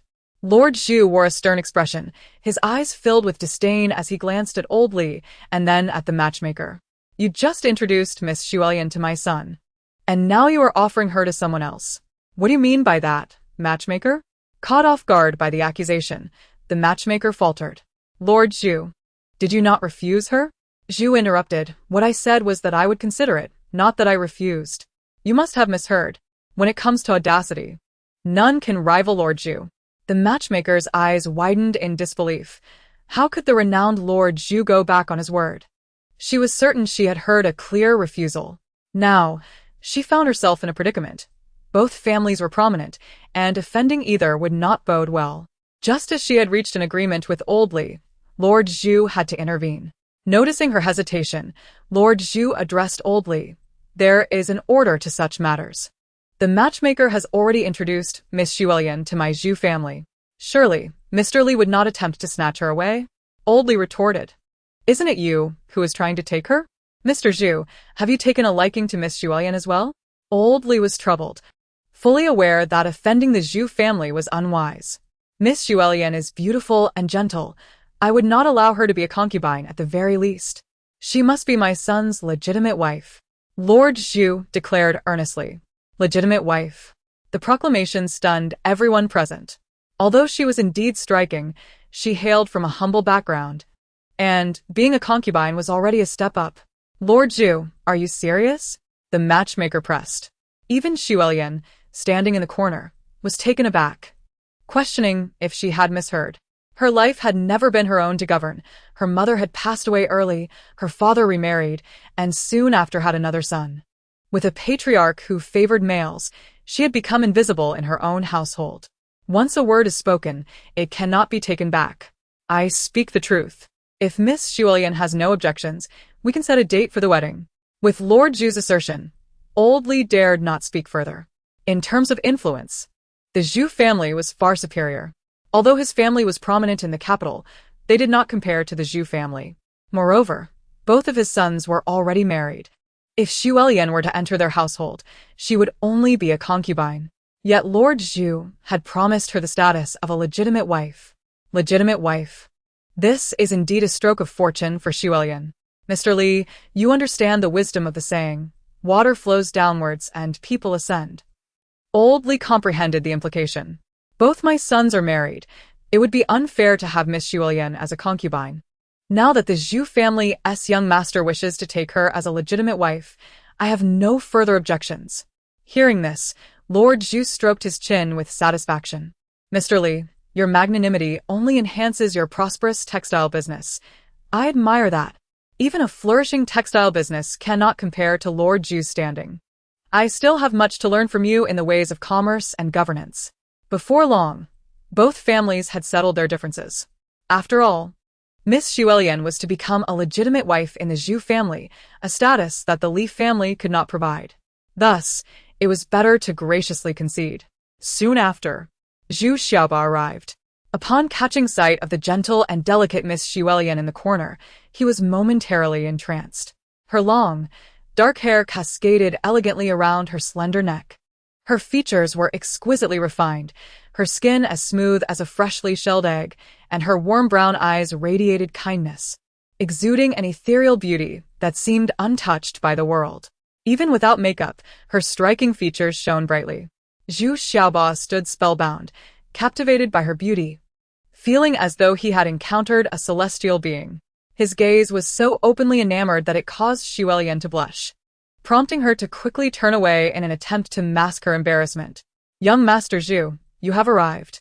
The matchmaker, noticing Zhu Xiaoba's infatuation, hurriedly brought Xuelian before him.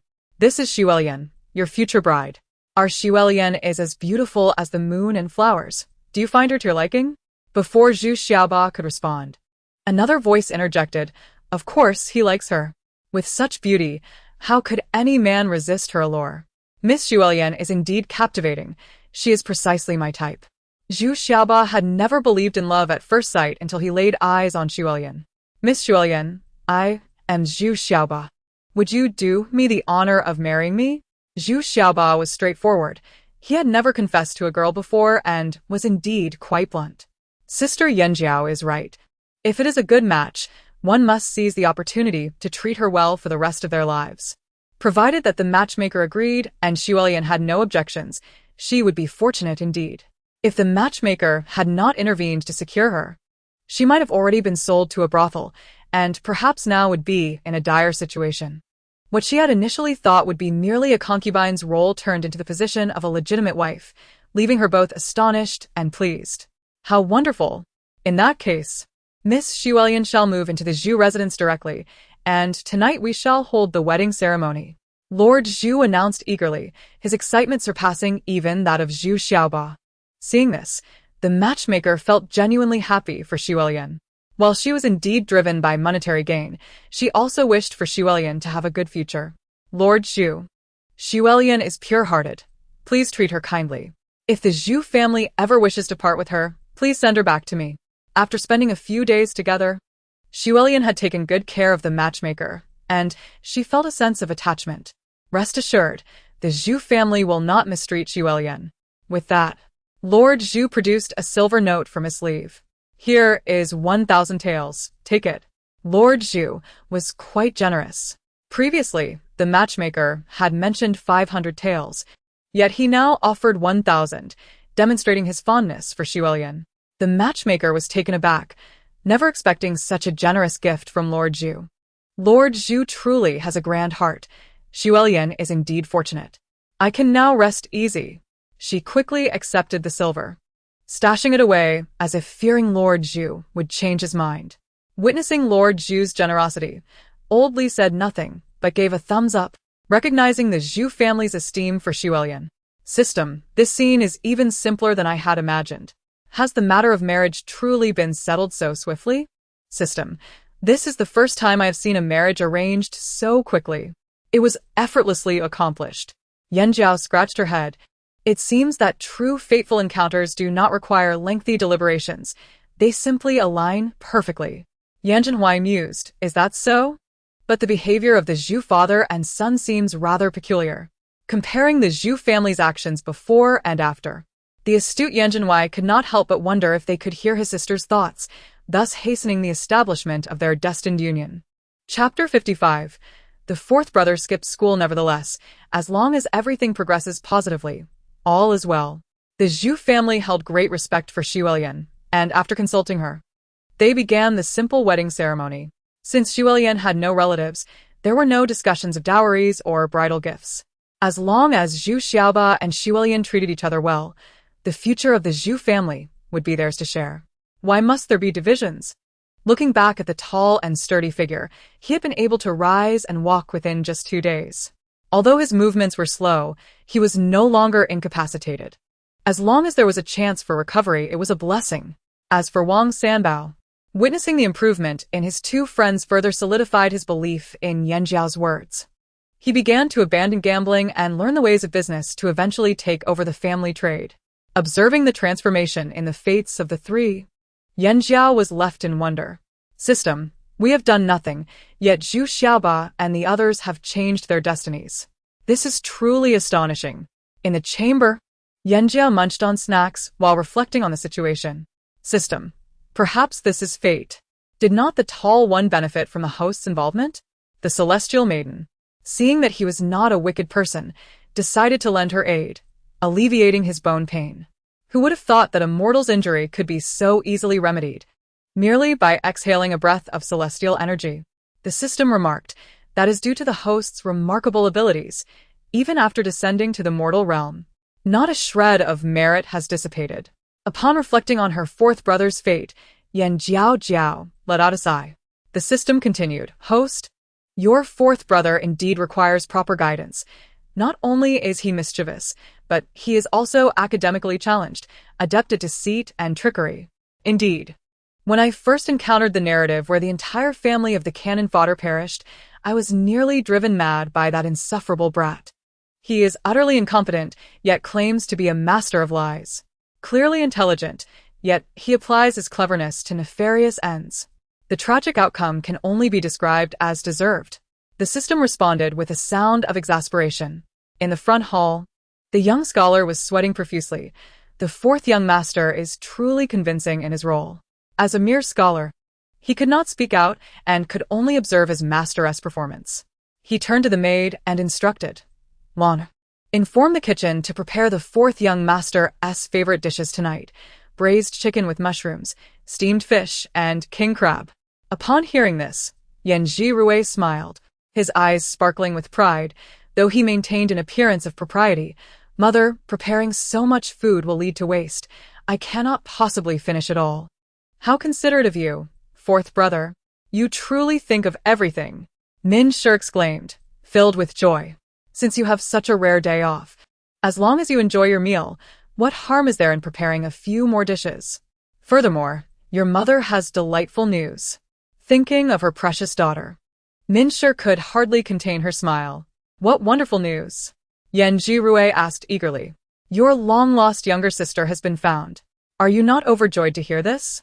Can I meet my sister? After 6 years apart, she must have changed so much. Of course, I shall summon Jiaojiao right away. Just as she was about to call for Jiaojiao, she arrived uninvited. Not far from her mother, Jiaojiao stood still, touching the round wooden pillar. Her appearance adorably innocent. This scene softened Min-Shi's heart. Your fourth brother has mastered the 3-character classic, the 100 family surnames, the 1,000-character classic, and the 4 books and 5 classics.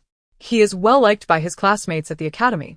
As she spoke, pride radiated from Min-Shi, and even Jiaojiao wore a haughty expression.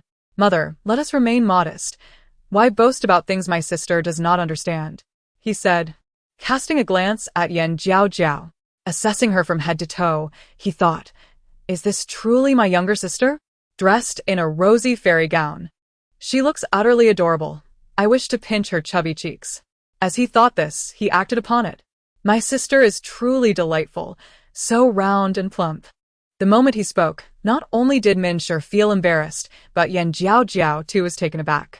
The lack of education is truly dreadful. Pretending to be impressive before this celestial maiden? You might fool mother, but you cannot deceive me. Round and plump, indeed. Can she even speak? If not, she should keep her mouth shut. Jiaojiao was startled. Had he not heard his sister speak before, he might have thought he had encountered a ghost. Moreover, she perished from starvation. In death, she became a wandering spirit, bullied and despised by malevolent spirits, deemed too foolish to even serve them. As a person, he was lacking, and as a ghost, even more so. He is a true anomaly. The other side, with Min-Shi holding her forehead, feeling overwhelmed. She had always believed her fourth brother to be academically gifted and well-liked among his peers. Thus, she regarded him with pride, only to discover that it was all a facade. Taking a deep breath, she suppressed her anger. Jiaojiao thought, is this truly my sister? How can she be so duplicitous, secretly deriding me? As an elder brother, I must discipline her appropriately. He was momentarily stunned, not anticipating his sister's ability to undermine him so deftly. Ha! Continue your performance, she taunted. The child she had once been proud of was now a liar. Could a mother not feel heartbroken? Mother, the teacher is usually busy. Do not disturb him. If you must inquire, ask Li Ji and Wei Shu, as they share classes with me. Mother, those two are merely his accomplices. Asking them is futile. If you wish to inquire, speak to the elder brother Su Ji next door. He is the true scholar, having mastered the 3-character classic, the 100 family surnames, the 1,000-character classic, and the 4 books and 5 classics. He is destined for a distinguished position in the court and is a promising official. If you ask him, he will certainly not deceive you. Jiaojiao thought, This little sister is insufferable. She undermines me on our very first meeting. Chapter 56. Illiterate fourth brother is indeed illiterate. It is remarkable that he can even speak. What a waste of his innate talents. Min-Shi declared. Illiteracy is tantamount to being useless. Fourth brother, come here. She approached a piece of calligraphy and pointed to a character, asking, what is this character? If you answer correctly, we shall immediately dine. Yanji Rue stammered. This. Apart from his own name, he scarcely recognizes any characters. Yanji Rue added, you claim to know everything, yet are you aware of what my sister truly feels, mother? Min-Shi asserted, your fourth brother's behavior is unacceptable. It is time for punishment. Speak, what character is this? If you cannot answer, you shall not eat tonight. Her expression was serious, her gaze sharp. Mother, this character is written hastily. It is difficult to recognize. Jiaojiao exclaimed. It is clearly in regular script. Fourth brother, cannot you find a better excuse?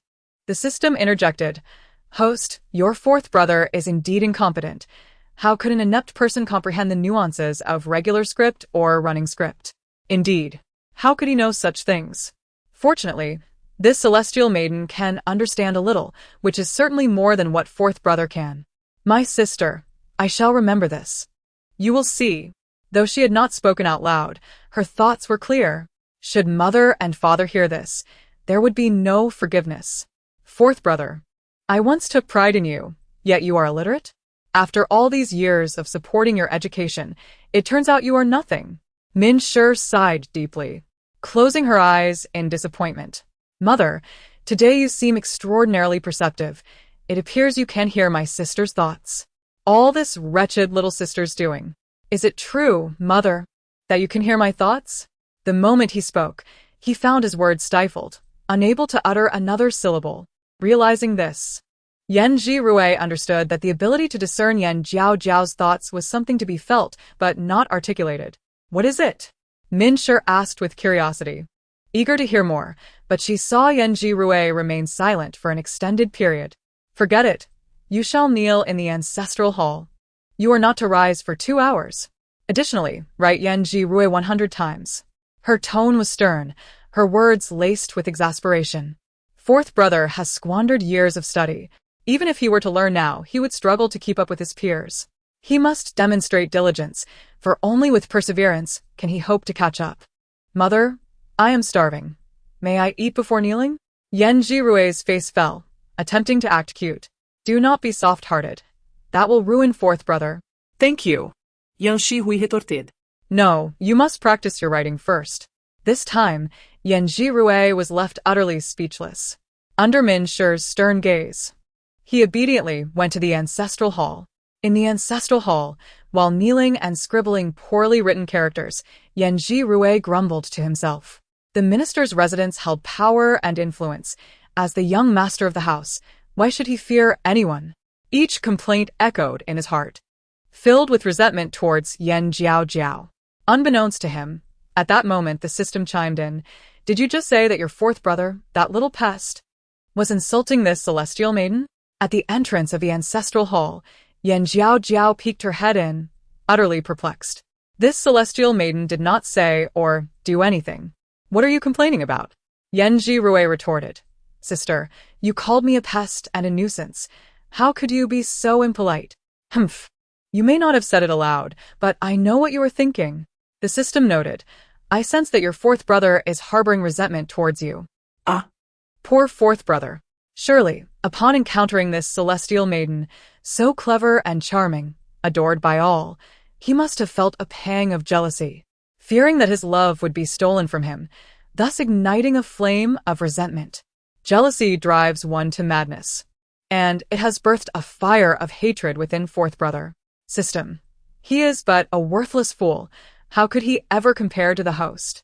Just look at the scrawl he produces, a chaotic mess, utterly incomprehensible.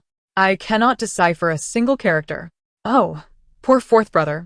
The reason I encouraged you to learn to read and write was for your own good, hoping you would not starve in the future and at least secure a decent livelihood. Silence.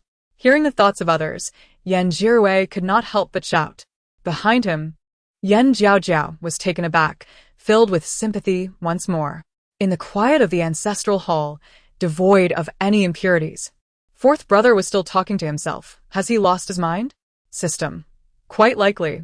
Yan Zhiwei discarded the brush into the water and turned to glare fiercely at Yan Jiaojiao. Are you here to mock me? Now that you've seen this, can you leave? His tone was unfriendly, filled with ire. Fourth brother, Jiaojiao is not here to mock you. Look, I have brought you a chicken leg. With her small hand emerging from behind her, a fragrant and appetizing chicken leg appeared before Yan Zhiwei.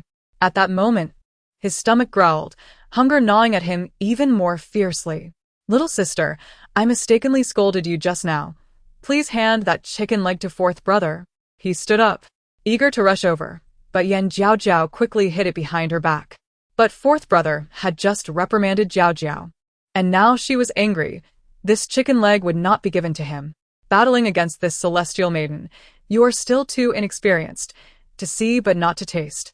How unpleasant that must feel. Who told you to speak to me so loudly? You deserve this lesson. System. The host has a way of knowing that fourth brother is famished. Yan Zhiwei, my little sister is actually playing tricks on me. Just wait until I leave this ancestral hall. You will be the one suffering. If I do not eat, it is no matter. What's the big deal? Humph. He turned away, gritting his teeth, and continued to write. Hey, quite the proud spirit. Yet, such pride misplaced. If only you could recognize your errors and amend them promptly. You wouldn't find yourself starving in the streets. Yan Zhiwei rolled his eyes. How could my little sister speak so nonsensically? The residence of the Ministry of Rights is grand. I shall never find myself starving in the streets. Oh, how delicious that chicken leg smells. Noticing Yan Zhiwei ignoring her out of spite, Yan Jiaojiao began to savor the tasty chicken leg, while Yan Zhiwei was laboriously writing his characters. His face was a mask of frustration. He was a glutton, already feeling hungry, and now it was even worse. His pride prevented him from conceding to Yan Jiaojiao, forcing him to suffer in silence for the sake of his dignity. Chapter 57. The green tea fourth brother. How infuriating it was that Yan Jiaojiao chewed loudly, occasionally mumbling to herself. In response, Yan Zhiwei quickly pulled 2 crumpled papers to cover his ears, stuffing his nose tightly and turning his back to her. This was the best way to avoid the sight and sound. Seeing this, Yan Jiaojiao gave a thumbs up behind him. Not bad, a tough person indeed. In the face of temptation, how many can resist? Yet, this lazy and unlearned fourth brother can. If only he were to study diligently, he would undoubtedly be a promising candidate. System. Host, surely I misheard. You want a worthless person to study? Can he endure the hardships of learning? Yan Jiaojiao then realized, shaking her head in resignation. Fourth brother seems to be just like me, neither can withstand the rigors of study. A promising seed, destined to grow crookedly. Who does Yan Zhiwei look down upon? Is it merely studying?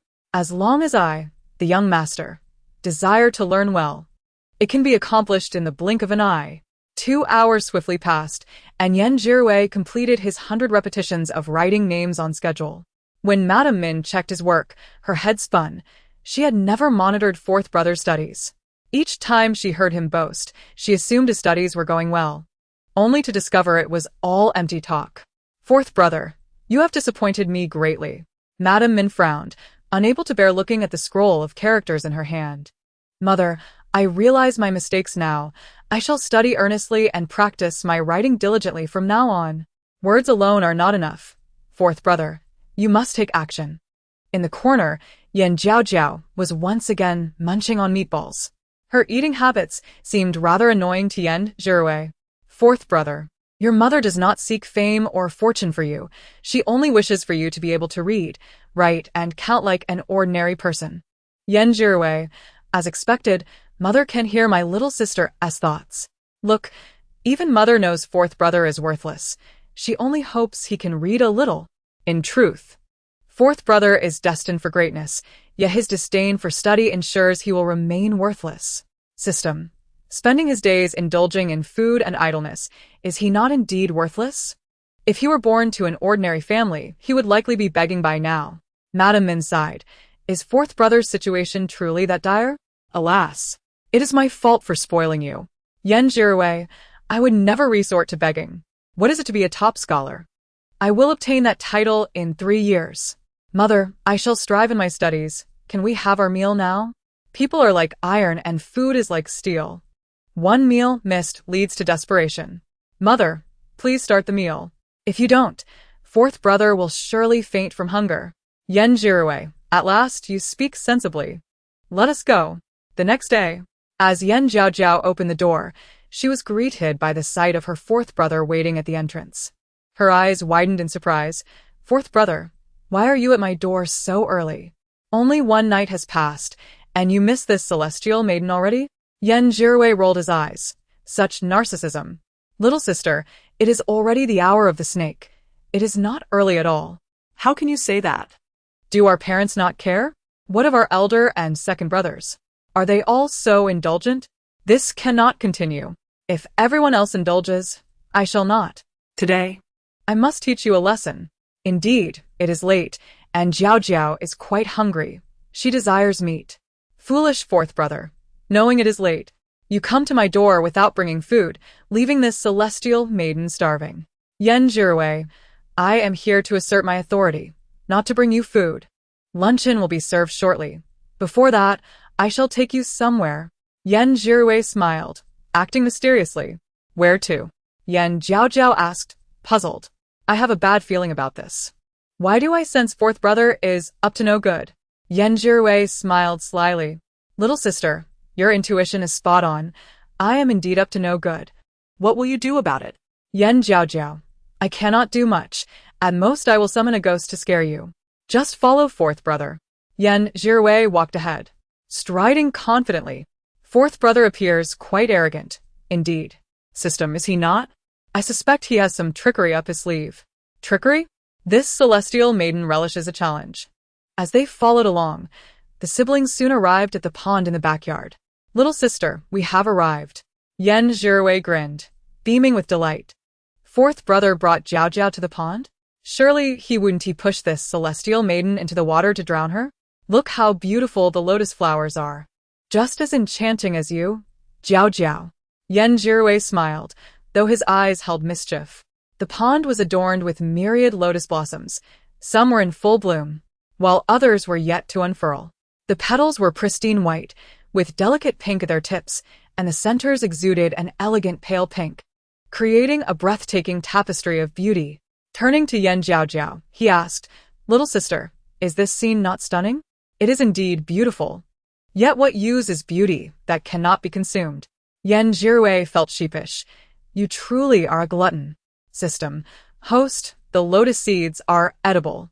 They can be made into lotus seed soup or added to stews and porridge. That seems to be the case. I shall find someone to harvest them soon. Yan Jirui. So, all that fills your mind are thoughts of food. Come here, little sister.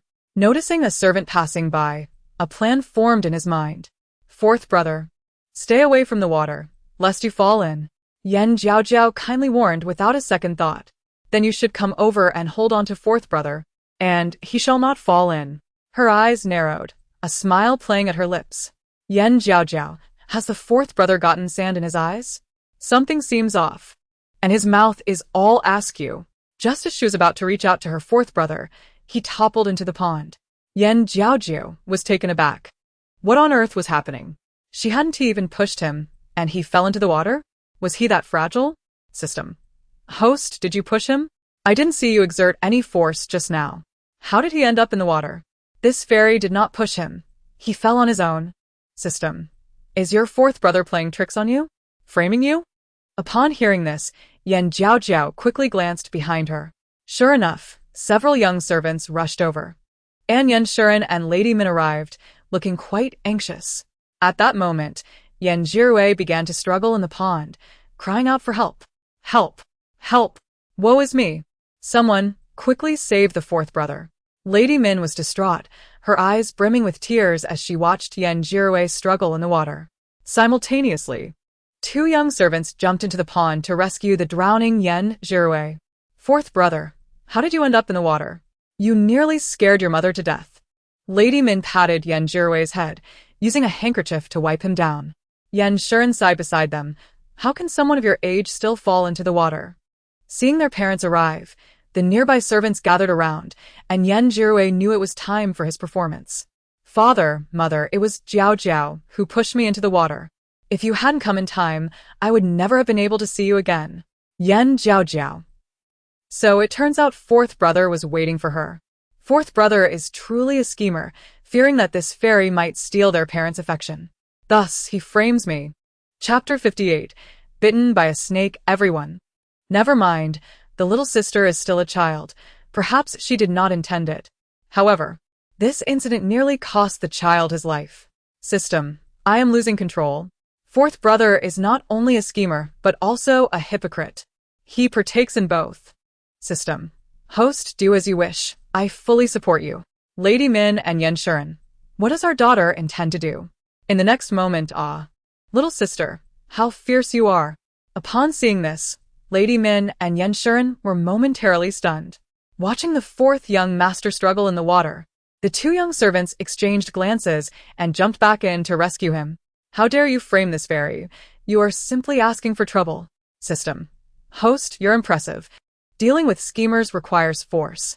Cough, cough, cough, little sister. Your heart is ruthless, plotting against your own brother. Jiaojiao shot a glance at the bedraggled Jiaojiao and turned to Lady Min and Yanshuren, saying, Father, mother, Jiaojiao wants to inform you that if I were to push fourth brother, I would do so openly, without any underhanded tricks. Fourth brother fell into the water not because I pushed him, but because he wanted to frame me and fell into the pond on purpose, when he saw others coming. Her cheeks flushed. She was on the verge of tears, exuding an air of innocence. System. Host, your expression is quite convincing. If I weren't aware of your true nature, I would genuinely believe you were pitiable. This fairy has been wronged by fourth brother. He should be punished by father and mother for his misdeeds. Jiaojiao was troubled by his little sister's words, fearing that their parents would not believe him. Just as he had been focused on revenge, he had not considered enough. His little sister not only lacked understanding but also twisted the truth. That was unacceptable. After some contemplation, he decided to let it go since she was his little sister. Enduring a little grievance was no big deal. The cat crying for the mouse, pretending to be benevolent. Framing others. How is that just? System. Schemers instantly. Yanshuren's expression darkened. He coldly asked Jiaojiao, are your words true? His eyelids lowered, his gaze icy, and his brows slightly narrowed, the inner corners of his eyes sharp. Seeing this, Jiaojiao trembled, sensing an ominous premonition. Every word I speak is true, Jiaojiao insisted, thinking that as long as he did not concede, Yanshuren would be powerless against him. After all, there was no evidence. But he underestimated the trust that Lady Min and Yanshuren had in Jiaojiao. Is that so? But I trust Jiaojiao even more. She is young and innocent. She would not lie. I have 100% faith in my daughter. Jiaojiao was taken aback. Does father not believe me? His plan had failed. He hastily shifted his gaze to Lady Min. Mother, will you believe your son? Lady Min's eyes darkened, her gaze profound. I also believe Jiaojiao. She is so small. How could you bear to frame her? Jiaojiao, does your conscience not ache? Jiaojiao twitched his lips, speechless. Well, that's it, game over. Father, mother, you do not believe me? His brows furrowed, his grievance no less than that of Jiaojiao. Not believing, of course not. Father and mother are not blind. Why would they believe you? Lady Min and Yanshuren. Our daughter speaks the truth. We stand united. Jiaojiao. Whoa, father and mother do not love me anymore. Fourth brother is truly petty, utterly incompetent, and still thinks to play the schemer. System. Host, you are truly fortunate. Everyone is on your side. You are now the cherished one in the minister's residence. What good is being cherished if it cannot save the stubborn fourth brother? It cannot change the family's decline. Lady Min and Yanshuren. Regarding the decline of the minister's residence, our daughter has mentioned it several times. Yet she has never revealed the reason. It is truly maddening. System. Host, your fourth brother will be bitten by a snake on his way to the academy tomorrow. Fortunately, the snake that bites him is not venomous. Why should he bully this fairy? Even heaven cannot tolerate him and must punish him a bit. No need to save him. After all, it is not a venomous snake. A few bites will be harmless. Upon hearing this, Jiaojiao was just about to speak when a young servant pushed him into the pond, only to fish him out again. This happened 10 times before the torment ceased. From then on, Jiaojiao had no temper left and dared not bully Jiaojiao anymore. His little sister and her antics claimed he would be bitten by a snake tomorrow. He had never feared snakes since childhood. Memories of catching snakes still lingered. Jiaojiao dismissed it. After the punishment, Lady Min and Yanshuren still cared for him, giving him a warm bath and providing a thorough education. But in Jiaojiao's view, he had become this way because of Jiaojiao. With resentment in his heart, he isolated himself in his room for a day and a night, until the arrival of the next morning, which happened to be the day of going to the academy. One must be cautious. Mother's advice is wise. If fourth brother does not pay attention today, he will not only be bitten by a snake, but also surrounded by wild dogs. Lady Min, if my precious daughter says so, how could I not be concerned? She turned to the young servants beside her. You too must accompany him and ensure fourth brother's safety. Yes, madam. To this, Jiaojiao hastily waved his hands in refusal. Mother, I will be careful. There is no need to send someone with me. I am not a child. Though not a child, you are not an adult either. You are currently in a rebellious phase. It is wise to have a few more people watching over you. Lady Min, since my daughter insists, we must send someone along. Upon hearing this, Jiaojiao shrugged, saying nothing. Since his little sister said so, Mother would surely trust her. Well, after all, it was he who had been troubling his little sister yesterday. Let it all go. He reluctantly forgave her. However, since his little sister had mentioned he would be bitten by a snake, he would wait for it today. If he was not bitten, he would inform his parents in his way that his little sister's words were untrustworthy, false. Chapter 59. Jiaojiao's misfortune coming back was a good thing, as he could hear her peculiar thoughts. It felt strange. He wanted to punish her a bit, but it ended in failure. The key was that their parents believed his little sister, and no matter how eloquently he spoke, he could not change their unconditional trust in her. Fourth brother, remember what your mother said. You are truly a worrying child. I hope you will be safe. Fourth brother, after you go to the academy, Jiaojiao will miss you. After all, he was her own fourth brother. Though he was a bit of a schemer, she couldn't bring herself to hate him. Observing the delicate face of Jiaojiao, which resembled the size of a palm, Jiaojiao crouched down, gently grasped her hand, and enveloped her in a warm embrace. Subsequently, in a voice audible only to the two of them, he whispered, Little sister, yesterday was fourth brother's fault. Do not take it to heart. At that moment, I too was bewildered, as if my heart had been clouded by jealousy. Jiaojiao, unperturbed, replied that the journey was arduous and urged fourth brother to take care. At that moment, she produced a talisman and placed it in Jiaojiao's hands, explaining, This is a protective charm that our mother requested for you. I shall give it to fourth brother as a token of our meeting. Jiaojiao, taken aback, refused, saying, This was given to you by our mother. How could I accept it? That is unacceptable. Take it, you need it more than I do. She insisted. You are in dire straits, yet you refuse to accept it. What are you thinking? Jiaojiao felt a flush of embarrassment. Very well, I shall heed my little sister's counsel. Thank you, little sister. I will accept it. As he took the talisman, an unusual sensation surged through him, but he shook his head, dismissing it. Go now. Do not delay any longer, Min Shi gently urged. Though she understood Jiaojiao's mischievousness, he was, after all, flesh of her flesh, and it was impossible not to feel a pang of concern. The carriage continued its journey and soon arrived at a level expanse. The place where Jiaojiao studied was called Qingqing Academy, renowned as the finest academy in the capital. Due to its long-established construction, students at Qingqing Academy had to ascend the mountain, either on foot or by carriage. Stop for a moment, I am hungry. Jiaojiao lifted the carriage curtain and surveyed his surroundings. The verdant hills and clear waters were invigorating, prompting him to leap from the carriage. Fourth young master. Here are the pancakes prepared for you by the madam. A servant presented the food. Jiaojiao cast a glance, casually picked up a pancake. and munched on it as he walked, quickly arriving at the brook. The brook twisted and turned, resembling a small serpent. The water was shallow and crystal clear, revealing the pebbles and scuttling crabs beneath. Watching the crabs scurry under the rocks, Jiaojiao's playful spirit ignited. He hastily finished the pancake, rolled up his sleeves and pant legs, and removed his shoes, preparing to wade into the water for some fun. Seeing this, the attendant immediately objected, saying, "Fourth young master, the madam instructed us not to linger on the road. I must ensure your safe arrival at the academy. Go away, do not disturb my spirits." Jiaojiao pushed aside the obstructive servant, determined to follow his own whims, having completely disregarded Monsieur and Jiaojiao's admonitions. With the sky vast and the emperor far away, who would know if he kept silent? Besides, the water was so shallow. What harm could come from it? What a fuss! Jiaojiao shrugged and plunged into the water. However, the servant still attempted to intervene, but Jiaojiao quickly interrupted. "What is it? I am grown. I can take care of myself. You are being overly fussy."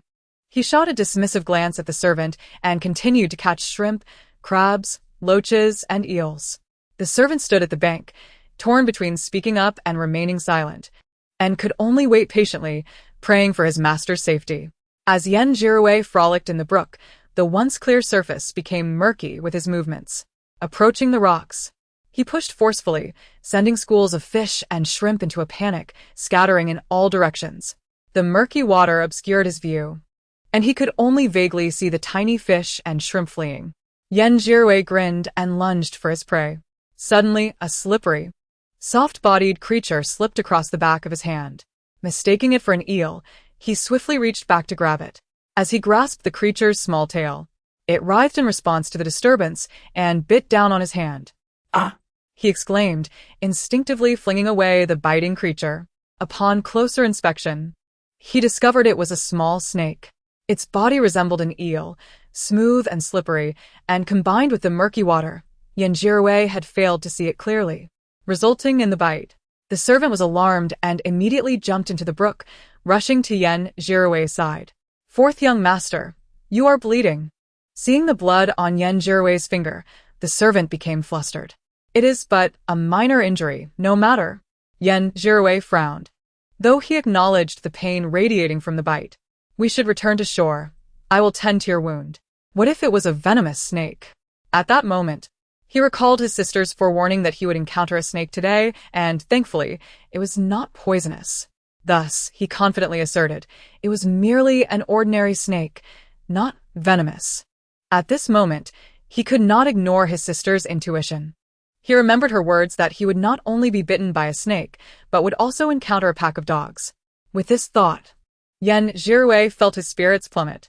"Quickly retreat," he urged, hastening to the shore and disregarding his wet pants in his hurry to escape. Just as they reached the carriage, a pack of wild dogs slowly approached from a distance. With their keen sense of smell, the dogs had tracked Jiaojiao's blood to this spot. Observing the scant number of humans present, the dogs lowered their heads and crept forward, baring their fangs and glaring with ferocity, ready to attack at any moment. "Fourth young master, we are surrounded by a pack of wild dogs. They must have come drawn by the scent of blood." The servant trembled in fear but drew his sword, prepared to fight the pack to protect his master. Seeing the snarling dogs, Jiaojiao felt regret wash over him, lamenting that he had not heeded his mother and sister's warnings. Had he not indulged in mischief and left promptly, perhaps he would not have encountered such danger. "Do not fear. I have trained. These mere dogs are nothing to worry about," he declared confidently. But then his gaze fell upon a nearby hill where he noticed several wild wolves approaching. This sight left Jiaojiao and his companions dumbfounded. Wolves. The servants trembled, some even so frightened they nearly wet themselves. Realizing the impending danger, Jiaojiao grew anxious. While he might have been able to face a dozen wild dogs, what could he do against the towering, formidable wolves? "Are we destined to perish here, leaving nothing but our bones behind? Fourth young master, what shall we do?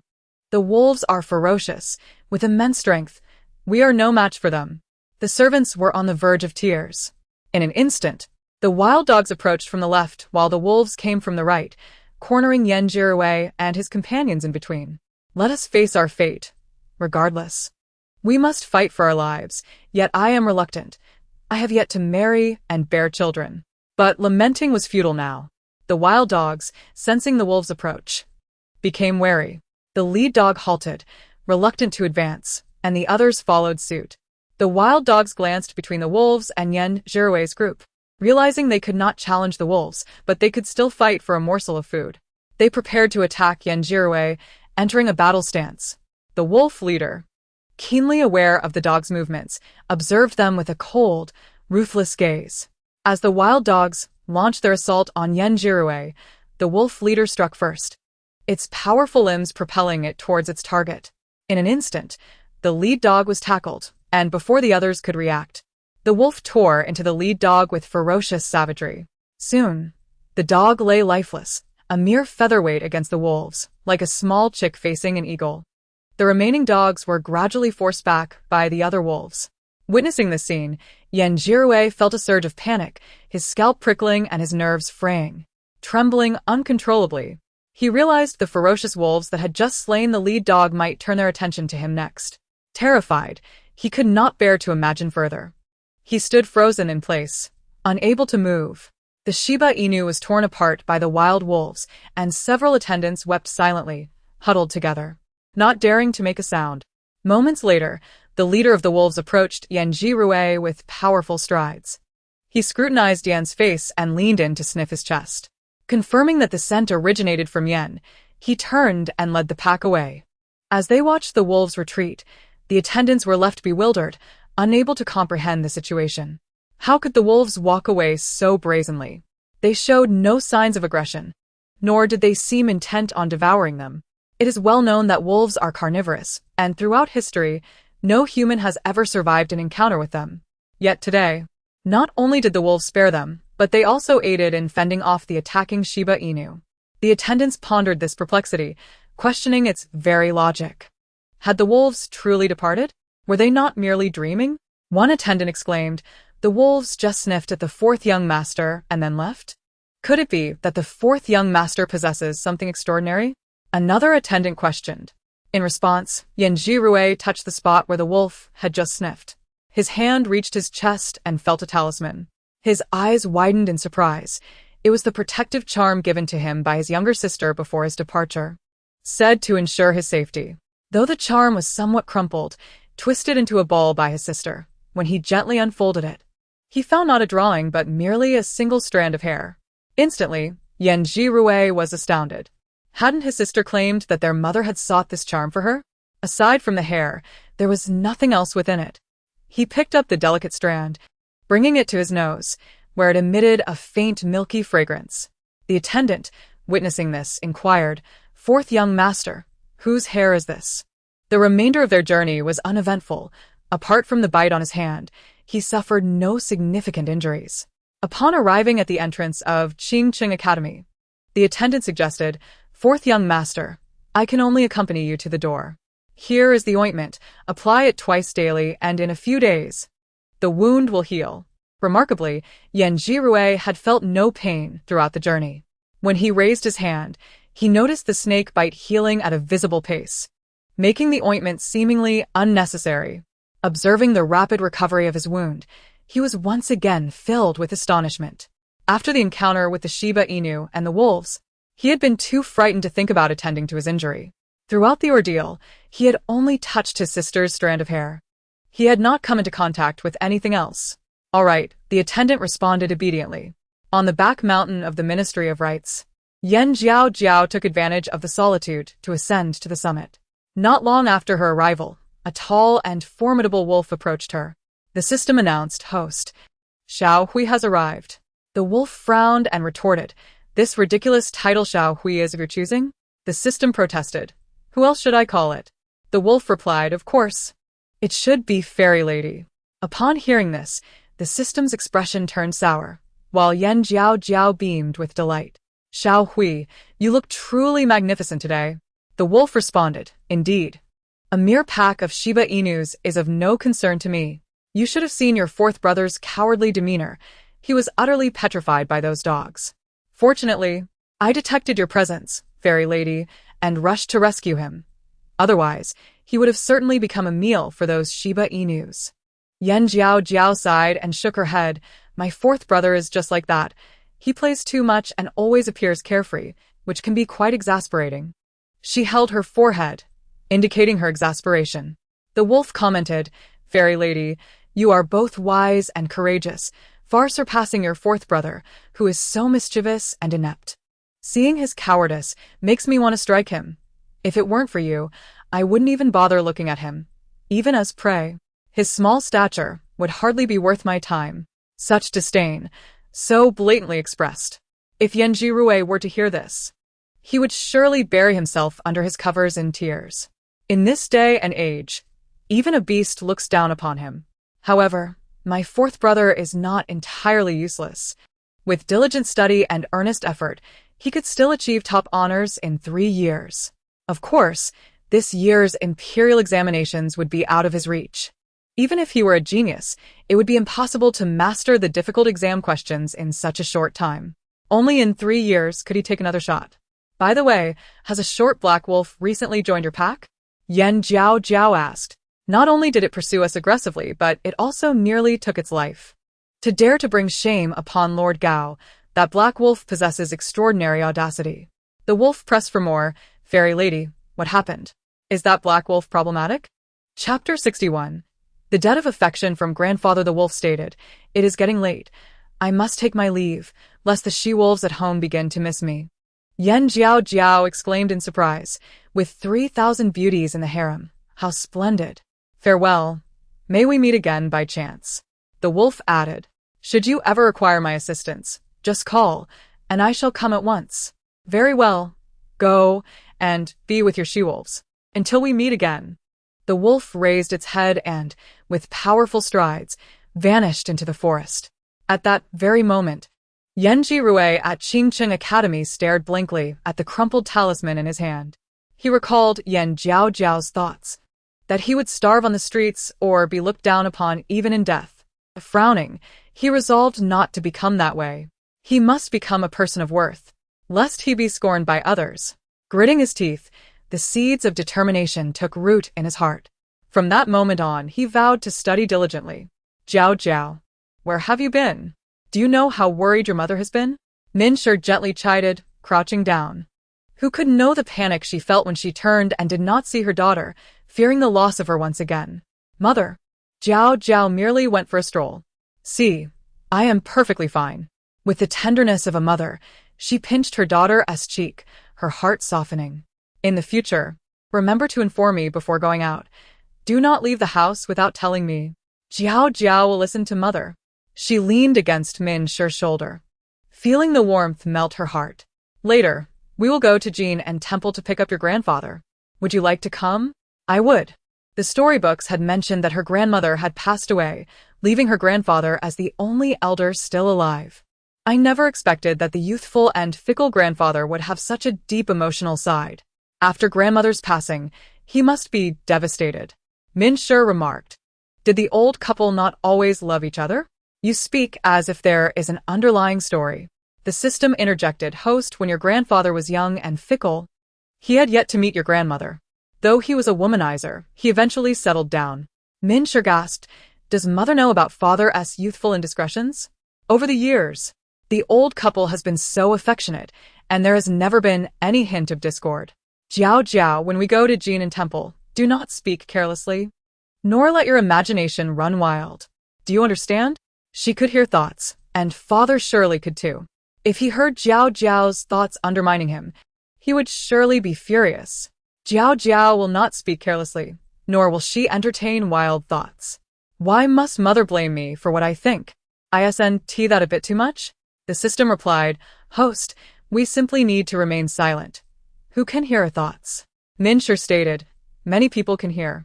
As long as this fairy can keep quiet, my thoughts will flow naturally. Minshur sighed. All right, you've reminded me of my solitude. After a short while, Minshur and her husband, along with their children, set out toward Jin and Temple, the entire family taking 3 carriages. Throughout the journey, Yan Jiaojiao lay asleep in the carriage, making the journey quite tranquil. At Jin and Temple, the old man, Yan, sat in the meditation room reciting scriptures.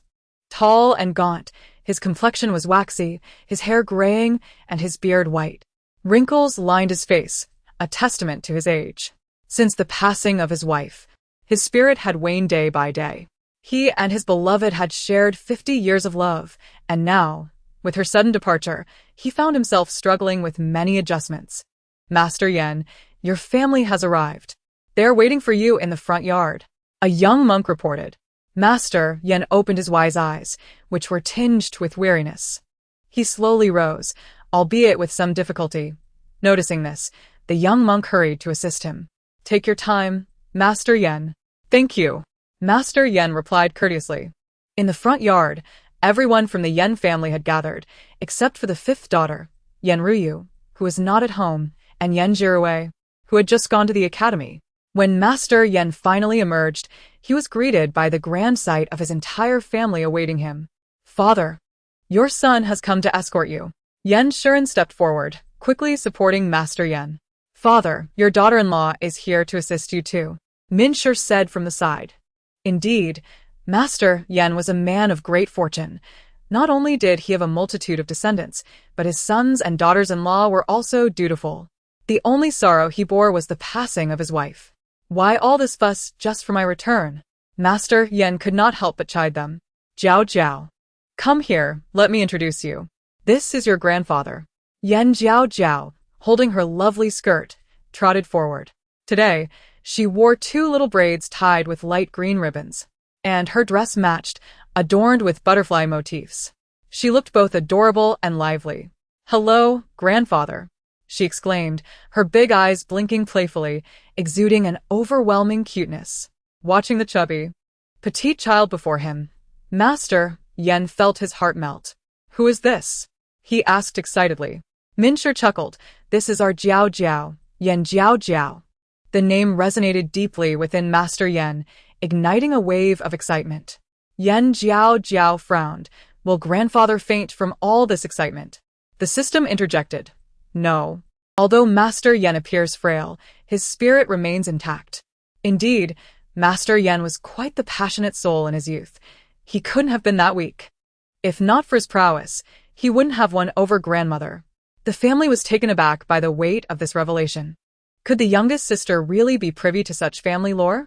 Master Yan looked momentarily confused. The 6th girl has not spoken. Where did that voice come from? The key was that the voice sounded just like the 6th girl's. Look at Master Yan's startled expression. He must have flirted with many young women in his youth. The system remarked. Master Yan was indeed a skilled charmer in his younger days, often indulging in romantic escapades, albeit consensually, leaving behind a trail of romantic entanglements. Yan Jiaojiao smirked. It seems grandmother's presence in this realm is finally waning. Poor grandfather. The family thought not just waning, but he was likely in for a rough time. It was unfortunate that grandmother had passed. Had she been alive, grandfather would have had a hard time escaping this situation. The system noted. Host, Master Yan has been in low spirits since your grandmother's passing, and there is another reason. The other reason is likely related to his past romantic debts. Pondering this, the system continued. In his youth, Master Yan had a relationship with a young woman who later passed away. Since then, her spirit has lingered nearby, watching over him. After your grandmother's death, this ghost began to draw closer, leading to his current state of distraction and malaise. The family members finally understood. His flirtations had brought him trouble. Master Yan, feeling embarrassed, said, 6th girl, can we refrain from discussing this? Please spare your grandfather some dignity. It has been many years, and I can hardly remember. Thus, they had come to Jinan Temple to seek the Buddha's protection. A temple is a sacred place of tranquility, where demons dare not tread. Master Yan had indeed come to the right place. The system added, after your grandmother's passing, Master Yan sought peace at Jinan Temple, but unexpectedly, it led him into a predicament he did not foresee. Yan Jiaojiao nodded in agreement. That's right. The ghost has been fixated on grandfather. Had he not come to the temple, he would have already succumbed to illness. Master Yan realized that the previous words were the 6th girl's unspoken thoughts. Surveying the surroundings, he noted that everyone appeared normal, showing no signs of surprise or discontent. He pondered. It seems only He could hear the sixth girl's inner voice. This was indeed fortunate. His past embarrassing tales remained unheard. The family thought, "Grandfather, it seems we can hear not only the six sisters' thoughts but also your past misadventures." However, they decided it was best for grandfather to remain oblivious to this, lest he feel embarrassed. "All right, let us descend the mountain." Master Yen felt his resolve soften once more. The sixth girl was indeed perceptive, possessing a rare wisdom. This was a blessing for the minister's residence. As they prepared to leave, a voice interrupted their departure. "Master Wuchen, is there something else?" Master Yen inquired curiously. "Master Yen, you carry some negative energy. Take this talisman. It may help you avert misfortune when necessary." As he spoke, he caught sight of the little girl, Jiaojiao. Their eyes met, both filled with surprise. This young monk exudes a pure and light aura. No spirit can approach him, and even ghosts feel compelled to remain calm in his presence. He has performed many good deeds in his past life, earning him protection in this one. Though powerful, he pales in comparison to this fairy, who has mastered the ways of the celestial and possesses numerous treasures. The family marveled. "Our little sister is extraordinary." Master Wuchen acknowledged, "This young lady possesses an exceptional presence. Being near her brings tranquility to my spirit," indicating she is no ordinary being. With her around, Master Yan's safety is assured. As for the talisman he had just given, it seemed unnecessary now. "You are Master Wuchen?" Yan Jiaojiao could not help but ask. "Indeed, I perceive the essence of your character, and you must be the sixth young lady of the minister's residence." Master Wuchen did not disclose this directly, instead bowing respectfully. "Thank you for taking care of grandfather during these days. Here, a candy for you." Unbeknownst to her, a small piece of candy appeared in Yan Jiaojiao's hand, wrapped in yellow paper, looking quite charming.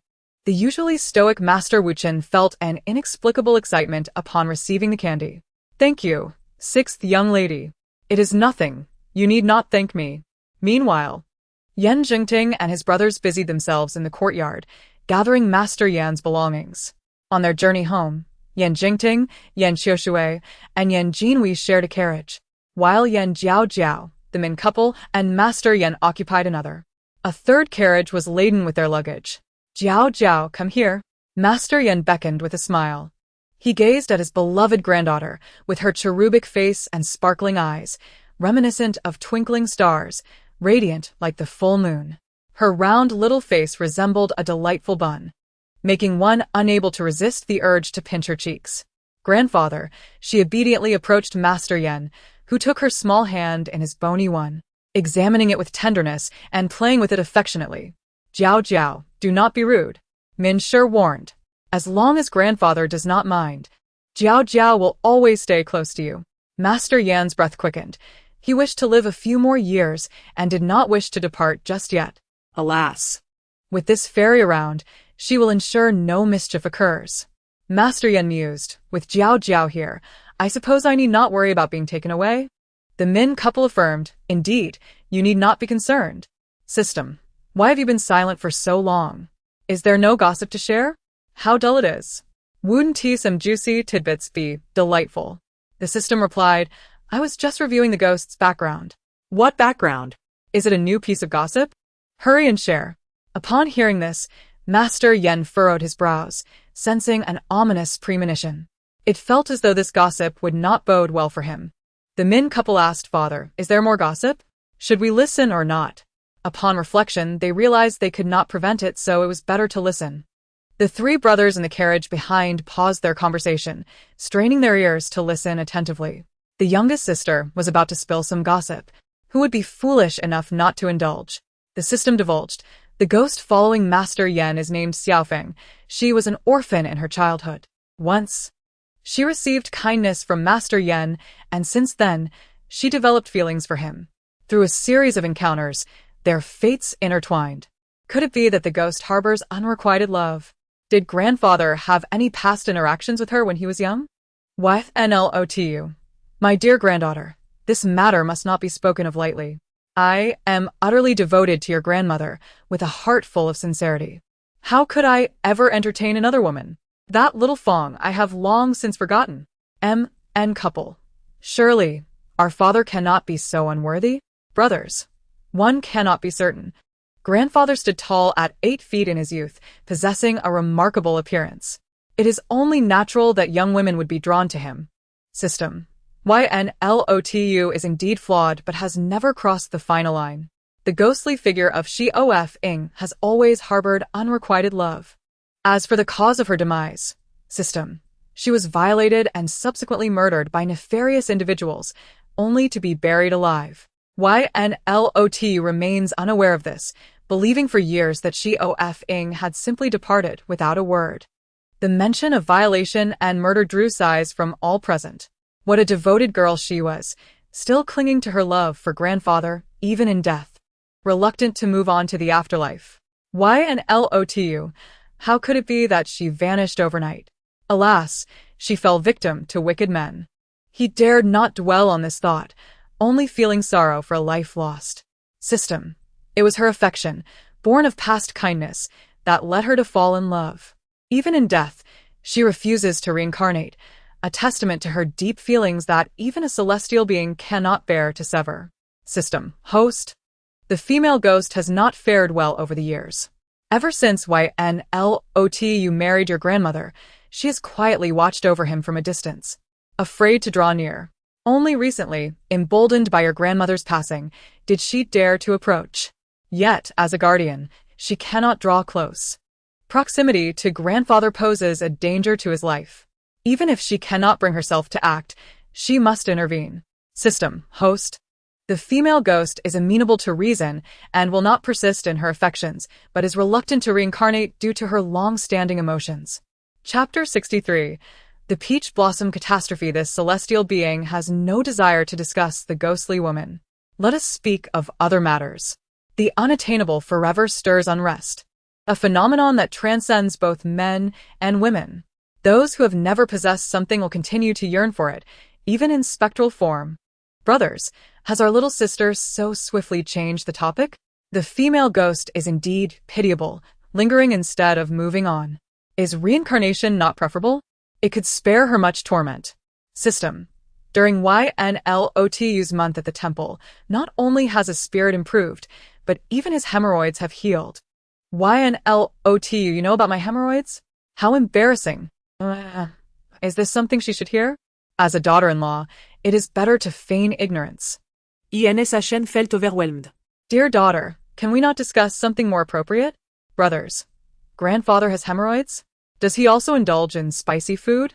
Brothers. Not just spicy. He could have spicy rice with every meal. System. In these times, many suffer from hemorrhoids. Does not your father have them as well? YNSHN. Why must he be brought into this? Dear daughter, tell that food enthusiast to refrain from speaking. YNGAGO. Father, I cannot help it. The system requires sensational stories to gain energy. System. How severe are my father's hemorrhoids? Will it be painful? Should I provide him with pain relief? System. 2 in total. 1 larger and 1 smaller. The larger one is more painful. A bit of ointment would suffice. YNLOTU. Son. Do you too suffer from hemorrhoids? Have I inadvertently passed this down to you? YNSHN. There is no such contagion. I merely overindulged in spicy food. Brothers. Thankfully, our tastes align with our motheress. We do not eat spicy food. Otherwise, we might also suffer from hemorrhoids. YNLOTU has hemorrhoids. And now so does father. It seems we must improve our diet. And what my daughter says is true. We must enhance our meals to avoid hemorrhoids. Yet, the weather has grown dim. This has drawn the female ghost closer to YNLOTU. In her youth, she appeared just as she did at the time of her death, around 15 or 16 years of age, a truly exquisite beauty. However, 50 years have passed, and now YNLOTU is in his 70s, lacking the handsome visage of his youth, replaced instead by a face of withered wrinkles and a head full of white hair. Yet, this does not diminish the female ghost's affection for him. For 5 decades, she has watched him from afar, witnessing his marriage and the birth of children and grandchildren. Every day, his visage has been etched in her memory. Thus, even in his old age, she does not turn away. Due to the chasm between the living and the dead, Drawing too near could harm him. Hence, she has kept her distance. However, with the passing of his wife, seeing him in such sorrow compelled her to draw closer, inadvertently worsening his health. Alas! Her luck has turned. As her soul drifts to the entrance of the SHNGSH mansion, she is repelled by the talismans affixed to the door. What is this? Such wards were not present before. The ghost attempts to enter the mansion multiple times, yet fails each time. Even trying other entrances proves futile. She cannot even float down. All she wishes is to gaze from a distance, yet this too is denied. Within the mansion, Jiaojiao has already set a trap for the female ghost unbeknownst to the others. To hasten her grandfather's recovery, she first cuts off the ghost's entanglements. Second, by consuming a bowl of her special herbal wash, he can regain his vitality more easily. Mother, it is getting late, and I am feeling sleepy. With half-closed eyes, one might think her truly tired. As a devoted mother, M.N. is naturally concerned, urging her precious daughter to wash up and rest. Indeed. System. Host, are you truly tired? You don't seem it to me. N. Be quiet. Whether I am sleepy or not is none of your business. YNLOTU, hearing such language, is momentarily taken aback. His precious granddaughter is truly unique. Her temperament mirrors that of her grandmother. With L. Ingara's assistance, she quickly finishes her washing and retires to bed. She is compliant throughout and soon falls asleep. As the door closes, L. Ingar departs. Instantly, Jiaojiao rises from her bed. Seizing the opportunity of solitude, she stealthily slips out of her room. Her petite stature and agility allow her to escape unnoticed. Soon, she arrives at the back courtyard. Aside from the watchful dog Di Huing, everyone else is dozing. Hush! She gestures for silence, and Di Huing understands, remaining quiet and compliant. Gently, she opens the door. Upon glancing up, she spots the female ghost not far away. The ghost, clad in purple, with flowing hair and a delicate figure, stands atop a willow tree. Upon noticing Jiaojiao sneaking out, she floats gracefully down from the tree to land beside her. Believing she is invisible to the girl, the ghost grows bolder. Is this the granddaughter of Biaming? Ypsilon Such a petite and cherubic face. How endearing. The Biaming the ghost refers to is YN Biaming, the very name of YNLOTU. In the dead of night, where could this little girl be heading? What if she encounters ill-intentioned individuals? The ghost, with a compassionate heart, has not harmed anyone over the years. Knowing she is YNLOTU's granddaughter, she feels an extra sense of concern. System. Host. This ghost possesses a good conscience. Do not be too harsh in your dealings. Is there any urgency? Why the fuss, akin to a woman in a state of distress? System. It is indeed your grandfather's romantic entanglement. Why must it concern me? What was her name again? She effing? System. Correct. She was merely 16 at the time of her death, which is why she has remained unchanged all these years. She is quite lovely, a true beauty. Alas! She fell victim to a tragic romance in life. Those villains initially intended to rob her, but one of the bandits, captivated by her beauty, harbored ulterior motives. During the assault, the situation escalated, and she, unwilling to cooperate, lost her life in the struggle. System. Host. Your ability to discern the ghost's past through her visage is impressive. For both the living and the dead, reading faces is a fundamental skill for this celestial being. System. Host, shall we linger in this courtyard? As the female ghost gazed at you, could it be that she harbors feelings for you? The enchanting fairy, so lovely and adored by all, naturally attracts the attention of a ghost. This little granddaughter of Baiming is indeed extraordinary. Despite my close proximity, she seems unfazed. This signifies her exceptionally strong fate. The ghost murmured to herself. Jiaojiao smirked, feeling that the time was ripe, and remarked, Indeed, one with a strong fate like mine makes any ghost steer clear. Only you dare to approach. Chapter 64. Observing Ghostly Relationships, Foretelling Life and Death. The ghost was momentarily taken aback, exclaiming in astonishment, Little girl, you can see me? System. Not only can I see you, but I can also easily handle you. Is it difficult to see you? Do you wish to play hide and seek with this fairy? Jiaojiao laughed heartily, seemingly carefree. The ghost furrowed her brow, clearly taken aback by Jiaojiao's ability to perceive her. So, it is you who set up the formation at the Ministry of Justice tonight? No wonder she could not enter. It appears this girl is not simple. You must understand that humans and ghosts are on different paths. Although you have feelings for my grandfather, you cannot get too close. You have seen that my grandfather is aging and not as strong as before. If you cause any trouble, he might descend to the underworld to meet the king of hell. This fairy wishes for him to live a few more years. Thus I have come to seek you out. Jiaojiao spoke with an air of ease, as if stating a fact rather than negotiating. You comprehend the emotions between men and women? I did not expect someone so young to possess such understanding. The ghost was greatly astonished. Her curiosity about Jiaojiao only intensified. Who is she? Why can she see her? How is her mind so mature? During their conversation, Jiaojiao remained calm and composed, even managing to set such an intricate binding. I have no intention of harming him. For all these years, my reason for not reincarnating has been to silently watch over him. This is sufficient. At this point, tears brimmed in the ghost's eyes, moved by her own sentiments. System. Host, the ghost's love for your grandfather is genuine.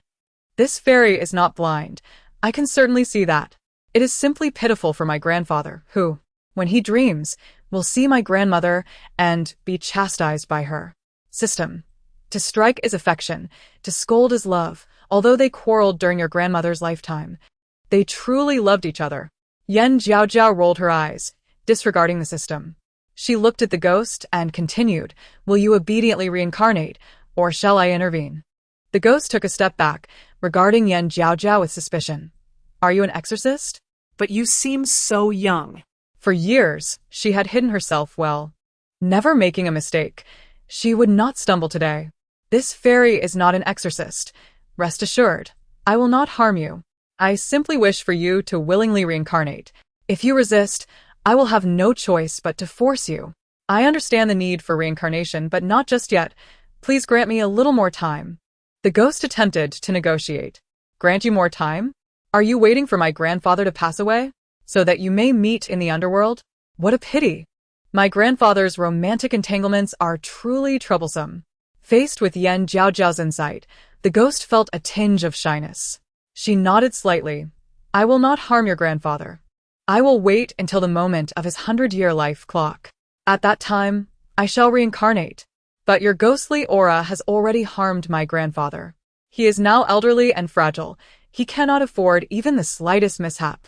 There must be no safety hazards around him. Jiaojiao articulated each word with precision.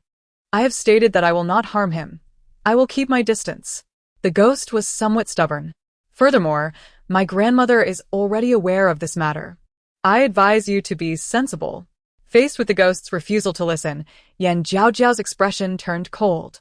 I never meant to cause harm. I truly love Baiming. For all these years, I have not harmed them. I merely wish to remain by his side, to catch a glimpse of him each day. He is her only light. She desires little, only to see him daily. System. Host, it seems I have been touched. The system's voice began to tremble with emotion. Jiaojiao smirked, utterly speechless.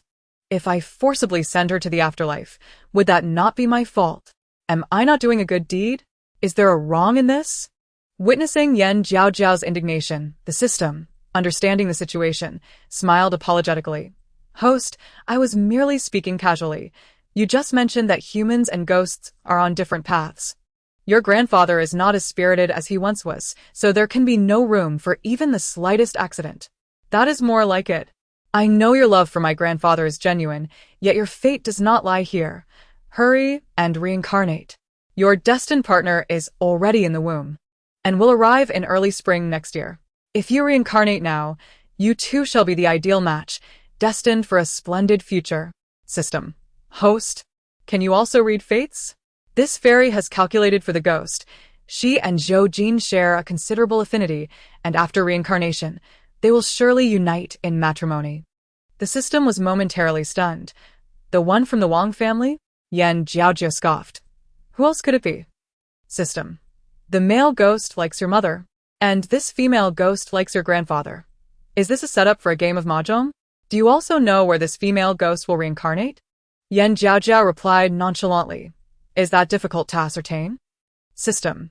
For matters like this, it is exceedingly simple for the host. She can interfere in earthly matters, as well as those of the underworld. Even the red thread of fate tied by the matchmaker, she must assist. The most infuriating part is that for the connections made by the host, the matchmaker turns a blind eye. And regarding the reincarnation of ghosts in the underworld, even the king of hell pretends not to notice.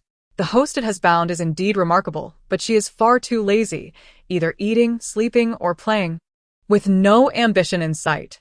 As long as the Ministry of Justice is unharmed, everything else is irrelevant to her. System. Could you tell me, where will the female ghost be reborn? Jiaojiao stroked her chin, quickly arriving at a conclusion. How about the Zhu family? Zhu Xiaoba has married Xuelian, and they are very affectionate. The couple has been living together for some time. Xuelian should be expecting soon. System. The newlywed couple has barely had time to enjoy their world together, and the host is already arranging matters? The key is that we cannot speak out. We can only agree. The Zhu family is excellent. Old Master Zhu greatly admires Old Wang's business acumen. If he knew that the two families would become in-laws, he would wish for a daughter. Jiaojiao clapped her hands in delight. This is precisely right. The female ghost shall reincarnate tonight, just in time. She turned to the ghost and said, This fairy has found you a good family. They are harmonious and loving. After your birth, not only will your parents be kind, but your grandfather will also cherish you. You will be showered with love and luxury, experiencing a life of comfort. Your parents will care for you in your youth, your husband will cherish you in marriage, and you will be adored by your children in your old age. How does that sound? Such a life is nothing short of perfect. Many yearn for it. The ghost was moved by this prospect, yet she remained hesitant. Could you grant me a few more years? The ghost bit her lip. I understand your plea. Jiaojiao placed her hands on her hips, declaring with righteous fervor, I will tell you the truth. My grandfather has 20 years of life left, and you cannot afford to wait. Count carefully. He is currently in his 70s and must reach 90 before the king of hell will claim him. System. The host has once again gained insight. The ghost. How does this little girl know everything? Not only can she perceive ghostly relationships, but she can also foretell life and death. Aren't these matters overseen by the matchmaker and the king of hell? Jiaojiao. I apologize, they are friends of mine. Back in the days of cultivating immortality, I often sought them out for drinks, conversations, and boasting. King of hell, friends? I was forced into this. With this troublesome monkey, I dare not provoke her. As long as she doesn't come back to settle the score, I will consider myself fortunate. Matchmaker. I feel the same.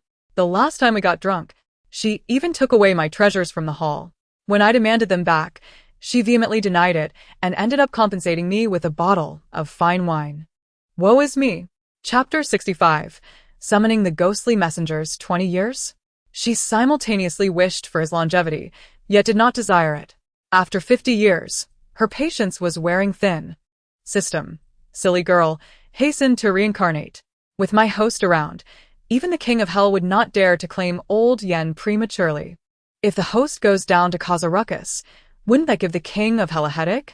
Who knows, he might even lose a few treasures. Is there truly 20 years? That would be a blessing for him. The ghost smiled bitterly. She simply missed him too much. This fairy never tells lies. You cannot wait. If you were to be reborn tonight, you would encounter your destined partner. If you were to wait for 20 years, your true love might already have married and started a family. Can you bear to see your ideal husband wed to another? The ghost maiden furrowed her brow. Skeptical.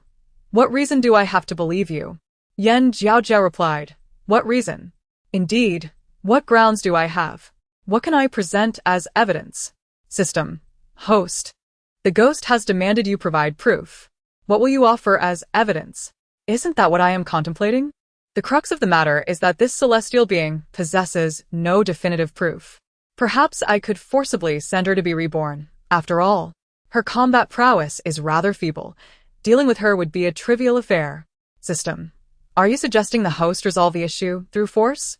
Look at the ghost maiden, delicate and tender, so pitiable. Can you truly bring yourself to be harsh with her? This celestial being is merely sending her to be reborn, which is a benevolent act. Why am I being painted as a villain? System. It does seem to be that way. System. This celestial being currently has nothing to offer as proof. What am I to present? Think quickly. She had no desire to resort to violence.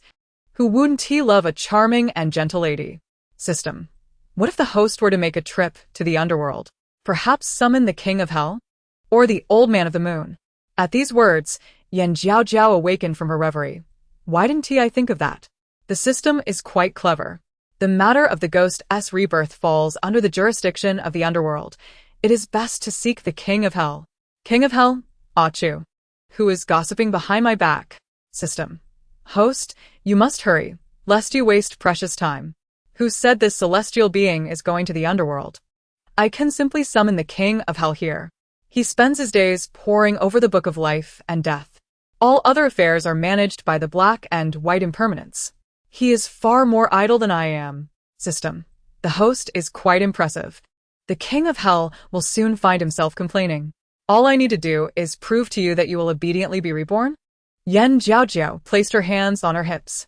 The ghost pondered for a moment and nodded. Indeed, but how do you intend to prove it? You ghosts are governed by the underworld, where the king of hell holds the highest authority. If I simply summon him, won't that resolve everything? The ghost replied. Is that even possible? Can you truly summon the king of hell? How could that be? At the mere mention of the king of hell, the ghost trembled in fear, terrified that she might be cast into the 18 layers of hell at any moment. Can we proceed or not? You're dragging this on. The ghost curled up, clearly terrified of the king of hell. Why? The innocent Jiaojiao could not comprehend, completely oblivious to the underlying tension. I am afraid. The king of hell is fearsome. If he wishes to capture me, it would be a matter of moments. Jiaojiao retorted. If I wish to capture you, it too would take mere moments. Why do you not fear me? Am I too gentle to inspire fear? Jiaojiao furrowed her brow. This will not do, nor will that. What is a celestial being to do? System. What if you summoned a ghostly envoy? That is indeed a possibility. The celestial being summoned a ghostly envoy. But would that suffice? Ghostly envoys are the lowest-ranking officials in the underworld, their positions quite insignificant. During her visits to the underworld, she would often overlook such envoys, not even sparing them a glance. Now to summon a ghostly envoy would diminish her stature. This, the ghost hesitated. No need for further contemplation. It was decided. Jiaojiao ceased her indecision, extending her hand and tracing a summoning incantation in the air, softly chanting. Before long, the summoning spell took effect, gradually dissipating towards the intended target. Seeing this, the ghost inquired, "Is that all it takes?" "Indeed, just wait a moment. The ghostly envoy will arrive shortly." The ghost shrugged. Though uncertain of the outcome, waiting a while posed no issue. Initially expecting a lengthy wait, they were pleasantly surprised when, after but a brief moment, a cloud of mist approached, within which floated a group of ghostly envoys, approximately 10 in number. The ghostly envoys appeared like coal, dressed in long black garments, each adorned with a black hood. They held soul-reaping chains, their expressions stern and forbidding. Upon seeing the numerous ghostly envoys arrive, the ghost screamed, swiftly hiding behind Jiaojiao.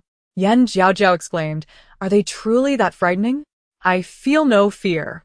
No. The ghost was utterly terrified, believing the ghostly envoys had come to capture her. The ghostly envoys halted before Jiaojiao, bowing respectfully. "Milady, what is your command?" Indeed, this celestial being changed her form, yet you could still recognize her, demonstrating the king of hell's effective governance. King of hell, dare you fail to recognize her? Would you not be overturned in the hall of hell? Wait. I have yet to speak. You're so hasty to capture a ghost? The one I am protecting shall not be taken. The leader of the ghostly envoys spoke with utmost respect. "Milady, please speak." In truth, there was little to convey, merely a request for a brief appearance. They had not expected her to bring so many of her peers. The ghostly envoys murmured, "What does this mean? Why the need for an appearance?" Very well. You have revealed your faces. You may take your leave. Without further ado, Jiaojiao commanded the ghostly envoys to depart. The ghostly envoys protested. Milady, is this how it's done? The king of hell thought you had urgent matters, hence he instructed us to bring more personnel. Fearing there wouldn't be enough for your bidding. Who would have thought it was merely a matter of showing our faces? What are you all staring at? Depart. One by one, don't dawdle. Jiaojiao was perplexed. Had the intelligence of the ghostly envoys diminished to such an extent? They couldn't even comprehend simple instructions? Yes. Milady, take care. We shall retreat at once. The ghostly envoys, baffled, hurriedly withdrew, fearful of inciting the ire of this little sovereign. Even the king of hell was not to be trifled with. How could they dare? After the ghostly envoys departed, Jiaojiao turned to the timid ghost behind her and asked, "Do you now believe?" The ghost nodded eagerly. I believe.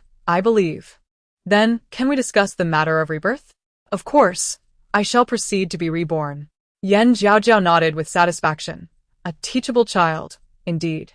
I shall escort you to your place of rebirth. On a moonless night, within the Zhu residence, in a certain chamber. Snow Lotus, you are exquisite. In this lifetime Zhu Xiaoba, desire only you. On the bed, Zhu Xiaoba, content, embrace Snow Lotus from behind. Chapter 66. A meeting in a dream. Ever since the two were wed, Zhu Xiaoba dismissed all the concubines in the courtyard, which deeply moved Snow Lotus. How fortunate was she to have such a considerate husband. My dear husband, meeting you is a blessing for me. Snow Lotus smiled gently, her eyes sparkling with warmth. The two then embraced and fell asleep, their gazes solely upon each other. In that very room, Jiaojiao and the ghost were present, albeit invisible to the mortal realm. Is this truly the family I am to be reborn into? Are these two my future parents? The ghost gazed at the couple on the bed. Jiaojiao nodded. Their destinies are perfectly aligned, a rare match. In this life, they shall love each other deeply until old age. You will find happiness as their child. Let me share a little secret. Zhu Xiaoba will marry only Snow Lotus in this life, meaning there shall be no concubines in the Zhu residence. You can rest assured and proceed. The ghost replied, Men traditionally take multiple wives. Won't my father take a concubine? Thank you, milady. After the affair with the ghostly envoys, the ghost now referred to Jiaojiao as milady. Go on. Jiaojiao raised her hand and pointed towards Snow Lotus's belly. A golden light illuminating and entering her. The ghost, upon witnessing this, transformed into a crystalline orb, slowly entering Snow Lotus's womb. Thus, the matter of the ghost's rebirth was successfully concluded. System. Host, the ghost's rebirth is complete. By dawn, Snow Lotus shall be with child. Destinies intertwine. This is their fate. After Jiaojiao departed, Zhu Xiaoba slowly opened his eyes, astonished. Just moments ago, though he had not seen the little celestial being, he had heard her voice. She had proclaimed that by dawn, Snow Lotus would be with child. Did this not imply that Snow Lotus was already pregnant? How delightful. He favored daughters. It seems the visit from the little celestial being was to bestow upon him a daughter. He gently caressed Snow Lotus's belly, a faint smile gracing his lips. My beloved daughter, welcome to our home, the Shangsbook house. Time has flown by, and it is now the midnight hour. System. Host. Has your grandmother arrived? At this moment, she is in the dream of the old man Yen. Jiaojiao, with her eyes half closed, struggled to keep them open. This fairy is so sleepy. I wish to slumber. I shall forego this gossip. System. Host, your grandmother rarely enters dreams. Are you truly not going to see her? No. Though indulging in gossip is essential, sleep is equally important. System. The host is quite lazy. In the auspicious pavilion, the old man Yen had just fallen asleep and was soon immersed in dreams. In the dream, he found himself in an expansive, deserted realm, surrounded by countless stars, infinite and boundless. Suddenly, a white-haired old woman soared towards him. As she drew nearer, the old man Yen finally recognized her, exclaiming in shock, My dear companion, is it truly you? His words were filled with excitement as he rushed forward. Perhaps it was the nature of dreams, for his previously feeble legs now felt remarkably strong and agile. Upon seeing him approach, the old woman turned her head disdainfully and pushed him away. "Who is your companion?" "Yan Baiming, keep your distance from me." "How could you say that? It has been so long since we last met. Why are you behaving so coldly?" The old man Yen felt aggrieved, longing for her embrace. The old woman crossed her arms and replied sternly, "Do you not have a little lover? Go embrace her instead. Why bother with this old woman?" Upon hearing this, the old man Yen immediately understood. His beloved was angry and jealous. That was 50 years ago. We had not even met then. As for Xiaofeng, she was merely infatuated, and I had nothing to do with her. I thought she had left without a word. The old woman raised an eyebrow, casting him a sidelong glance. "You call her Xiaofeng? How sweet." The old man Yen felt a wave of embarrassment wash over him. "It was just a name. I assure you, I was innocent." He stepped closer, gently taking her hand, and pleaded, "My beloved, I have missed you dearly since your departure. You have not visited me in dreams these past few months. Now that you are here, please do not leave so soon." Seeing her long-lost husband, the old woman felt her heart soften, allowing him to hold her hand, warmth flooding her heart. Yet her words remained sharp. "Why have you never mentioned that Xiaofeng before? How could I dare to bring it up? You would have left me in an instant." He replied, "So many years have passed. If not for our precious granddaughter's mention, I would have forgotten." Upon hearing about their granddaughter, the old woman's expression softened. "I adore Jiaojiao. You must cherish her well. She is the treasure of our Yen family. You need not worry. I will cherish her dearly." He adjusted her posture, expressing his feelings. "My dear, please take good care of yourself on that side. It won't be long before I join you." The old woman furrowed her brow. "You foolish old man. Do not think of doing anything reckless. You must take good care of our granddaughter. If I find out you are being foolish, I will twist your ear." She grabbed his ear, causing him to yelp in pain. He cherished their granddaughter and would never do anything foolish. He simply found it hard to adjust to life without her. His eyes were filled with love as he gazed at the old woman. Life inevitably leads to death. Aging and illness are but natural occurrences. My fate is sealed. All of this is destiny. The old woman faced life and death with remarkable composure. Meanwhile, Yan Jiaojiao, initially intent on sleeping, could not quell her curiosity and rushed to the auspicious pavilion to eavesdrop. She quietly nestled away in her grandfather's dream, watching from a distance. "Grandmother is quite formidable. No wonder my second and third brothers are suited for military life. This spirit and vigor must come from her." System. Yen Laotai's temperament is fierce and strong-willed. She has always been clear about her affections and animosities. This is indeed a blessing for the entire Yen family. Though my grandmother is fierce, she is always reasonable and just. She would never wrong a good person, nor let a bad one escape. Alas, this fairy has arrived too late. Had I come 2 months earlier, grandmother would not have passed away. She pouted, feeling heartbroken. System. If you had arrived earlier, wouldn't you have had to wrestle with the king of hell? Then Yen Laotai would not have perished. At that moment, the two elders embraced, startled by the sound of Yen Jiaojiao's thoughts. "Yen Laotai, has my precious granddaughter arrived? How wonderful! We have yet to meet formally." "Yen Laotai, what brings you here? Dear granddaughter, are you not intruding on our private world? After all these years, I do not wish to let go so soon." Chapter 67. Yen Laotai attempted to wriggle free from Yen Laotai's embrace. He was reluctant to let go, having finally dreamt of his beloved wife. Thus, he clung to her tightly. "Let go. If you do not, I shall slap you to death." Yen Laotai struggled several times, but was still held captive in his grasp. "I refuse to let go. It is our rare reunion.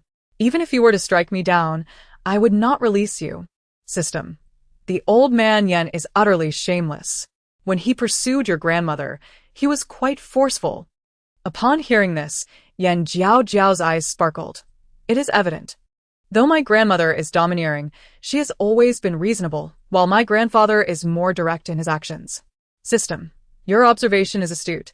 While Yen Laotai appears soft, He has been unwavering in his pursuits. Over the years, your domineering grandmother has been thoroughly captivated by his audacity. As the saying goes, a bad man is loved by a good woman. My grandfather merely plays the rogue in front of my grandmother. This is understandable. Yen Laotai. Enough. I am being made a laughingstock. Yen Laotai. My precious granddaughter is young, yet wise beyond her years. Yen Baiming, let go of me. Yen Laotai whispered, trying to keep her voice down to avoid being overheard by Yen Jiaojiao, though her tone was filled with restraint. My dear, I only wish to hold you. I am not doing anything inappropriate. Besides, I cannot move too freely, for our granddaughter is watching. Yen Laotai rolled her eyes but ultimately surrendered, allowing Yen Laotai to hold her. To be honest, she missed him dearly. Having spent 50 years together, the loneliness of the past few months felt unbearable. Yet, she was aware of everything happening in the Shang's book house. She simply could not approach. Soon, she would be reborn, and this dream was their final meeting. Slowly, she raised her arms and embraced him in return. From a distance, Yen Jiaojiao watched, tears streaming down her face. Her grandparents shared such a deep love. Even in death, their hearts remained entwined. The next day, Yen Laotai awoke late. Whether it was due to a restless night or something else, upon waking, he noticed dark circles under his eyes. As he slowly opened his eyes, he saw a tiny figure sitting beside him. Upon closer inspection, it was his precious granddaughter. Jiaojiao, why are you up so early? He sat up slowly, feeling somewhat dazed, while recalling the dream from the previous night. It was merely a dream. How wonderful it would be if I could see my beloved every night. Yen Jiaojiao, see her every night? That would mean you are not far from death. Besides, your grandmother loves you so deeply. Why would she visit every night? She simply wishes for your health. Last night, grandmother visited grandfather. They were utterly blissful together. System.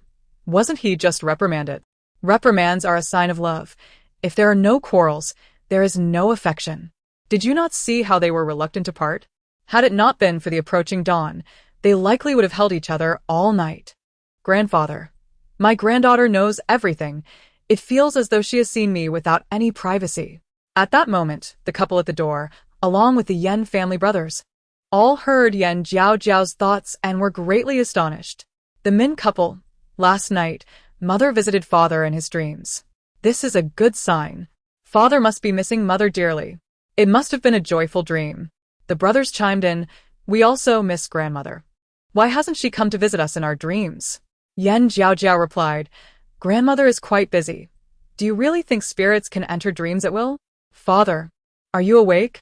Are you feeling unwell? Yen Shuren stepped forward, expressing his concern warmly. The brothers echoed in unison, all coming to check on the elder Yen, showing their care. Why are you all here? I'm perfectly fine. You may leave now. Elder Yen waved his hand dismissively. Indeed, brother. Why have you come? Tomorrow at Tianyuan Tea House, there will be an auction featuring a black meteorite. Unfortunately, no one seems to believe it has value. They think it's just a worthless rock. And no one is bidding. If you could successfully acquire it, you might make a fortune, laying a solid foundation for our future. Moreover, second brother, third brother, are you both just idly lounging around? In the prime of your youth, hiding in the minister's residence? Shouldn't you be training in the military and honing your skills? Yen Jingting remarked, little sister, your words carry much wisdom. I shall prepare at once. The obedient grandson noted, I will take my leave now, grandfather. Please take care of yourself. Yen Jingting bowed and swiftly turned to depart. Elder Yen observed, so obedient? The two brothers also bowed, grandfather. We too shall take our leave. Do take care of your health. With another elegant turn, they exited. Elder Yen was taken aback. Were they all this compliant? He had merely spoken casually, yet he had caught the heartfelt sentiments of his beloved granddaughter. It seemed that these grandsons had promising futures ahead. This is indeed joyous news. Father, let us freshen up and have our meal, Min said with a gentle smile, fully aware of the brothers' intentions. Very well. The couple assisted Elder Yen to his feet, both being dutiful and respectful. Following closely behind was Yen Jiaojiao, feeling a twinge of confusion. System, little sister? Are you referring to your fifth sister? The story mentions that fifth sister is 10 years old, with a sweet appearance and fair, rosy skin. She is utterly adorable. How exciting! System. Host. It's fine to be excited, but why the drooling? Drooling? After all, your fifth sister is a girl like you. Why would you drool? It almost seems as if you have inappropriate thoughts about her. Fifth sister has skin as smooth as jade, and her demeanor is exceptional. When she grows up, she'll be one of the most beautiful and ethereal beings. How could I not admire her? Alas, her luck was terribly poor. In her youth, she encountered a scoundrel. Sigh. Upon this thought, Jiaojiao felt disheartened, her mood dampened. System. Such matters are predestined. No one can alter them. Fifth sister matured early, before even reaching her coming-of-age ceremony. She had a crush on a boy, but alas, he was a fickle-hearted scoundrel, being affectionate to fifth sister in public while secretly courting her best friend. Poor fifth sister. So beautiful and kind-hearted, yet deceived without knowing. Just then, Ryu arrived. Who is speaking? She glanced around, her gaze landing on the Min couple behind her, where she finally noticed the small figure of Jiaojiao, wearing a troubled expression. Chapter 68. Gift-giving. Was that voice just now coming from her? But she hadn't spoken. Father, mother, grandfather. Ryu greeted each with grace, her voice gentle and her features exquisite. If everyone at home could hear Jiaojiao's innermost thoughts, then Ryu was no exception. Indeed, once Ryu stepped aside, allowing the Min couple to escort elder Yen out, she approached Jiaojiao, looking at her cute little sister. Ryu smiled and knelt down. So, you are my little sister Jiaojiao? Big sister, you are so beautiful. I really like you. Two round eyes stared unblinkingly at Ryu, utterly captivated. Ryu replied, There's no one else here, just my little sister. The voice you heard just now is yours. You are my fifth sister? Jiaojiao spun around Ryu, examining her closely from head to toe. Ryu felt a little embarrassed. This truly is my 6-year-old little sister. Her intelligence is rather peculiar. Jiaojiao, I am your fifth sister. If you ever need assistance, Do not hesitate to ask. You have endured much hardship during your 6 years of absence. I will be here for you. All right, sister. Having you is wonderful. You are beautiful and kind, moi. System. Host, your aspirations could be broader. Do not limit them to mere food and fun. With your remarkable talents, why diminish your desires? I just want to relax and enjoy life. I refuse to suffer hardships again. During my time cultivating, I endured so much pain and even faced lightning strikes. Oh dear. System. The host's lack of ambition is beyond my control. Let everything unfold naturally. Ryu noticed that her little sister seemed to be holding something in her hand, but she had not noticed it before. The two sisters clasped hands as they walked together. Jiaojiao, holding onto Ryu's hand, felt her heart racing. Oh my. Sister's hand is so soft and delicate. Being this close, I can even smell her fragrance, hee. System. Host, if you apply some powder, you would smell delightful too. The fragrance on sister is natural, not from makeup. Jiaojiao thought. Sister is simply mesmerizing and fragrant. Ryu smiled. My little sister is truly adorable. I like her very much. She chuckled softly, her heart warmed by Jiaojiao's innocent thoughts. This was the first time she had heard someone's inner voice. Such an event felt miraculous. To hear her little sister's thoughts indicated a profound connection. Sister, did you bring back gifts for me after your trip, or for everyone else? Jiaojiao gazed up at Ryu, who towered above her. With a gentle smile, Ryu replied, Of course, I bought a gift just for you. My precious little sister. After being apart for 6 years, I must make it up to you. Fifth sister loves Jiaojiao, and she loves the brothers too. And our parents and grandfather. Ryu said cheerfully. Oh. System. Host, you're simply too greedy. It's perfectly normal for your fifth sister to love everyone in the family. Jiaojiao. In the end, I am just too greedy. I want to possess my sister's unique affection. Is my little sister so greedy? How adorable. Indeed, little sister, you are very cute. And your fifth sister will love you even more. Yay. Does that mean my sister will double her love for me? I am so happy and excited. Yen Ryu, my little sister is so easily pleased. She truly is a delightful child. Soon, Yen Ryu led Yen Jiaojiao to the Rui Pavilion, which was Yen Ryu's courtyard. The surroundings were decorated warmly, clearly indicating it belonged to a young girl. The courtyard was modest in size, a two-entry layout, perfectly suitable for Yen Ryu's needs. They walked forward, and Yen Ryu guided Jiaojiao to her bedroom. The room was not large, yet exquisitely arranged. At the entrance, wind chimes danced in the breeze, producing a melodious tinkling sound as the door opened. The fixtures inside were pink. The table was crafted from pear wood, intricately carved with blooming pear flowers and vividly colored. The bed was also made of pear wood, adorned with similar carvings and vibrant colors. The bedding was a soft pink, with lace trimmings on the corners. Embellished with white pearls, every detail exuded beauty to the fullest. "This is your room, sister? It's so beautiful." At that moment, Yen Jiaojiao surveyed her surroundings, looking like a curious little country bumpkin. "System, host, you are also a girl. Why don't you appear more refined? Look at your fifth sister. Not only is she beautiful, but her room is beautifully decorated too. This bed is undoubtedly a princess's bed." Yen Jiaojiao, I am clumsy. I wouldn't be able to accomplish such intricate work. Even if she stitched for a year, she couldn't produce even a single decent flower. Yen Ryu chuckled. Do you like this bedding, little sister? Noticing Jiaojiao's fixation on her wooden bed, Yen Ryu's smile deepened. Is your bedding so lovely made by you? Fifth sister is a talented woman, effortlessly adept at sewing and mending. If you like, I shall gift you a quilt right now. As she spoke, she approached the wooden cabinet, opened its door, and retrieved a light blue quilt. Comparing it to the one on the couch, the two quilts were identical in every respect, save for their color. This is for you. I will send it over shortly. Yen Ryu smiled gently. Thank you, sister. You are so generous to give gifts at the drop of a hat. You are my little sister. It is only fitting that I bestow gifts upon you. After placing the quilt down, she took out a dark red brocade box from the cabinet. This is for you, Yen Jiaojiao. Her eyes widened in astonishment. This is the present I intended for you today. Open it and see. She handed the brocade box to Yen Jiaojiao, watching her with a tender expression. Gently accepting the brocade box, Yen Jiaojiao's face lit up with excitement.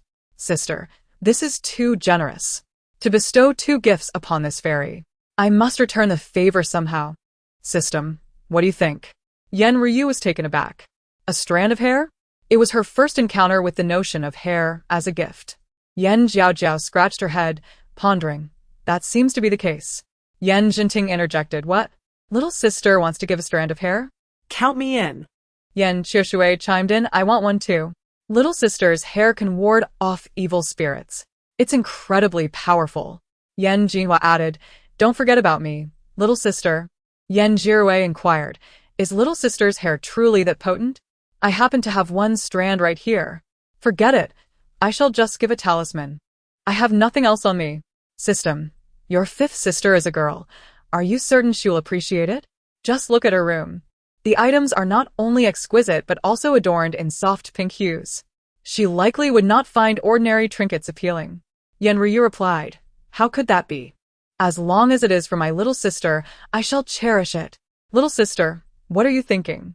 Hurry and open the brocade box. Yen Ryu urged. All right, regardless. Let us see fifth sister's gift. She deftly unfastened the hidden clasp, and the lid slowly opened.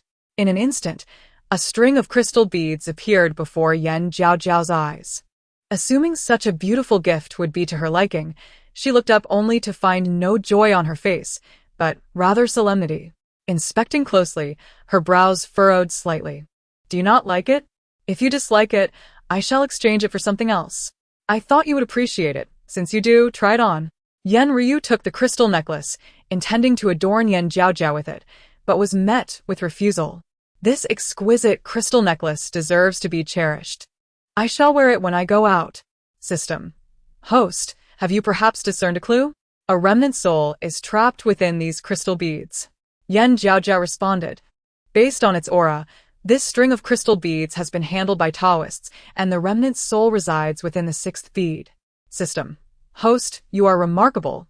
seeing through it at a glance. What do you plan to do?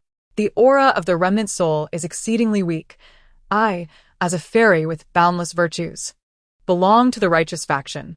Since time immemorial, good and evil have been irreconcilable. Should I wear this bracelet, that remnant soul will be shattered, leaving the spirit with one less soul, doomed to never reincarnate. Even if it were to be reborn as a human, it would be a fool. Would that not harm others? She never engaged in actions that inflicted harm upon herself or others. System. Have you foreseen the past fate of the remnant soul? Otherwise, you would not be so merciful. The Taoists who imprisoned it are no benevolent beings. They torment it even after death. How detestable. Understanding the remnant soul's aura, she felt that it had been wronged in life, exploited by the Taoists after death, preventing it from reincarnating. Life had been unkind, and death offered no respite. Yen Ryu asked, "What remnant soul? What imprisonment?" I do not understand a word. Having never encountered matters of ghosts or remnants, she believed there were no spirits in this world, thinking demons and ghosts were merely tales for amusement. Little sister, would you not stay a while longer? Yen Ryu was perplexed. You have changed since seeing the crystal necklace.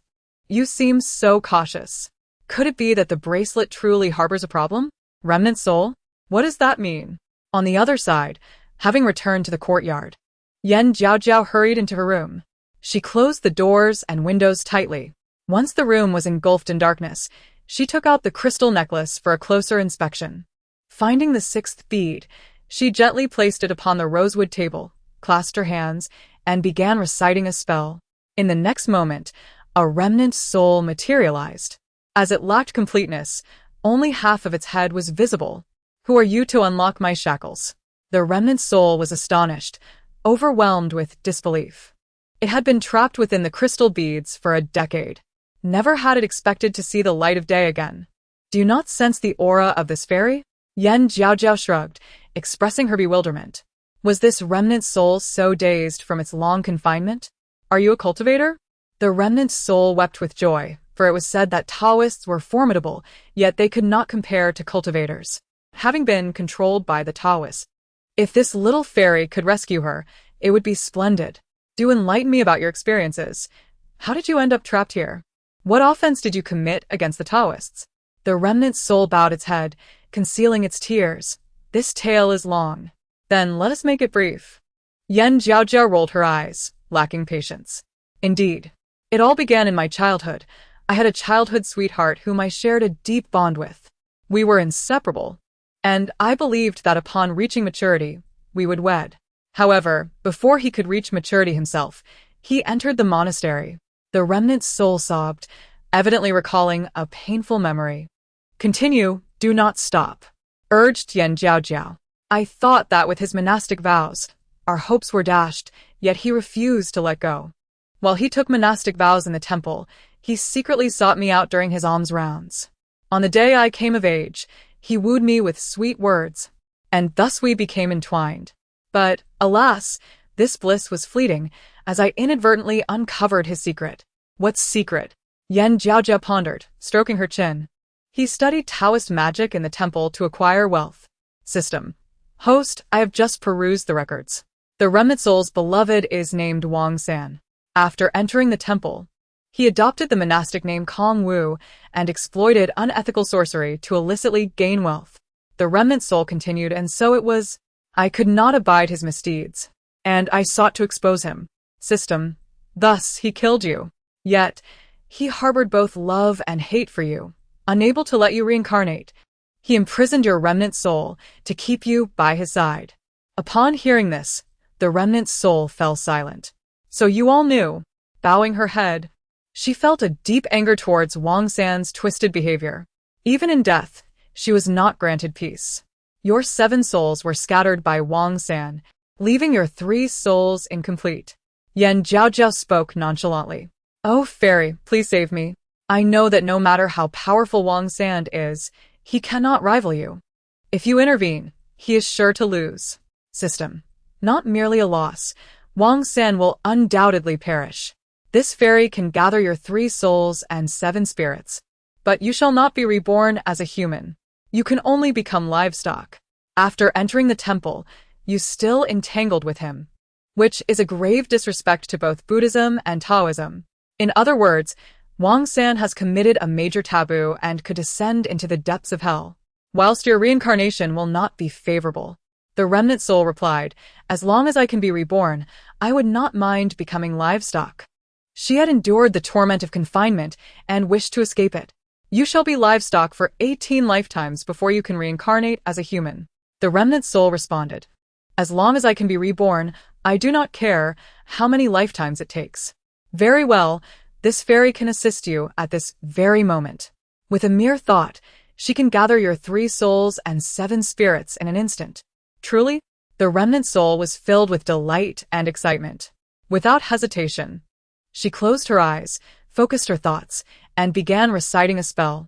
Meanwhile, Wang San, who was in the midst of drawing talismans, felt the gourd at his waist stirring. He was well aware of its contents. Sensing a powerful force attempting to seize the 3 souls within, he abandoned his brush and ink, clasped his hands, and prepared to duel. In but a fleeting moment, Wang San's magical duel ended in failure, leaving him gravely injured. But why? Who was scheming behind the scenes? Wang San knelt on the ground, his hands pressed against the earth, blood trickling from the corner of his mouth, utterly weakened. He could not fathom who had been aiding her. At the Ministry of Rites, within Jiaojiao's chamber, the fragmented souls began to gather, and the remaining souls gradually returned to their rightful places. Observing the scattered souls, the woman expressed her astonishment.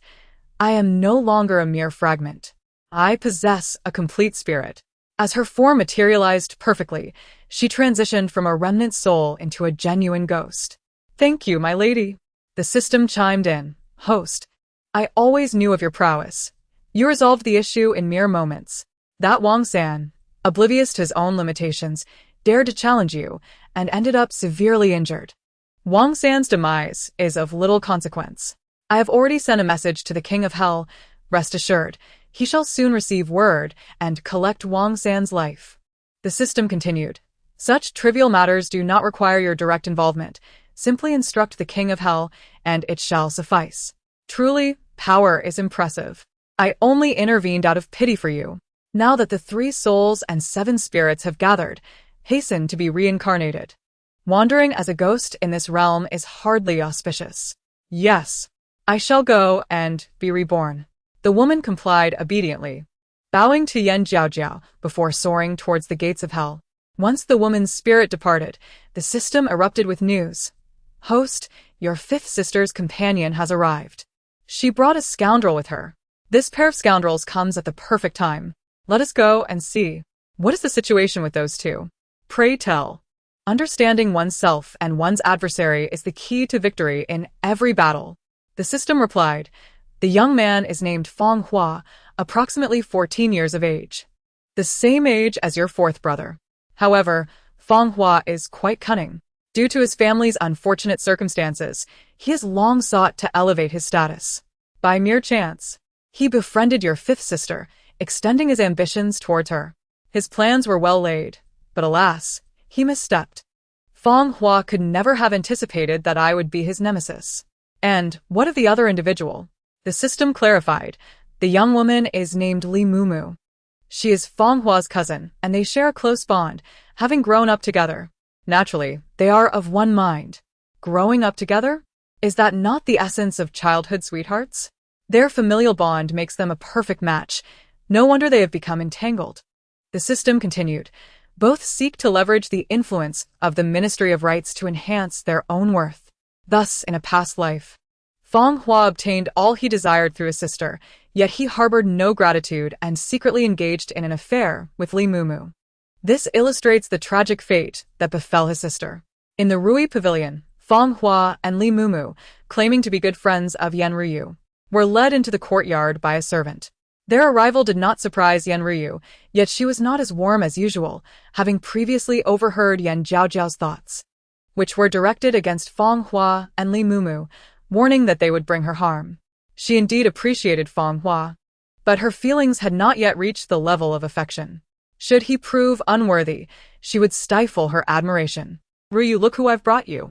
Li Mumu exclaimed as she entered. joyfully pulling the handsome Feng Hua into the room. Feng Hua felt somewhat bashful, but endeavored to appear magnanimous. "Fifth young lady," he greeted with humility, bowing deeply, embodying the image of a courteous gentleman. Upon hearing this, Li Mumu was taken aback. Did Yan Ryu not usually call her Mumu? Why had she changed her address today? As she took a seat on the wooden stool, glancing around, she was eager to find something to her liking. Noticing Li Mumu's wandering gaze, Yan Ryu immediately understood. Sure enough, the next moment, Li Mumu's eyes fell upon a flute placed atop a wooden cabinet by the bed. Crafted from white jade and adorned with delicate carvings, exuding a unique charm. This flute is exquisite. "Ryu, may I play a tune?" Without waiting for Yan Ryu's response, Li Mumu seized the flute, clumsily handling it, occasionally bringing it to her chest and lips for comparison. "Very well," Yan Ryu graciously permitted. "Feel free to play." Elated, Li Mumu began to play a simple melody named Plum Blossom. However, the sound that emerged was not melodious, but rather disjointed. Yan Ryu furrowed her brow, feeling a tinge of impatience, yet she refrained from expressing it. Instead, Feng Hua offered praise. "Mumu has just learned this piece, and to play it at such a level shows significant progress." Yan Ryu remained silent, not engaging in conversation, while she acknowledged Li Mumu's novice status. She herself had not been so poor when she first learned an instrument. It was not that she looked down on Li Mumu. Rather, the thoughts of her younger sister cast a shadow over her feelings towards the two. "Thank you for the compliment, cousin. You know I lack a proper flute, so my progress has been slow. Unlike Ryu, who comes from such a prestigious family, even her flute is made of jade." "Thus, you covet this flute?" Yan Ryu inquired, glancing towards the door, where she indeed spotted Yan Jiaojiao standing with a displeased expression. "Sister, why are you here?" Upon seeing her adorable younger sister, Yan Ryu greeted her with a smile. "Sister, who are they? Why do they dress so poorly? Look at that elder sister. Her nails are filthy. And she has sullied your flute." Li Mumu felt embarrassed. Why does this little girl speak so harshly? I truly wish to tear her face apart. Before Yan Ryu could react, Yan Jiaojiao continued, "And this elder brother, upon closer inspection, has 2 strands of nose hair visible. How untidy can one be? Unable to even manage their own grooming." An awkward silence enveloped the room. "Little sister, we ought not to speak so offensively," Yan Ryu admonished, her face paling with anger. "I'm sorry, my little sister is still young and speaks without thought," Yan Ryu hurriedly explained. Li Mumu forced a smile. "It's nothing. She's just a child." Feng Hua quickly attempted to defuse the tension. "Ryu, I heard you have a younger sister. Could this be her?" "Indeed, she is my little sister, Yan Jiaojiao." At the mention of her sister, Yan Ryu's face lit up with joy. As the atmosphere began to ease, Yan Jiaojiao interjected, "Sister, I did not speak out of turn. Look closely. There are indeed 2 strands of hair before the elder brother's nose, and when the wind blows, they sway." Before anyone could respond, Yan Jiaojiao added, "Oh dear. Not only does he have nose hair, but he also has eye crust. Quite a large clump." Feng Hua exclaimed, "Little brat, could you possibly be quiet? You've ruined my dignified image." Turning away, he discreetly used his sleeve to cover his face, attempting to tidy his appearance. The system remarked, "Host, the scoundrel has taken the bait, but does your 5th sister know you are deceiving her? This goddess sees that these 2 are utterly peculiar and have come to invite trouble." Yan Ryu replied, "Is my sister assisting her? Though her method of doing so is rather unique." Given the awkward atmosphere, Li Mumu hastily shifted the topic. "Ryu, this flute is quite beautiful, and the sound quality is excellent. May I borrow it for a couple of days?" This was her true intention. Once she secured the flute, who cared for the little brat? Indeed, it's evident to any fool that Li Mumu harbors ulterior motives. "I cannot believe your 5th sister is oblivious. How many items have been lent out already? Shouldn't your 5th sister be wary?" The system clarified, "Your 5th sister is well aware. Their close relationship allows her to overlook the items Li Mumu has borrowed. After all, the Ministry of Rights is not lacking in such trifles. It matters little if a few items are taken. Your 5th sister's reasoning is flawed. Though their father holds a high position, it has not come easily. One should consider their father's struggles in youth, 10 years of relentless study, enduring hardship to achieve success. Yen Ryu declared, "My sister is correct. While the Ministry of Rights is currently powerful, we cannot squander our resources. Miss Li, I cannot lend you this flute. When will you return the hairpin you borrowed earlier? As well as the earrings, bracelet, and paintings? Li Mumu, what is going on? Has Yen Ryu lost her senses today, demanding the return of items? Is there a problem? You've had those items for quite some time. It is indeed time to return them. For some reason, despite the lack of evidence, I unconditionally trust my younger sister." A voice within her insists that every word from her sister rings true. "Ryu, what is wrong with you today? It's not as if I refuse to return those items. Why the urgency?" Conversely, it is Li Mumu who appears displeased. Clearly, she is the one at fault. Yet she acts as if she has the right. That pair of agate earrings you've had for nearly a year, haven to you? Since you wore them. I have yet to see them returned. What about the rose jade bracelet you took 6 months ago, or the paintings from 3 months back? When will you return them? Seeing Yen Ryu remember so vividly, Li Mumu's mood soured. "I'll return them tomorrow. However, I still wish to play the flute." Yen Jiaojiao rolled her eyes and interrupted. "Didn't you just play it? Do you wish to borrow it again? You must know that this flute is crafted from ancient jade, worth over 20,000 silver notes. If you were to take it and accidentally damage it, could you afford to compensate for it?" Li Mumu was left speechless. "If you truly wish to borrow it, you must present 2,000 silver notes. Otherwise, there is no way." Li Mumu wiped her sweat, feeling overwhelmed. This little girl is insufferable. "Ryu, look at this." Seeing Li Mumu in a predicament, Fang Hua spoke up. "Ryu, Mumu is like a sister to you. You share a bond akin to that of siblings. These items are merely material possessions. Lending her the flute for a couple of days is not a burden. It's easy to say that they are just possessions. But this flute was a birthday gift from grandmother to fifth sister, and it holds special significance. Now that grandmother has passed, do you dare to take something she gifted? Are you not afraid of her spirit residing within this flute?" Li Mumu, a spirit? No, I fear that the most. Yen Ryu, this flute was purchased by her. When did it become a gift from grandmother? Yen Jiaojiao, just speaking to scare this wretched girl. "Ryu, will you lend it or not? Speak up." Fang Hua's gaze was cold and feigned seriousness, looking at Yen Ryu with longing eyes. He was not easily intimidated. Such petty tricks could not frighten him. "I will not lend it," Yen Ryu replied coldly. Fang Hua was taken aback, clearly not expecting such a decisive refusal from Yen Ryu. "Listen well. My sister has stated she will not lend it." She approached Li Mumu and snatched the flute away. "What level of status do you have to use my sister's belongings?" System. Host, the pair of agate earrings that Li Mumu borrowed is in her possession. The rose jade bracelet is also with her. Yen Jiaojiao. Yen Ryu. Did she not wear them? Her ears and wrists are bare.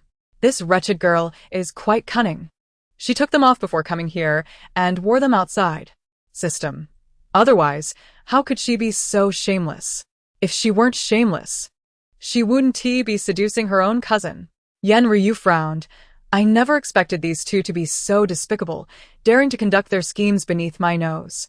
Ryu, we are sisters. Can you bear to refuse lending it?" Li Mumu is shameless. She won't give up until she gets what she wants. Unfortunately, at that moment, Yen Ryu was no longer the same as before, and she had not yet fallen for Fang Hua, so their relationship lacked any romantic undertones. "What are you hiding in your bosom? It's all bulging." Yen Ryu disregarded her ladylike demeanor and, while Li Mumu was distracted, reached directly to retrieve the items from her chest. By the time Li Mumu realized, it was too late. Unfolding the handkerchief, the agate earrings and rose jade bracelet were revealed. Having taken the earrings and bracelet, Li Mumu had little to say. Those 2 pieces of jewelry indeed belonged to Yen Ryu. I almost forgot that I had placed them here. Since they are here, I shall return them to you. I am not one to cling to what is not mine. When will you return the paintings? Although they may not be worth much, they belong to the minister's residence. They should not be given away to outsiders. Next time then, it won't cost you anything. Why the hurry? Losing both the lady and the soldiers, Li Mumu's mood darkened. As the saying goes, one who eats from another's hand is at their mercy. These two have gained much from fifth sister. I did not expect them to be so brazen. System. Your fifth sister is gentle and does not confront others. She wouldn't even know what a curse looks like. The next moment. Chapter 72. The fate of the scoundrel has changed. Everyone. Is this not confronting? Do you? You have changed. You were not like this before. Li Mumu feigned disappointment. Even Feng Hua, at the same time, spoke up for Li Mumu, fifth lady. You and Mumu have always been close. Saying this will upset her. Yan Ryu replied with a smile. Young Master Feng. Are we that familiar? What gives you the right to instruct me? Feng Hua fell silent. He indeed had no standing. Miss Li, when have I ever been friendly with you? You have always assumed so. Li Mumu was astonished. We have always been close, sharing good things with one another. Is that not what good sisters do? Sharing good things? Was it not you who always enjoyed fifth sister's possessions? How dare you say that? Speaking of sharing, I don't recall ever using your belongings, rather. It has always been you taking mine. Yan Ryu stepped forward, coldly locking eyes with her. Sensing the situation was turning unfavorable, Feng Hua rose and approached the two. Fifth lady, you are aware of Mumu's family situation. Though she is at fault, you have tacitly approved of her behavior. Tacit approval? Why had she not noticed Feng Hua defending Li Mumu so vigorously? Although they were cousins, such blatant support was unusual. Is silence considered tacit approval? What kind of twisted logic is that? Jiaojiao shouted. Young lady, this matter does not concern you. Why don't you go play outside? Li Mumu attempted to dismiss Jiaojiao. Unfortunately, Jiaojiao was not one to be trifled with. I am the sixth miss of the minister's residence. How dare you call me young lady? This is the minister's residence, my home. Who are you to tell me to leave? Jiaojiao placed her hands on her hips, confronting Li Mumu angrily. Me? Li Mumu was once again rendered speechless, casting a pleading glance at Feng Hua. Feng Hua furrowed his brow, feeling powerless. The situation today was clearly beyond his control. System. Host, at this moment, Feng Hua has indeed become involved with Li Mumu. Unmarried girls and boys, indulging in forbidden fruit. Heavens, what news this is! If this were the modern era, wouldn't that be considered underage? System. Your fifth sister must not soften her heart this time. She must steer clear of this pair of scoundrels. Otherwise, the consequences will be dire. Jiaojiao pondered. I vaguely remember some details from that story. After Feng Hua gains the sister, he begins to bully her in the wake of the Yan family's decline, flirting with Li Mumu before her and later abandoning the sister to a pile of beggars, where she is ravaged by them. Yan Ryu. Does she meet such a miserable end? Yan Ryu frowned. Was she bullied even in death? Life was tragic, and death brought no relief? Why must her fate be so cruel? Fifth sister, drive these two away. I can no longer bear to watch. It is best to sever ties with those who are rotten to the core. Yan Ryu, very well, I shall heed your words. We are on different paths. You may leave. As for the paintings and other borrowed items, I will send someone to your residence to retrieve them. With that, she gestured for them to depart. The two exchanged glances, astonished by Yan Ryu's attitude today. Someone, see our guests out. Without giving Li Mumu a chance to speak, Yan Ryu commanded the attendants to escort them away. Well done, fifth sister.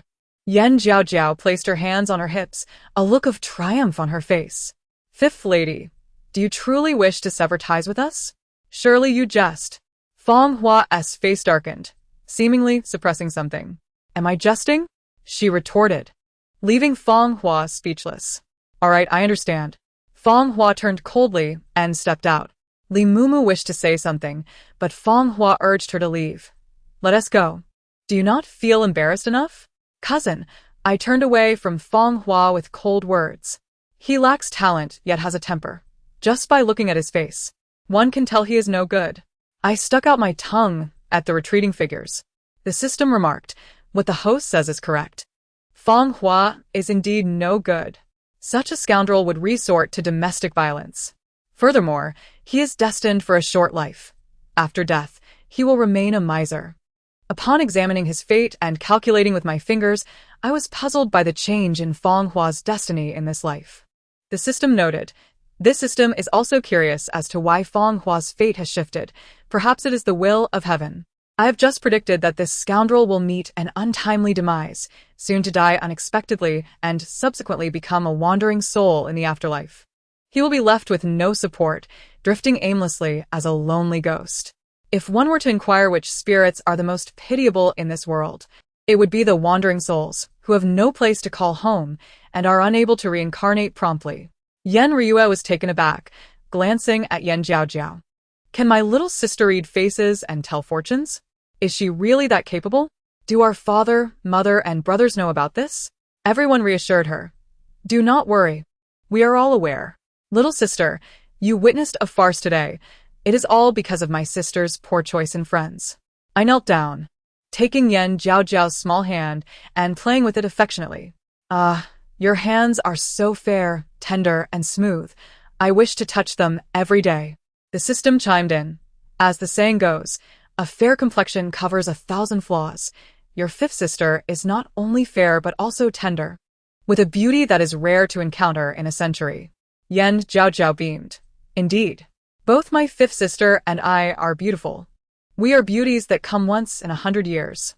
The system seemed to refrain from mentioning the host, questioning why the host was embellishing her own appearance.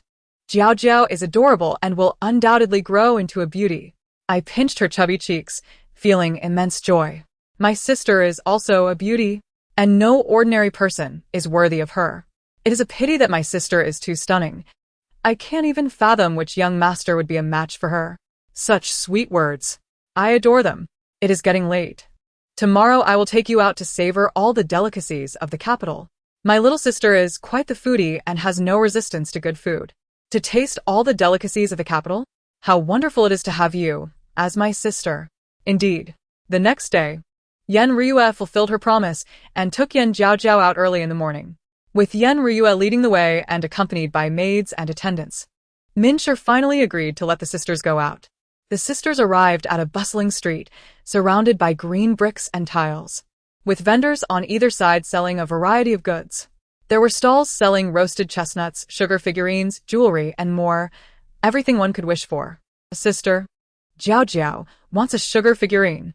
She clapped her hands excitedly in front of the vendor selling them. All right, let us buy a sugar figurine. Yan Ryue was very accommodating. Whatever her little sister wanted, she would buy, utterly indulgent.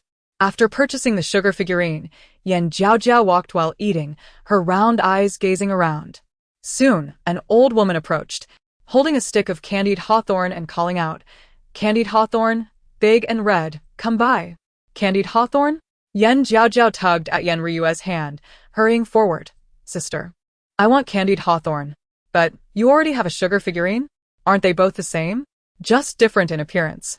I want it. You promised to buy me whatever I wanted.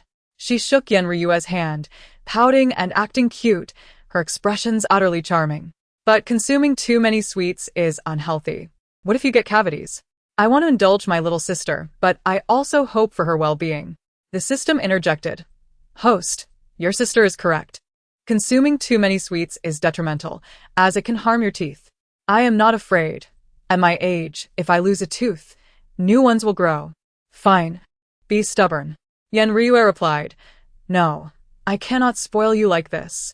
Sister, Jiaojiao loves you the most. Let us buy the candied hawthorn. Initially resolute in her refusal, Yan Ryue hesitated. But. No buts, even if we buy just one stick, it is fine. Yan Ryue bit her lip, pondering. But upon seeing her little sister's eyes welling with tears, looking utterly pitiful, her heart softened. All right, buying just one stick is no trouble. Thank you, sister. I knew you were the best. In an instant, her previously dejected expression transformed into a radiant smile. Old woman, how much for the candied hawthorn? 2 coins for 1 stick. Yan Ryue nodded and quickly paid the money. Upon receiving the candied hawthorn, Yan Jiaojiao was overjoyed, her smile bright and crescent-like. Observing her little sister savoring the treat, Yan Ryue could only shake her head helplessly. What else could she do but spoil her little sister? The 2 siblings wandered through the streets, purchasing not only food but also many toys. For instance, plush dolls, bells, wooden horses, and more. They filled the entire cart with food and toys in no time. However, Yan Jiaojiao was still not satisfied and continued onward. Before long, the sisters arrived at a tea house.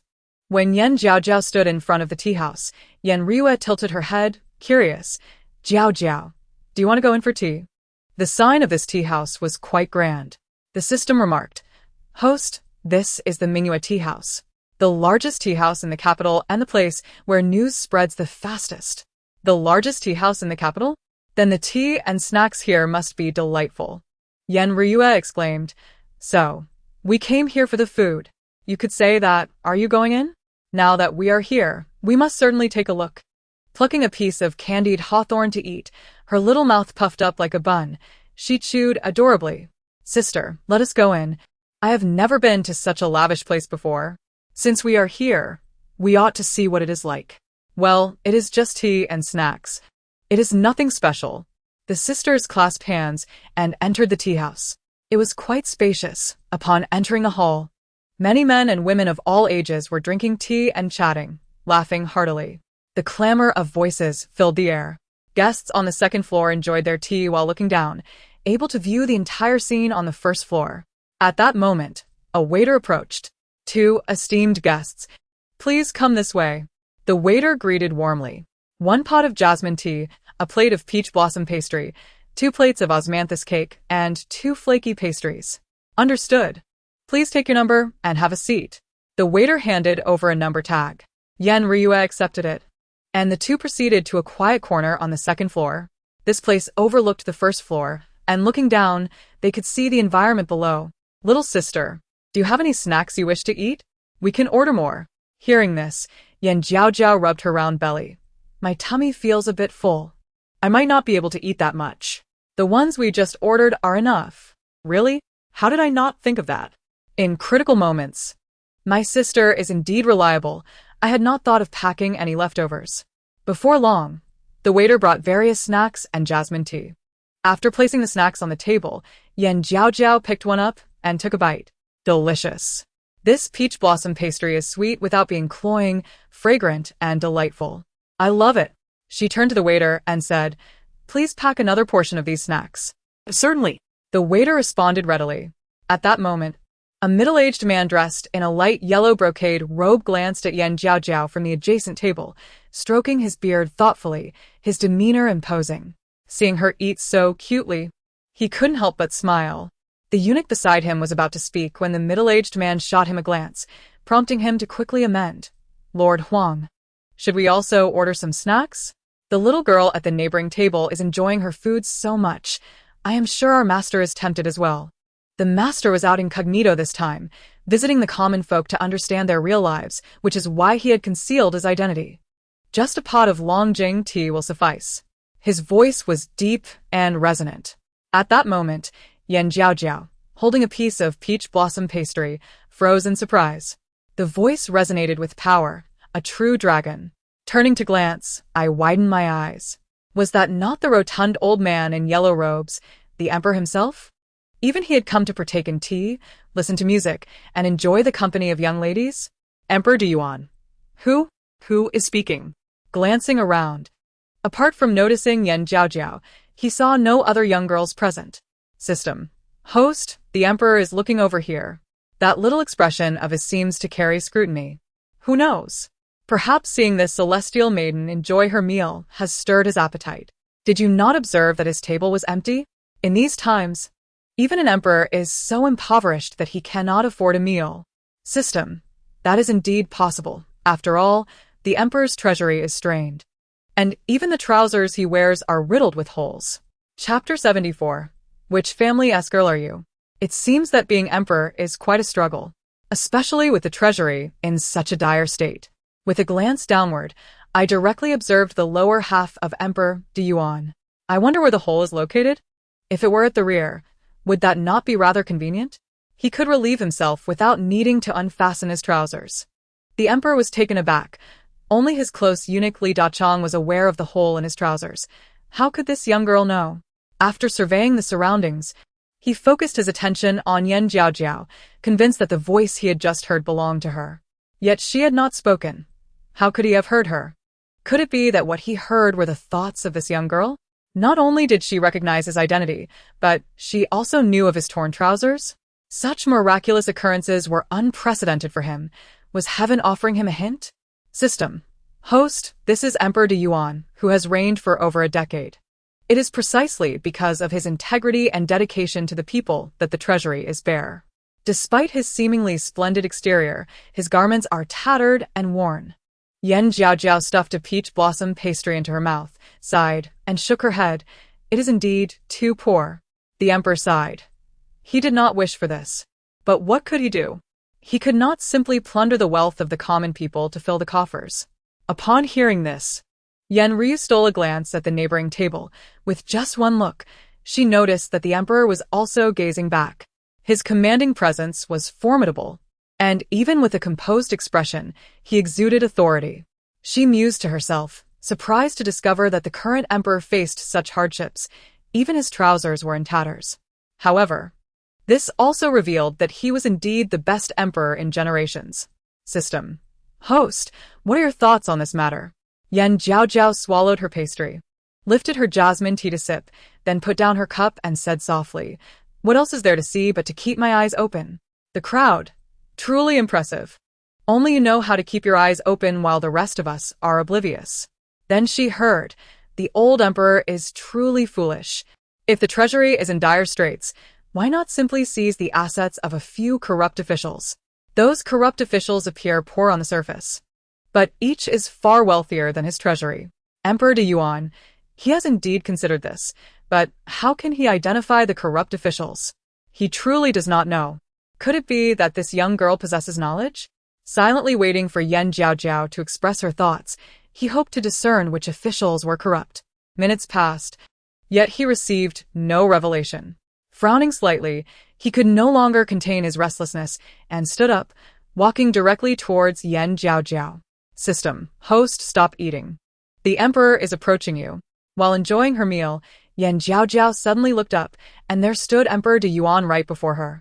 Her round, sparkling eyes blinked. What does the old emperor want? Is he unable to afford his own food and come to snatch mine? System. His table is empty. Perhaps he is hungry and has come to mooch off your meal. Emperor de Yuan, I am not here to mooch. I merely wish to know which family this little girl hails from. Ryu, why has the emperor come over? Did he catch me stealing glances at him and is now angry? Is he here to cause trouble? Young girl, from which family do you come? The emperor leaned down with a smile, striving to appear amiable. His personal eunuch was momentarily taken aback, unable to comprehend why his master would show such gentleness towards a young girl, smiling as if she were of little value. System. What does the emperor mean? Are we simply strangers discussing heroic origins? System. Are you a hero? System. Speak. Is this celestial maiden to respond or remain silent? System. This question poses a challenge. I need to ponder it deeply. Jiaojiao. This system is quite unreliable. In critical moments, one must rely on oneself. System. Suddenly, I discover the host has a talent for feigning ignorance. Is that so? But I see you are sharp-minded, unlike one who is unaware. Rest assured, I am not a villain.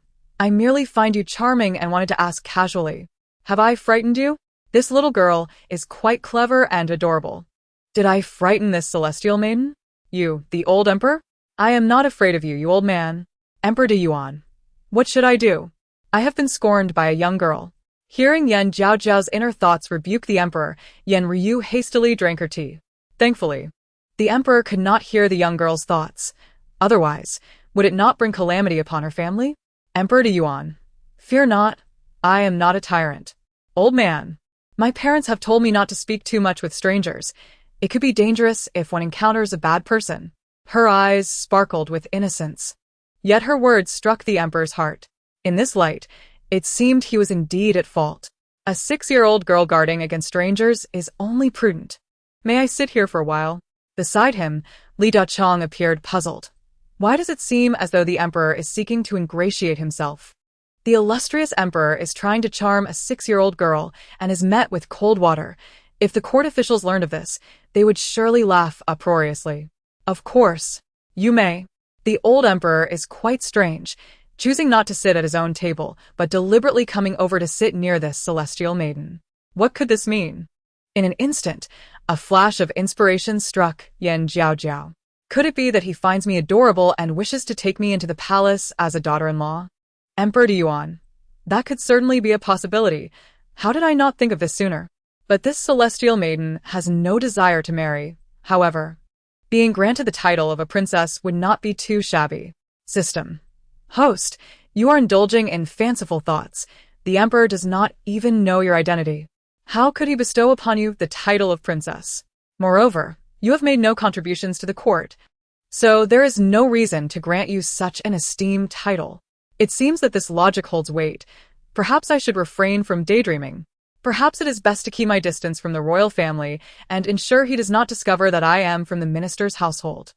If he were to be petty and angered, would I not be at risk of losing my head in an instant? Although she was not afraid of death, the minister's household was comprised of ordinary folk who could not withstand such tribulation. The crowd. Enough, you need not say more. The emperor certainly knows everything by now. Chapter 75. Invite her into the palace, Emperor Yuan. So, this little girl is the daughter of Minister Yan. Ha.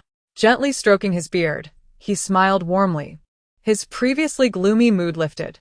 Why is the old emperor laughing? Why does he look so lecherous?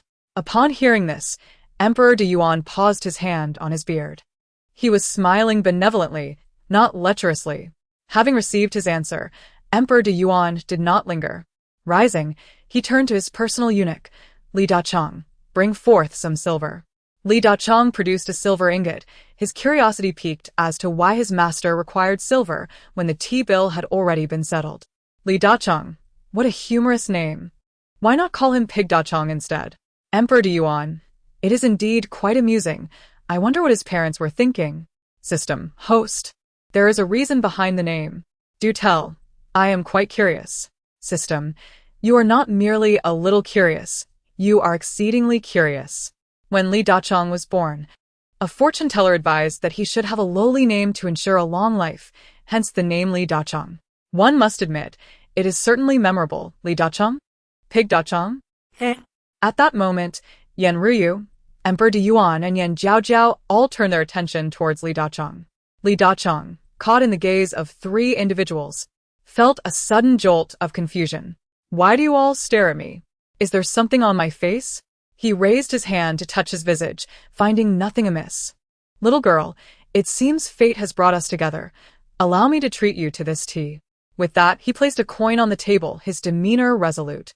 Upon witnessing this, Yan Ruyu was horrified. This was the emperor himself. Ignorance would be excusable, but her younger sister had just revealed his exalted status as the son of heaven.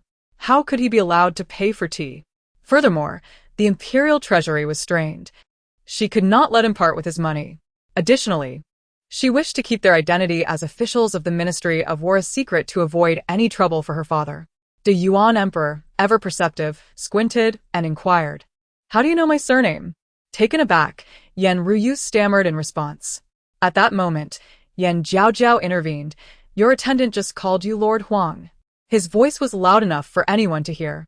Li Dachong replied, "Is my voice truly so loud? Did even those at the next table hear me?" The Yuan emperor pondered, recalling that indeed, Li Dachong had referred to him as Lord Huang, which the two sisters must have overheard. "I shall cover the cost. I have matters to attend to, and must take my leave. Little girl, I hope to see you again." "Safe travels, my lord." "No need for farewells," they replied. "As for seeing each other again, I, the celestial maiden, foresee it as an encounter never to come."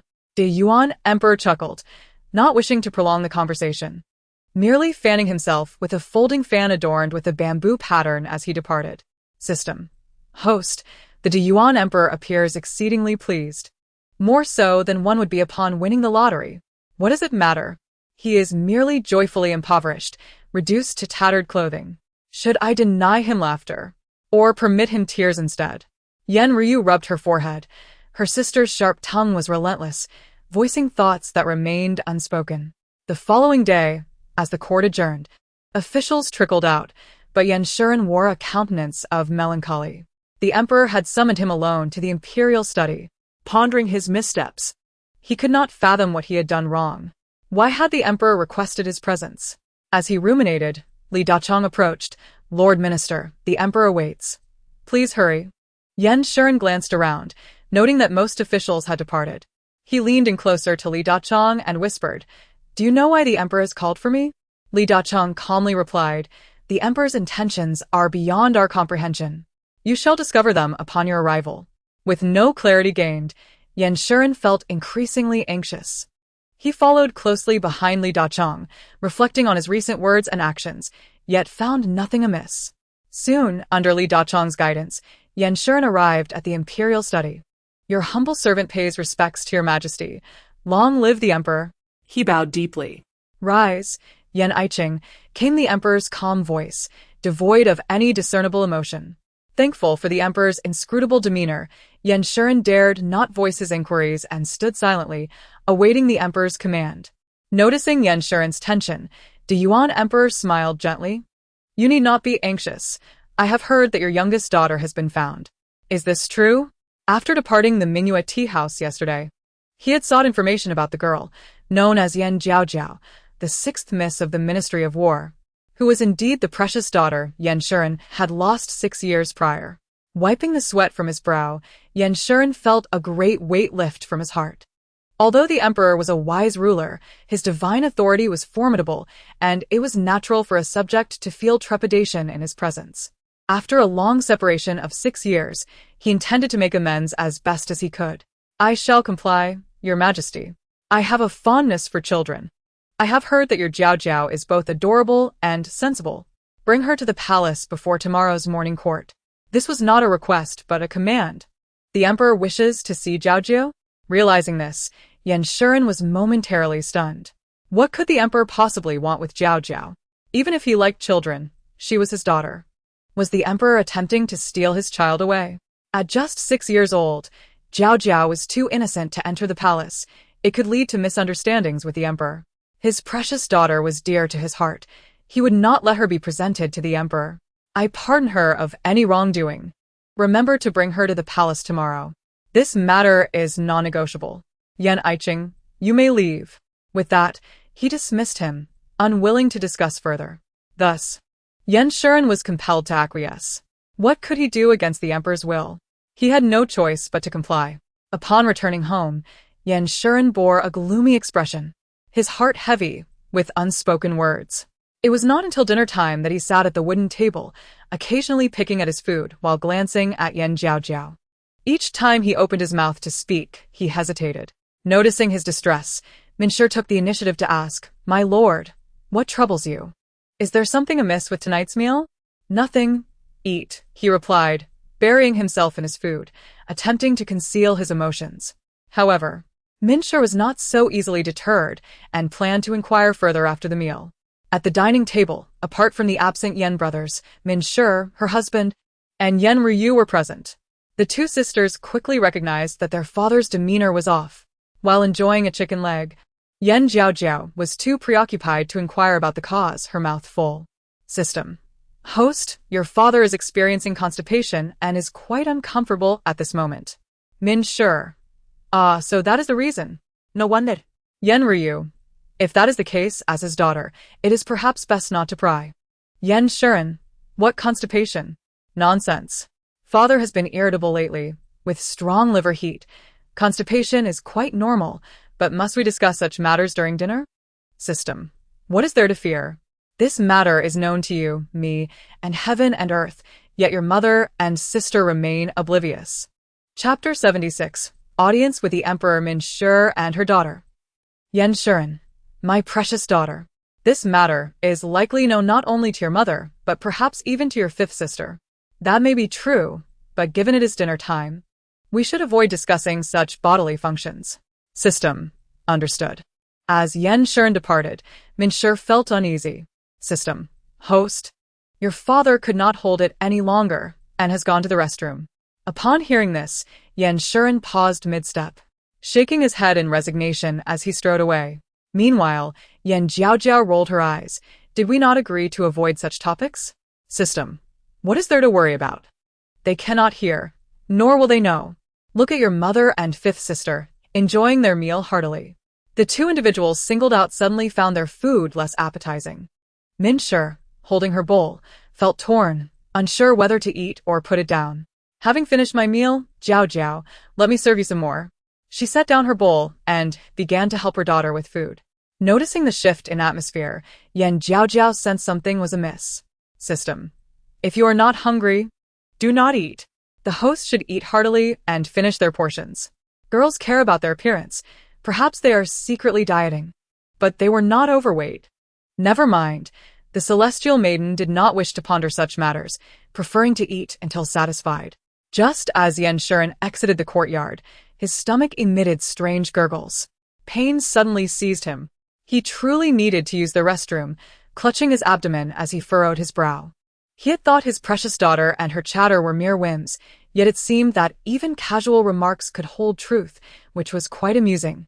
As soon as Yanshi left, Ryu followed him out of the courtyard. Watching her father rush towards the restroom, her astonishment only grew. Did he truly suffer from constipation? Who would have thought that even such trivial matters could be accurately predicted by her younger sister? Quite impressive.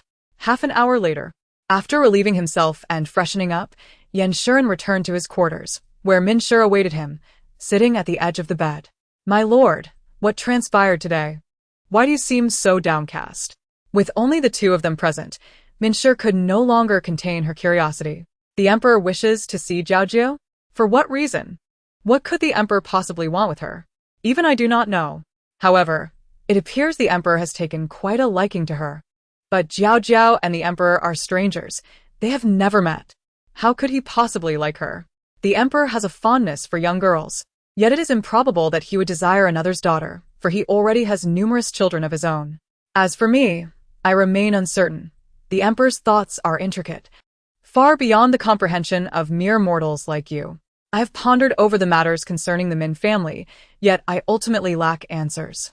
My lord, I harbor a disquieting premonition, an incessant feeling that the emperor may covet our beloved Jiaojiao. She is so enchanting that it is hardly an exaggeration to say she is adored by all. Upon mentioning this concern, Yanshi became visibly agitated. One must not defy the imperial decree. His distress was palpable, and Min comforted him, suggesting that everything remains mere speculation for now. Perhaps they could ascertain the truth tomorrow. What if her conjecture were incorrect? The next morning, before dawn broke, Yanshi donned his official robes and made his way directly to Jiaojiao's quarters. Is the young lady awake? He inquired, only to realize the inappropriateness of his question. It was still early, and how could she possibly be awake at such an hour? She was likely in the depths of slumber. Lantern, the maid, leaned in and whispered, "The young lady is still asleep. She may not awaken for another 3 hours. Typically, she sleeps until the sun is high in the sky." Suddenly halting, Yanshi commanded, "Awaken her and prepare her for the day. My precious daughter, I have no choice. The court summons is approaching, and I must impose upon you." Lantern complied. Entering the room, inside, Jiaojiao lay sprawled in a delightful manner, murmuring about various delicacies such as pig trotters, chicken legs, and duck legs, while drooling profusely. Lantern had grown accustomed to this sight, as it was a daily occurrence. Approaching the bed, she softly urged, "Young lady, it is time to rise. My lord is seeking you." But Jiaojiao, lost in dreams of food, remained oblivious to Lantern's calls. When she did not respond, Lantern, feeling helpless, proceeded to change her clothes and fetch water for her face. Seizing a moment as Jiaojiao turned over, she deftly styled her hair into braids. System, host. It is time to awaken. The little maid is causing quite a commotion, and yet you remain unresponsive. Do not disturb. This celestial maiden requires more sleep, Jiaojiao murmured, her lips curling as she drifted back into slumber. System, I have made every effort, but your biological clock has yet to adjust. After everything was prepared, Jiaojiao continued to slumber peacefully. My lord, I have completed the morning preparations for the young lady, but she still shows no signs of awakening. Yanshi shook his head and, without further ado, decided to carry her away. System, is this permissible? Does the host realize they are being carried off by their father? The carriage journeyed forth, with Jiaojiao cradled in Yanshi's arms, still blissfully unaware, her drool flowing freely. Soon, they arrived at the palace. And as the court time had yet to commence, Yan Shiren bore Jiaojiao to the emperor's study to wait. Upon seeing Yan Shiren enter with the young girl, the eunuch Li Dachong was taken aback. "Minister, is this the sixth miss of the Yan family?" he inquired curiously, unable to discern her features as her face was turned towards her father. "Indeed. Please inform His Majesty." Li Dachong nodded with a smile and sashayed towards the emperor's quarters. Inside the inner chamber, the emperor was dressed and ready to attend court when Li Dachong arrived and bowed. "Your Majesty, the minister is in the study, and the sixth miss of the Yan family has also arrived." The emperor paused, his eyes brightening with interest. "The little girl has come?" Without further ado, he hurried to the study. Within the study, Yan Shiren held Jiaojiao on his shoulder, attempting to make her as comfortable as possible when the emperor arrived. Adorned in a pale yellow dragon robe, both dignified and imposing, Yan Shiren prepared to bow, but the emperor raised a hand to stop him, speaking softly. "Is Jiaojiao still asleep?" It is truly an imposition on her. Seeing the emperor's understanding nature, Yan Shiren felt relieved. However, a sense of unease washed over him. The emperor referred to his daughter by her pet name, which struck him as peculiar. This is his child. Why would the emperor take such a keen interest? "She stayed up late last night and has not yet risen. I apologize if her slumber amuses you." System. Host, when did you stay up late? Did you not sleep early last night? Regardless, it is impossible for her to awaken before lunchtime, even if the emperor himself were to visit. Yan Shiren replied, "The master has not spoken. Why do you chatter so much, you glutton?" Thankfully, the emperor could not hear him. The emperor mused, "Does this little girl sleep so soundly? Fascinating. Someone, bring a sleeping couch over." From the moment he laid eyes on Jiaojiao, he felt a peculiar connection. How wonderful it would be if this little girl were born into the royal family. She is both clever and adorable. Yes. Li Dachong hurried away to fulfill the order. Realizing the emperor's intentions, Yan Shiren quickly interjected, "Your Majesty, that is unnecessary. Jiaojiao will awaken shortly. Dear daughter, do stir. Your father has held you for quite some time. Do you not feel anything?" The emperor responded, "It is still 1:45. She will not awaken so soon. You might endure discomfort, but Jiaojiao cannot. I take a liking to this little girl." The emperor openly expressed his fondness for Jiaojiao, leaving Yan Shiren perplexed as to why the emperor had taken such a liking to his daughter without even a formal introduction. Before long, Li Dachong returned to the study, accompanied by 2 young eunuchs carrying a redwood couch. The couch, crafted from sandalwood, was adorned with intricate carvings and topped with a bright yellow cushion. Soft to the touch and incredibly comfortable, Minister Yan placed Jiaojiao upon it. Holding her will only cause her discomfort. The emperor seemed to rebuke Yan Shiren's rough handling. Yan Shiren felt as though roles had reversed. "I am her father." Yet he dared not defy the emperor and complied, gently laying his precious daughter on the soft couch to ensure her comfort. Back on the couch, Jiaojiao remained in blissful slumber, her little mouth making adorable smacking sounds, evoking a smile from the emperor. This smile left Yan Shiren questioning his very existence. Who truly is the father here? "Your Majesty, the time for court has arrived. Let us proceed to the main hall," Yan Shiren announced with a bow. The emperor furrowed his brow. "Today's court session is cancelled. The little girl is sleeping. How can we leave her unattended? What if she rolls off the couch?" At that moment, the emperor's concern for Jiaojiao was evident. He believed she was sent by heaven to rescue him. "My lord, Jiaojiao is fine.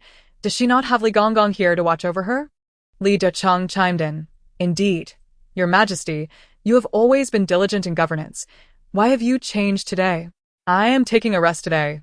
Is that unacceptable?" The emperor's tone was firm, tinged with impatience. A rest? An emperor who never takes a day off was now declaring a holiday? Such a statement would surely astonish the court. The emperor, undeterred by such thoughts, continued to await Jiaojiao's awakening while perusing memorials at the dragon table. Yan Shiren stood by, silent and observant, refraining from further comment. In the court, the officials, upon learning of the emperor's day off, were abuzz with curiosity, speculating on the reasons behind his absence. "Why is His Majesty not attending court today? Is he unwell?" one official questioned. Yet the emperor is in his prime. From yesterday's demeanor, he does not appear to be ill, another replied. One keen observer noted, the minister is absent. It seems the emperor's day off is related to him. What could possibly warrant such a decision? The officials engaged in discussions, yet no conclusive answers emerged. 2 hours later, in the study, the emperor remained silent, engrossed in his duties, while Yan Shiren could only remain quiet, standing vigil at his daughter's side, not daring to make a sound. Finally, the well-rested Jiaojiao stirred, slowly opening her eyes and rubbing them, surveying her surroundings. Am I dreaming? Why does this place seem so different? The system declared. Host, you are not dreaming. This is the real world. Not dreaming? What is this? Turning her gaze, she happened to see Yan Xian with a sorrowful expression. Her father whispered, Jiaojiao. You are awake? Before Yan Xian could speak, Emperor de Yuan was the first to approach Yan Jiaojiao. Sitting up, Yan Jiaojiao felt a jolt in her heart. Her eyes widened. Why am I in the emperor's study? Shouldn't I be at the minister's residence? The system replied, Host, you have finally woken up. Early this morning your father brought you to the palace. You were completely oblivious during the journey, as if in a deep slumber. This was a thought the system dared not voice aloud. What on earth is the reason for bringing this celestial being to the palace? How peculiar. Raising her eyes to look at Emperor de Yuan, Yan Jiaojiao felt somewhat speechless. Once again, I encounter the emperor. This cursed fate. With a smile, Emperor de Yuan remarked, if it is fate, one must cherish it. Yan Xian was astonished. My precious daughter has met the emperor before? How was I unaware of this? Little girl, you are awake? His face softened, and his tone was gentle. Faced with the emperor's kindness, Yan Xian was momentarily taken aback. When had the emperor ever been so courteous? In the court, he was always imposing and confrontational. Grandfather, is that you? Yan Jiaojiao smiled, feigning joy. Indeed. What a coincidence. Emperor de Yuan chuckled lightly. Grandfather, is this your home? It is so grand and beautiful. Her innocent tone combined with her pure expression was utterly delightful. Those unaware would truly think her a naive sweetheart. Jiaojiao, do not be rude. This is the emperor. Yan Jiaojiao furrowed her brow. Of course. This celestial being knows he is the emperor. I am merely puzzled as to why I was brought to the palace. No harm done. Jiaojiao is quite young. It is of no consequence. Emperor de Yuan, being understanding, wore a peaceful expression. Is grandfather the emperor? Your position must be exceedingly high. The system interjected, not just high. He is the ruler of the entire Da Sheng dynasty.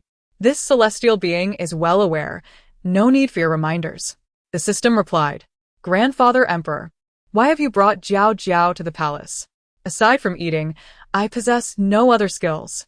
Upon hearing that Jiaojiao enjoyed food, the palace chefs, renowned for their culinary expertise, especially in desserts, had specially invited her to dine. Emperor de Yuan displayed a magnanimous demeanor. Hearing there would be food, Yan Jiaojiao's eyes sparkled. Really? My word is my bond, Emperor de Yuan declared, thumping his chest. Yan Xian merely twitched his lips, saying nothing. As her father, it seemed he had little say in this matter. Then, let us dine. Jiaojiao is hungry. Her stomach audibly chimed in. Very well, but before that, I must meet with a few ministers. Would you care to join me? Emperor de Yuan's eyes gleamed. He had long suspected these officials, but lacked the courage to confirm without solid evidence. Chapter 78. A pig grazes. A corrupt official. Certainly. For the sake of delectable food, Yan Jiaojiao agreed, completely oblivious to Emperor de Yuan's intentions. You are truly obedient, just watch from the side. You need not worry about anything else. Emperor de Yuan beamed. Yan Xian, standing nearby, was puzzled. He could not comprehend the emperor's actions. Why not send Jiaojiao directly to the kitchen for food instead of waiting in the study? Not only was Yan Xian bewildered, but the eunuch Li Dachong felt the same. He had seen the little girl just days prior at Mingyue Tea House, where the emperor had paid for her. He had not expected her to be the daughter of the minister. Among the numerous officials, why did the emperor favor Yan Jiaojiao? Was it her different entrance? Moments later, 3 ministers entered the emperor's study. The deputy minister of war, Chu Yijing, the Deputy Minister of Justice, Jiaojiao, and the Grand Scholar, Lu Fu. Upon seeing the little girl, the three felt a wave of confusion, but did not inquire further. They knelt in the center of the room, greeting in unison.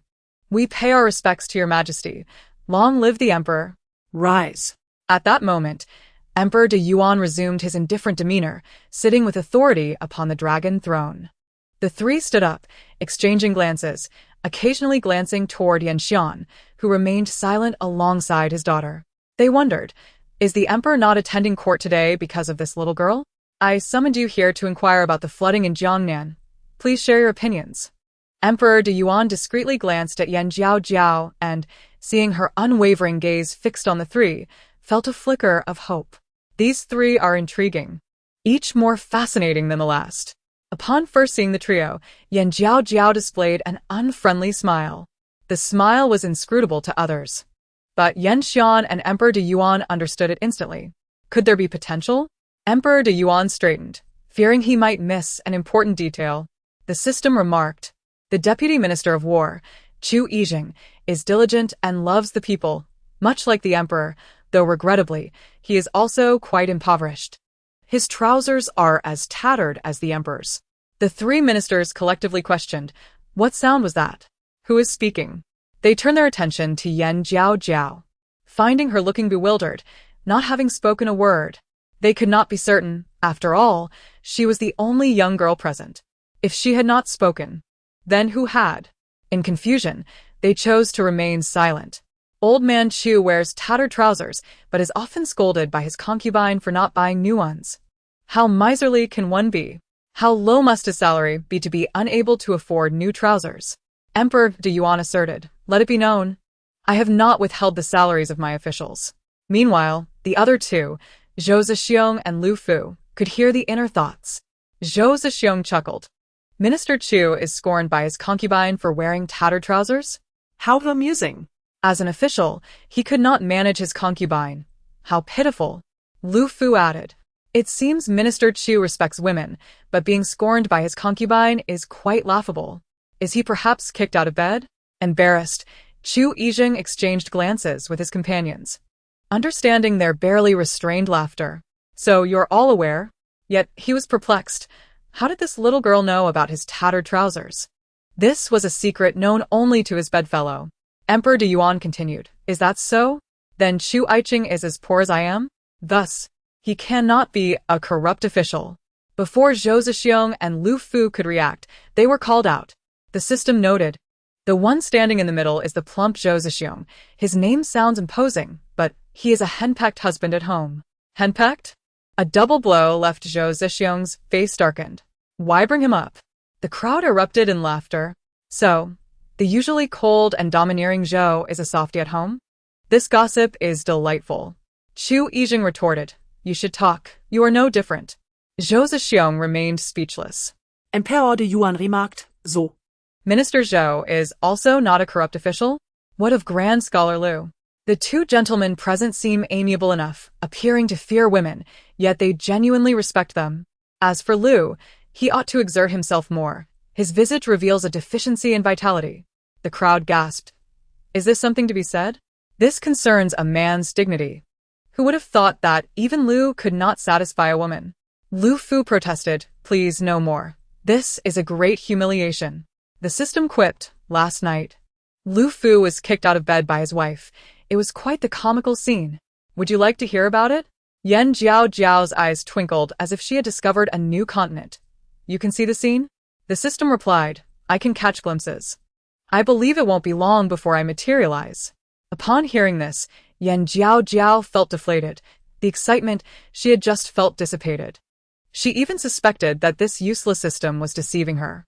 It had been 2 months, and still, there was no sign of materialization. The system swore, "I promise, in no time, I shall manifest, and you will witness my formidable and majestic side." Jiaojiao smirked. All talk, no action, the champion of boasting. Returning to the matter at hand, just how inadequate was Lu Fu last night? The crowd gasped in astonishment. Upon hearing this, Lu Fu felt a chill run down his spine and hastily spoke, "Your Majesty, The flood disaster in Jiangnan has rendered the local populace destitute. They are suffering immensely. To alleviate their plight, we must first construct dams, build houses, and provide essential supplies. However, these necessitate a substantial amount of funds. At this point, the assembly recalled the theme of today's discussion. Minister Liu speaks the truth, yet the issue of the financial chain may pose a challenge, as corrupt officials have yet to be apprehended. The emperor had initially harbored suspicions regarding your third son, yet he is even poorer than I. As they pondered the financial dilemma, Yan Shuren, who had been silent for a considerable time, interjected, "Your Majesty, I am willing to donate 1,000 taels. 1,000 taels is utterly inadequate. To comprehensively repair the flood damage in Jiangnan, we would need at least 200,000 taels." The crowd murmured, "Where could we possibly acquire 200,000 taels?" The emperor lamented, "My treasury holds only 100,000 taels. Alas, to have the will but lack the means is a most unpleasant feeling."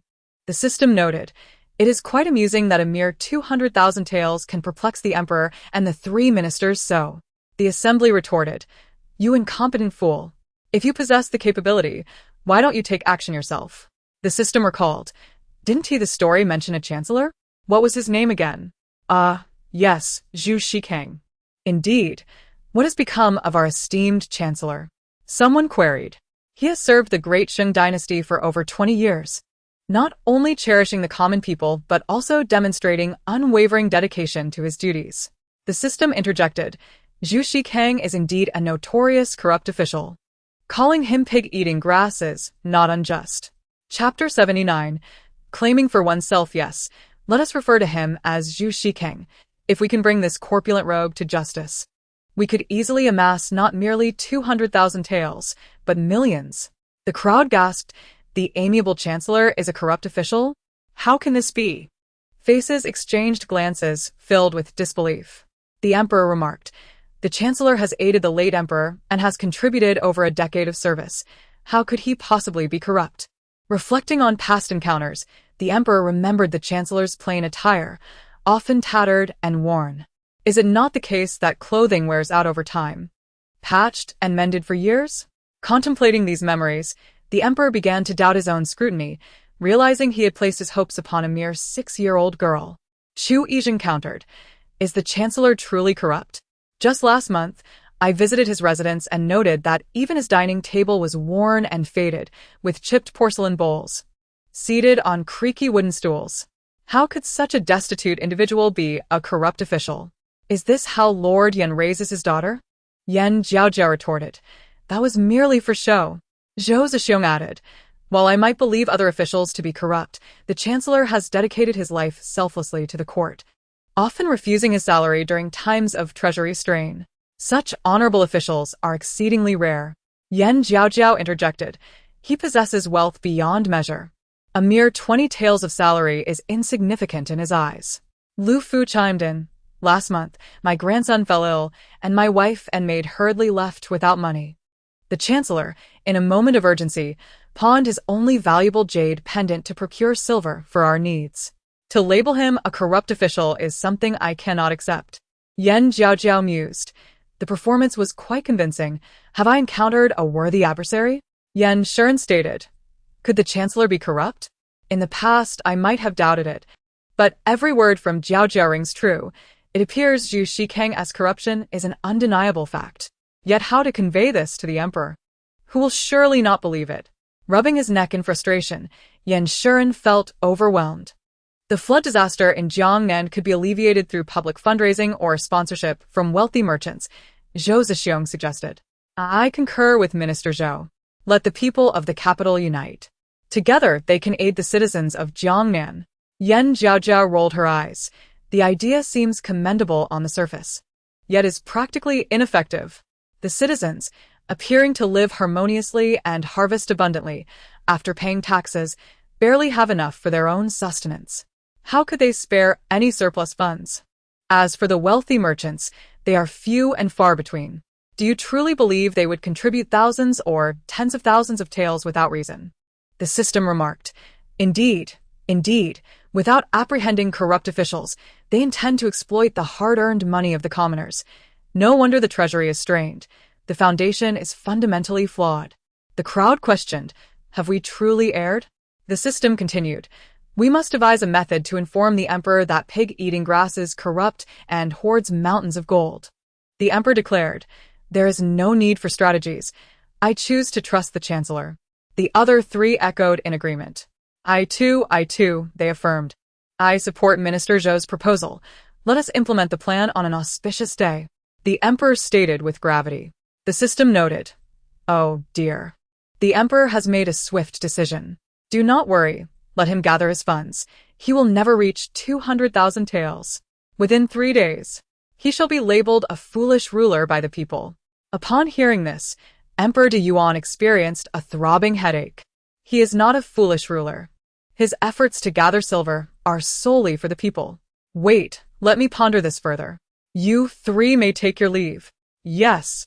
The 3 responded in unison, casting a wary glance at Yan Shuren and his daughter, a clear warning in their eyes, as if to say, do not trouble the chancellor. He has lived a life of frugality, and if he learns of this misunderstanding, he would surely be heartbroken.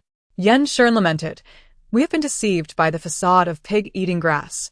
No sooner had these 3 departed than Zhu Shikang arrived. Numerous officials gathered. And it would be unusual for Zhu Shikang not to appear. This man is known for his suspicion. If the emperor summons other officials but not him, he is undoubtedly overthinking things. The system noted, Zhu Shikang is merely 300 meters away from the battlefield, hastening his arrival. As the 3 were about to leave, they paused, suddenly reluctant to depart. They wished to observe whether Zhu Shikang would indeed arrive. Moments later, the system announced, Zhu Shikang is 100 meters from the battlefield, exhibiting signs of distress. A few seconds later, the system continued, Zhu Shikang has arrived at the entrance. Simultaneously, the assembly turned their gazes towards the palace entrance. Witnessing the hasty approach of Chancellor Zhu Shikang, the crowd expressed their astonishment. The chancellor has truly come? What a coincidence. Emperor de Yuan remarked, I wish to clear your name, yet you choose this moment to appear. Upon seeing the crowd gathered, Zhu Shikang focused his gaze. Regaining composure in an instant, he lifted his robe and strode forward, clasping his hands in salute. His voice, though calm, carried an undercurrent of unease. As the chancellor, his attire distinguished him from the other 3, adorned in a purple brocade robe, topped with a black cap, and clad in black boots, his face etched with concern. Those unaware would assume he was worried for Emperor de Yuan, yet only he understood the caution he had exercised over the years. Chancellor, what brings you here? Emperor de Yuan maintained his composure, a testament to his imperial demeanor. Your Majesty, I was greatly concerned, believing you to be unwell, hence my visit. Now that I see you are well, I am relieved, Zhu Shikang replied gently. I am well. Thank you for your concern, Chancellor. How courteous of you, Your Majesty, to remain so composed in the presence of such a notorious, corrupt official. Zhu Shikang has concealed his gold in a hidden cellar behind his estate, a place well concealed, especially since the backyard has lain neglected for years. It is no wonder no one is aware. Yet, it is unfortunate that those riches may never see the light of day.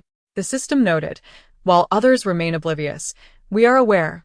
The host must find a way to retrieve those riches, and at that point, indulge freely, becoming the wealthiest in the capital. The crowd questioned, is this truly wise? Yan Shuren mused, my dear daughter, I sense something amiss in their expressions. Could it be? A voice within urged him to consider that the emperor favored Jiaojiao for her ability to perceive his thoughts, which made her special in his eyes. In this pivotal moment, Yan Jiaojiao reveled in the unfolding drama. System, how astute you have become. We shall claim those riches for ourselves and, in due course, ascend to the status of the wealthiest. The system has always been astute, though it seldom showcases its intelligence. Chapter 80. Verification. In the corner, Yan Jiaojiao remained silent, yet her exaggerated expressions and her heart's leaps made it impossible to ignore her. Zhu Shikang, noticing the mischievous grin on Yan Jiaojiao's face, inquired, which young lady is this? So charming. Although he had an inkling of the answer, he couldn't resist asking. After all, this little girl had been smiling since his arrival. and he was curious about the source of her amusement. As the esteemed prime minister, held in high regard, he was accustomed to reverence. Yet this little girl dared to mock him. Yan Jiaojiao is the daughter of Yan Shiren, he said, bowing respectfully.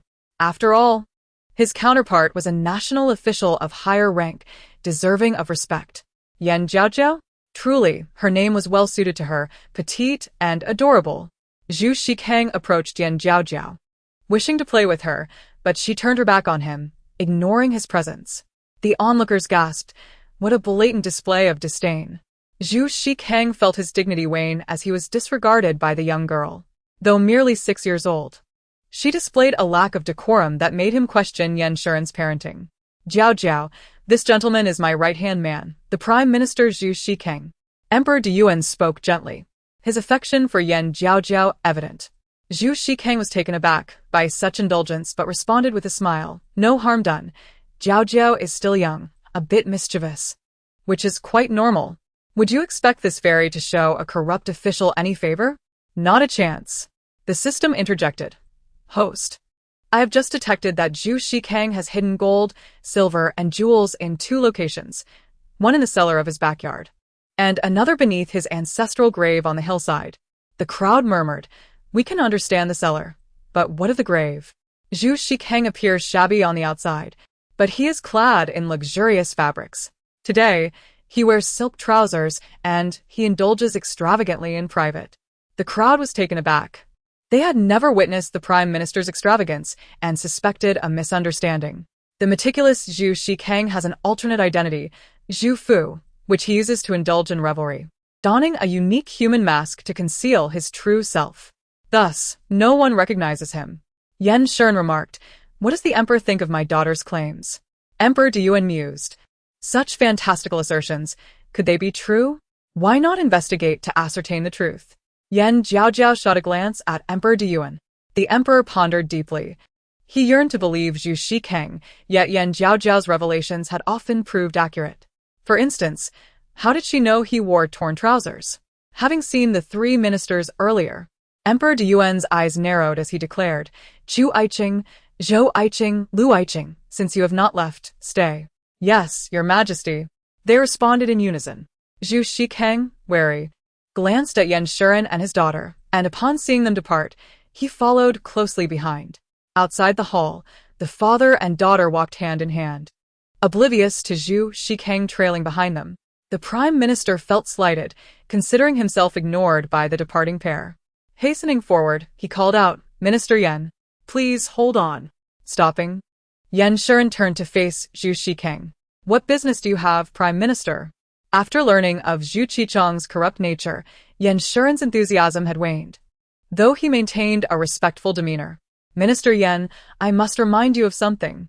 Zhu Shikang adopted a stern tone, invoking the authority of his office. What is it? Yan Shiren replied coolly, betraying no emotion. Your daughter is young, yet her rudeness today could be overlooked, considering she is but a child. However, should other officials witness her behavior, they may gossip behind your back. Yan Jiaojiao narrowed her eyes. Oh dear, is he blaming me for my rudeness and disregarding his authority? The system noted, this old man hides malice behind a friendly facade, feigning concern while subtly reprimanding. Your words will be remembered, Prime Minister. I take my leave. Yan Shiren bowed, leading Yan Jiaojiao away, without further discourse. Zhu Shikang pondered. Why is Yan Shiren behaving so dismissively today? And that little girl, was she not expressing disdain? Indeed. You are not mistaken. It was disdain, Yan Jiaojiao confirmed once they were some distance away. Father, that Zhu Shikang is a villain. I do not like him. You must keep your distance from him, she urged. Very well, I shall heed your words, my daughter. What you say is always right, Yan Shiren replied, understanding her meaning at once. Moreover, the emperor likely had some inkling of the truth and was merely confirming certain matters. Father is trying to scare me. Meanwhile, in the imperial study, Emperor Deyuan observed everything with keen attention, a voice whispering to him that Lu, Fu, and the others could also hear Yan Jiaojiao's thoughts. Otherwise, how would one explain their peculiar expressions? Strangely, Zhu Shikang exhibited no signs of awareness. Could he not hear Yan Jiaojiao's voice? Now that Lu, Fu, and the others remained, it was to verify certain truths. He raised his gaze and addressed the Minister of War, Chu Yijing, directly. Chu Aiqing, accompany me to the cabinet. He wished to personally verify the condition of Zhu Qichong's trousers. Chu Yijing frowned, a sense of foreboding washing over him, yet he complied. Yes. Following Emperor Diyuan, he proceeded to the cabinet. Moments later, they emerged. Chu Yijing appeared flustered, while Emperor Diyuan's expression was one of deep concern. Next, he summoned the Minister of Justice, Zhou Zhixiong, and the Grand Scholar, Lu Fu, to enter the cabinet in succession. When they exited, their faces mirrored his discomfort. As the emperor's frown deepened, he felt increasingly troubled. Each time he questioned the three ministers, Jiaojiao's claims rang true. None were false. This signified that Prime Minister Zhu Shikang might indeed be a grand corrupt official. You three, investigate Zhu Fu and ascertain if there is such a person in the capital. Emperor Diyuan rubbed his temples, displaying a weary countenance. The three bowed in unison, acknowledging the task. They now understood tacitly that they could hear Jiaojiao's thoughts. Their matters had been validated. If a Zhu Fu existed in the capital, it would confirm that the Prime Minister was indeed corrupt. Chapter 81. The Prime Minister's Depravity. 2 days later, Lu, Fu, and the others had their findings. Swiftly, they presented themselves before Emperor Diyuan in the palace. In the imperial study, the three stood in a line, bowing deeply in reverence. Chu Yijing spoke first. Your Majesty, there is indeed a Zhu Fu in the capital. Apart from his appearance, his physique is identical to that of Prime Minister Zhu. Your Majesty, I commissioned an artist to depict Zhu Fu's likeness for your inspection, Zhou Zhixiong added respectfully, presenting the image while the eunuch Li Dachan carefully accepted it, treating it as a rare treasure, and delivered it to Emperor Diyuan. As the scroll unfurled, the likeness of Zhu Fu was revealed. With each inch of the scroll that opened, Emperor Diyuan's brow furrowed deeper. When the image was fully displayed, his heart plummeted. He recognized none other than the formidable Prime Minister Zhu Shikang, who held immense power and influence. Noticing the emperor's grave expression, Li Dachang cast a curious glance at the image, but saw only a stranger, unable to discern anything amiss. Guards. Emperor Diyuan commanded, his demeanor dark and imposing. At your service. The captain of the guards rushed in, bowing on one knee. Seize Prime Minister Zhu Shikang at once. Bring him before me. His voice was cold and resolute, radiating imperial authority. Yes. The assembly within the hall was momentarily stunned. Had the emperor made such a decisive judgment so swiftly? Merely from a glance at Zhu Fu, he concluded it was the prime minister? Was this not too hasty? However, Emperor Diyuan was far from rash. The reason he perceived the painting differently from others was due to Jiaojiao's sensing at the moment the emperor unfolded the image. With her eyes tightly closed, a flash of golden light appeared, only to vanish in an instant. Thus, the emperor, with clarity in his gaze, could immediately discern the true identity of the puppeteer behind the scenes. In the prime minister's residence, today, Zhu Shikang felt an unsettling premonition, as if his fortune was about to unravel. After all, ill-gotten wealth always raises fears of exposure. To soothe his anxiety, he ventured into the overgrown backyard, ensuring no one was around before approaching a dilapidated house. Holding his breath, he confirmed the surroundings were clear and gently pushed aside a decaying painting on the wall, revealing a hidden door that silently emerged. He stepped through the door, which closed slowly behind him. In the pitch-black space, he lit a horn lamp and made his way to a place piled high with gold, silver, and jewels, the secret passage of the Zhu family, established to avoid suspicion. Except for the direct descendants of the Zhu family, no one was aware of this. Even the legitimate wife and concubines were oblivious. As such, Zhu Qichong's embezzlement remained unknown to his family, who believed the prime minister's residence was genuinely impoverished. Consequently, the concubines coexisted harmoniously, devoid of rivalry. Gazing upon the mountains of wealth and the vibrant pearls and agates, Zhu Shikang could not suppress a greedy smile, his laughter sharp and jarring like the call of an owl. His eyes sparkled with a lewd triumph, as if he had become the master of the world.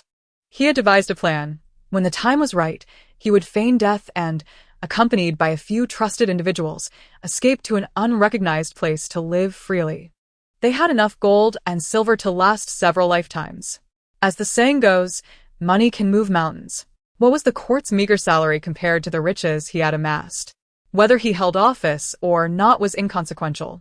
With narrowed eyes, he approached the gold and silver, cradling the glittering coins with an insatiable longing, even pressing them to his lips in a grotesque display of avarice. Just as he indulged in his wealth, a cacophony of footsteps echoed from above. Jiaojiao's brow furrowed, his expression turning grave. He hastily set down the treasures and exited the cellar, shutting the hidden door behind him. Stealthily, he approached the broken wooden window to assess the situation outside. The imperial guards had surged into the prime minister's residence, their leader directing them straight to the backyard, encircling it tightly. Zhu Shikang was taken aback, cold sweat trickling down his forehead. He was meticulous in his endeavors, having concealed his embezzlement even from his closest confidants. Yet, the urgency of the moment left him no time for contemplation. He quickly composed himself, ensuring he appeared unblemished, and made his way to the backyard through another exit. "Commander Yu? What brings you here?" Zhu Shikang approached, feigning curiosity, his demeanor reverting to the usual aloofness, devoid of the earlier greed and lewdness. "Having received a report, I have come to investigate allegations of your embezzlement," replied Commander Yu, a stern young man in his 30s. Zhu Shikang maintained an air of indifference, for he had prepared his defense. "I have served with integrity. My living expenses are modest. If I were guilty of corruption, would I have met such a dismal fate?" He gestured toward the surrounding ruins, his gaze filled with sorrow, as if he bore a great injustice. Commander Yu showed no sympathy, adhering strictly to duty. "Regardless of the outcome, I must ask you to accompany me. I am innocent and have not embezzled." "Why should I listen to you?" he exclaimed, tears flowing, wiping them with his sleeve. "I have dedicated over 20 years of diligent service to the Shang dynasty, enduring hardships without recognition. To be met with such unjust treatment is intolerable." Witnessing Zhu Qichong's lament, Commander Yu's expression darkened. "The Emperor's command is absolute. You must accompany me to the palace. If you are truly innocent, His Majesty will restore your name." Zhu Shikang was reluctant to go, fearing what awaited him. During the previous emperor's reign, he had been present in the court. Now, with the new emperor firmly established, what was to become of him? Sometimes, it was not just women who could be capricious, men could be equally so. As Zhu Shikang wept, the imperial guards exchanged glances, contemplating their next move.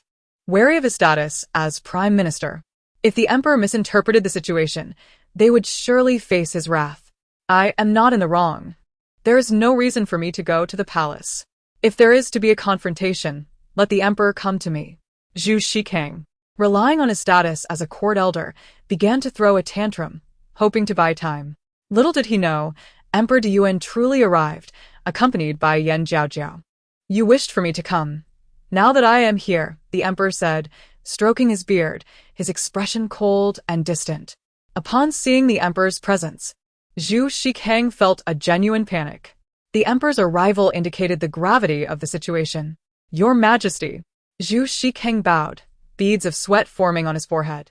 "I have always been loyal to you, entrusted with great power to ensure the well-being of the people, not to exploit their labor and taxes." Hearing this, Zhu Shikang broke into tears. "Your Majesty, I am wronged. My residence is destitute. How could I embezzle?" "Is that so? What if I find evidence to the contrary?" The emperor's voice was laden with authority, and Zhu Shikang trembled, realizing the emperor had come prepared, unlike previous encounters. Beside them, Yan Jiaojiao grew impatient, rolling her eyes. "Why all the chatter? Just dig already. Enough with the blabber." Emperor De Yuan was taken aback. "Am I now equated to an old woman simply for speaking a few more words? Your Majesty, I am innocent. Do not heed the slander of others." Zhu Shikang desperately attempted to defend himself, but to the emperor, his words appeared as mere veils of deception. "I do not wish to hear your excuses." Guards. The emperor's tone brooked no argument. "Excavate this place. Dig 3 feet deep if necessary." "Yes." The guards complied, and Zhu Shikang nearly faltered, feeling faint. "Your Majesty, do you not trust me?" His expression was one of deep sorrow, as if the emperor's indifference had wounded him. Trust? Certainly not. Enough of your theatrics. Dig. The emperor commanded, ignoring Zhu Qichang's pleas. As the guards began their work, Zhu Shikang, realizing the severity of the situation, felt a surge of anger towards Emperor Duyuan, who was the only ruler bold enough to confront him so directly. As the situation grew increasingly dire, it became evident that digging further would inevitably lead to trouble. With deep-set eyes scanning the surroundings, Zhu Shikang noticed that everyone was diligently excavating, determined to uncover the truth. He understood that escape was futile. Quietly retreating, he prepared to leave, but his little ruse had already been discovered by Jiaojiao. Not good. The pig is trying to slip away. Meanwhile, Emperor Duyuan announced the arrival of guards to apprehend Zhu Shikang, declaring that he could not leave until matters were resolved. 2 members of the Imperial Guard seized Zhu Shikang. Jiaojiao smirked. The old emperor is truly impressive. Indeed, he was. The system inquired, "Host, have you ever pondered a question?" "What question?" She stepped forward, venturing into the thicket. "The emperor did not invite your father, yet he specifically invited you. What does this signify?" To outsiders, the host appeared merely 6 years old. What could Emperor Duyuan possibly see in her? Even if he had an affinity, it would typically be for a well-mannered, talented young lady proficient in the arts. Yet, the host was only inclined towards eating and sleeping, utterly lacking in refinement. What could he possibly appreciate in her? Was it her slumbering visage, drooling and snoring? Or perhaps her gluttonous feasting? Or was it her burps and farts? The host, too, found the system's inquiries puzzling. From their very first meeting, the emperor had shown a desire for her companionship. Regardless of her charm or beauty, she was not his daughter. Why this inexplicable affection? Host, have you considered the possibility of a conspiracy? Emperor Duyuan paused, pondering. What conspiracy? There is nothing of the sort. I simply have a fondness for Jiaojiao. Though there may be slight ulterior motives, they are minimal. I have thought of it. In an instant, Jiaojiao envisioned a myriad of possibilities, none of which seemed credible. Quickly, share. The system urged. Emperor Duyuan furrowed his brows, straining to listen. It must be that I am exceptionally special, the most beautiful and intelligent baby he has ever encountered. The system gasped. You truly have a talent for self-aggrandizement. Haha, Jiaojiao is indeed adorable. Emperor Duyuan laughed heartily. Before long, a guard reported, Your Majesty, we have uncovered a tunnel. Wonderful. We are being beckoned by mountains of gold and silver. The emperor's spirits lifted immediately. Quickly, let us descend and investigate. At the tunnel entrance, several guards jumped down, torches in hand. Moments later, exclamations erupted from within. Commander Yu, this is a cellar containing a vast treasure trove of gold and silver. Upon hearing this, the faces of the gathered crowd turned ashen, and Emperor Duyuan was utterly astonished. Though he had suspected Zhu Shikang of embezzlement, the confirmation ignited a wave of excitement within him that he could not quell. Your Majesty, the cellar is filled with gold and silver in staggering quantities. I must see it for myself. Casting a glance at Zhu Shikang, he strode towards the cellar. Upon reaching the cellar, the sight before Emperor Duyuan shattered his worldview. Gold was piled high, forming a small mountain, towering over him. Countless chests brimmed with agate and jewels of every kind imaginable. At that moment, Jiaojiao, having hurried over, was equally astounded by the mountainous heap of treasures. Oh my... This is a lifetime's worth of wealth that I could never exhaust. The old emperor has struck gold. The system chimed in, with such riches, the floods in Jiangnan can be alleviated. The common folk will swiftly escape their suffering. Indeed, the emperor is astute, uncovering Zhu Shikang's corruption with such speed. Such praise is too much. Emperor Duyuan retorted. What shall be done about the others in Zhu's household? Commander Yu inquired. The others are innocent. They must be spared. They were unaware of Zhu Shikang's misdeeds. Understanding that the rest were blameless, Emperor Duyuan declared, let only Zhu Shikang face the consequences. Yes. Host, what are you doing? Be cautious. The emperor might discover you. I see nothing. I have heard nothing. Emperor Duyuan feigned ignorance. Jiaojiao. You stay here and supervise their work while I step outside for a moment. He intentionally provided Jiaojiao with an opportunity to seize some silver. He mused that she was so small, how much could she possibly take? Just a few ingots of gold or silver, perhaps some agate jewelry. Chapter 83. The hidden expert. Go on. Jiaojiao will not be careless. I shall keep a close watch. No one shall take a single coin. Jiaojiao beamed with delight, her crescent moon smile utterly charming. Very well. Emperor Yuan chuckled, his eyes filled with affection. This discovery was thanks to Jiaojiao. Without her guidance, how could one have uncovered that the seemingly upright prime minister was, in fact, the greatest embezzler of the great Qing dynasty? As for Jiaojiao, she could take as much as she wished. Emperor Yuan turned and exited the cellar. Now, Jiaojiao felt no need for restraint. Using her skills of misdirection, she seized silver, jewels, and ornaments with abandon. Outside, Zhu Shikang could never have anticipated that he would meet his end on that very day.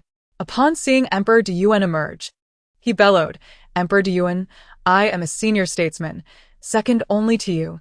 You cannot execute me. Zhu Shikang, your greed knows no bounds. Not only have you embezzled the people's tax money, but you have also appropriated their grain.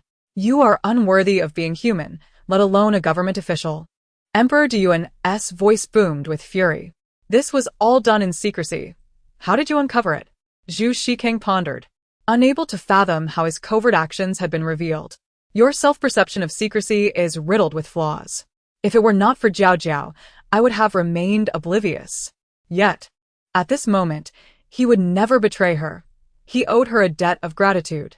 At that moment, the eunuch Li Dachong stepped forward and, under the emperor's orders, presented a portrait. The painting depicted Zhu Fu himself. Zhu Shikang was well aware of who Zhu Fu was. His eyes widened in disbelief. You discovered Zhu Fu's identity? No wonder. You exploited Zhu Fu's identity to enjoy ill-gotten gains, thinking no one would know?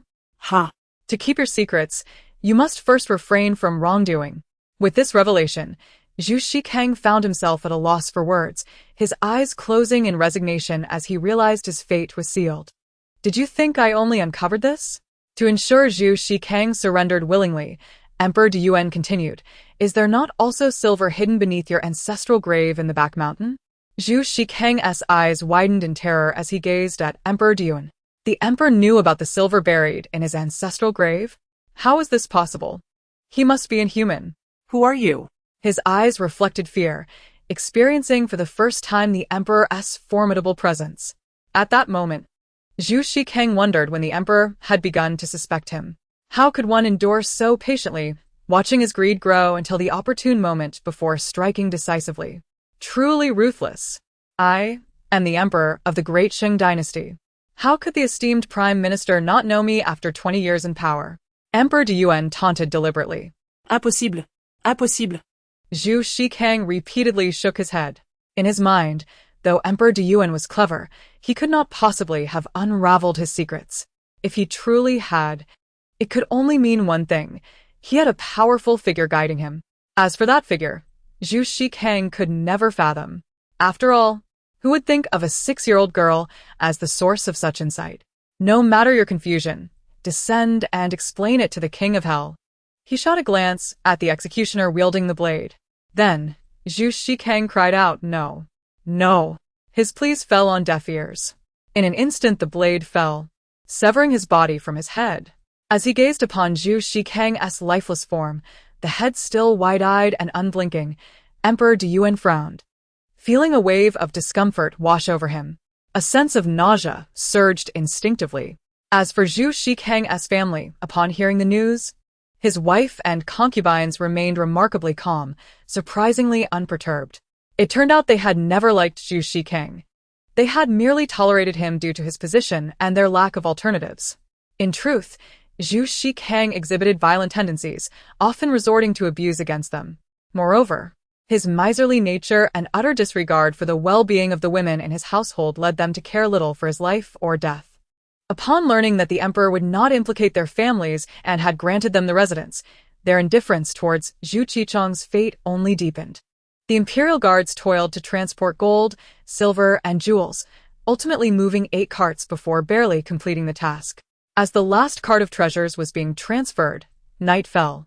Upon exiting the cellar, a chill wind swept through the surroundings, causing the branches in the courtyard to sway violently. The wind was at times fierce and at other times gentle. Initially, the Imperial Guards paid no heed to this peculiar weather, but moments later, the wind whipped up the dust, sending it hurtling towards their eyes in an instant. The gusts of wind made it nearly impossible for the guards to proceed with their heavy loads. Some struggled to keep their eyes open, while others found their legs weakened.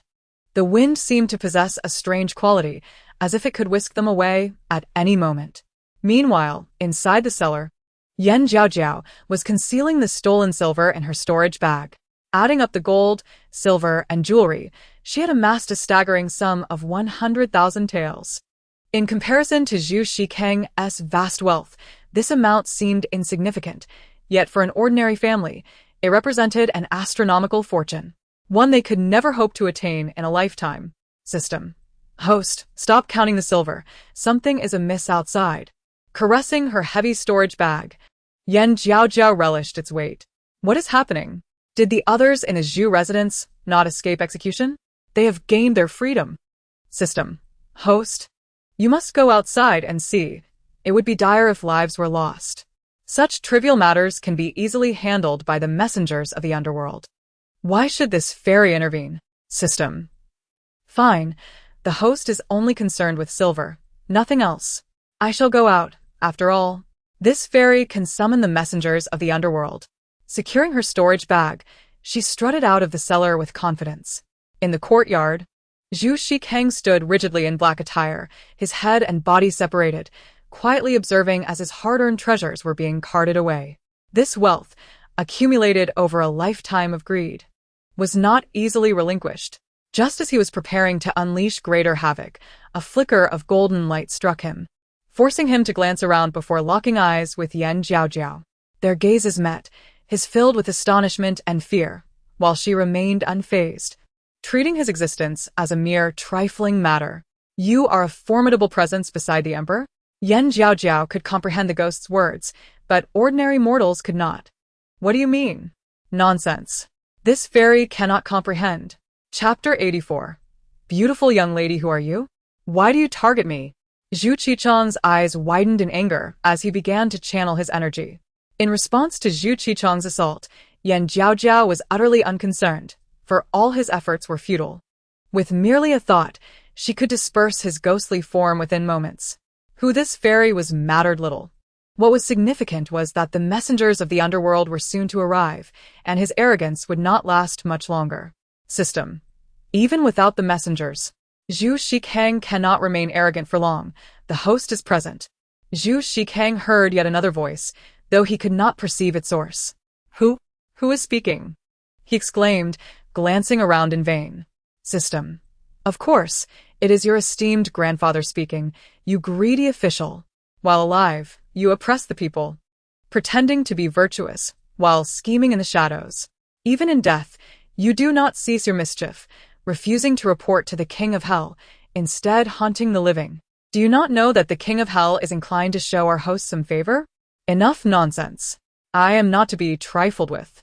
In Zhu Qichang's mind, Jiaojiao, being merely a 6-year-old girl, posed no real threat. After all, she was human, vulnerable in her own right. And even if she possessed some mystical abilities, what could that amount to against him? A vengeful spirit? The relentless wind hindered the Imperial Guards, each of them, despite their considerable stature, being toppled by the tempest. Yet, Jiaojiao stood her ground, unaffected, her hair remaining motionless in the breeze. Seeing Zhu Shikang approach, with ill intent, Jiaojiao narrowed her eyes and, just as he drew near, spat at him, the phlegm striking his arm and causing it to explode into a shower of debris. Pain surged through Zhu Qichang's entire being. He had thought that as a ghost, he would be devoid of sensation, yet he was mistaken. He could indeed feel pain. As he glared at Jiaojiao, he scrutinized her closely, preparing to speak when the messengers of the underworld arrived, brandishing their soul-catching chains and swiftly ensnaring Zhu Qichang's spirit. After capturing Zhu Qichang's ghost, the messengers of the underworld floated before Jiaojiao, bowing respectfully, my lady. You arrived late. If not for this fairy's presence, what calamity might Zhu Shikang have wrought upon the mortals? Yan Jiaojiao's expression turned grave, her lips pressed tightly together, clearly displeased. Zhu Shikang? The messengers of the underworld paused for a moment, then quickly acknowledged, "It will not happen again. Please forgive us, my lady." They bowed their heads, appearing like chastised children too afraid to meet her gaze. The messengers murmured, "The king of hell seems unwelcoming to your presence, but we dare not voice this. We can only ponder it in silence." Indeed, king of hell, there is no need for pleasantries. I am quite busy and have no time.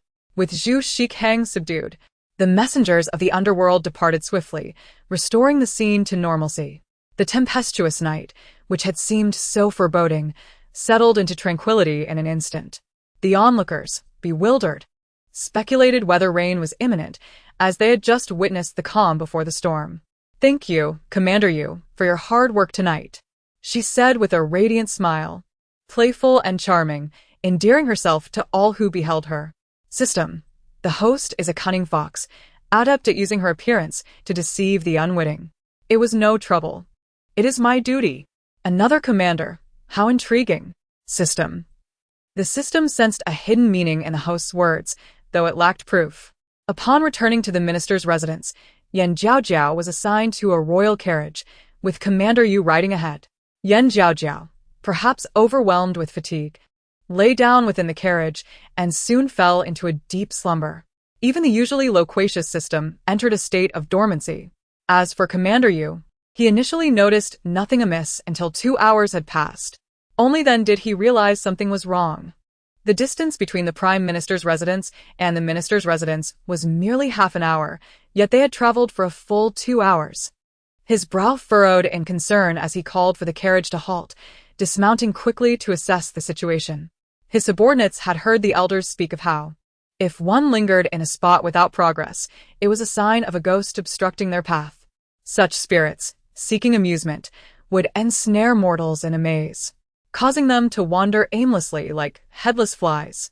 Do not speak nonsense. That is the 6th miss of the minister's residence. If she hears such talk, she will surely be frightened. After all, she is just a 6-year-old girl. We must not startle her. Commander Yu lowered his voice.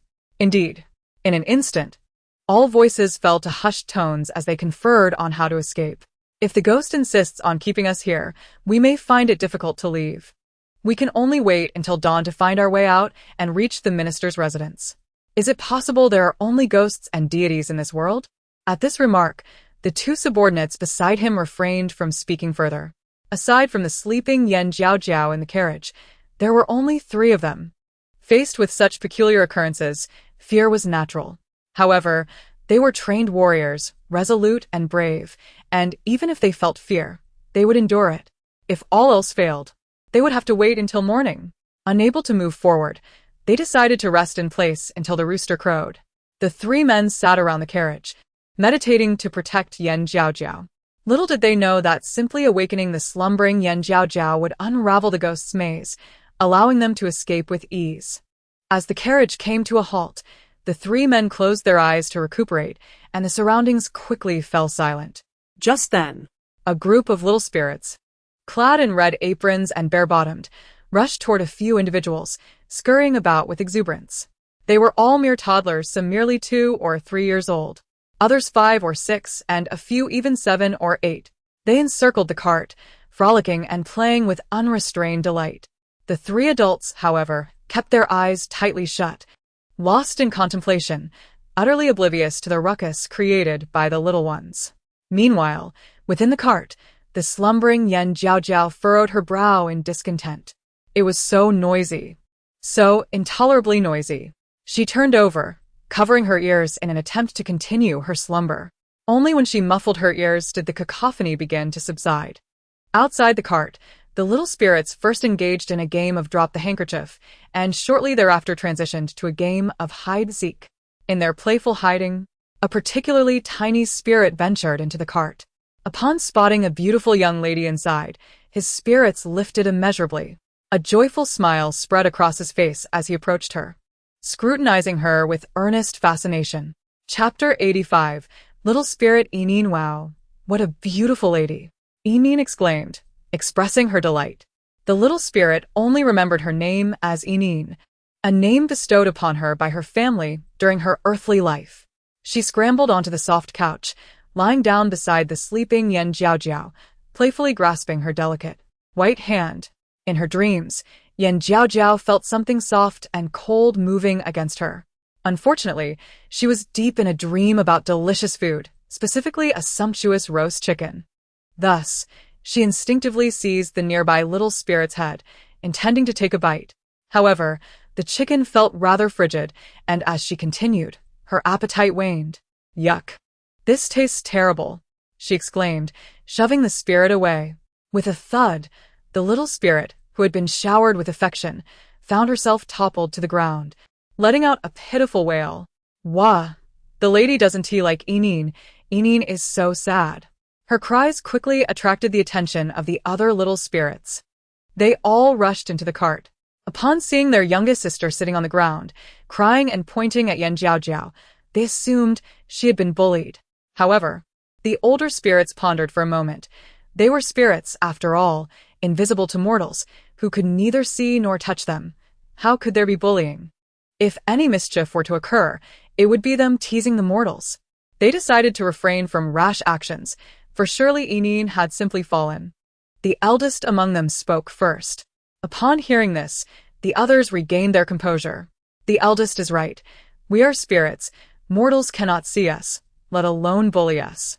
Enin, stop crying, and soon it won't hurt. A companion helped Enin up, shielding her protectively. Enin isn't lying. The beautiful lady pushed me. She even kissed me. She raised her arm to show them. Look, the beautiful lady's saliva is still on Enin's arm. The little spirits gathered closer, and indeed, there was saliva. In an instant, the little spirits were taken aback. They knew that as spirits, they possessed no such substance. Only mortals could. They exchanged glances, and the leading little boy furrowed his brow, turning to gaze at the sleeping Jiaojiao on the couch. He reached out, intending to touch her. In the next moment, Jiaojiao abruptly opened her eyes, locking gazes with the little boy. What are you doing, little spirit?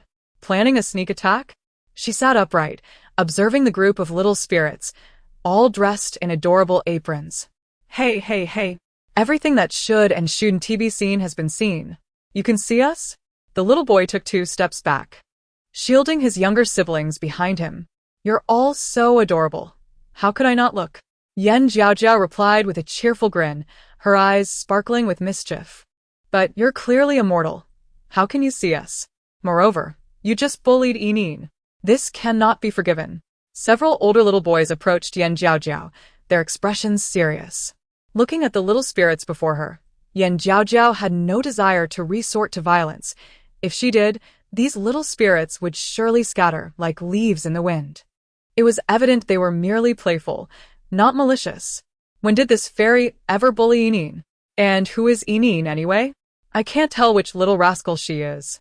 At that moment, the tiniest spirit slowly stepped forward, her lips pursed, tears welling in her eyes, gazing at Jiaojiao with utmost sorrow. Is that you, Enin? Jiaojiao assessed the little one from head to toe. Upon realizing how adorably irresistible she was, she couldn't help but pull her into her embrace.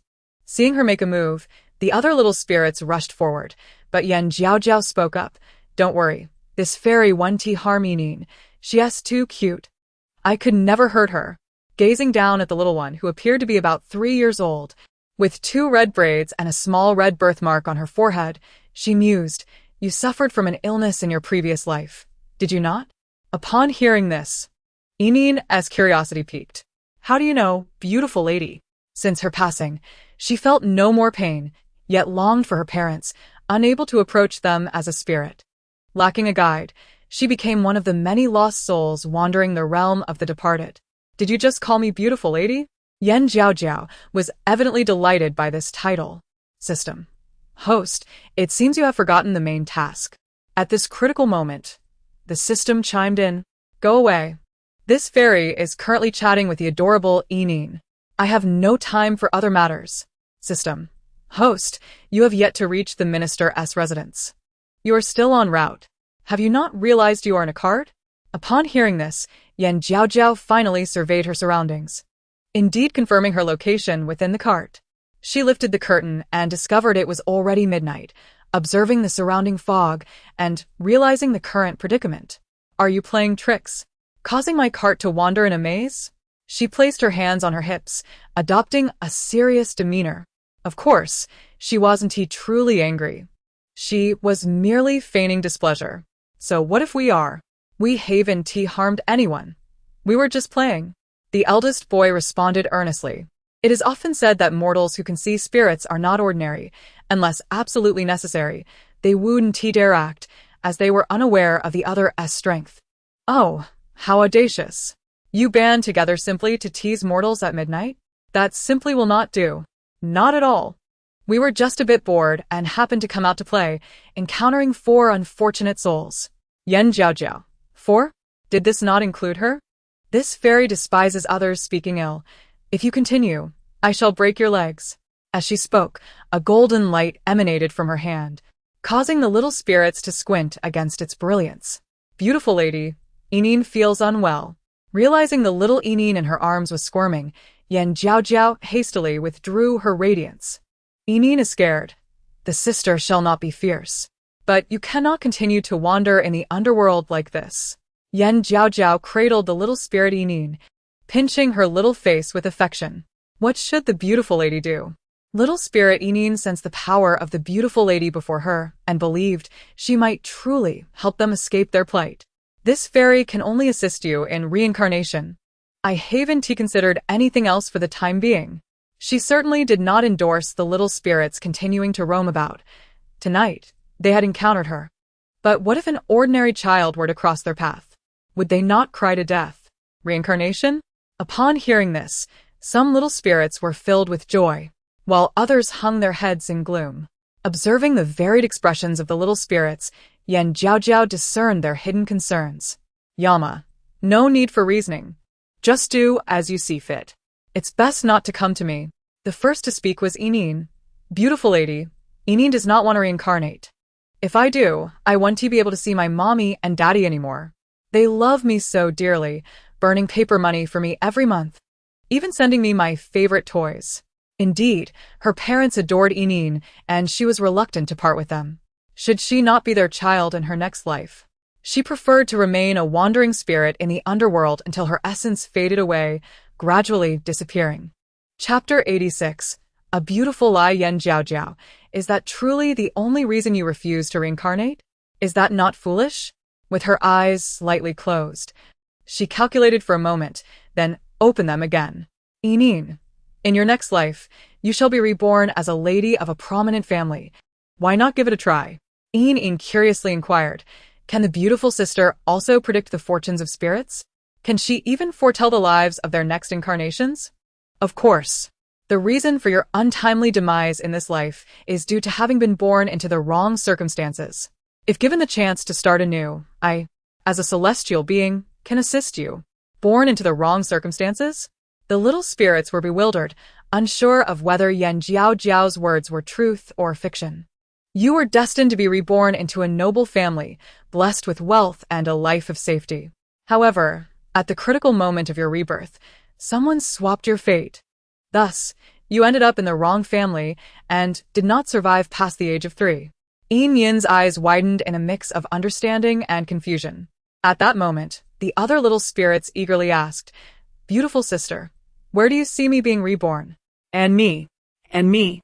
The little spirits were all abuzz with anticipation, eager to learn about their future fates. System. Host, the secrets of heaven must not be revealed. Knowing too much is not beneficial. Disclosing such information may not yield good results. This celestial being only mentioned noble families. I did not specify which family. How could that be considered revealing heavenly secrets? She had adhered to the rules in her past life, diligently cultivating her path, yet still experienced failure. In this life, she had resolved to take things easy. So why worry about so much? Even if confronted by the supreme deity, she remained unafraid. System. The host's complacency is not a wise strategy. It only adds chaos to the 3 realms. Seeing the eager expressions of the little spirits, Jiaojiao began to provide answers. In your previous 3 lives, you were all malevolent beings. The King of Hell has sent you to the 5th level of hell to suffer for a century, after which you may be reborn. You were harmed in your last life. In your next incarnation, you'll be born into a family of robbers. At the age of 18, guided by fate, you will kill the wicked person who wronged you in your previous life. You were poisoned by the 2nd branch of your family. In your next life, you will be reborn into that very family, where you will become a rebellious child, forcing the 2nd branch to repay the debts of your past life. You will make them suffer greatly. You are destined for wealth. In your next life, you will rise from nothing to become a wealthy magnate. Some were elated, while others were disheartened, all lamenting the unfairness of fate. Beautiful sister, I do not wish to be reborn as a courtesan. Can you change my destiny? With one voice raised, the others chimed in. Beautiful sister, I don't want to be born into a family of robbers. I don't want to be a rebellious child. Let me be born into an ordinary family. Beautiful sister, I refuse to descend to the 5th level of hell. I would rather be reborn as livestock. The little spirits began to plead. Jiaojiao rolled her eyes. I can help you, but who will take responsibility for your past misdeeds? She was always clear about her boundaries and would not change her intentions out of pity. Those who had done good in their previous lives would have favorable destinies in their next. That was the will of heaven. Upon hearing this, the little spirits fell silent. This celestial being will not indulge your whims any longer. Tonight, you will all be reborn, whether you agree or not. Once you see me tonight, there will be no room for negotiation. Initially soft-hearted, she became resolute upon witnessing the little spirits' fates from their past and present lives, insisting that they complete their destined journeys. At this moment, the little spirit Enin spoke up. Beautiful sister, I do not wish to be reborn. I truly cannot bear to leave my father and mother. If you insist on being reborn into their family, it is possible. However, you will also die at the age of 3. Think carefully about your decision. Your actions will only cause them further sorrow. Reality is harsh. Sometimes, what we desire is not attainable. Upon hearing this, Enin cried out loud, No. I want to grow up healthy. I do not want to make my father and mother sad. Jiaojiao felt a headache coming on. But then a beautiful light sprang to her mind. She waved her hand in front of the little spirits to shield their hearing and turned to Enin, saying, All right, let the beautiful sister help you, but you must not tell them. The little spirit Enin looked at her companions, saw that they had not heard, and nodded, Okay. Enin will be obedient. Eager to reunite with her father and mother, little spirit Enin hurriedly said, I want to be reborn now. Can the beautiful sister assist me? Of course. With a wave of her hands, the barrier dissolved, and the little spirits regained their hearing. Me too. I clearly saw the beautiful sister speak, yet I couldn't hear anything. In response, Jiaojiao said nothing further. Instead, she clasped her hands together, closed her eyes, and a golden light appeared behind her head. At the same time, an invisible abyssal door manifested outside the carriage. The portal to rebirth has opened. Hasten to fulfill your destinies. She looked down at Enin, saying, You too. Okay. Thank you, beautiful sister. The little spirit Enin was thrilled. Being only 3 years old, she was innocent and guileless, and under Jiaojiao's sweet words, she was the first to fly into the abyssal door. Seeing this, the other little spirits followed suit. After the little spirits departed, the surrounding haze dissipated. System. 3-year-old children are indeed easy to deceive. They are now on their way. Jiaojiao rolled her eyes. This celestial being does not deceive. That was a benevolent lie. If I help her, she will only repeat the mistakes of her past life, which would be detrimental to her. Her destined parents are from noble families. Being born into such a family is truly helping her. Besides, who remembers their past life after being reborn? System. It seems to be true. The host's reasoning is entirely correct. Sometimes, a benevolent lie is not a bad thing. Rather, it accumulates goodness. Moments later, Captain Yu and the others awoke. Seeing the surroundings clear, they noted the difference from before and suggested continuing their journey. This time, they did not take a detour but successfully arrived at the minister's residence. Miss Yanlu, we have arrived. Captain Yu lifted the carriage curtain. Jiaojiao nodded and stepped out of the carriage. Thank you for your hard work, Captain Yu. The night is late. Would you like to stay for the night and depart tomorrow? Captain Yu politely declined, no need. After saying this, he left. Jiaojiao understood the strictness of the Imperial Guard and did not press further. She approached the main gate. After knocking twice, the door opened. Upon seeing her enter the minister's residence, Captain Yu finally departed. Chapter 87. The first female official of the Great Shang Dynasty when Jiaojiao arrived at her courtyard. The Min couple was already there. Seeing the arrival of her parents, Jiaojiao was genuinely curious. Father, mother? Why are you still awake? It must be the third watch by now. Mrs. Min's expression was somewhat grim, and Shuren was not much better. Upon witnessing this, she sensed that something significant had occurred. Jiaojiao, you were summoned by the emperor today. What did he say to you? What happened? Mrs. Min stepped forward, crouched down, and grasped her little hand tightly. Nothing much. He just took me to the prime minister's residence and uncovered some embezzled silver in their backyard. Jiaojiao recounted everything in detail. Did you say anything? Mrs. Min asked anxiously. What was your role in this? Just because he likes me, Jiaojiao replied. Upon hearing this, the Min couple exchanged glances, their hearts filled with understanding. It seemed that the emperor could hear Jiaojiao's unspoken thoughts. Perhaps he was not the only one. This raised uncertainty about whether this was good or bad. Father, mother, what exactly happened? Why do you both look so tense? At this moment, Shuren sighed and approached Jiaojiao, saying, Jiaojiao, this evening, a decree arrived from the palace. A decree? Jiaojiao's eyes widened, feeling an ominous premonition. What could the decree possibly entail? Has the celestial being's act of stealing silver been discovered? That cannot be.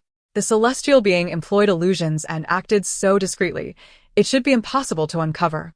The Min couple surveyed her closely, but did not see any sign of a money pouch. Even if she had stolen silver, it could only amount to a few dozen taels. How much could that really be? After all, Jiaojiao had rendered great service to the emperor.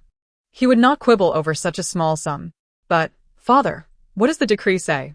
As long as it is not about discovering my act of theft, I can handle anything. Shuren furrowed his brow. The emperor has summoned you to the palace to select a date to assume the position of the first female official of the Great Shang Dynasty. Jiaojiao exclaimed. A female official? System. Did I hear that correctly? I am still underage. Am I starting work already? System. Host, you did not mishear. The emperor wishes for you to become a female official, and you must enter the palace tomorrow morning. In the early hours of the morning, the lamentations of a young lady echoed. Alas, I must rise early for work. This fairy shall not comply.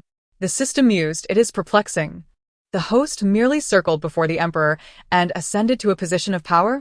And yet, she is still but a child. What is the emperor thinking? Even if he harbors affection, it should be akin to that of a godfather, without political entanglements. How could he be so reckless? Emperor Yuan declared. I am not reckless. My decision was made after careful consideration. The Min couple urged their daughter, our precious girl. You possess a unique ability to discern both virtuous and corrupt officials at court. Thus, the emperor will certainly summon you to attend. This arrangement was undoubtedly advantageous for him. Daddy, Jiaojiao is still too young. This role is not suitable for her. Please help me refuse. She protested, yearning for a life of leisure and comfort rather than the toils of governance. Despite her father's reluctance, the imperial decree was unyielding, and he found himself powerless to resist. Following the events concerning Zhu Shikang, the emperor had tasted the sweetness of power and would not easily relinquish it. The emperor's irrationality was evident. The court was a realm dominated by men, with no place for women, especially not for a girl who had yet to reach maturity. The emperor was indeed severe. With a mere fondness, he appointed her as a female official, for which she expressed her gratitude. The system encouraged her, Dear host, perhaps you should acquiesce. After all, refusing this is not an option. Consider it from a different perspective. Becoming a female official is a remarkable achievement, and all will regard you with admiration. But to serve means rising early. Look at my father. He wakes at the crack of dawn. She lamented. The system replied, "But this is the emperor's command." Can you defy it? Jiaojiao felt a sinking realization. Perhaps she could not. Yet, what purpose would it serve to merely stand at court? What was the emperor thinking? The evening drew to a close, and with the hour growing late, she resolved to rest. Yuan Xian's mood soured. Having his beloved daughter attend court was not his desire. Is there truly no alternative? She implored, her eyes wide with innocence. Her mother, Yan Jiaojiao, turned to Min, who sighed, "Jiaojiao, heed your parents. Your appointment as an official is not our doing but rather fate's design." She believed the emperor's decision had been made with due consideration. Reluctantly, Jiaojiao accepted her fate. Her spirit deflated like a wilting flower. Rest now, for tomorrow brings an early rise. The thought of awakening early drained her enthusiasm once more. As she turned slowly, her heart was laden with reluctance, and she cursed the emperor in her mind. Upon returning to her chamber, she lamented, "Oh, how cruel is my fate. Before I even reach maturity, the emperor exploits me." The hour was late, and she lamented, "How can I endure such a life when I must rise early again?" Do not weep, dear host. Embrace your circumstances. Allow nature to take its course. The system consoled her. Will the emperor assign me a workload at court? Aside from my fondness for gossip, I have no other inclinations. Then relish in your gossip, the emperor quipped. Indeed, how peculiar. First he praises himself as a benevolent ruler, yet he exploits child labor. Truly, he is a rarity. The following day, as the rooster crowed, Jiaojiao remained blissfully asleep, having gone to bed late the previous night. The matter of attending court had slipped from her mind. Yuan Xian arrived at dawn, entering the chamber without hesitation. It was evident that his cherished daughter was still slumbering. Observing her exaggerated sleeping posture, he furrowed his brow. In slumber, she revealed her truest self, unencumbered by pretense. "My lord, the young lady has not yet awakened." A servant whispered. "I see," he replied, lifting Jiaojiao and carrying her out of the estate toward the waiting carriage. The ride was bumpy, and Jiaojiao stirred, seeking comfort in her dreams, only to be interrupted by the system's insistence to awaken. "We are nearing the palace. You must rouse yourself." To the palace? She realizing the emperor had appointed her as a female official, and now she had to attend court. With heavy eyelids, she opened her eyes, only to see shadows of fatigue beneath them. "Jiao, you are awake." The carriage jolted, making it impossible to rest. Her father had indeed chosen a noisy vehicle to ensure she would awaken during the journey. "Daddy, when did you bring Jiaojiao to the carriage?" "I was asleep. And now I cannot escape this fate. The early court session is pressing. I had to bring you along when I saw you were still asleep." "Then you should have gone alone. Why drag me into this?" "Now, I am thrust into the palace, and my role as a female official is confirmed." In the grand hall, Jiaojiao found herself in a corner, scarcely noticed. Before the morning assembly, she had learned from Li Dechang that while she was ostensibly appointed as a female official, her true role was to be a decorative figure, merely present to listen and observe, without any obligations. Furthermore, she would receive a monthly stipend of 20 taels, a princely sum in the court where most officials earned only 10. To receive such compensation without any duties seemed reasonable. However, her disdain for early mornings persisted. "Oh, that wretched emperor. I curse you to choke on your water and stumble in your meals." The assembly was awash with murmurs. What a spiteful curse. Is this how the minister teaches his daughter? Yet, no one seemed to notice that she had not uttered a word. The sound appeared to emanate from her nonetheless. For a moment, they exchanged bewildered glances, each perceiving the other as if trapped in a farce. "What is it that you all gaze upon? Even if I am fair of face, such rudeness is unwarranted." Yuan Xian realized, "Alas, my daughter's inner thoughts have been heard. Henceforth, no secrets shall remain at morning court." The officials murmured, "We have heard her voice. She is indeed the first female official of our esteemed dynasty." Although she had not spoken aloud, her sentiments had been conveyed. As the emperor entered the hall, the atmosphere shifted, and the officials knelt in reverence, their heads bowing to the ground. Jiaojiao, however, remained standing in the corner, striving to appear inconspicuous. Her demeanor caught the eye of Emperor de Yuan, who noted her defiance. Other officials followed suit, dismissing her behavior as that of a mere child. Yet, Ouyangze, the Minister of Rights, seized the opportunity to undermine her. "Little miss, do you not kneel before the emperor?" He taunted, his intentions transparent. Though the court was filled with sycophants, no one dared to interject. Jiaojiao felt a pang of fear. Her knees protested against the floor. As she spoke, Jiaojiao pouted in a manner that resembled a delicate doll, seemingly fragile and incapable of self-reliance. However, her inner thoughts betrayed her true nature. "The emperor has seen it all and remained indifferent. Why are you so verbose? You scoundrel, if you keep talking, I shall expose your secrets." System. "Indeed, keep talking, and I shall reveal your misdeeds against virtuous women." The crowd. The Minister of Rights bullied a virtuous woman? Is it true? Everyone turned their gaze towards Ouyangze. Ouyangze, under the scrutiny of the crowd, appeared bewildered and at a loss. Why were they looking at him? Had he said something amiss? Pain must be endured in kneeling. It is a sign of respect for the emperor. To refuse to kneel is to disregard the law, meriting execution. Ouyangze's words grew increasingly exaggerated as he relished the prospect of the Yan family's suffering disgrace. The crowd. "Master Ouyang, perhaps you should speak less. The more you say, the more mistakes you make. Be wary of becoming the one executed." Jiaojiao wore a face of displeasure. Yet her words were soft and feeble. "Jiaojiao shall not kneel. If Master Ouyang enjoys kneeling, let him continue. Jiaojiao, do not be disrespectful." Yan Shuren feigned a fierce demeanor, reprimanding Jiaojiao. At that moment, the Emperor de Yuan could no longer tolerate the scene. "Enough. Young Master Yan is a court official appointed by me. Given her tender age, she need not kneel." The emperor showed favoritism towards Jiaojiao.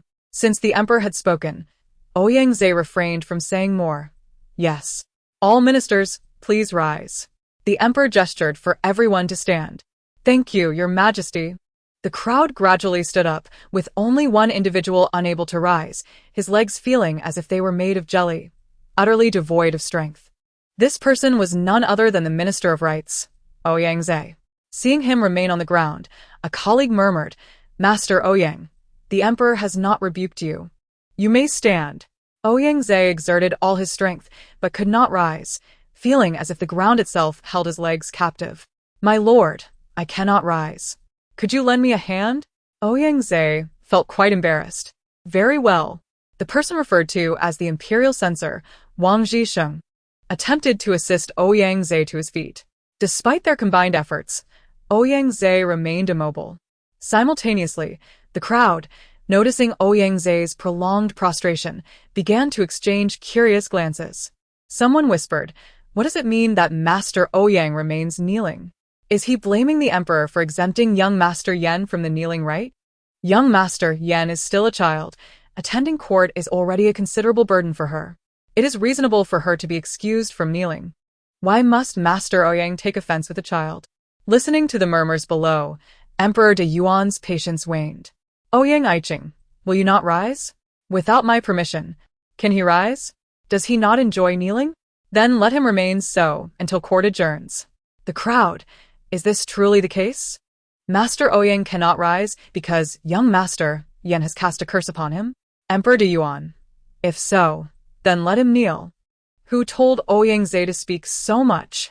Yan Shuren remarked, "My daughter has a way with matters. She has effortlessly dealt with the troublemaker Ouyangze." System. Host. The scandal surrounding Ouyangze is quite sensational. Would you like to hear more?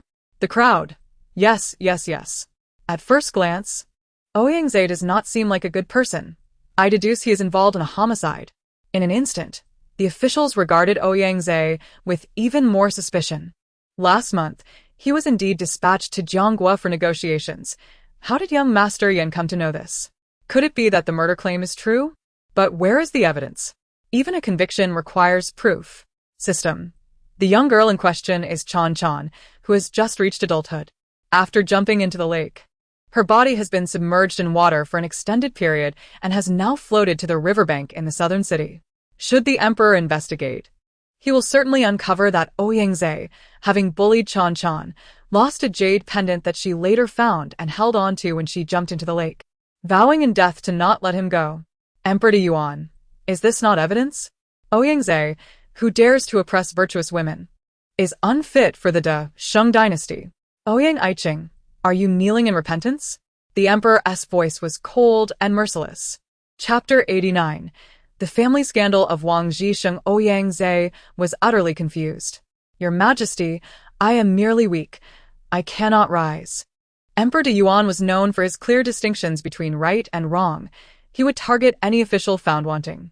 At this declaration, the other officials widened their eyes in astonishment. The emperor can hear young Master Yan's thoughts? No wonder she has been bestowed the title of the foremost female official of the De Sheng dynasty at such a young age. It is well deserved. Did the emperor uncover something? It cannot be. No one witnessed the event, and the girl committed suicide afterward, leaving no trace. Could it be that the emperor is merely making routine inquiries? Jiaojiao. How does the emperor know? It's quite remarkable. System. The emperor is the true dragon son of heaven. His officials serve as his eyes and ears across the land, so knowing this matter is not unusual. So that's how it is. Being an emperor has its perks, with spies everywhere. Perhaps he even knows if an official steps on an ant. The crowd. It's not that exaggerated. The emperor wouldn't he casually inquire. He must have learned something. Someone reported that you assaulted a girl named Chan, who subsequently committed suicide, and you are the primary culprit. Emperor De Yuan, since entering the hall, had been observing the expressions of the officials, deducing that most could hear young Master Yan's thoughts. Those who could hear were the good officials of the court, while those who could not hear were the ones he intended to eliminate. Your Majesty, I would not dare. Those who report are merely scheming. Whether it is scheming or not, I shall ascertain the truth. Emperor De Yuan was decisive, ensuring that any task he could complete that day would not be postponed. Commander Yu, present. Yes. Commander Yu clasped his hands and departed with his men to the riverbank in the southern city. Ouyangze frowned, sensing the peculiarity of the situation. Why was the emperor questioning him about an event that occurred last month? Moreover, today's inquiry was sudden and without warning, as if unseen forces were manipulating the emperor's actions. Indeed, all matters connected must be thoroughly investigated. I never wrong an innocent man, nor do I spare a wicked one. Jiaojiao is a gift from heaven to the De Sheng dynasty. I must hold onto her tightly. Ouyangze felt utterly speechless. He clearly sensed that he was being targeted. Bring Ouyangze into temporary custody until the truth is revealed and execution follows. Though lacking evidence, the emperor had effectively announced the outcome. Soon, Ouyangze was taken away. Perhaps he would never comprehend why the day had unfolded in such a manner. Everything occurred far too suddenly. Your Majesty, I am innocent. I do not even dare to crush an ant, let alone commit murder. Ouyangze's explanations were deemed futile in the eyes of Emperor De Yuan, serving no purpose. Moments later, Ouyangze was led away, and the hall fell into silence, with the officials bowing their heads in unison.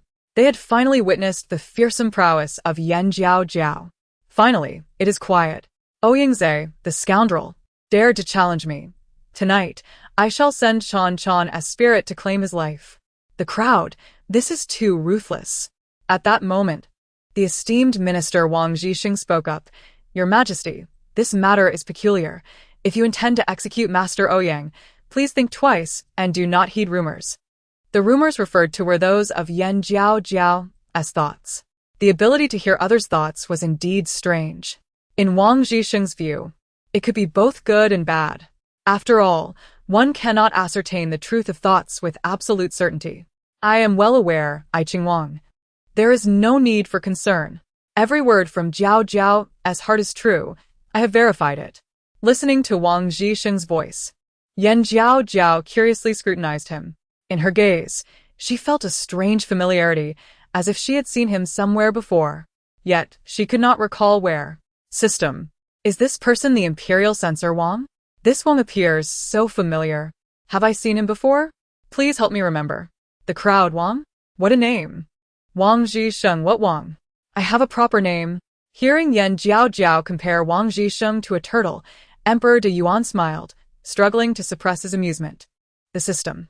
Does the host still remember Wang Yuanwei Wang Jiming? Wang Jiming? I remember him. Isn't he the one who was cuckolded? Wang Jisheng. Wang Ziming is his full-blooded brother. Thanks to him, he has become a wealthy local gentleman, living a fairly smooth life. But what does this cuckold mean? How does Lord Xiao Yan know Wang Jiming? What has happened? As the saying goes, seeing is believing. Wang Jisheng indeed exudes an imposing official air, radiating confidence and authority. The crowd, aren't we supposed to be spilling the beans? Why are we praising him instead? Wang Jisheng. Ha ha ha, so it's a compliment for this official, then let it come on. Emperor Yuan. I thought Wang Yushi was also a corrupt official, but it seems he misunderstood. Jiaojiao can discern a person's faults and virtues. Everyone expected Wang Jisheng to be praised, but after the compliments, the system. His official conduct is not problematic, but what about his family matters? What is wrong with family matters? Speak quickly. I'm dying of curiosity. Did his nephew sleep with his father's woman? Does he know about this? The system. He is busy with official duties every day. How could he care about Wang Jiming's affairs? Wang Jiming is quite foolish. His ungrateful son has slept with his partner, and he isn't even noticed. What a family disgrace. Fortunately, Wang Jisheng is unaware, otherwise. Where would he hide his face? As an official, he is at least a Yushi and encounters fellow officials regularly. If such family shame were to spread, it would be dreadful. The system. Indeed. The embarrassment would reach the ends of the earth. The crowd. We are all aware. Emperor Yuan. I also know. At that moment, Wang Jisheng felt overwhelmed, his eyes wide open, in utter shock. How could this be? How could his son do such a thing? Impossible. Absolutely impossible. Chapter 90. The poor fellow. Looking around, the surrounding officials turned to him. Wang Jisheng felt a severe headache and hurriedly explained, "It's not true. The matter is not critical." The words were obscured. Unable to refute Yan Jiaojiao's heartfelt thoughts, Wang Jisheng trembled. Hearing another official speak, Yan Jiaojiao turned her gaze. The system. Host, this is Kai Ji, the Deputy Minister of the Ministry of War. His scandal is even more explosive. The crowd. Kai Ji. What scandal could I have? I am a man of integrity, and my family is harmonious. Is this elder the Deputy Minister of the Ministry of War? He looks quite impoverished. His life seems rather bleak. The crowd was utterly baffled. What does it mean to be impoverished? How could the esteemed Deputy Minister of the Ministry of War live such a meager life? Gaizi, utter nonsense. Just a moment ago, I praised this young Lord Yan highly. Now it seems he is not worth much. In an instant, everyone turned their curious gazes toward Kai Ji. The scandal concerning the poor fellow relates to his offspring, which is certainly not a good thing. The crowd, the system. His situation is worse than Wang Jisheng's, yet he has the audacity to offer comfort? He has 2 sons and 3 daughters, none of whom are his biological children. Zizizizi, could it be that the neighbor old Wang is the father? Yan Jiaojiao twitched her lips, utterly speechless. The system. Host, you are correct. The poor fellow's neighbor is also a family named Wang, and his wife and concubines have all been involved with old Wang. Yan Xian. I despise old Wang next door. My own daughter-in-law is being coveted by that unborn child from the Wang family. Just thinking about it makes me uncomfortable. And I can't bear to hear more. Yan Jiaojiao. Father, you are being petty. At your age, still holding a grudge against an unborn child. Hearing this, the crowd gasped. So, all of Kai Ji's 2 sons and 3 daughters are not his biological offspring? Does that mean they all belong to old Wang next door? Old Wang has certainly plowed too extensively into Kai Ji's family. Gaizi, nonsense. He and his wife are devoted to each other, and he shares deep affections with his concubines. Those 5 children are indeed his. Poor Kai Ji, around 35, in the prime of life. Yet he has been wearing a cuckold's cap for 15 years. The system. He has been married to his wife for 16 years. In the 2nd year of marriage, she began her affair with old Wang next door. The 2 concubines he later took were no different. This is truly the most unjust of injustices. He has raised 5 children for over a decade, and not one of them is his. The crowd. Poor Kai Ji. Raising another woman and another children. The most detestable of all is old Wang next door. First of all, The name Kaiji is unappealing. It clearly suggests weakness. Matters concerning men are even more dismal. The crowd, young Lord Yan is quite knowledgeable, even understanding matters of love. Yan Xian lowered his head, feeling ashamed to face anyone. The system. Precisely because Kaiji is inadequate. Unable to satisfy the charming and multifaceted Mrs. Kai, by chance, old Wang and Mrs. Kai engaged in an indescribable relationship, at which point she discovered the pleasures of being a woman, leading to an insatiable craving. She would often run to old Wang's home, and even offered herself willingly. The system. The two concubines discovered that Mrs. Kai frequently visited old Wang's home. One time, while secretly following, they witnessed the two in a compromising position. After seeing old Wang's prowess, they too wished to try, and thus it has continued for over a decade. The officials struggled to stifle their laughter. Ultimately, it seems that the cause of trouble is Kai Ji's own inadequacy. Deputy Minister Kai, I have mountain ginseng in my possession. I will send it to your residence soon to help you regain your vigor. I also have tiger whip. I will bring it to you tomorrow, ensuring you can battle until dawn. In that moment, all the officials expressed sympathy for Kai Ji, offering various remedies for enhancement. Even the usually composed Emperor Diyuan spoke at this moment. You need treatment. I see that Deputy Kai's complexion is pale and his vitality depleted. I shall have the Imperial Medical Office examine you and prescribe some tonics. Kaiji lowered his head, feeling utterly humiliated, setting aside the truth of the matter. Why was he the one being criticized? Now that the Emperor has spoken, he cannot disrespect the Emperor's face. Thank you, Your Majesty. I appreciate all the lords. I am doing just fine. What nonsense. At home, 3 women have been completely taken advantage of by old Wang, and yet he remains composed. In my view, you should indulge heavily until you are fully robust. Yan Xian, daughter, you should refrain from speaking so. Everyone can hear you. The crowd, young Lord Yan appears delicate and gentle, yet she is surprisingly bold. This is still a 6-year-old girl? Emperor Diyuan, indeed, it is embarrassing to witness. Fortunately, Jiaojiao has not perceived the truth. The system. Host, it's bad. Kai Ji's 3 women have gone to old Wang's house. The scene suggests something scandalous. Are they planning a 4-person affair?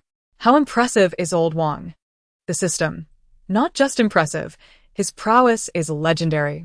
Compared to him, Kai Ji is utterly insignificant. Kai Ji, what a disgrace, such a disgrace. He had never felt anything amiss before. Mrs. Kai, that's because you have an inflated sense of self. Old Wang is different. He is the one who allows me to experience the joy of being a happy woman. The officials exchanged glances, feigning seriousness, while their hearts were filled with diverse thoughts. The crowd, yes, yes. Let us go catch them in the act together.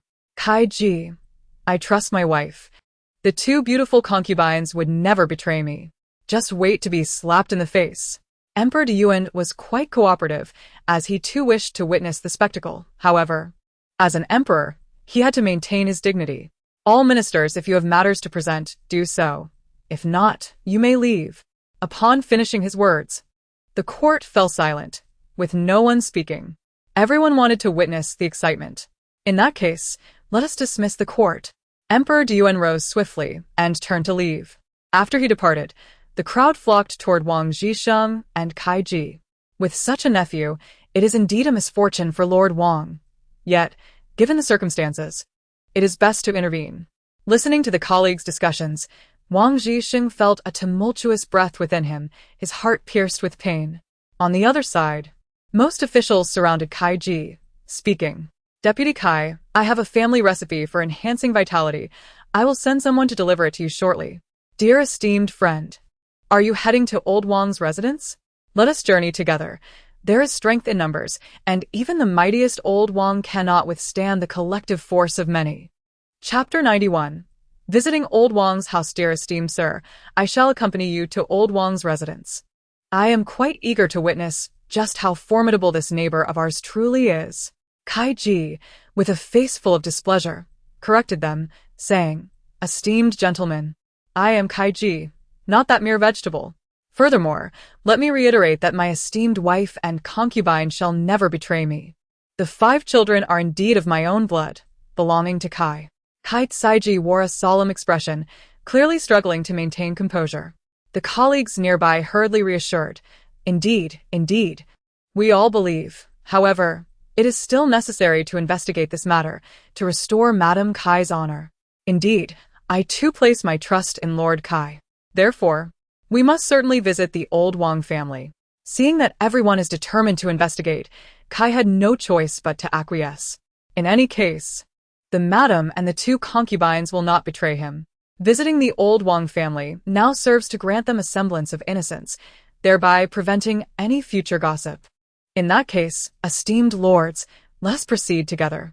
Behind them, Jiaojiao cheerfully followed, entirely disregarding her aging father trailing behind. System. Host, do slow down. Your ceremonial robes are trailing on the ground. If I don't hurry, I won't be able to enjoy the melon.